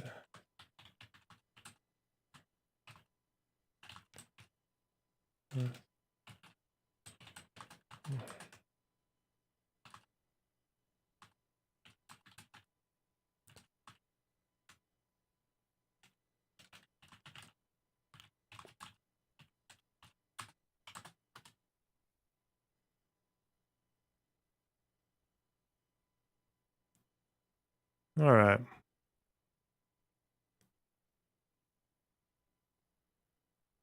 There's a Jewish population in Iran. About 8 or 9,000 of them, yeah. Yeah, maybe 10,000? I can't remember. But yeah, it's about that, yeah. And yeah, apparently they get treated better in Iran than they do in most of the Levant and the rest of the Middle East, yeah.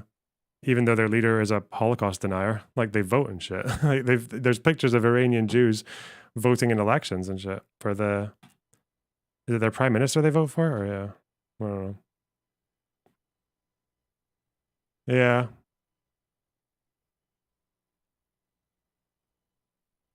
Anyway, there's a little reference for you guys.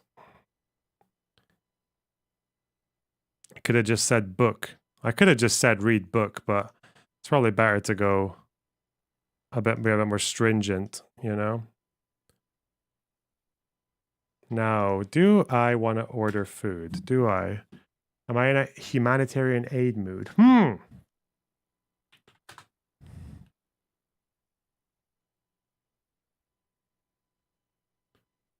What else is going on the internet? Oh, fuck. Huh. We've done the Columbia protest. I think we got a segment there. Last night, Lonerbox's behavior brought up some painful memories for me. Hi all, hope it's okay to share here.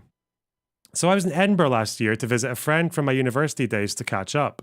We had gone out to get some bubble tea and were just walking along and chatting when she made a joke that I didn't really understand, but I laughed anyway to keep the vibes flowing. Next thing I knew, my bubble tea was slapped out of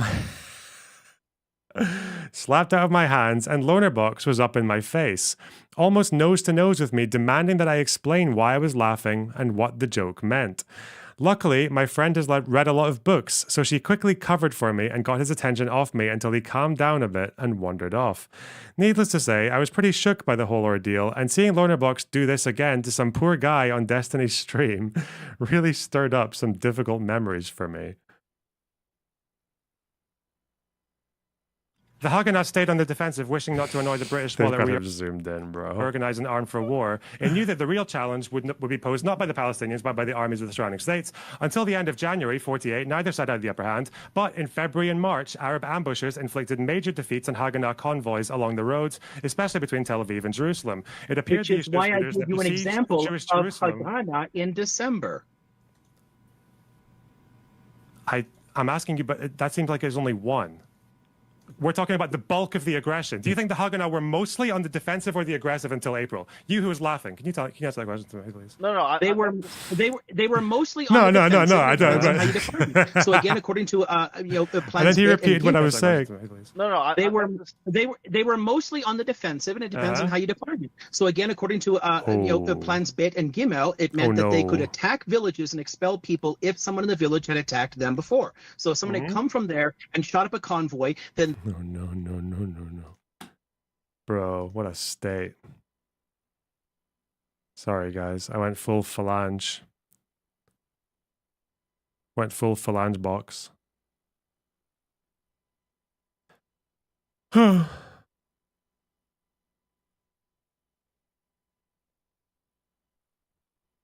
if the partition... Okay. Cute. Very cute. Do you play old school RuneScape? Nope, never played RuneScape. Okay. What are we doing now? Well, what a successful stream, you guys. It's been 7.5 hours. What am I supposed to do this evening? Can't go gym because it's closed. Okay. You're more effective at being aggressive than Destiny, to be honest. He gets taken as being a bit of a dick, but people actually seem taken aback when you do it.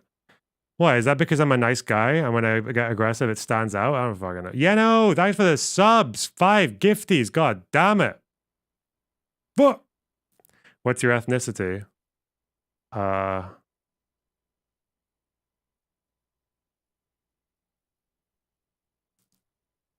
Scottish, Lebanese. I don't know. I was thinking of a joke. I don't have any.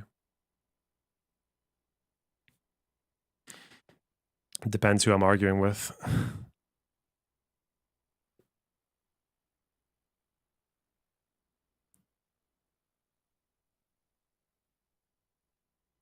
Do this. What? Jamal Bowman? Apparently this Jamal Bowman guy denied October 7th, right? Okay. He said reports of October 7th sexual assaults in Israel are propaganda. Interesting. There was propaganda used in the beginning of the siege. No evidence of beheaded babies or raped women. Okay, dude. Was this before the UN report? No, it wasn't. Okay. Crazy. Mental. What else is this? Is he protecting the peaceful protesters? Mostly peaceful. outraged by the level of police presence, called upon non-violent student protest. This guy's funny, man. Oh no. There's a video. Dwayne, thanks for the $5. Lonerbox's request for humanitarian aid has fallen on deaf ears. I know, guys. I know. What? Where's my grub? God damn it. You know, they opened a fucking Popeyes in my hometown. Popeyes. I had a Popeyes when I was like 21, and it was so good. Fuck. But I was in America. I couldn't get it here. They opened a Popeyes. I don't think it's on Just Eat yet, but it's here. It's in town. I go for a walk and get some Popeyes. It's really floofy, isn't it? It's like really floofy batter. I am very tempted by the floof. Bill being discussed in Congress today.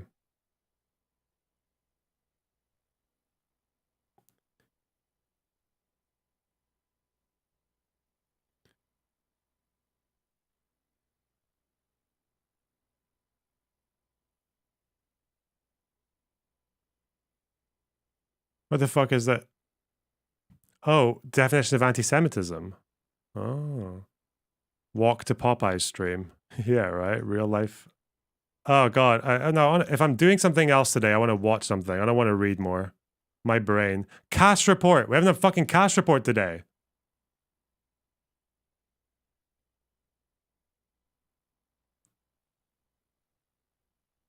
Bro, the problem is that the student protests are actually desensitizing me. I can just, there are so many horrible, mean, ableist jokes in my head. Not just ableist, just there's so many mean, dehumanizing jokes going in through my head right now.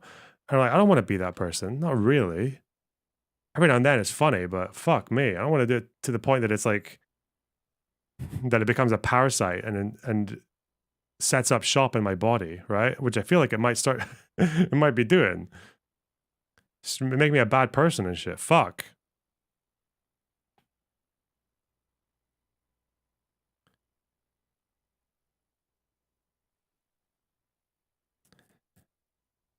Also, I feel like Sean just doesn't speak to anyone.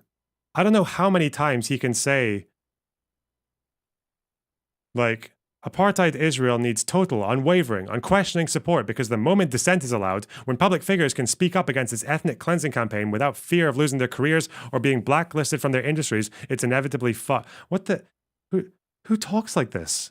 He does this all the time. Same with Democrats. It's always, everyone needs unwavering, unquestioning, like, unconditional support for Biden is like the Democrat Party is like, there's not even any effort to understand the people he's arguing with. And these are like people who are, by most standards, considered probably like center left or liberal, right? Fuck me. I feel like he just never had a conversation with someone who disagrees with him. I don't know. Fuck. Anyway. Unhinged on Twitter.com.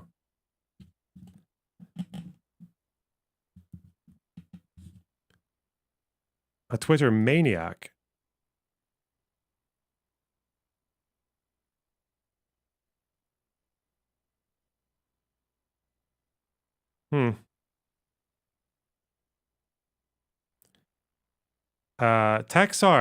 XR, sorry. Well, no, wait. Comchia, thanks for the $2. Walking nature trail while listening, great stream. Oh, that's cute. You're looking at nature whilst listening to me ramble about. Okay. 1XR, thanks for the $5. Gaza Health Ministry has confirmed 22,000 deaths at Columbia University.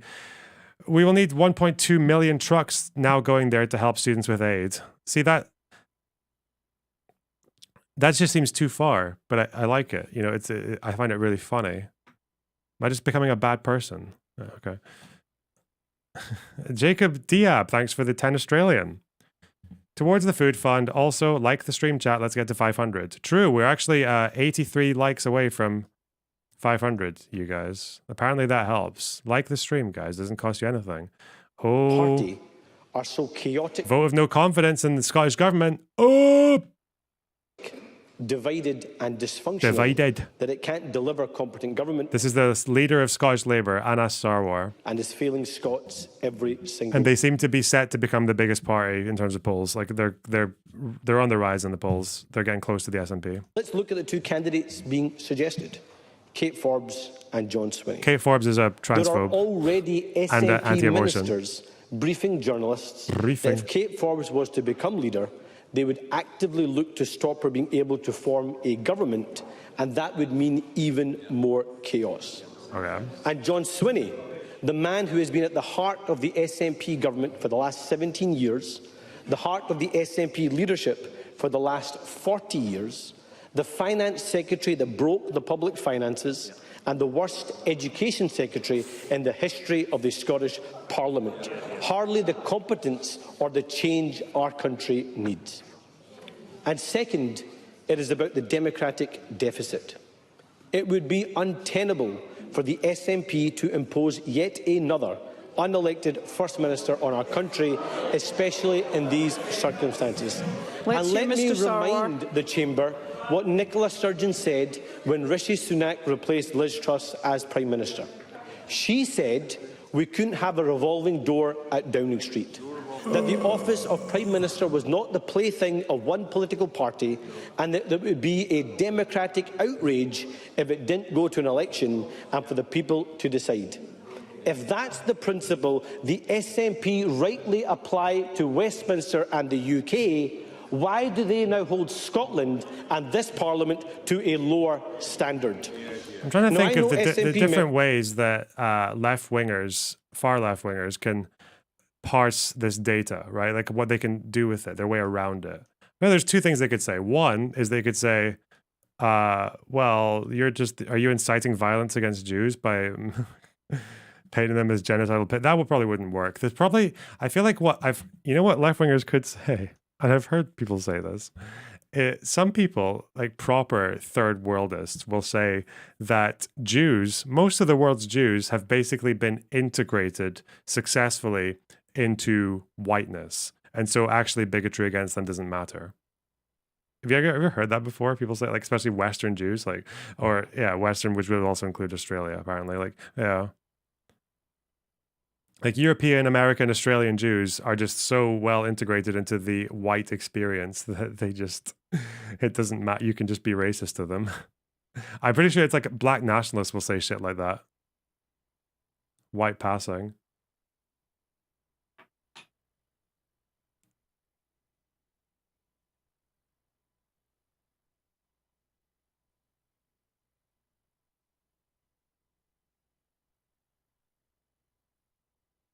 Yeah.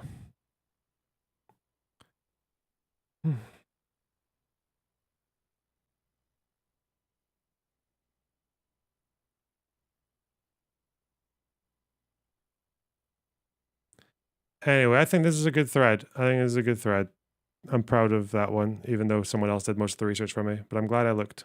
Let me talk to some people one second. Hello, Cuckoo.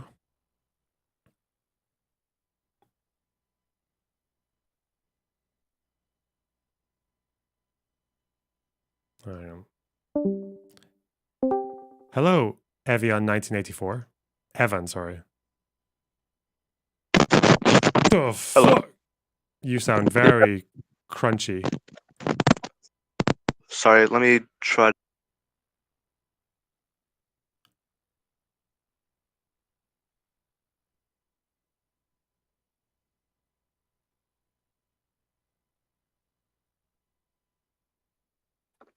All right. Does that work now? That's reasonable. Yeah. What do you got? All right.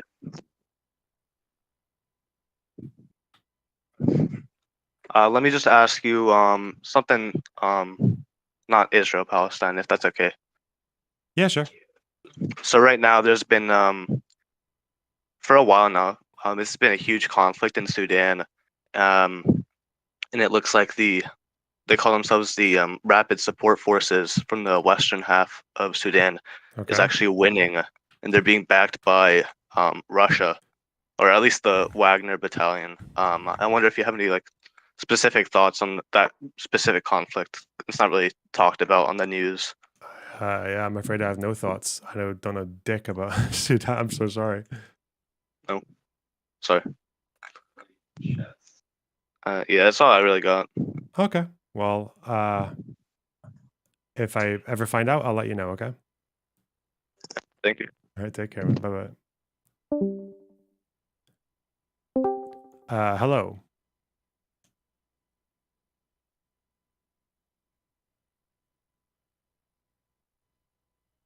Hello? Hello?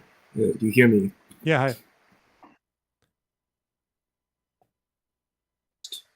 I think I'm making noise. Yeah, you are. cannot hear Hello. me, Hello. though. You hear me? Here we go. I have a quick question about that thread you just posted on Twitter. Basically, I would say that like the belief in Zionism is a belief that you choose to hold, and I'm not sure if that would be like a hating Zionists. I'm not sure that is like an attack on a ethnic or racial identity there inherently. That makes any sense. Like being anti-Zionist isn't necessarily like anti-Jewish, or is that what you mean? Yeah, like even if like 90% of Jews like believe that, like that's just like a belief they have, not like a being against that belief might not necessarily mean you're against Jews. You're just against. Yeah, the no, belief. yeah, I understand that. Yeah, I get that. The problem I run into is that I often see people saying that like when people say they're against Zionism, that's fine. But it's when people are against Zionism to the point that everyone who they consider a Zionist is like basically as bad as a Nazi. And then they're like, well, if you believe that, then you kind of do think most Jews are like pretty bad. So you have to either wonder, is like, why did Jews think that? Is there something wrong with them? Or like, are you just anti-Semitic? Or are you wrong about something? Yeah. Or are they being misled? Yeah, you'd have to have an answer to that, because I feel like what people, and I can tell left-wingers are very uncomfortable with the fact that most Jews are pro-Zionist, because they always try very, very hard to divert attention away from that and divert as much attention towards Jewish people who agree with them, right? That's why Jewish Voice for Peace are just like the go-to reference, and that's why regardless of what opinions are coming from each campus protest, where there's always one Jewish person we can find to tell us that everything's fine, right? And I feel like that's a bit of a problem. Yeah, extremists do like their tokens, but yeah, I'd say that maybe a quick response to that would be like just like on the same line, like or maybe just like even if Jews the Jews might be misled because like it's attached to their identity as being a Jew, but like they're mistaken about their beliefs even if they do that, if that makes any sense. All Jews could just be wrong, I guess. I don't know. Maybe a left winger would say that. Yeah, well, I'd just be curious to ask some of them, because I didn't realize actually that it's denial is how they deal with it. I had someone in my replies who's like a Hassan Orbiter streamer just saying that, yeah, he just thinks that most Jews, like most young Jews in America, are anti-Israel. I'm like, that's just not true. The majority of young American Jews, it turns out, I just found this out now. Yeah, they actually think the war response is acceptable. 52% of them, aged 18 to 34. And Hassan saying that right now as well. I was just like, yeah, I just wanted to know how they deal with it, and now I've figured it out. It's like they just don't know. They just deny it. Yeah. Like your content. I'm having a bit of a disagreement. I actually know some like pretty far left people. Okay. They have an interesting relationship because I'm not even a socialist. I'm like a liberal, but yeah, they I was having a disagreement about Ukraine, so it's kind of like a weird thing. I feel like the empathetic approach is to like say like the U.S. foreign policy should probably, or like Western foreign policy should probably support Ukrainians and for their right to self-determination and sovereignty, but I feel like it's just like, well, the Americans are just going to like colonize the neocolonialism or something. I'm having trouble parsing parsing what's going on in the conversation there. Yeah, that's a bit of a head fuck. Like the whole, it's very, to me, it just feels very like not left, not right, just weird. Yeah. Yeah, I feel like they don't think Ukrainians can have sovereignty in the world we live in. It's either going to be under American colonialism or Russian colonialism, and I feel like they're getting at, but like I feel like the American imperialism might be a little better. I don't know. Couldn't tell you.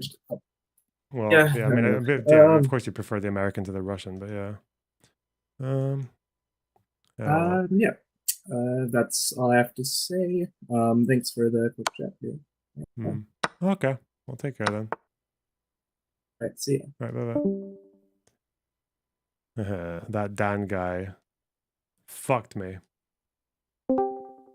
Ekinzoni. I don't know how you say that. Hey, what's up? Can you hear me? Yeah. Oh, okay. Hi. Yeah, this is my first time doing this, but I have some really good questions for you, I think. Yeah. Cool. So I wanted to ask like utilitarian questions in regards to the campus protests. Okay. I don't know if that makes any sense, but yeah, go for it. Do you think toxic elements in protests help or hinder in facilitating positive outcomes, or is their presence just negligible altogether? Like maybe it's a wash.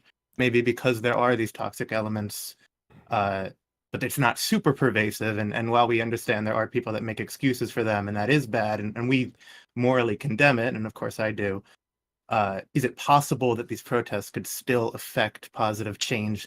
I don't know, maybe by getting the university to divest from the specific Israel-affiliated companies they want them to divest from, or, I don't know, pushing for change from Biden, getting him to tighten the leash on Netanyahu. Like, is it possible any of that can be downstream from these campus protests, even despite the bad stuff?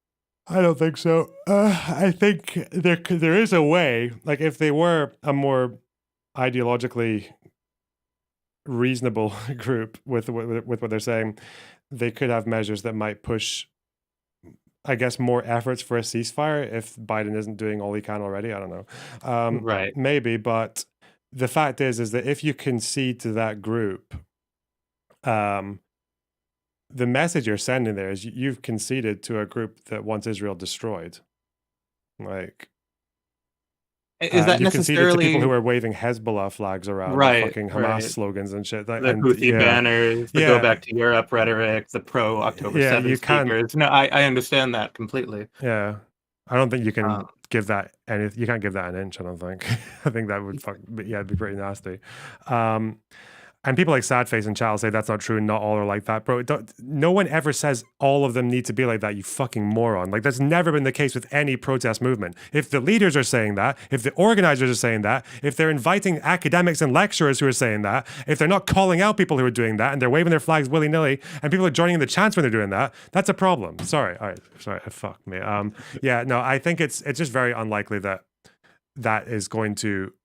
I don't think they're going to do the divest. I don't even know if the protest, like divestment from Tel Aviv University or from like just Israel in general, because it seemed to be that they wanted to divest even from like some of the most progressive organizations in Israel. Like Standing Together was apparently one that they wanted to divest from. I need to double check that, but if that's the case, then that's like that. It's their demands don't even seem like they're geared towards peace. It seems like their demands are geared towards weakening Israel so Hamas and Hezbollah can have an easier time, right? Yeah. Are you, because I remember there was something about Columbia's affiliation with some kind of like technology program, or there was some tenuous connection there to weapons manufacturing and the IDF, and I don't remember exactly what the argument is, but if somehow an example I have, because I even wrote notes for these questions, because I was debating this or going back and forth, because I don't have my mind made up on this, with my roommate. There was some example of like Brown University agreed to hold an Israel divestment vote after pressure from these student protesters.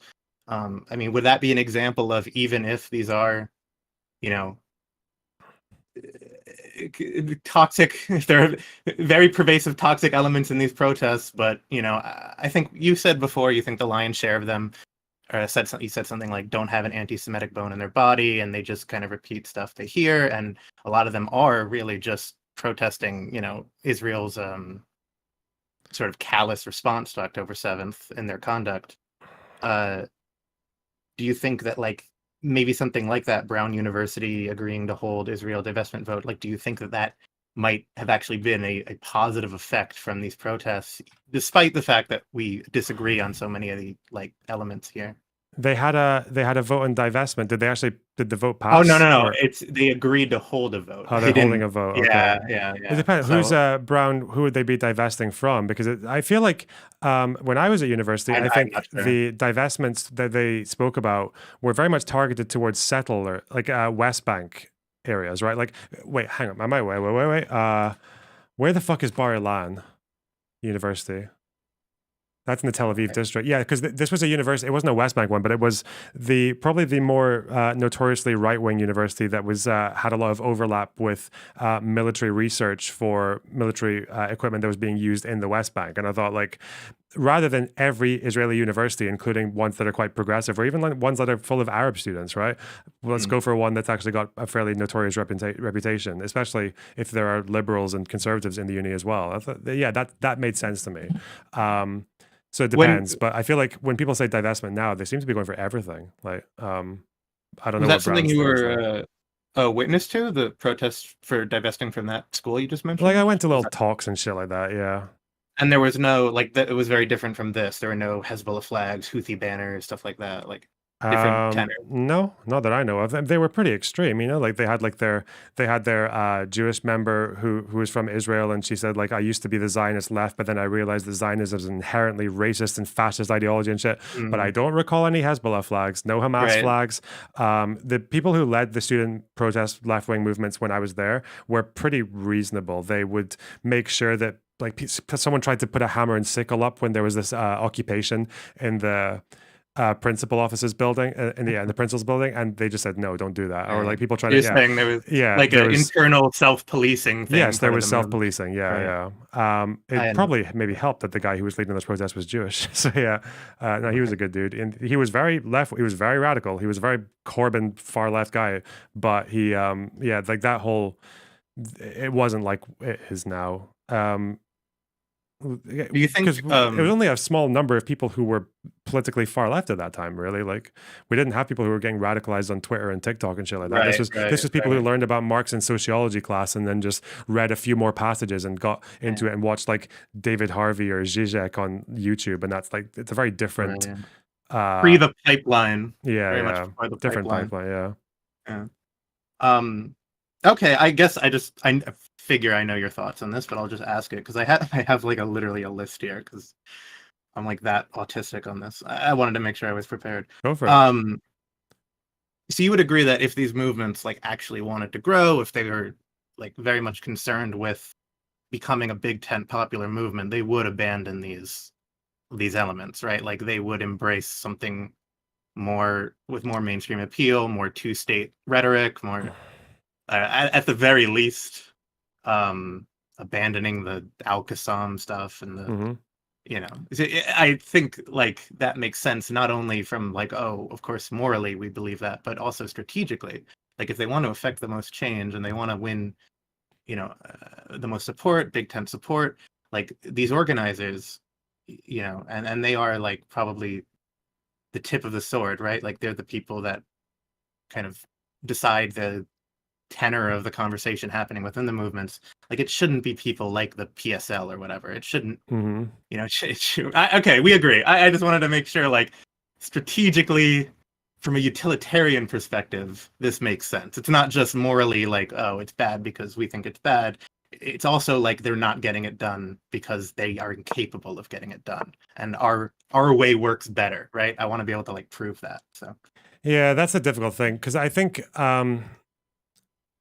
I don't really know if a two-state counter movement I don't even know if it needs to be that. I feel like if it was Right, just not like necessarily. It was just the first thing. I don't really. The thing is, I don't even know what you would call it, because obviously, like the Palestine one is pro-Palestine, and the pro-Israel one with all those wacky guys are like the pro-Israel one.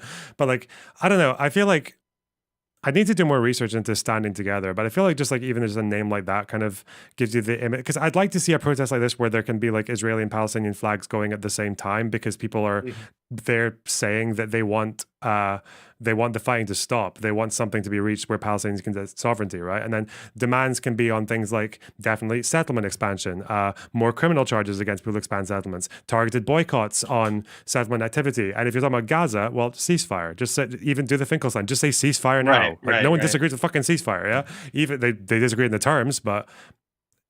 Well, yeah, ceasefire, it feels like it means a different thing to a lot of people. There's temporary ceasefire, there's unilateral full ceasefire full withdrawal.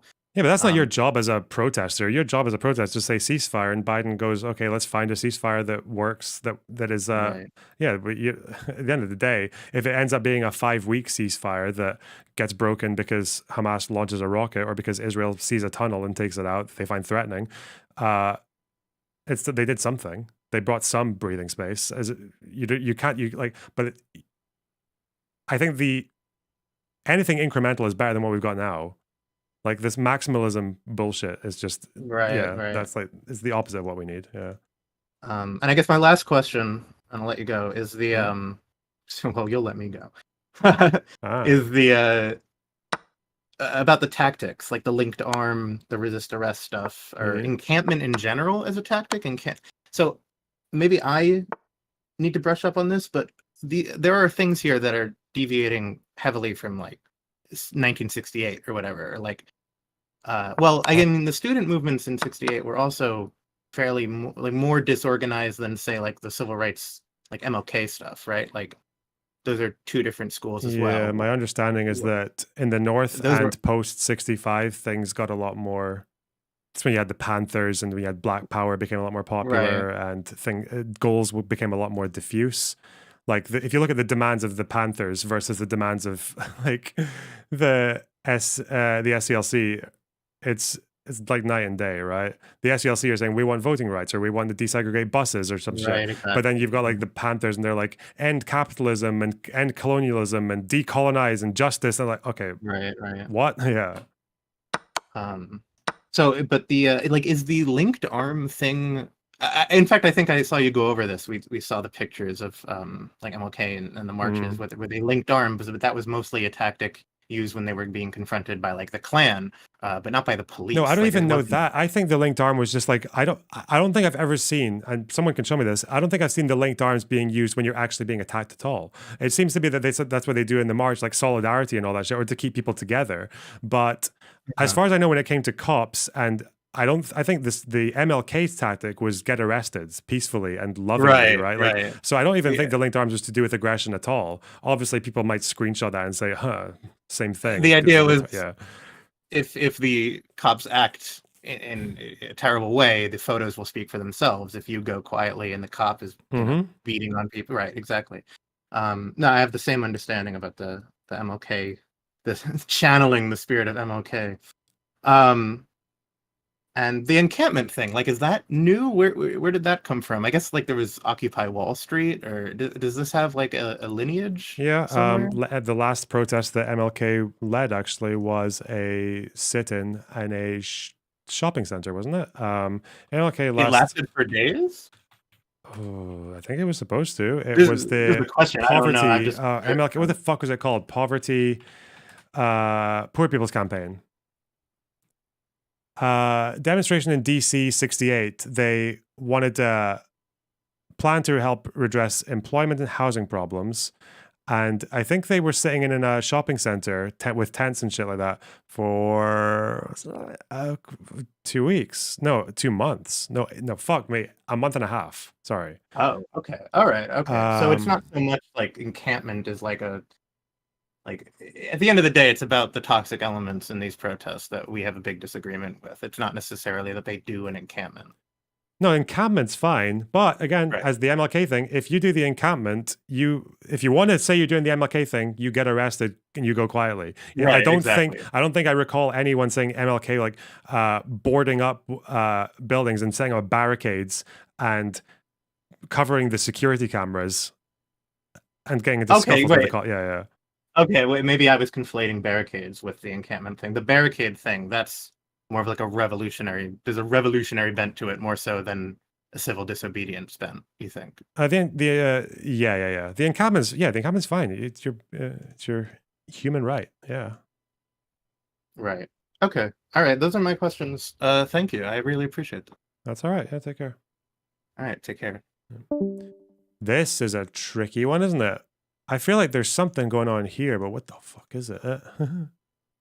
Like, is there? Because obviously this is coming, or this is coming. What's happening? Is this a thing? Is it? Or do I go here?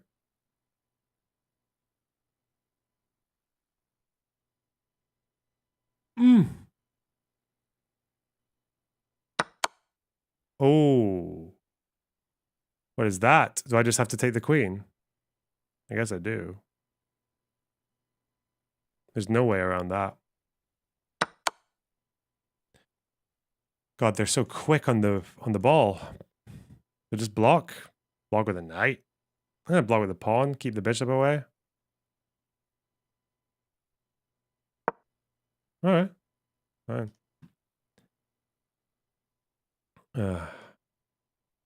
Viper, hello. Hello. How's it going? How are you? Pretty good. How are you? Yeah, I'm fine. I just had one question, pretty quick, about how you navigate conversations with other pro-Palestinian people as somebody who is measurably pro-Palestinian yourself, but as far as I'm aware, you don't think there's a genocide occurring. But how do you kind of handle those purity tests from other people? And do you think it's worth having those conversations? And how do you navigate those? I don't know if it's worth having. I feel like I mean, for the job, it's worth having, but for the enjoyment, I guess, because I kind of like fighting about stupid shit. But I don't know. I think that's the problem, is that I feel like that debate, people kind of force you into it. So I don't know. I try to navigate it by talking about fucking what genocide actually means. You can maybe try to do some logical things, but it's like how, if they're like, why are they dropping more bombs than people have died if they're targeting civilians? Why have they taken out a 20% plus proportion of Hamas fighters versus a 1% of the population? It seems like they're aiming for Hamas. So oh, you can do all this shit, but at the end of the day, I feel like when the problem is that people say genocide, 90% of the time, they're not actually talking about the UN Convention of Genocide and the precedents and all that. They are just saying bad. And when you say it's not genocide, it sounds like you support it, all of it. Yeah, it seems like genocide to them is when enough people die in a bad enough way. It like crosses this threshold. Pretty much. But yeah, I don't really have a particular strategy for dealing with that kind of stuff. I just try to hear what people say and then see what I disagree with and just start going. I feel like for some people, if you can just, I don't really do this as much as I used to. Sometimes you can just ask people specific questions about specific things. Let's say if someone says a bullet point, like, oh, look what they're doing with the aid trucks. I'm like, okay, what are they doing with the aid trucks? Oh yeah, there's not enough going in. So what number of aid trucks should be going in? Oh, 500. How do you know that? Can you show me? As like 500 of what kinds of trucks? Is this all trucks? Is this daily? Or is it, yeah? If you just like, that kind of thing can maybe sometimes make people realize they don't actually know that much beyond the headline, and that can maybe spark some curiosity, but I don't know. Just, I think that, yeah, that's a good idea. The question-based strategy of trying to just see what they know, and if they're at least somewhat self-aware, they'll be honest with themselves about what they do know and don't know. Yeah, but at the end of the day, 90% of the time, you're probably not going to change anyone's mind on stuff. It's just sometimes I guess to me, that's not even really I don't know that's necessarily the goal. It's just to, yeah, I don't know. Sorry, I don't have any better answers. I feel like the only way to... No, that is a good answer. Yeah, I mean, I wasn't expecting you to be able to solve to change anybody's mind. I'm just curious, but you do rhetorically, and I think the asking questions is a good strategy. So yeah, that answers my question. Thank you. Okay. So yeah. Cheers.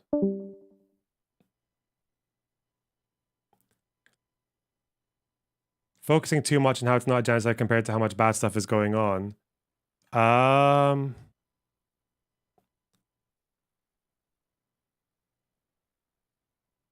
don't actually buy that. No, I don't.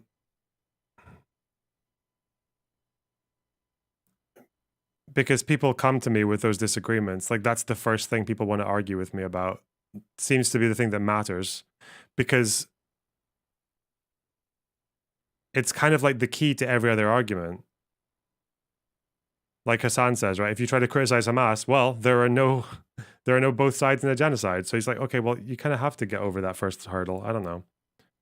What would you need to happen for you to call it a genocide? I've given you examples of this a million times. Like, if there was something like, if you could see an instance of, like, right now with the operations that they're doing, they take a lot of prisoners. So if they were taking a bunch of prisoners, some of whom were military, most of whom were civilian, and then they decided that because of the rhetoric of a certain general or politician, or because of the communications that were given down to them, they decided to just take them as prisoners who have already surrendered when there's no threat, and take them into some blown up building or house or whatever, like abandoned area, and then just shoot them and bury them. Like, that would, to me, would be a pretty strong case for there's been a genocide happened there.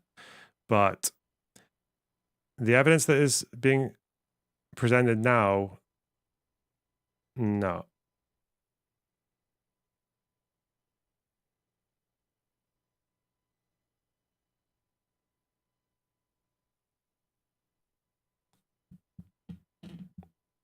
Or if the Israeli government suddenly just decided to block all the trucks entering.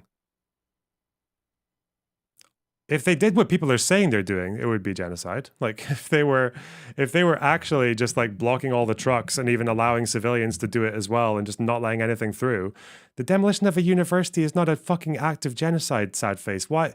By any measure. Since when has the demolition of a university been genocide? What the fuck? Do you know anything about what was happening inside that university? Do you know anything about the rationale that was given for blowing it up? Do you?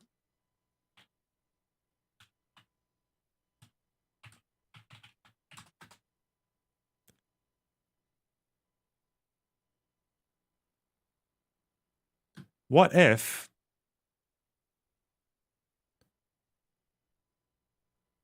do you, sad? No, I don't. That's why I'm asking you.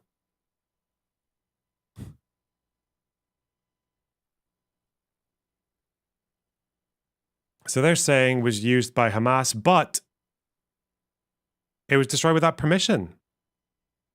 So it wouldn't have been, it would have been someone, this is someone disobeying an order.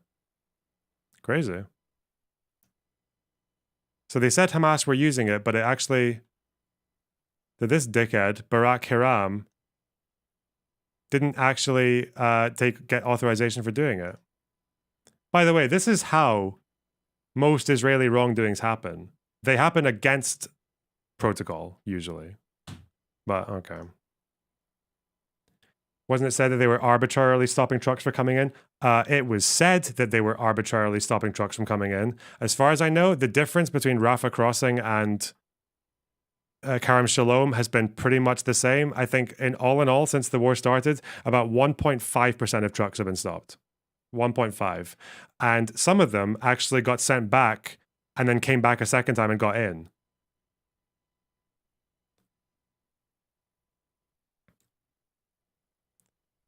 Because of technicalities. So no, there are like the problem with Gaza right now is not the number of trucks getting in. There are lots of trucks getting in. Distribution's a big issue, but the trucks are getting in. There are lots of trucks getting in. Just because some of them were failed security tests doesn't mean that, like, what, 1.5% of them. Yeah, that's, yeah, what's the argument there? Is that the state, like, they're letting trucks in. They're letting most of the trucks in.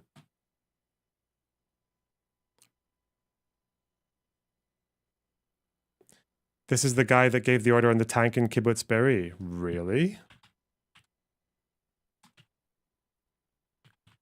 The tank fire incident. Really? Was this the same guy? This guy's a bad dude. This guy is a nuisance. There's no way that's the same guy. It is.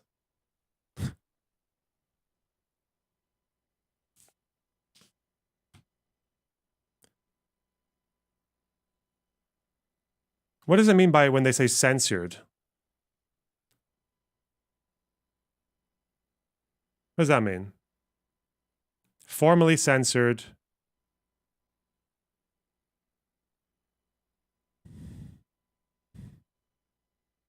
Approval process thoroughly investigated. Rebuked over the incident.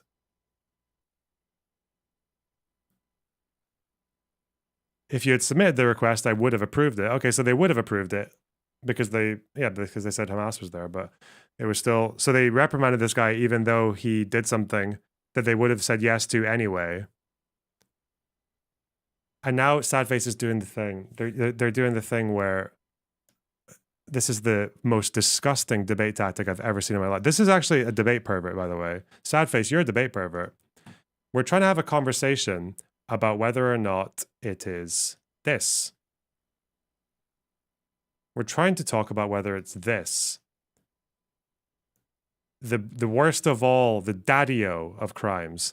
And I'm like, actually, no, it's more like this, which is still pretty bad. And you're like, it's not exactly this, is it? I'm like, I'm sorry. I'm sorry, what? I thought it was we're going from a genocide to, seems like something where someone disobeyed orders and got chewed out. And you're like, well, he didn't get put in jail. But it's like, okay, therefore it's this or what? Kill yourself. I hate that. I hate that so much. Trickle down retardation.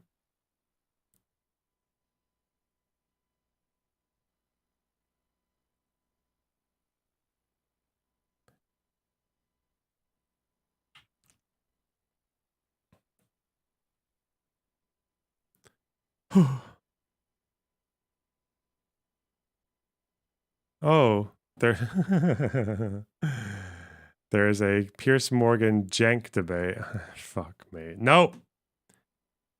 No, no, no, no.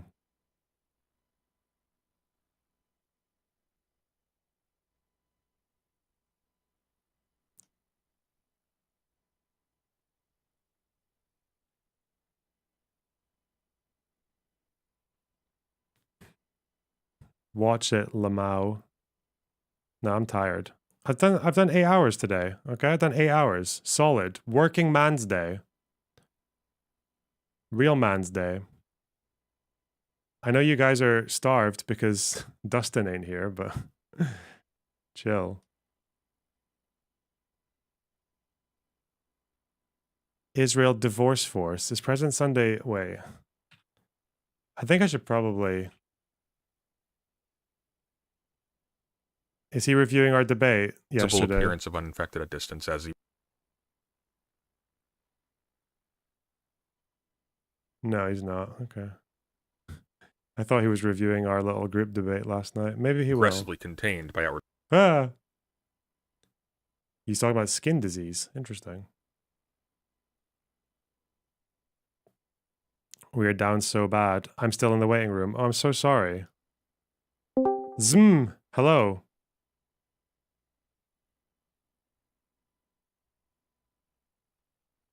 Hello, can you hear me? Yeah.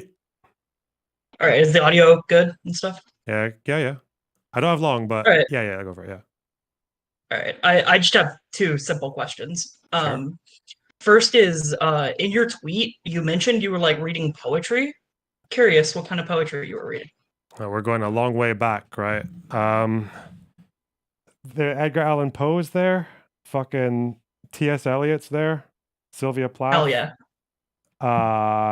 Some shit one, some modern poet called Point Dexter, whatever the fuck. I don't know. It was given to me. It was shit. I didn't like it. What else? Is there? I just wanted to make sure it was like good good taste, you know. Oh yeah. Oh, Lord Byron's there because someone gave me that one. Don Juan's actually quite funny. Hell yeah. Yeah. Hell yeah. You know, I went And- to the same school that he did. Obviously, 800 years later, but yeah. My other question is, you've heard of Adam Friedland, right? 200 years later. What the fuck? Yeah, I have. Yeah. Sorry. Yeah. He has an interesting video about youth, young American Jews and their relation to Zionism. He's a comedian, but I think it's pretty interesting. I Okay. can relate to a lot of it, and it gives some insight on the young American Jew perspective on Zionism. Okay. Do you want to send me a link? Maybe I'll watch it another time. Yeah, I can send a link, I guess. Yeah, sure. Yeah, cool. But yeah, that's it. All right. Take care. See ya. Oh, the other person left the thing.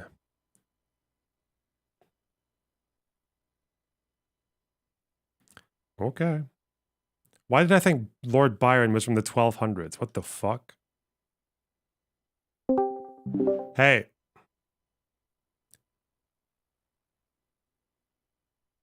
Hello. Oh. You're the meme lord. Hi.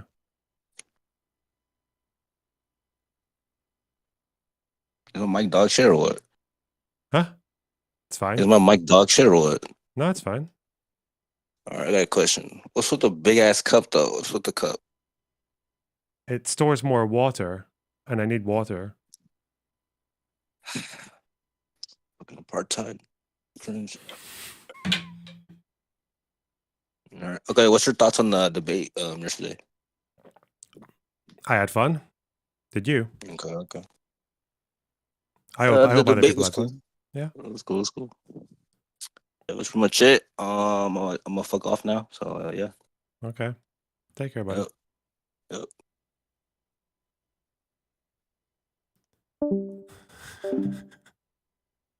What an upstanding lad. That person just does just memes all day with my face. He sent me XQC reacting to the protest getting worse. Oh no. If you've ever seen me with a Vine boom or whatever, it's probably Spider who did that. They're coming! Hold! Here they come. Hold! Big group. Everybody hold! Hold the line! They're coming! Hold!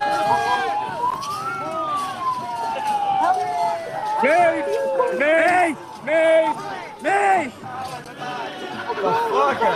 The fucker. That's my thoughts exactly, XQC. What the fuck? This is crazy, chat. Good work, everyone.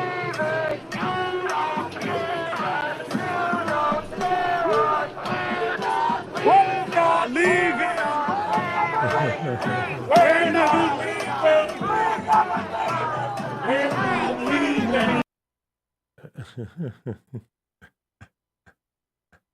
What the fuck?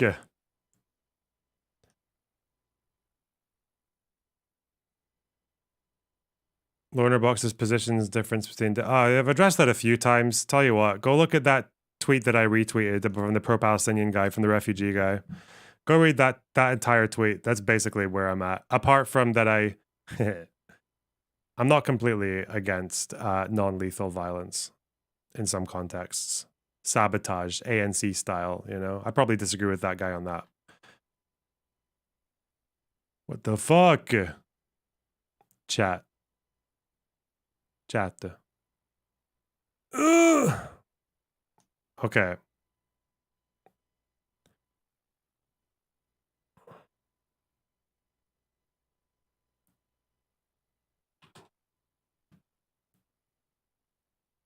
Right.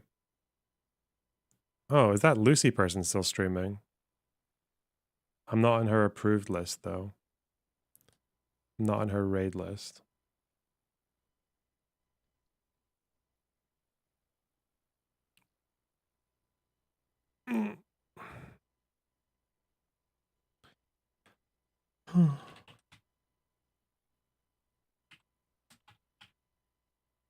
Is she rateable? No, she's not. Oh well, cringe. Okay. Listen, guys, hang on. Let me ask her actually. Let's do it. Because she's cool. Her audience is horrible. Well, at least she's got a couple of audience members who hate me, but it's okay. Older cohorts are still heavily influenced by Russia and Lukashenko himself. To keep his broad-based opposition movement at bay, Lukashenko must rely on constant draconian repression. More than 1,000 political prisoners have been given decade-plus prison sentences, and 1,500 others. Oh, okay, thank you. Wow. How do I do that? Oh my. Okay. I need to. Okay, Fuck. I will add you to. Yes, I will add you. Does she Thank know how you. to? Edit. I don't think she knows how No. to. Let me run. How do I it. do that? Okay, I'll call her. Can you tell me? How do I Yeah. do that? Edit.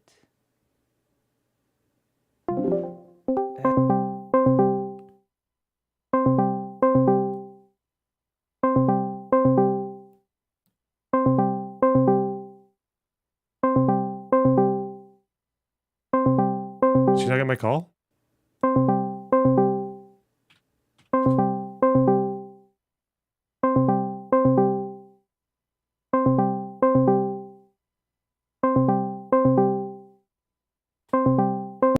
Oh, Hello. how do I do this? Okay. Go to your YouTube channel. The Like you mean the YouTube studio, yeah. studio? Okay. Yeah. I am in it.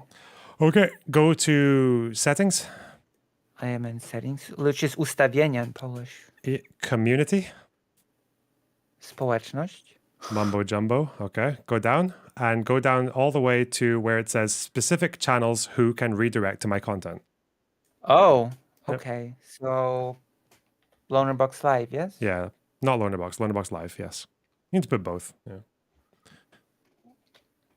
I assume you don't do much live content. You did the last thing that you did on your main one was the person whose name I keep forgetting. John Mearsheimer. Why he was wrong. Ukraine Yes. goon. Yeah. Was a good video. Thanks. Okay. Okay. I will send them over in 1 minute, okay? Did it work? Let me check. Should do. Yes, there you are. Okay. Ah, thank you. Cool. Thank you. All right. Take care. Thank you. Okay, guys.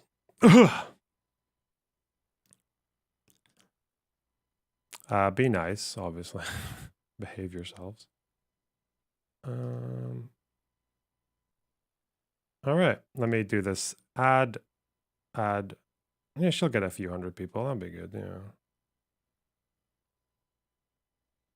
Because she's quite knowledgeable, this person. I don't really know what her streams are like, but we'll see. I'm sure you'll find something in there. Ref Top, thanks for the $1.99. Been on vacation, but now I'm back and you're gone. Oh, well, listen, I gotta get my humanitarian aid, okay? Yum, yum. All right, take care, guys. Love you. Bye. Thayer, thanks for the $10. Why is your hair so goddamn curly, you slick dude? I'll tell you next time, okay? Thank you so much for the $10. Really appreciate that. It's just jeans. I don't do anything. I wash it. I dry. It dries naturally. It just looks like that. Okay. All right, bye.